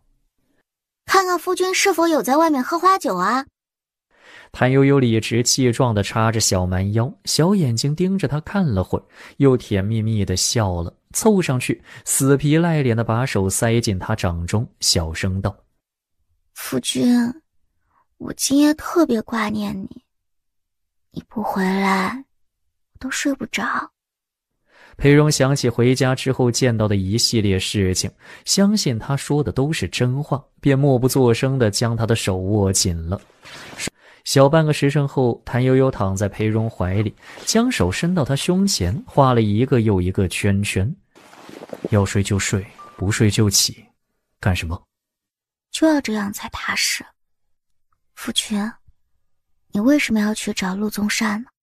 日子好，想找就找。难道夫君不是因为想替我出气，心疼我吗？夫君不要不好意思嘛，都老夫老妻了，说体己话不算什么，说了就好睡觉了。不是你以为的那样。那样？谭悠悠忍无可忍，翻身骑上去准备继续捣乱，却被掐住腰肢，再也逃不得。我原本想着你宿醉该好好休息，是你自找的。裴荣声音嘶哑，一口吹灭了灯。谭悠悠表示很后悔，但是如果上天再给他一次机会，他还是会继续骚扰裴铿铿，因为他心情好。次日，裴荣照旧起得极早，还顺手把谭悠悠拎了起来。他在那舞剑打拳，强身健体，谭悠悠就在那哈欠连天，看他表演，虽各种撒赖，却是没有半句抱怨。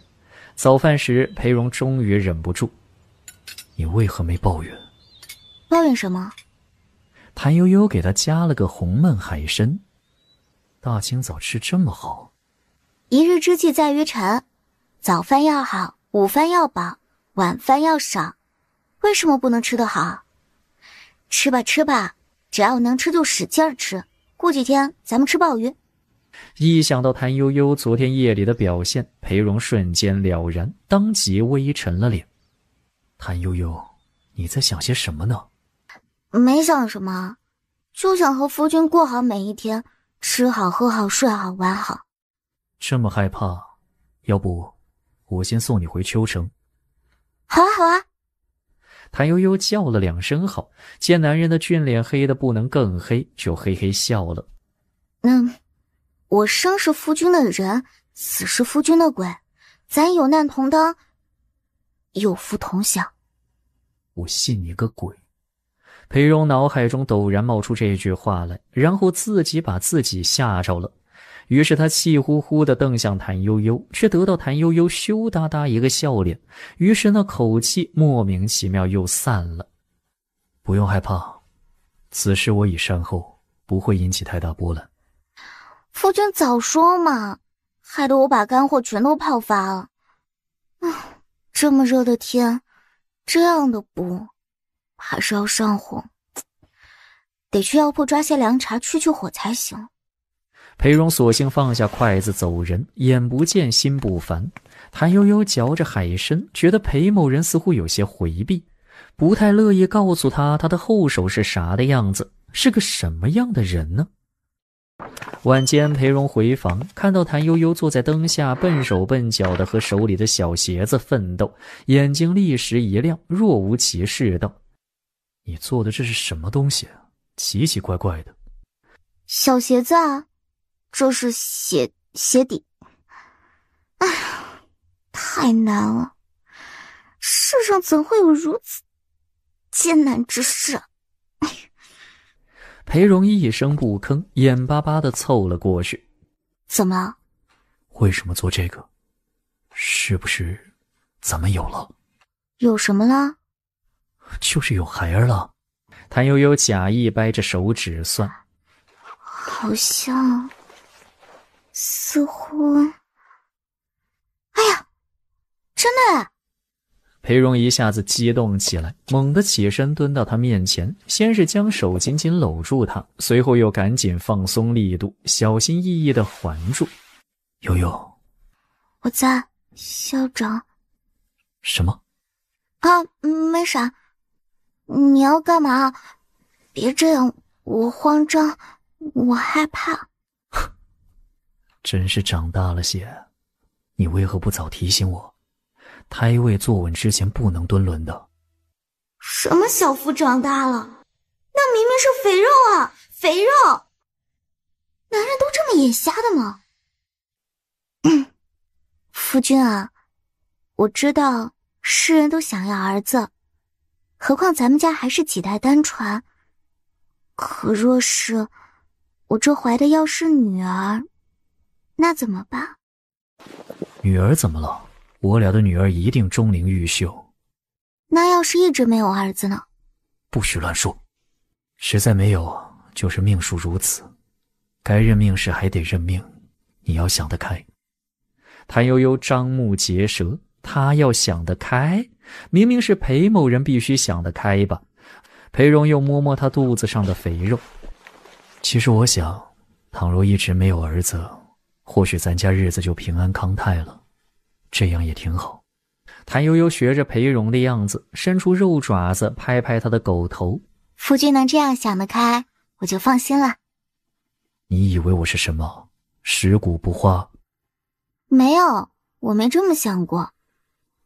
夫君啊，其实这双鞋是隔壁潘姐姐托我帮她做的，说是让孩子沾沾我的福气。你骗我？是真的，不信你去问问。还有，你在我肚子上摸到的，不是你儿子，是我的肥肉。裴荣捏了捏俊脸，肉眼可见的变黑变冷，唰的站起来。你，夫君，我就是想和你开个玩笑而已，你不会和我生气的，对吧？毕竟你不是食古不化的人，夫妻间开个小玩笑很正常的，对吧？还有，一直没怀上那是命数，咱俩都要认命，对吧？裴荣深呼吸，指着他想说点啥又没说出来，不说吧实在憋屈的厉害，毕竟不是谁都能摸着人肚子上的肥肉叫儿子的。我都没怪夫君嘲笑我胖了，女人很在乎这个的。裴荣再次深呼吸，转过身大步走了出去。夫君，别走啊，我错了。谭悠悠干嚎几声，笑得打跌，顺便摸摸自己小肚子上的肥肉，决定要减肥。柳枝摊着脸收走小鞋子。小姐，您是多无聊啊，居然忍心折腾姑爷这样的老实人。他老实？好吧，我哄哄他。如果他回来的话。话音未落，裴荣就出现在门前，面无表情地看着他。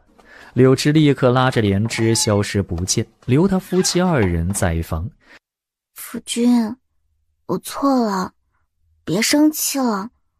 我就是想知道，你是爱我多一点，还是只在乎我能不能为你生孩子？裴荣没理他，转过身灌血去了。谭悠悠讨了个没趣，却也不怎么在乎，收拾好就躺下了。没多会儿，裴荣带着一身水气走出来，板着脸吹灭了灯，一把将他抓了过去。我错了，夫君，别打我。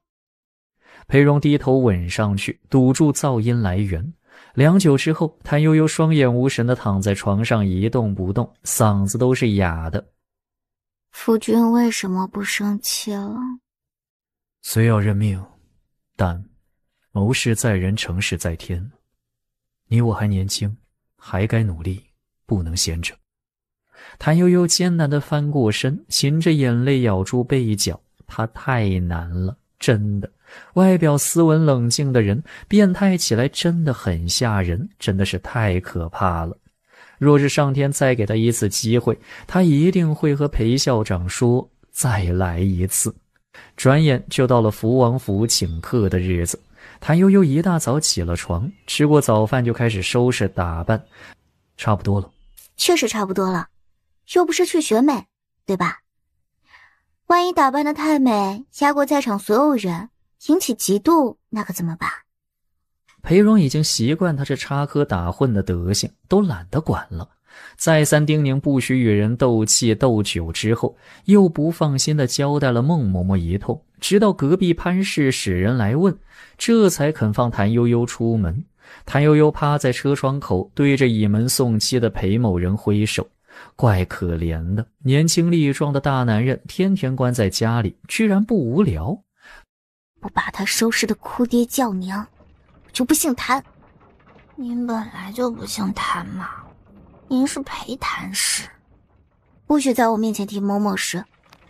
谭悠悠翻个身，亮出小肚子，帮我摸摸，肥肉有没有少一点？柳枝摸了2把，很认真的道：没有。我这么辛苦，为什么不瘦？你这么能吃，为什么没胖成猪？夫君来接我吗？谭悠悠扒着窗子冲裴荣笑，然后又哼哼。我太可怜了，这么热的天，在外面奔波整日，不但得不到夫君怜惜，还要被你嘲笑讽骂。这天底下没有比我更可怜的人了。我现在还没吃饭。家里没有厨子吗？夫君这是要等我回家做好饭，亲自端到你面前，你才肯吃？若你愿意，也可。少奶奶，不是这样的了，公子一直在这附近等着你呢，可担心你了。夫君辛苦了。娘子也辛苦了。裴荣不动声色地替他放好车帘，眼观六路，耳听八方，专心专意把人护送回家。谭悠悠赖在车上不肯下来，有气无力的道：夫君，我累瘫了，你背我。胡闹，赶紧下来。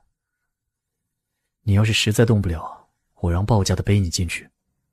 没良心的。谭悠悠低骂一声，挣扎着下了马车。谭悠悠肯定不会再去厨房给裴荣做饭吃，洗洗涮涮之后就瘫在榻上享受俩丫头的马杀鸡。等到裴荣吃好饭回来，他已经睡着了。裴荣也不动他，先去盥洗完毕，把门窗关好，这才俯身把他抱起放在床上，再低下头去深嗅一口，奶香甜香加兰花香，是真的很好闻。谭悠悠翻个身，小声嘟囔：老实些，别以为我好惹，大巴掌招呼你的胖屁股。裴荣侧耳静听，听明白了，不由微微一笑，随手从床头拿起一封信拆开了，对着灯光仔细地看，是寿王世子亲笔写给他的，郑重邀请谭悠悠做娇娇县主的启蒙先生，语气很是谦和诚恳，表示每天都会派车马接送。平时有束修，48节也有专给先生的供奉，问他是否同意。这是很大的面子，也是很难得的机会。在从前他孤身一人时，寿王府绝不肯这样对他示好，这都是谭悠悠给他带来的机会。裴荣收起信件，洗干净手，这才吹灭了灯，在谭悠悠身边轻轻躺下。谭悠悠睡得死沉，直到被裴荣吵醒。他迷迷瞪瞪眯着眼看，晨光微熹，男人的身材健美有力，锲而不舍地拱了又拱，像个奶娃似的。你在做什么？直到用早饭时，谭悠悠也没给裴荣好脸色看。这个臭不要脸的，前天还说他没奶香和甜香味道，今天早上又说很香很甜。别生气了，慢慢就习惯了。食不言。谭悠悠吃好饭起身就走，却被裴荣握住手腕。我昨天收到寿王世子的信，郑重请求你做他家小县主的先生，有束修，48节有供奉。你答应了？这不是轻松差事，没问过你之前，我不会答应。这还差不多。唉，我完了。既然不愿，我这就去回绝。夫君待我真好。谭悠悠冷眼旁观，只看这男人是惺惺作态，还是真心要替他解决问题。毕竟这件事能给安乐侯府带来的好处不止1点2点。裴荣却是认真地收拾了一通，真的骑上马出了门。谭悠悠也不着急，安安心心坐在家里敷脸按摩各种摊，享受清晨的阳光。毕竟以后这样的悠闲日子几乎没有了。小姐，您昨天不是已经答应了吗？怎么还骗姑爷？万一姑爷真去寿王府回绝此事，那边误会怎么办？误会就误会呗，太容易得到的往往不珍惜。昨天话赶话的，我脸皮薄，也没好意思谈条件。等夫君去帮我谈一谈，得到些好处。姑爷要是知道您这样不诚实的使唤利用他，会不会不太好？怎会不好？男人就是要使劲使唤，别怕磨损，不然不晓得好歹的。好像很有道理的样子。谭悠悠长叹一声，吩咐莲枝看着余下的银丝卷，蒸好以后分别给隔壁杨家各送一些，每个下人中午发一个，他自己则提了一食盒，坐上马车去了寿王府。说好过来教导娇娇的，为何今早相光过来又给回绝了？夫君怕我不懂规矩，犯错误冒犯长辈，也是觉着我不学无术，担心教坏娇娇妹妹。谭悠悠表面忐忑，内心暗喜，这男人总算没有唯利是图，不枉自己给他打了99分。你这么乖巧懂事，心眼又好，怎么可能冒犯长辈不学无术？我看你懂得就很多，兰质慧心。什么这么香啊？娇娇从里头跑出来，直奔谭悠悠跟前，伸手就要抢食盒。娇娇乖宝宝，不行这样的哦，还没孝敬家里的长辈呢。娇娇生气的抬腿去踢他，奈何根本踢不到。谭悠悠俏皮道：踢不到呀，踢不到，小短腿。我不喜欢你了，你滚！我不要看见你，你这个丑八怪，丑死了！半夜出来能把人吓死。不喜欢我的人多了，不差你一个。这是寿王府，该是你的祖父母和父母亲让我滚才行。小孩子做不了主哦。不想看见我，我也不想看见你呢。这么不乖的小孩谁喜欢啊？还有，丑八怪半夜是吓不死人的。天那么黑，看不清楚脸。呸！谭悠悠早有准备，拎着小丫头的领子转半个圈，小丫头的口水全部吐在寿王妃脸上。都怪你，你得给我祖母磕头认错。谭悠悠笑了笑，将娇娇放到地上，且看寿王妃婆媳打算怎么处置这个熊孩子。只见世子妃把娇娇一把拽过去，对着那胖嘟嘟的小脸高高举起手掌，然后轻轻落下。没规矩的孽障，还不赶紧给你祖母磕头认错，给你荣嫂子赔礼。娇娇却和怎么了她似的，躺到地上打滚，使劲儿的嚎。谭悠悠不说话，只笑眯眯地看着寿王妃。聪明的人无需多说。这是我今早亲手做的银丝卷，孝敬给长辈，说是喜欢，以后又做了送来。丫丫拎着食盒要走，刚还在地上打滚的娇娇一咕噜爬起来，追上去抓住食盒使劲儿扯，没抢过来就掀开盖子，抓住里头的银丝卷往地上扔。忽见一只大手伸过来，抓住娇娇往旁边一拽，及时解救了食盒和银丝卷。裴荣站在一旁，神色严肃的垂眸盯着娇娇，不怒而威。娇娇抬头看向裴荣，第一反应就是冲过去踢人，却见裴荣不慌不忙地从袖中掏出一把乌亮的戒尺，再眼疾手快地抓住小丫头的手，对着那白胖胖的掌心就是狠狠一下。啪的一声响，娇娇呆了，世子妃傻了，寿王妃也愣住了。刚，太刚了！谭悠悠震惊地捂住嘴。校长，你这样耿直，真的好吗？娇娇反应过来，捂着手仰头望天大哭，这次是真的哭了。宝，打死他！打死这个坏东西！裴荣将长长的手臂一伸，肃穆地拦住世子妃，淡声道：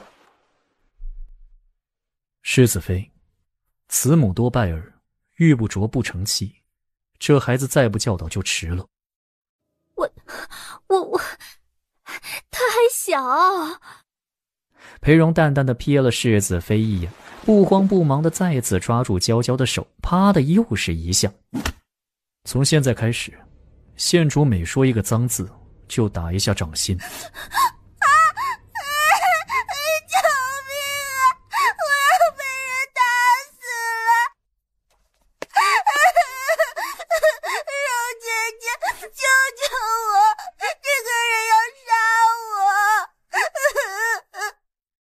让他来教你，好不好？不好，我是县主，你不能打我。这把戒尺乃是昔年太后娘娘命人用玄铁所铸，曾打过公主殿下，也教训过不懂规矩的郡主县主，当然也是打得的。没错，这就是孟嬷嬷手里那把戒尺，太后娘娘所赐。叔祖母，既为同宗，自有帮扶族人之意。既然府上有请，我夫妻二人责无旁贷，但要教好孩子，就得听我们的。现下诸位是否还乐意让我夫妻二人持教？我不要！相光啊，你看这个事这么办好不好？寿王缓步而来，身后跟着寿王世子。叔祖父，世子。谭悠悠见状也跟着行了礼，只是他这个礼行的颇不好看，因为腿上挂着一个撒泼的娇娇县主。起吧，不必多礼。这孩子被宠坏了，如今已是积习难改，中间有些事还没理清，我这里再商量商量，你们先回去可好？是，我们先回去。好的，夫君。柔姐姐，你教我错了，你带我走，我去你家。前何去而后何宫也？谭悠悠默默观察一番，见小丫头害怕地瞅着寿王，就晓得这家中唯一能治熊孩子的就是寿王本尊。不行啊，我家太小了，住不下县主。还有，我家下人特别爱哭，要是县主打了他们能哭个几天几夜，很吵人的。谭悠悠毫不留情地扒开小丫头的手，把她留在凶案现场，再优雅地蹲了个礼，跟着裴荣后退几步，转身扬长而去。柔姐姐，救命啊！你带我走吧！身后传来娇娇绝望的哭喊声，谭悠悠丝毫不觉得心疼，只觉得极度舒适。再看自家的裴刚刚，怎么看都顺眼无比。为何总是看我？没什么，就是觉得夫君好刚，充满了男子气概。你很奇怪。啊？做妻子的夸赞夫君不是应该的吗？为何奇怪？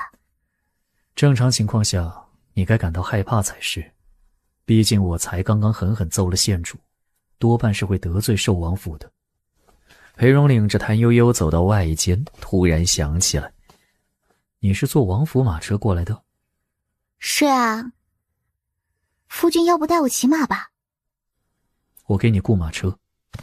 却见王府管事追了出来，陪着笑道：哎呦，怎么能让荣少奶奶雇车呢？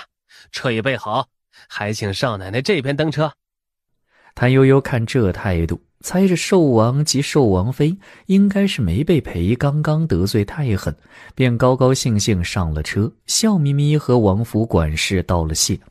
夫妻二人慢悠悠回了家，打发走王府的车，再回了房。裴荣这才问谭悠悠，为何不怕？我认为夫君做得很对，教学生不只是先生的事，与其之后教不好徒生怨恨，不如现在先定下规矩。至于怕或是不怕的问题，难道还会比现在更糟吗？裴荣思索片刻，微笑摇头，又伸出大手拍拍谭悠悠的发顶。谭悠悠受不了，夫君能不能别这样了，就像拍狗头似的。拍狗头？你为何如此认为？因为红狗就是这样的呀。那你想要我如何？你也有今天。要这样。裴荣没懂，睁大眼睛盯着他。什么？谭悠悠比划两下手，示意他低头。裴荣听话的低了头，谭悠悠便温柔的在他发顶轻轻抚摸两下，然后笑道：要这样，如此方显真爱温柔。裴荣垂了眸子，静然而立，许久，翘起唇角，灿然一笑。夫君在笑什么？如此方显真爱温柔。悠悠，你真爱我吗？当然啦，夫君就是我的天啊！天塌下来，我还能活吗？不能。有你在，我才有遮风避雨的地方。所以我非常珍爱夫君，就像珍爱我的眼珠子一样。裴荣仔细品味片刻，眼里的亮光渐渐暗了。其实，你离了我大概会过得更好。谭悠悠把他抱住，小狗似的在他胸前蹭了又蹭，花言巧语。谁说的？我不是那种人，我要从一而终。裴荣抬起大手，习惯性的想要拍谭悠悠的头，想想又改为轻柔抚摸她的后脑，动作小心又轻柔，并没有把她的头发弄乱。就是这样，孺子可教也。饿不饿？我们吃银丝卷啊，我亲手做的，可好吃了。好。给世子妃见礼。快起来，快起来！礼不可废，先叙家礼，再叙诗礼。正是这个道理。既然要教孩子往正道上走，咱们就要先做给他看。谭悠悠一头雾水，只好听从裴荣的指示行事。给世子夫妇见了礼，那二人又站起身来，郑重其事地请他往主位上坐。二位是长辈，又是王府，今日不讲这个，重点是拜师，尊师重道，怎么也该以师为先。先生请上座。谭悠悠也就不客气地在裴荣身边落了座，神色肃穆。是此刻就要拜师吗？是，今日正逢吉日。小郭夫人和陈翰林夫人正好在我家中，他们想过来给二位见礼，不知是否合适。拜师礼就该热热闹闹的才好，请他们二位出来吧。于是在小郭夫人和潘氏的见证下，谭悠悠安然受了小县主的拜师礼，正式荣升为先生。娇娇大概是被狠狠揍过，老实多了，狮子夫妇挺满意的。然而这种满意在遇到胖豆丁安保后就被彻底打破了。在大人还没弄明白是怎么回事的情况下，俩孩子已经打成一团，再哭成一团。裴荣抽出戒尺往前一指，指，怎么回事？你先说。我不小心打碎了他的醋汁罐子，醋汁跑了。就是这样。小郭夫人叹为观止，和谭悠悠说道：指挥若定，你家夫君果然了不起，你没夸错。要不我家小子也送来你家算了。别以为我不知道，你是想要趁机混饭吃。你也太精明了吧。寿王世子将这一幕记在心里，回到家就交代妻子：你交代下去，一定不能怠慢相光夫妇，不只是为了娇娇。你的意思是安乐侯府还能翻身？相光心性坚韧，品行端正，务实有决断，且有才，我看行。谭氏也极好，娇娇若是能学到他一半，后半辈子我不担心了。谭悠悠并不知道雇主给了他这么高的评价，他双眼无神地托着腮，看着在院子里胡作非为、不断祸害花草树木的娇娇，只想买块豆腐撞死算了。为什么上课要定在早上？早上我要料理家务的，我可以让他迟一下来。一日之计在于晨，夏日炎炎正好眠，都是早上读书，哪有下午读书的？别怕，这种事情都是一回生二回熟的，为人师表颇有乐趣。谭悠悠不想说话，并且朝他扔了一本书。裴荣捡起书本，微皱眉头：你若是不高兴，可以扔别的，为何非要扔书？为人师表，怎可以不爱惜书？唐僧，荣姐姐。什么？你刚才说什么？说你唠叨了。谭悠悠没好气地推开他，起身往外走，准备去教训那个祸害他青春的小毛丫头。佳佳，好玩吗？好玩，太好玩了。玩够了吗？我们该上课了。不要，我还没玩够。我数1、2、3，扔掉锅铲，跑去洗手，到屋子里坐好。说是做不到，就要挨揍。吓唬谁呢？ 1、2、3。谭悠悠话音落下的同时，一手拎起小丫头，一手解除她手中握得死死的锅铲，随后对着小胖屁股就是几巴掌，声音清脆，掌掌见肉。寿王府的大丫鬟吓得捂住眼睛不敢看，娇娇瞪圆眼睛愣了片刻，嗷的一嗓子嚎起来。谭悠悠把她扔到地上，冷漠地抱着双臂看她哭。想哭就哭个够，哭饱就不用吃饭了。娇娇刹住车，准备对着谭悠悠吐口水，嘴刚张开就被她自己的手给塞住了。娇娇震惊地张着嘴，瞪圆眼睛看着自己的手，不明白谭悠悠是怎么在瞬间抓住她的手并塞进她嘴里的。她也曾往别人嘴里塞过东西，却从未尝试过将对方的手塞进去，太新奇了。蓉姐姐，你是怎么想到这个主意的？我从前怎么没想到这个？太好玩了！想知道？看你表现了，一般人我不告诉他。我听你的话，蓉姐姐，我这就去洗手。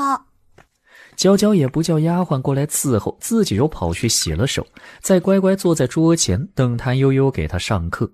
结果谭悠悠并没有拿出笔墨书本，而是拿出一堆漂亮的石子和彩色颜料。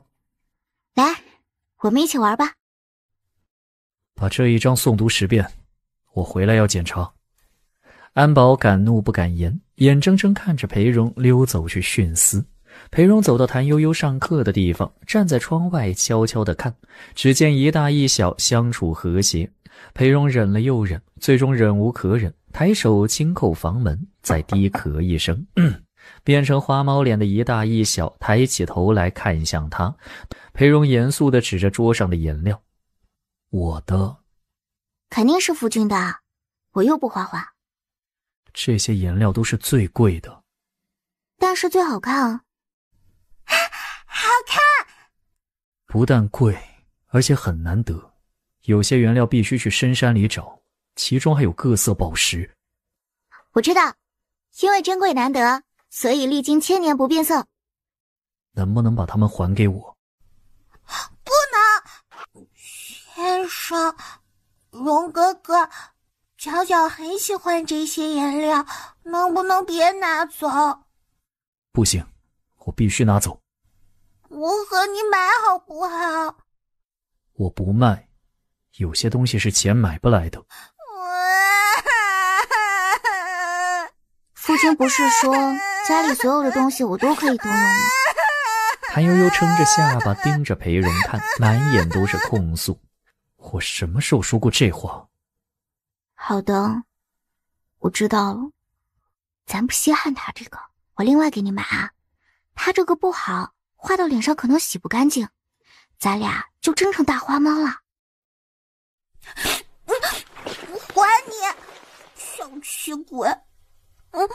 不是，小气哥哥。”裴荣抱着一大盒子颜料狼狈地离开，两道目光落在他身后，如芒在背，刺得他极难受。谭悠悠见裴荣走远了，就小声和娇娇说：“你看他凶不凶？我可怕他了。”“太凶了，真的很可怕。他打人比姐姐还要痛，我整整痛了好几天，筷子都拿不动。我看他皱眉就害怕。”“其实我也被他用戒尺打过，打得我啊遍地打滚，满屋逃窜，从桌子下面钻到床下，他都不肯放过我，太吓人，我都不能再想了，想起来就忍不住要哭。”“这么凶的吗？那你是怎么逃脱的？”“他爹救了我，他爹就是安乐侯，我的公爹，你该叫一声伯父。”“太可怕了，他打了你哪里？”“这里，这里，还有这里。”谭悠悠乱指一气。“哎呦，痛得我躺在床上3天没起来。你别看我胆子大，其实我最怕他了，也是他一皱眉，眼睛一瞪，我就吓得瑟瑟发抖。那以后咱们别惹他吧。不惹不惹。谭悠悠把娇娇抱起来，走。哎呀，咱们洗脸茶香香去。今天就画这些了，接下来我带你玩球好不好？好啊好啊。娇娇跟着谭悠悠跑进跑出，俨然已是同盟，因为他们都有一个共同的敌人，可怕的裴荣。这艰难的一天啊！夫君辛苦啦，快来这里坐，我给你打扇子呀。咱夫妻俩说说知心话。裴荣沉默地坐下，沉默地注视着他。夫君为何这样看着我？我原本想着，只要你高兴，些许颜料而已，给你就是，所以又送回去。我听见你说，你很怕我，我用戒尺打得你遍地打滚，满屋逃窜，从桌子下面钻到床下，我都不肯放过你，痛得你躺在床上3天没起来。你只要一看到我皱眉头，就害怕得瑟瑟发抖。谭悠悠把扇子一点点往上挪，直到把脸全部盖住。等到裴荣念叨完，他就躲在扇子下面小声道：夫君，你看我现在是什么样？你是故意拿我那个颜料的吧？是啊，因为它最好看嘛。哎呀，夫君，你看我嘛，我现在这个样子是怎样的？以后你千万别惹我。夫君现在是不是看不到我的脸啦？这叫不要脸，对吧？裴荣瞪着躺椅上的谭悠悠，只觉得气短神虚，耳鸣头晕，总之就是一口气上不来，接下去不是要死就是要疯的状态。裴荣默默起身往外走，谭悠悠一看不好，赶紧丢了蒲扇扑上去抱住他的腰，娇滴滴道：夫君要去哪里啊？我想活得久一点。放开。不能，我离不开夫君的。谭悠悠抓住他的肩头，用力往他背上蹦，双腿稳稳盘在他腰间挂住，再把下巴贴在他肩颈之间，轻言细语：哎呀，夫君别生气可好，不是有意诋毁你的，我主要觉着总打小孩子不好，容易引起误会，也不利于小孩子成长。仔细想想，那丫头不是怕你吗？正好用你这尊大佛镇住她，我就省事了。你再给安保上课，我怕打扰你们，就没和你商量。谭悠悠见裴荣好像没那么生气了，抓住机会往他脸上响亮地亲一口，继续讨好卖乖。夫君啊，你看你多能干，要不是你，这事现在还不是一团乱麻理不清。多亏有你，我才能轻松应对。我真的好敬佩你，好仰慕你啊。裴荣侧目看去，谭悠悠赶紧盯牢他的眼睛，小鹿眼湿漉漉，无辜又纯净。真的真的。你下来。谭悠悠见哄不好，就乖乖从他身上滑下去，手脚轻灵的像猫儿似的，只怕一不小心就激怒了他。裴荣昂着头，板着脸，大步往外走。谭悠悠咬着帕子站在原地，目送他离开。完了完了，倔驴生气很难哄的。自觉点，别拦我。好的。我走后别来寻我，我不会原谅你的。原来是疯狂暗示必须不顾一切留住他。谭悠悠睿智地看穿裴荣的真实目的，冲上去把门关紧，再死皮赖脸地抱住他的大长腿。夫君，人家错了啦，原谅我吧，原谅我吧。那要看你怎么做了。夫君想要我怎么做？你自己看着办。看着办最难办了。夫君，你想要什么吗？怎样都依你了。裴荣险些就要撑不住，不敢再看他的眼睛，只望着屋顶一动不动。再不理人，人家就不哄了。这就是你的诚意。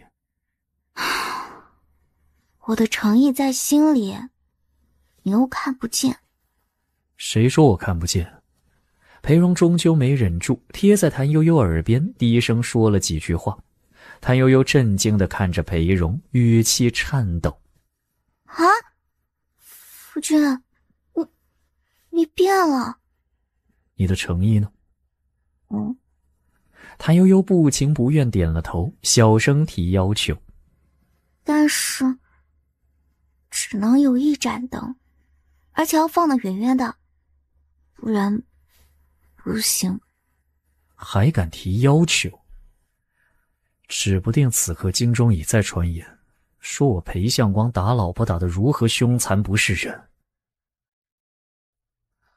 算了，我不勉强你。裴荣转身往外走。好。是夜，室内灯光亮如白昼，谭悠悠捂着眼睛，又被某人坚定地拉开，不得不看清真相，接受失去部分隐私的现实。灭灯之后，裴荣从身后轻轻环着他的腰，低声道：别怕被我看见，你是我的妻，我是你的夫，咱们约好要过一辈子的。谭悠悠不出声，这男人看着斯文沉稳，实际侵略性十足，这一步步的都是想要彻底征服他呢。果然，夫妻之间就是一场战争。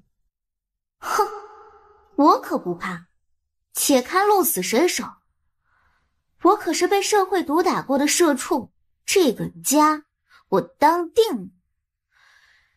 等我当了家，掌了权，我就只会裴坑坑每天为我洗脚剪指甲，再来一个马杀鸡。谭悠悠阴险地眯起眼睛，然后睡着了。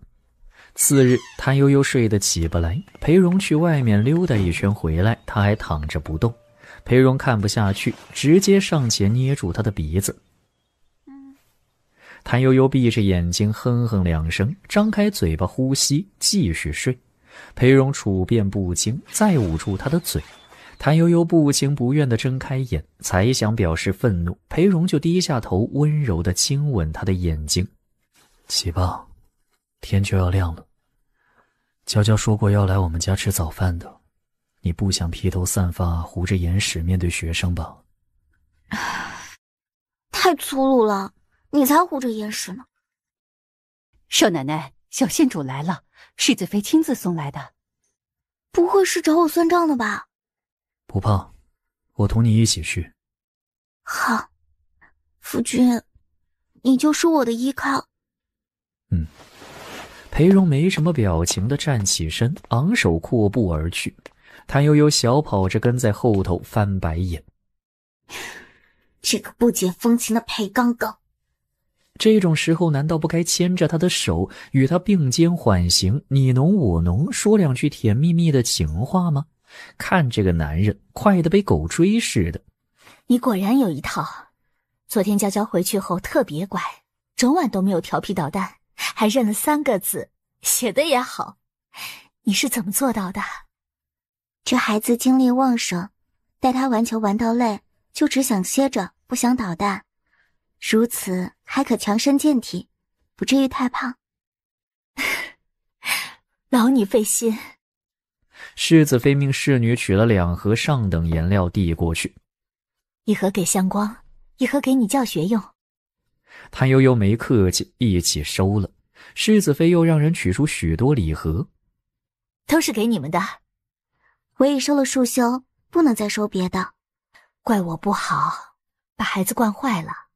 这些个老毛病一时半会儿改不过来，慢慢来，我们不急的。谭悠悠保持痴呆笑，还是舍不得他打孩子呀，居然想用钱财贿赂他。不过好羡慕对女儿这么好，他想梅姨娘了。想起温柔慈祥的梅姨娘，谭悠悠心酸地抽抽鼻子，要哭的样子。我没有怪你的意思，真的，我就是想要对你好，想要你对娇娇好。我是看沈娘待娇娇这么好，突然想起我姨娘了。可怜天下父母心啊！可不是嘛，养儿方知父母恩。姨娘只我一个，看得跟眼珠子似的，什么好的都要留给我。谭悠悠开始表演，但我实在太懒，姨娘为了让我学东西，打断3根竹棍。我那时不懂事，怨她待我太严苛。现在才懂得，她是真的待我好，不然我哪有此刻呢？世子妃沉默片刻，僵硬一笑，命人收了礼盒。时辰差不多了，别耽搁你们上课，我先走了。早就该走了，总也说不完，总也说不完，难怪爹总说您唠叨。你秀没良心的！你放心，我知道该怎么做了。知道就好。婶娘经常来玩。又是一个小孩子被姨娘暴打的凄惨故事。下一次会是什么呢？被岳父揍还是被岳母揍？说过不翻旧账的。裴荣似笑非笑地瞥他一眼，拿起自己那份颜料，潇洒离去。我们一起做彩色扁食好不好？好吃又好玩。好啊好啊，怎么做呢？我们用鹦鹉菜榨汁揉面，做出来就是翠绿色的；用胡萝卜榨汁揉面就是橘红色的。午后，娇娇骄傲地捧着一盒7扭8歪的绿饺子、橘饺子离开裴宅，并且学会了金木水火土5个字。看着惬意的伸懒腰的谭悠悠，裴荣的心情很复杂。你为何想得到这么多办法？不用特意想吧，需要就会自己冒出来的。看来你是真聪明。当然啦，我就是因为聪明才知道夫君最值得嫁。辛苦了，你休吧。谭悠悠立时爬到床上蒙头大睡。裴荣轻笑摇头，贴心地替他把帐子掩好，只怕蚊虫飞进去咬到他。谭悠悠被一个摊位吸引住，那是几块杜梨木做成的雕板。哎，这是什么？花间彩雕套印板片。谭悠悠简单解释一句，便敛了心神，聚精会神地查看板片。就是它，这个怎么卖？摊主伸出3根手指。30两银子吗？太贵了，便宜些呗。老头探手去取他手中的板片，再挥挥手，示意他赶紧走。隔壁摊子的货主笑道：“哎呦，这老二是个哑巴，他要的不是30两，而是300两。又不是龙肝凤髓、天鹅肉、仙鹤肉的，几块烂木片卖这么贵？走了走了。”谭悠悠不出声，继续拿起板片细看。老头也不理他，随他去看。裴荣走过来：“怎么了？”谭悠悠一言不发，只将那套板片拿给他看。“多少钱？300两银子，好贵啊，是吧？”“很喜欢吗？”“谭悠悠猛点头。裴荣取下荷包数银票，眉头都没皱一下。3张100两的银票整整齐齐摆放在眼前，老头慢吞吞地收了银票，再将板片放入一只上了年头的匣子，双手递给谭悠悠。谭悠悠喜不自禁：“还有吗？”老头没理他，收起摊子就走了。“哎呀，这老二经常卖一些奇奇怪怪的东西，倒是每次都会来的。哎，小娘子若是喜欢他的东西啊，下次交易再来，或许还能遇着。”“谢了。”裴荣赏了那摊主几个大钱，示意谭悠悠：“还有什么是你喜欢的？”“没了，谢谢夫君。”裴荣点点头，走到另一边杀价捡漏买香药去了。前不久他开了个香药铺，专卖上等香药和自己调制的香丸等，生意还不错。好看，有钱有才，还疼老婆，你这运气可真好。谭悠悠假装谦虚：“姐姐的运气也很好啦，有几个人能做阁老呢？又有几个阁老居内呢？”什么破玩意儿，也值得300两白银。这东西，小爷家里多的是。登徒子，臭流氓！我们走。小郭夫人不想惹麻烦，拉着谭悠悠转身就走。小娘子，你贵姓？枝叶。枝叶立时走上来，气势汹汹往小白脸面前一站。壮士饶命，是我有眼不识泰山。相国寺内人潮汹涌，又是杨慕云在相亲，谭悠悠不想多惹是非，见小白脸认怂，就示意枝叶撤退。怎么回事？没事了。裴荣见对方果然已经走了，就没再继续追究，只之后再不让谭悠悠脱离自己的视线，走到哪都护着。走得累了，杨大表哥提议：我们一起去丁家速茶铺子歇歇气。众人纷纷应许。谭悠悠坐在窗前翻看他才收的宝贝，忽见有暗影挡住光线，抬眼一看，窗外站着个穿绿袍的年轻男人，死死盯着他。见他抬起头来，转身就跑了。谭悠悠有些毛毛的，叫了小郭夫人到一旁，把刚才这事儿悄声说了。是刚才那个登徒子吗？不是的，这个比刚才那个更高一点，穿戴的也更华丽。小郭夫人悄悄叫人往外去搜，却什么都没找到，只在窗下看到2排脚印。因着出了这事儿，谭悠悠不想再在外头逗留，借口身体不适，让裴荣送她先回家。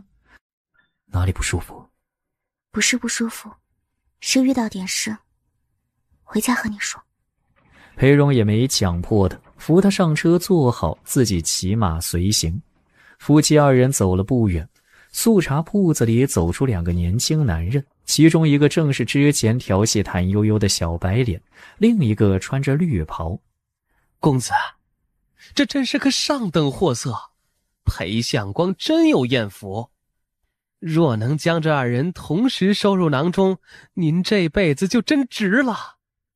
哼，裴相光，你给小爷等着！马车进到2门外停下，谭悠悠才下车就被裴荣拉住往内院去。怎么回事？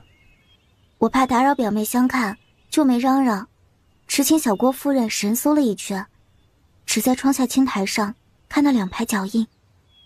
无妨，兴许只是碰巧了。总归你才得了新鲜玩意儿，这几天就暂时不外出了，在家歇着。我再去访几个功夫好的做护院。谭悠悠这会儿已经不怕了，很奇怪，他只要和裴荣在一起，心里就很踏实。这大概就是所谓的安全感。是从什么时候开始的呢？似乎是裴荣跑去翰林院挑战陆宗善之后。想到这里，谭悠悠抬起头来，愣愣地看着裴荣。看我做什么？谭悠悠主动抱住他的腰，将脸贴上他的前胸，听着他沉稳的心跳声，心也跟着扑通扑通地跳。我就是觉着跟夫君在一起很踏实，好像那些可怕的事情都不怎么可怕。谭悠悠举起3根手指。我保证这次没撒谎。裴荣收了笑容，目光沉沉地注视他片刻，低下头，轻轻吻在他的发顶上。我知道你没撒谎。谭悠悠乖巧安静地趴在裴荣怀中，像只乖乖的小猫咪。裴荣颇为享受，正想夸他乖，就听谭悠悠很小声地道：夫君，今天你买给我的那个板片很好，我很喜欢。若是以后再遇到类似的，你能不能再买给我？裴荣没出声，只沉默地注视着怀里的小女人。谭悠悠乌黑水润的小鹿眼里露出几分心虚。不是叫你白花钱，我自己有钱的，你帮我买了，我付钱给你，好不好？不必了，你这个是名家所画、名家刻制的板片，可遇而不可求，收藏起来颇有价值，我遇到就会买给你。裴荣话音未落，谭悠悠就主动抱住他索吻。夫君，你真好。裴荣的脑袋顿时一片浆糊，什么真心假意都不管了。看着一堆乱七八糟的东西，印出来这么好看呀！我拿去给夫君看。大老板花了大钱，总得让人知道这东西确实值这么多钱，下一次人家给钱才大方。小嫂子，许久不见，一切安好？安好，都安好。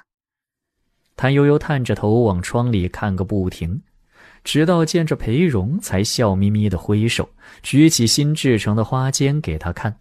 裴荣看到，微笑着冲他竖起大拇指，表示他做得很好。谭悠悠心满意足，冲着福王世子蹲了个礼，开开心心转身往回走。小嫂子，我的献美酒你始终没兑现呢。谭悠悠停下脚步，却不忙回答他，只管敷衍地傻笑着，拿眼去看裴荣。裴荣冲他点了头，他才出声答应。好嘞。相光，你这夫纲很正啊，小嫂子居然什么都要听你的，是不是你不答应她就不留我吃饭了？那是自然，他敬爱我，自是按照我说的办。啊，他日我成了亲，自也有敬爱我的人，你得意什么呀？我没得意，不过刚好世子问起，我便随口说出事实。钟西英那个事情，你打算怎么办？钟西英的什么事？哼，还想瞒着我？我看你是不把我当朋友看了吧？从前他几次三番纠缠你，你爱惜颜面名声不肯跟我说也就算了，反正你也没吃过什么亏。如今他居然敢打小嫂子的主意，你还能容得下他？你如何得知他在打那人的主意？你这是什么眼神？昨天你们一家人去相国寺买东西了是吧？刚好我家二弟陪着我娘也在丁家茶铺喝茶吃点心，正好看见钟西英立在窗外偷窥小嫂子，他回来就和我说了，让我提醒你小心些。你这样子，仿佛我是管了不该管的闲事。事关那人名节，是以格外小心，还请见谅。算了，谁让我们是过命的交情，我不和你计较。相光，我总觉得你这次回京以后与我生分。我是为你好，为府上好。那你为何不忌讳寿王府呢？我家父王与陛下是同胞手足，更为亲近，寿王始终隔了一层，你不忌讳他，反倒忌讳我，这说不过去。为何说不过去？寿王虽为宗正令，辈分也高，门客却比府上少了大半，更不曾集齐半朝权贵家中之厨子为王府备宴。你什么意思？世子以为是什么意思，就是什么意思。你是想说福王府权倾朝野，惹人忌惮？哼，你不与我往来，就是因为忌惮福王府的势力？裴荣默认。好，你既然觉着不妥，为何不直接提醒我，反倒要用这样的方式？裴相光，你心里可有把我当作朋友和兄弟？此刻我就是在提醒你。这样委婉，世子尚且受不得。若是我莫名跑到你面前提这事，只怕世子是要暴跳如雷吧。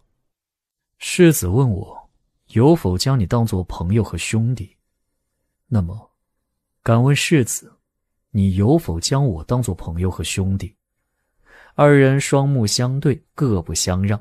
半晌，福王世子率先垂了头。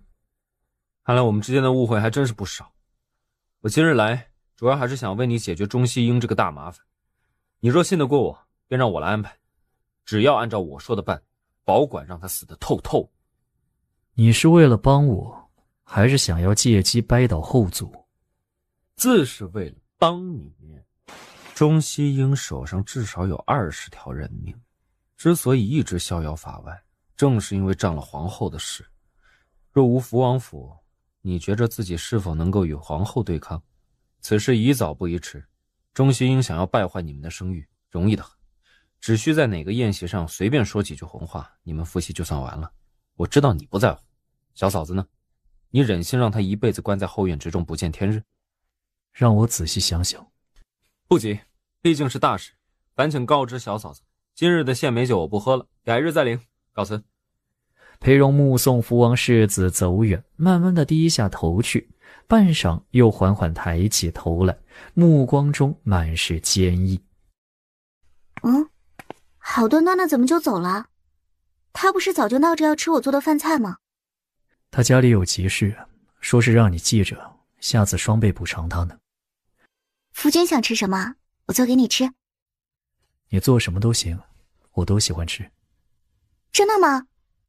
别做了，让厨房随便做。那不行，我必须做。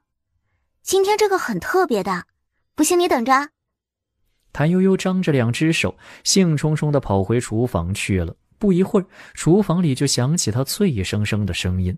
裴荣贪恋地听着这些声响，眼眸中的冷意和坚决更胜之前。上天垂怜他，给他以幸运，无论如何他都要竭力保住这来之不易的幸福。我不能去郑家，表嫂替我去啊。我相信你，表妹啊，我替你去也不是不可以，但日子是你自己过。再好的人，遇着不搭调的也会水火不容；再不好的人，遇着搭调的也能琴瑟和鸣。可惜你不是男人，不然我嫁你得了。你嫁给他我怎么办？我和大表哥商量过了，我们去郑家给你看，老老实实回家待着吧。我哪里不老实了？我难得来你家一次，你总想赶我走，什么意思啊？嫌我不好就赶紧走。若非看在小时候的情面上，我懒得和你这种人说话。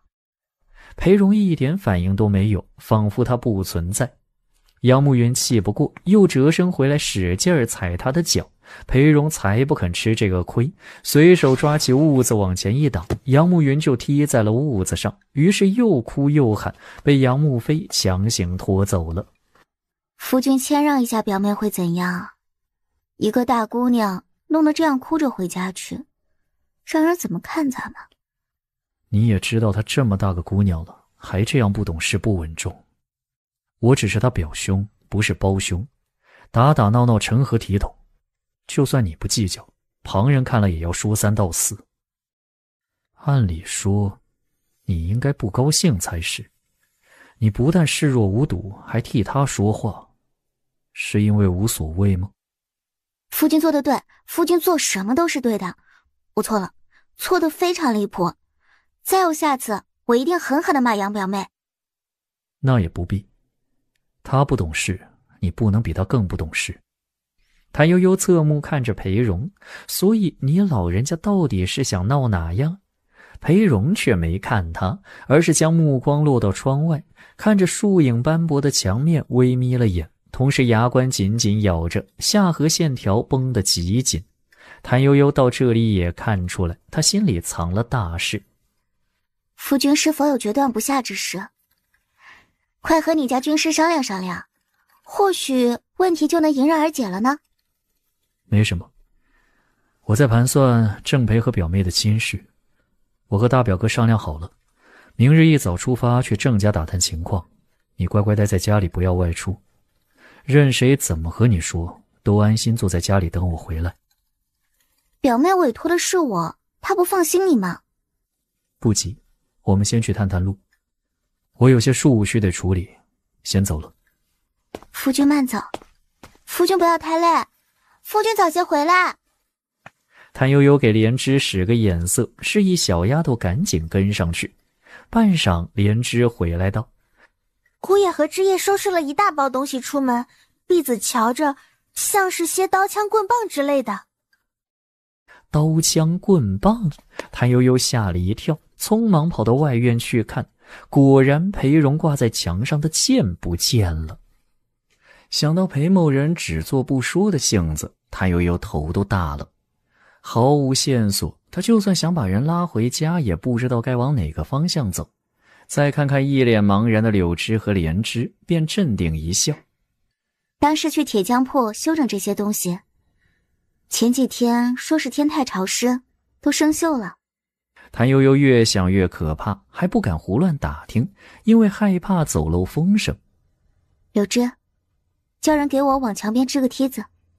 小姐啊，太晒了，要不再给您绑把伞，挡一挡阳光？贴心。这一站就是差不多1个时辰，天要黑时，裴荣、枝叶、小舞的身影终于在巷口出现。那一堆长枪短棒的是不见了，但3个人看起来衣衫整洁，面容平和，并不像是杀过人的样子。谭悠悠拍拍手上的瓜子壳，准备撤退，以免被裴某人看到骂他不守妇道。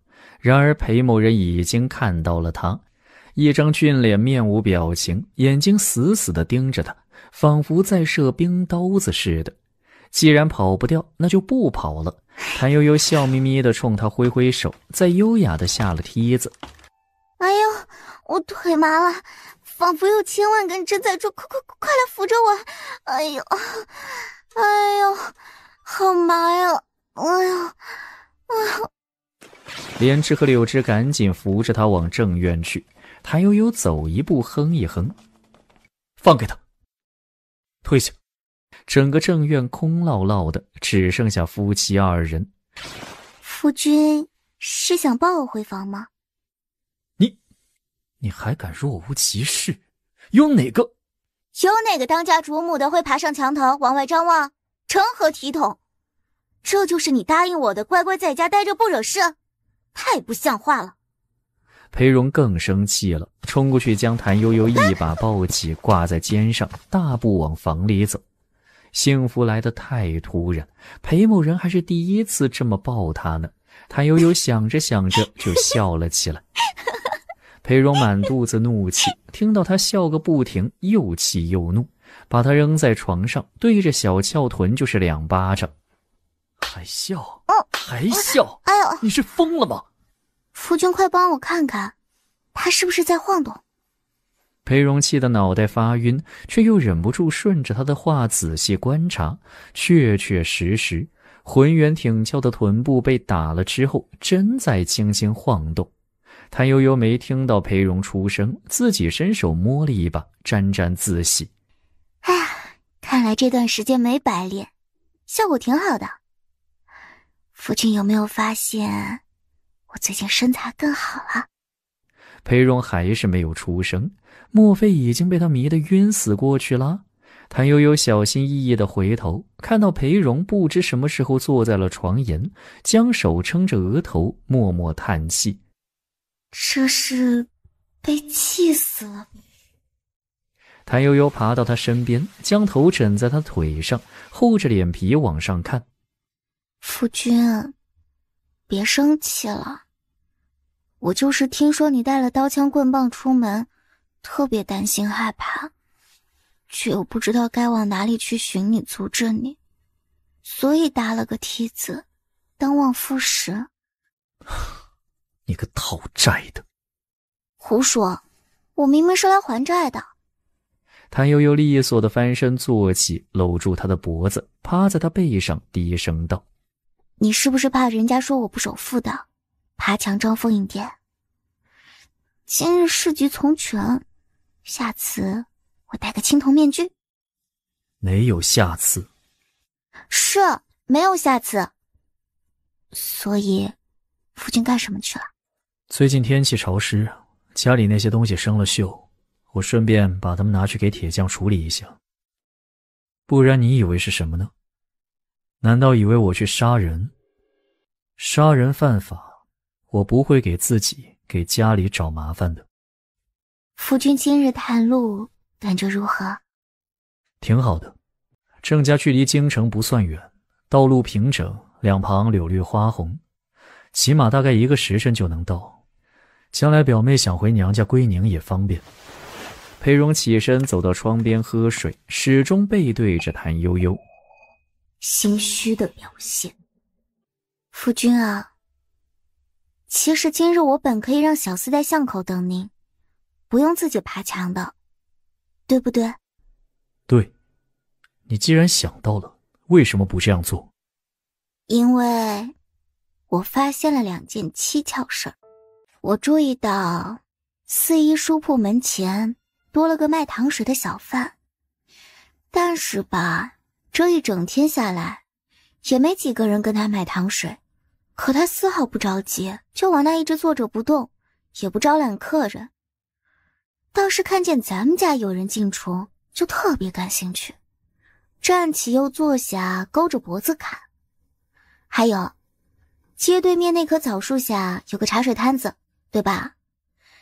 今天有2个闲汉在那坐了整整1个时辰，也是勾着脖子盯着咱家大门看。摊主收摊走了，他们就往枣树下蹲着不走，直到夫君归家也没走。这个时候你去看，指不定人还在那蹲着呢。裴荣敛了怒容，大步流星就往外走。谭悠悠不慌不忙跟出去，但见裴某人利索地跑到他之前站立的梯子下方爬上去，探了小半个头往外张望。此时天已微黑，只剩一点点麻麻亮，但是仍然能看见枣树下方的人影。裴荣利索地下了梯子，再看立在下方仰头看着他笑的谭悠悠，心情格外微妙。他以为他在胡闹，结果人家在做正事。夫君，现下已经宵禁，这人还在外头蹲着不肯走，怕不是盗匪伺机作案？他们看到你没有？肯定没有啊，这些人只晓得看大门和街面，根本没想到看上头。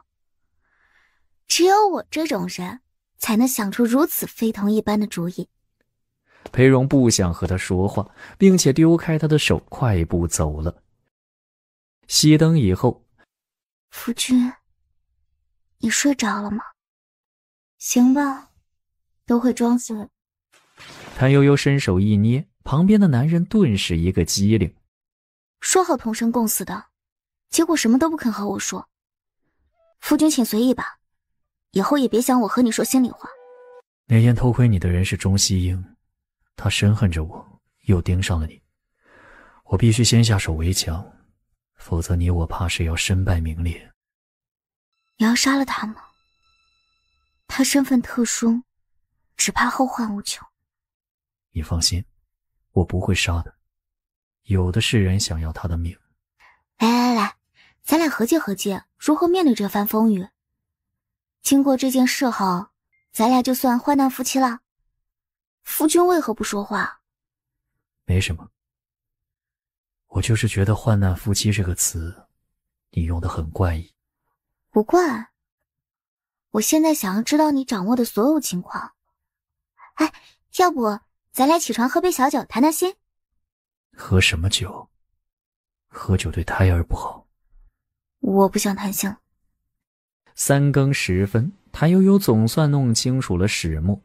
钟西英之所以对裴荣从深爱到深恨，关键点在于上次他找上门来闹腾之后，京中权贵子弟，他欺负的人，别人也欺负得他。初2那日我们去寿王府赴宴，他也寻了去，恰逢那日贵人多，他远远看着我，却因惧怕寿王等人不敢过来。开宴时让人给我酒中下了药，又引我去花园子里头。我心里记挂着你，没敢多喝，自然也就没上当。不知他是怎么回事，竟然招惹了福王本人。福王当即命人废了他的第3条腿，因为事关皇室颜面，两边都没声张。